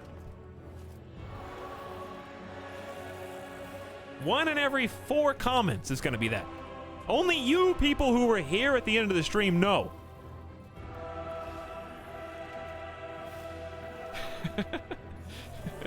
Why? Just tell them you won. I was here. So when they ask tomorrow, you are going to be there. Am I going to do it tomorrow? I guess I'm going to do it tomorrow. I can't make you wait a week after I lose a campaign. And then there's going to be a smaller faction of people, statistically fewer, but they're still there, who watch the VOD not knowing, like, if I do 2 Total Wars, they're going to be the VOD priority, I guess is what we'll call them. Where even if a stream is live, they'll watch the VOD first, and then they'll get to that point where they realize that I lost, and then they'll think they wasted their time. Whatever. I can't save us all. Minecraft dungeon stream confirmed, I guess is what I'm saying. Actually, is it? I don't think it is. Maybe. Guys, I just got back. All right, happy good vibes. I just really haven't been able to pick a character.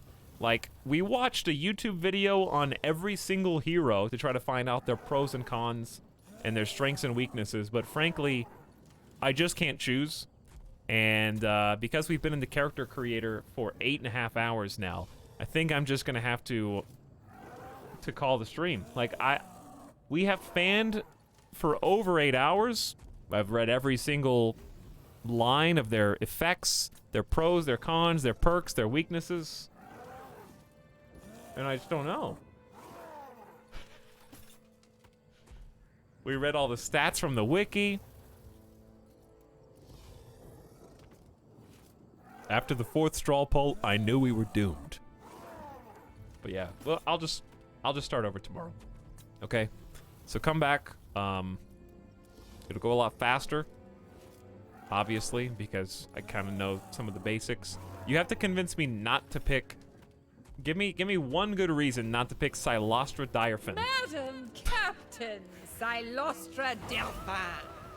Are Mourngulls at least cool? There isn't one. I can't. She's honestly great, but initial challenge is even harder than normal. I will sub if you don't. I don't think that's a good enough reason. She's not the Tomb Boys. I'm sure the Tomb Boys are cool, but like my heart says the Pirates for some reason. I don't know why. I really thought I was gonna lean towards... I think it's because I can't tell what the difference is between the individuals. Like, he has a chariot, sure. But this guy and this guy are the same character. They have... The Liber Mortis reveals all. I know you can recruit certain vampires. He hates all the other Tomb Kings. He likes vampires a lot. More mana.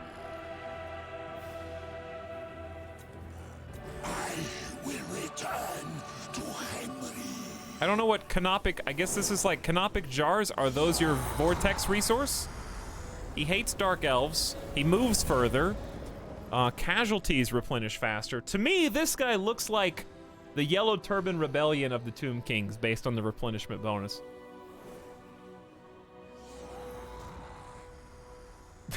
They are the same. WTF.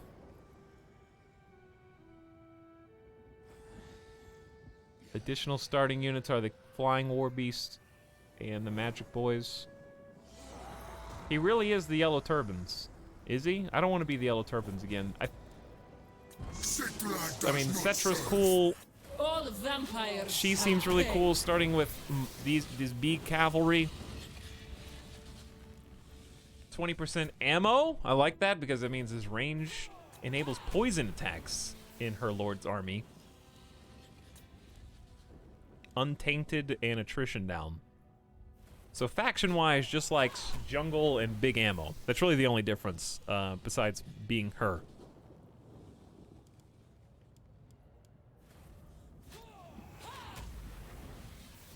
Hyro Titan is a giant robot. Who is Hyro Titan? Who? The goddess of Asa. Where are you saying that? Oh, this guy. Of the mortuary guard. If you like missile infantry, Kalita is the TK for you. She's really good archers and great bows. But big gun vampirates, I think vampirates are speaking to me in my heart.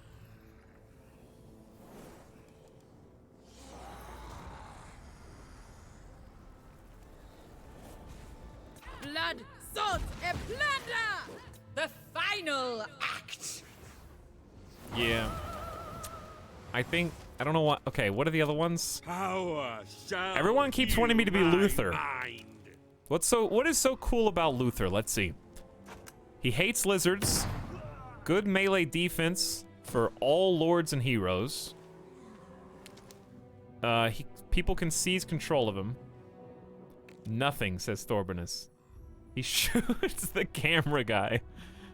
Only his army gets bonuses for these things. And he gets some different starters, but you guys are telling me that everyone can get these in time, right? He doesn't even spin. Tides of death. So everyone can get these, is not special to him. Gain war declaration missions with unique rewards. Pirate crew recruitment cap. I don't know, is that like you can recruit more units at a time?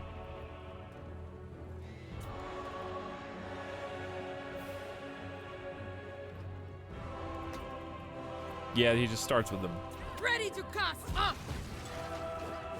Okay, well, I shall submerge Oathwine! I think I've got to be Silostra Direfin and just try really hard. Just try really hard, dude. And I guess you just have to go all Cyrene Mourngulls. So get Monstrous Infantry and Melee Infantry Syrenes.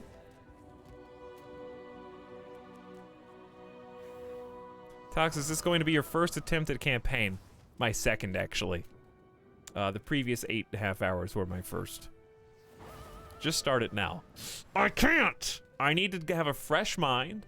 And also a fresh VOD. And also, I'm hungry. It's almost been 9 hours, chat. What? You demand too much from me. Third campaign win. Who'd you use for the first? I used Krokgar.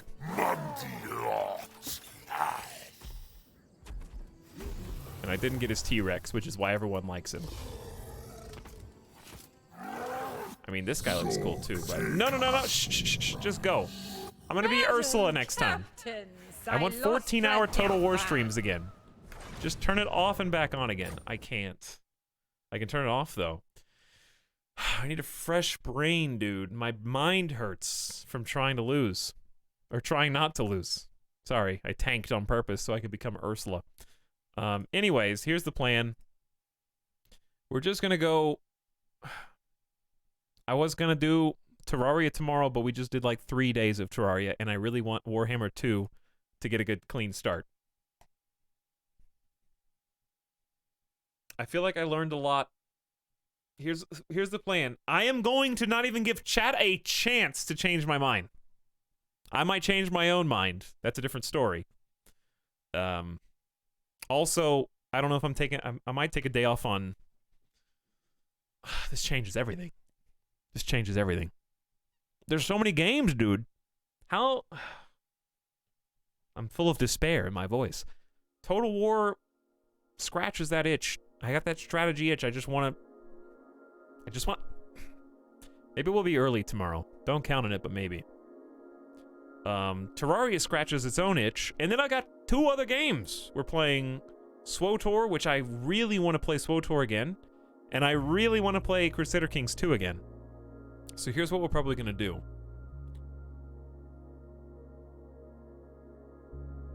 There's really no rush on Terraria. We just did 3 days in a row, and they were long, and it's good. We might just do Total War redo tomorrow.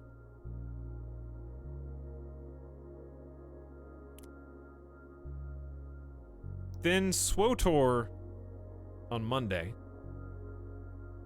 Has Dragon's Dogma been soured for you? No, it's still fun. It's just not as fun to... it's more fun to play than it is to stream. I don't really have much to talk about. And during the battles of Total War, I don't have much to talk about either, but... there's a little bit more spectacle. It's because there's so much focus and concentration on chasing, routing, flanking, etc. And I'm just kind of enjoying the ride along with you. I'm going to Inception my favorite lord into your dreams. Who's your favorite lord, Big Busty Boy? Yeah, how about a casual 24-hour stream? But yeah, we might, subject to change, we might do Total War tomorrow. Maybe SWTOR on Monday, because I've been craving getting back into that. Then Terraria, because I'm also hooked on that. Then Crusader Kings 2, because I don't want to let that go, because we have actually totally different environment and gameplay and scenario in Crusader Kings. We worked hard last time to get into a new position. For me, Warhammer has great units and Three Kingdoms has great heroes. That's fair. I don't remember their names. Can you play a video game tomorrow? I can, yeah. But thanks for being so... Total War. Chat was so active today. I was just looking over and I was like, I can't even read because you guys are typing so much and so fast. And I would say, by and large, your excitement is contagious. And sure, there's a few times where people are, maybe derogatory or whatever about difficulty you chose. It's not fun to lose in front of an audience, ever. But it doesn't bother me to... You know how many RimWorld games that we have forfeited out of? The experience is valuable to me. I don't really get embarrassed at losing. I more am just like... I guess annoyed at people who are more negative than they need to be because they think that they can save me from frustrating myself out of a game. You know, like, I don't know how to explain this, but there's a type of person, you've probably witnessed them. It's not a single person, it's not even a couple people, it's a number of people who are worried that if I lose, I'm going to rage quit and uninstall the game. So they're doing everything in their power to make it so that I don't lose, whether that be turning the difficulty down, following exact instructions, or whatever. And they don't understand that there are certain games that I anticipate having a really rough time with, and it's okay. You know? It's okay. It's fine. Pretty much everybody who plays a Total War game, even if you've got experience in Total War, you're gonna have to try a few times. But also, I think that it's for the best, because I don't think that the dinosaurs, even though I think that they're really cool to look at, I don't think that was gonna be a good long-term faction for me anyways. So I'm fine with trying a different flavor of the ice cream, you know?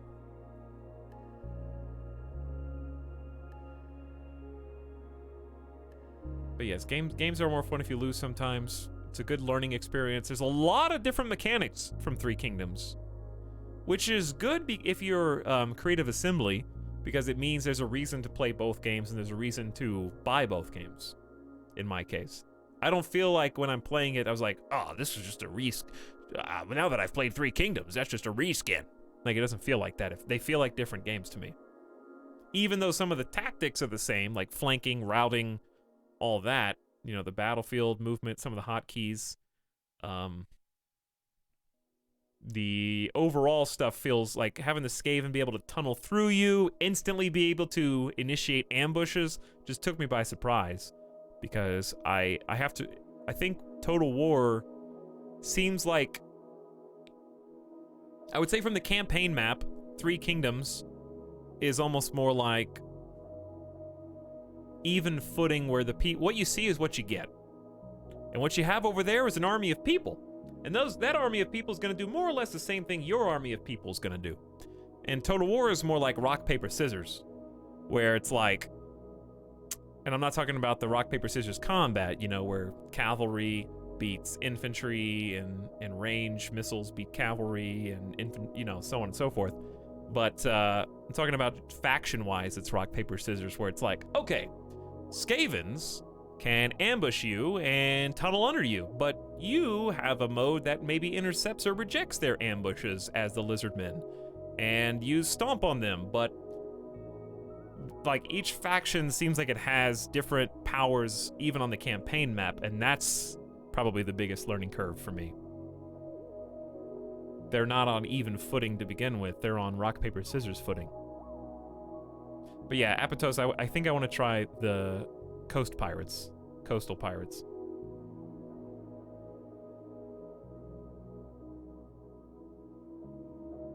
People backseating hard is probably linked to fans wanting very badly for you to like their game on your first playthrough. Honestly, I didn't really have an issue with backseating per se.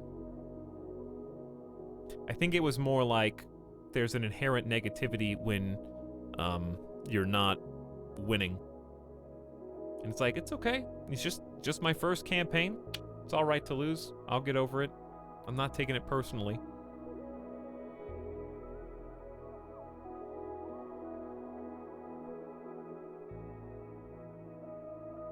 But yeah, see why you lost, do better next time.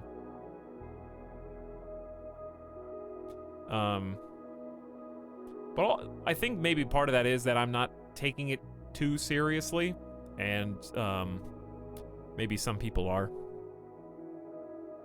and that might annoy them. Maybe it annoys them if I'm not taking it too seriously and trying to figure out what the perfect move is. But like, I don't even know what to expect, so I couldn't possibly make a perfect move. Like, I was not expecting a rebellion in the first 15 turns or 16 turns or however much it was. Like, that was like, whoa, really quick. And it all goes back, you know, you follow the paper trail of how'd that happen. Well, I guess I didn't know this, but if a Skaven city is near you, it just automatically corrupts you, I guess. So the game probably expected me to kick the Skaven out and keep them out of that entire commandery. But I didn't prioritize what ruins to explore first, and I didn't explore efficiently with my heroes, so now I know to do that next time. So, because I allowed the Skavens to have a foothold inside of our province, they were able to bring down the loyalty, or the corruption, or Skaven influence, whatever the number is, and cause a rebellion, and that really kind of cracked us open after we had already lost a big army. And we had a couple of really close calls. Honestly, there were at least 2 fights where we lost, and it really could have gone either way, especially on that second one. Like, I think it's fair to say that second close defeat that we had could have gone either way. And realistically, things might have gone different, even in that fight, if I didn't forget to bring my lord into the mix, because I left him all by himself and then he got intercepted. If he had been with everyone else, maybe we would have been able to take out their enemy lord faster, and that may have changed the whole outset. So it can be, there's many different things that can happen at a given time.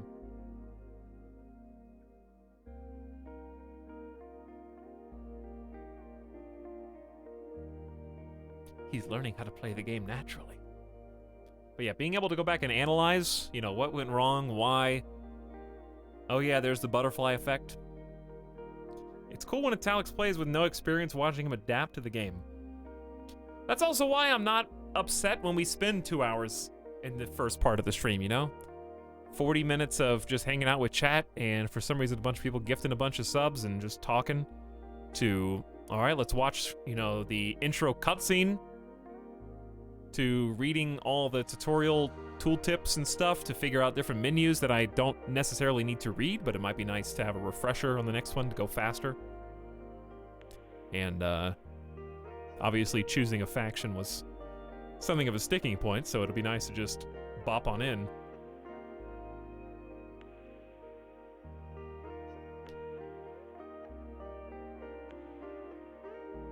Got some good hotkeys. Figured out some of the more obscure stuff. Got to dabble in spell casting, which is also a whole new thing. So, GG. I admit defeat, but I did in 3 Kingdoms too, so no stranger to that.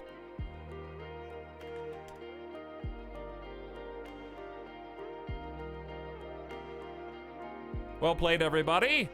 Thanks for hanging out. Thanks for teaching me and helping me learn and being patient with me while we figure things out. But I enjoyed all your company. I was impressed by the sheer number of people who had a vested interest in my success. So thanks for caring enough to stop in. Whether you aggressively Jeff or you casually offer a little backseat tooltip.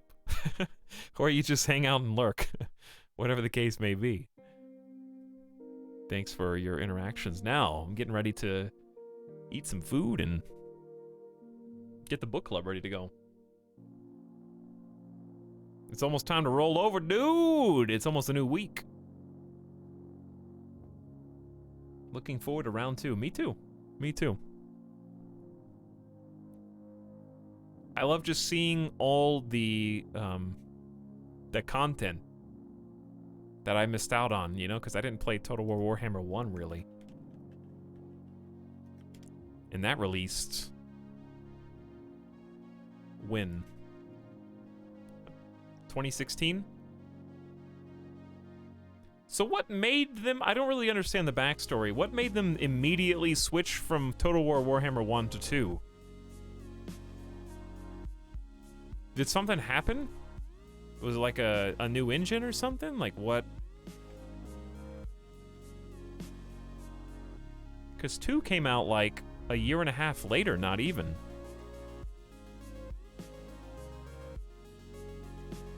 Unless I'm looking at the wrong dates.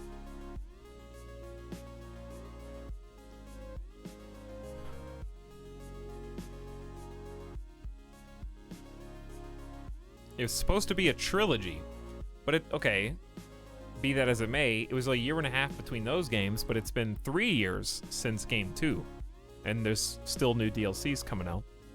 So how many DLCs are left for 2, and when is 3 planned to release?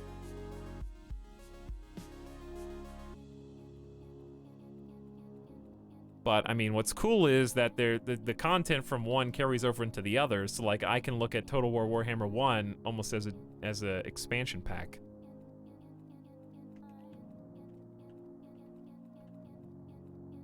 Because you have, like, the Mortal Empires, or you can just get 2 and play Vortex like I'm playing it, it's fine. Like, I think that's more than enough for me right now, even though I have the first game too.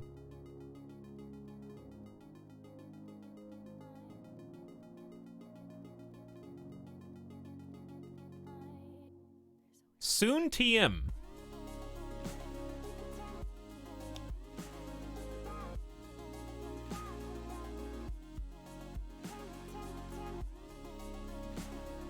So, I think Total War Warhammer 1 is like $60, but it goes on sale for $15.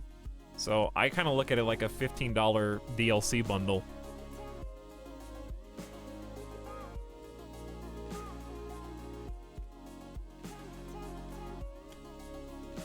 And then Warhammer 2.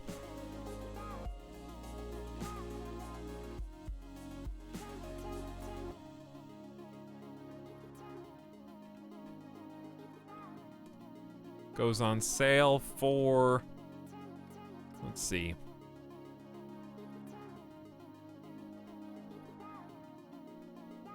Lowest is $20 on Steam. So like pretty reasonable.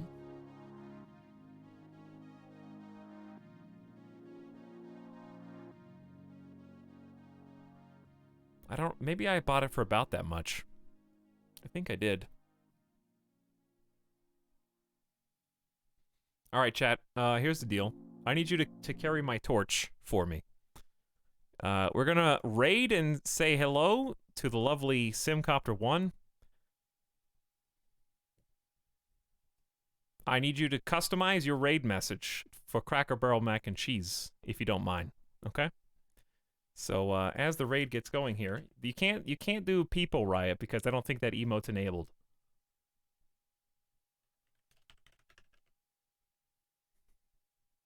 But that would be good otherwise. So if you don't have any of my emotes, a rage emoji will suffice.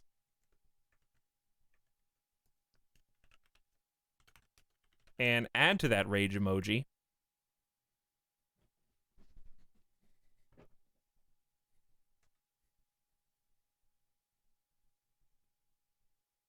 what should be our statement?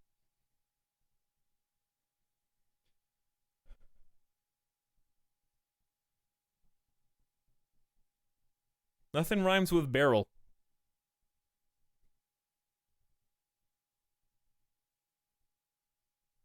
Cracker Barrel reigns supreme.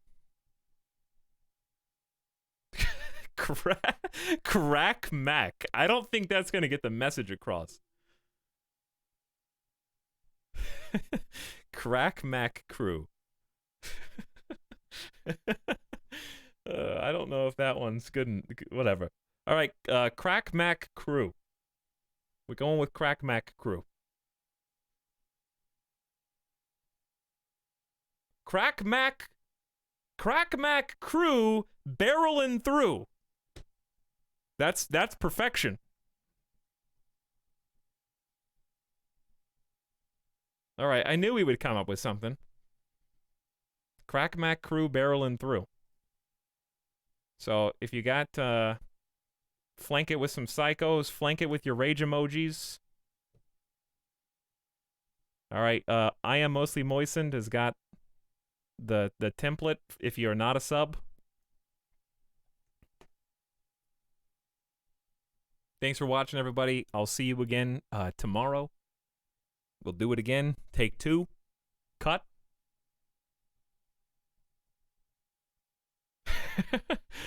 I appreciate you hanging out with me while I learn a new game on stream, which can be intimidating, but I had a lot of fun. Hope you did too. Hit you up with some more Total War Warhammer 2 tomorrow, round 2. Then we get some Terraria or some SWTOR and CK2. I think that's the plan for this week.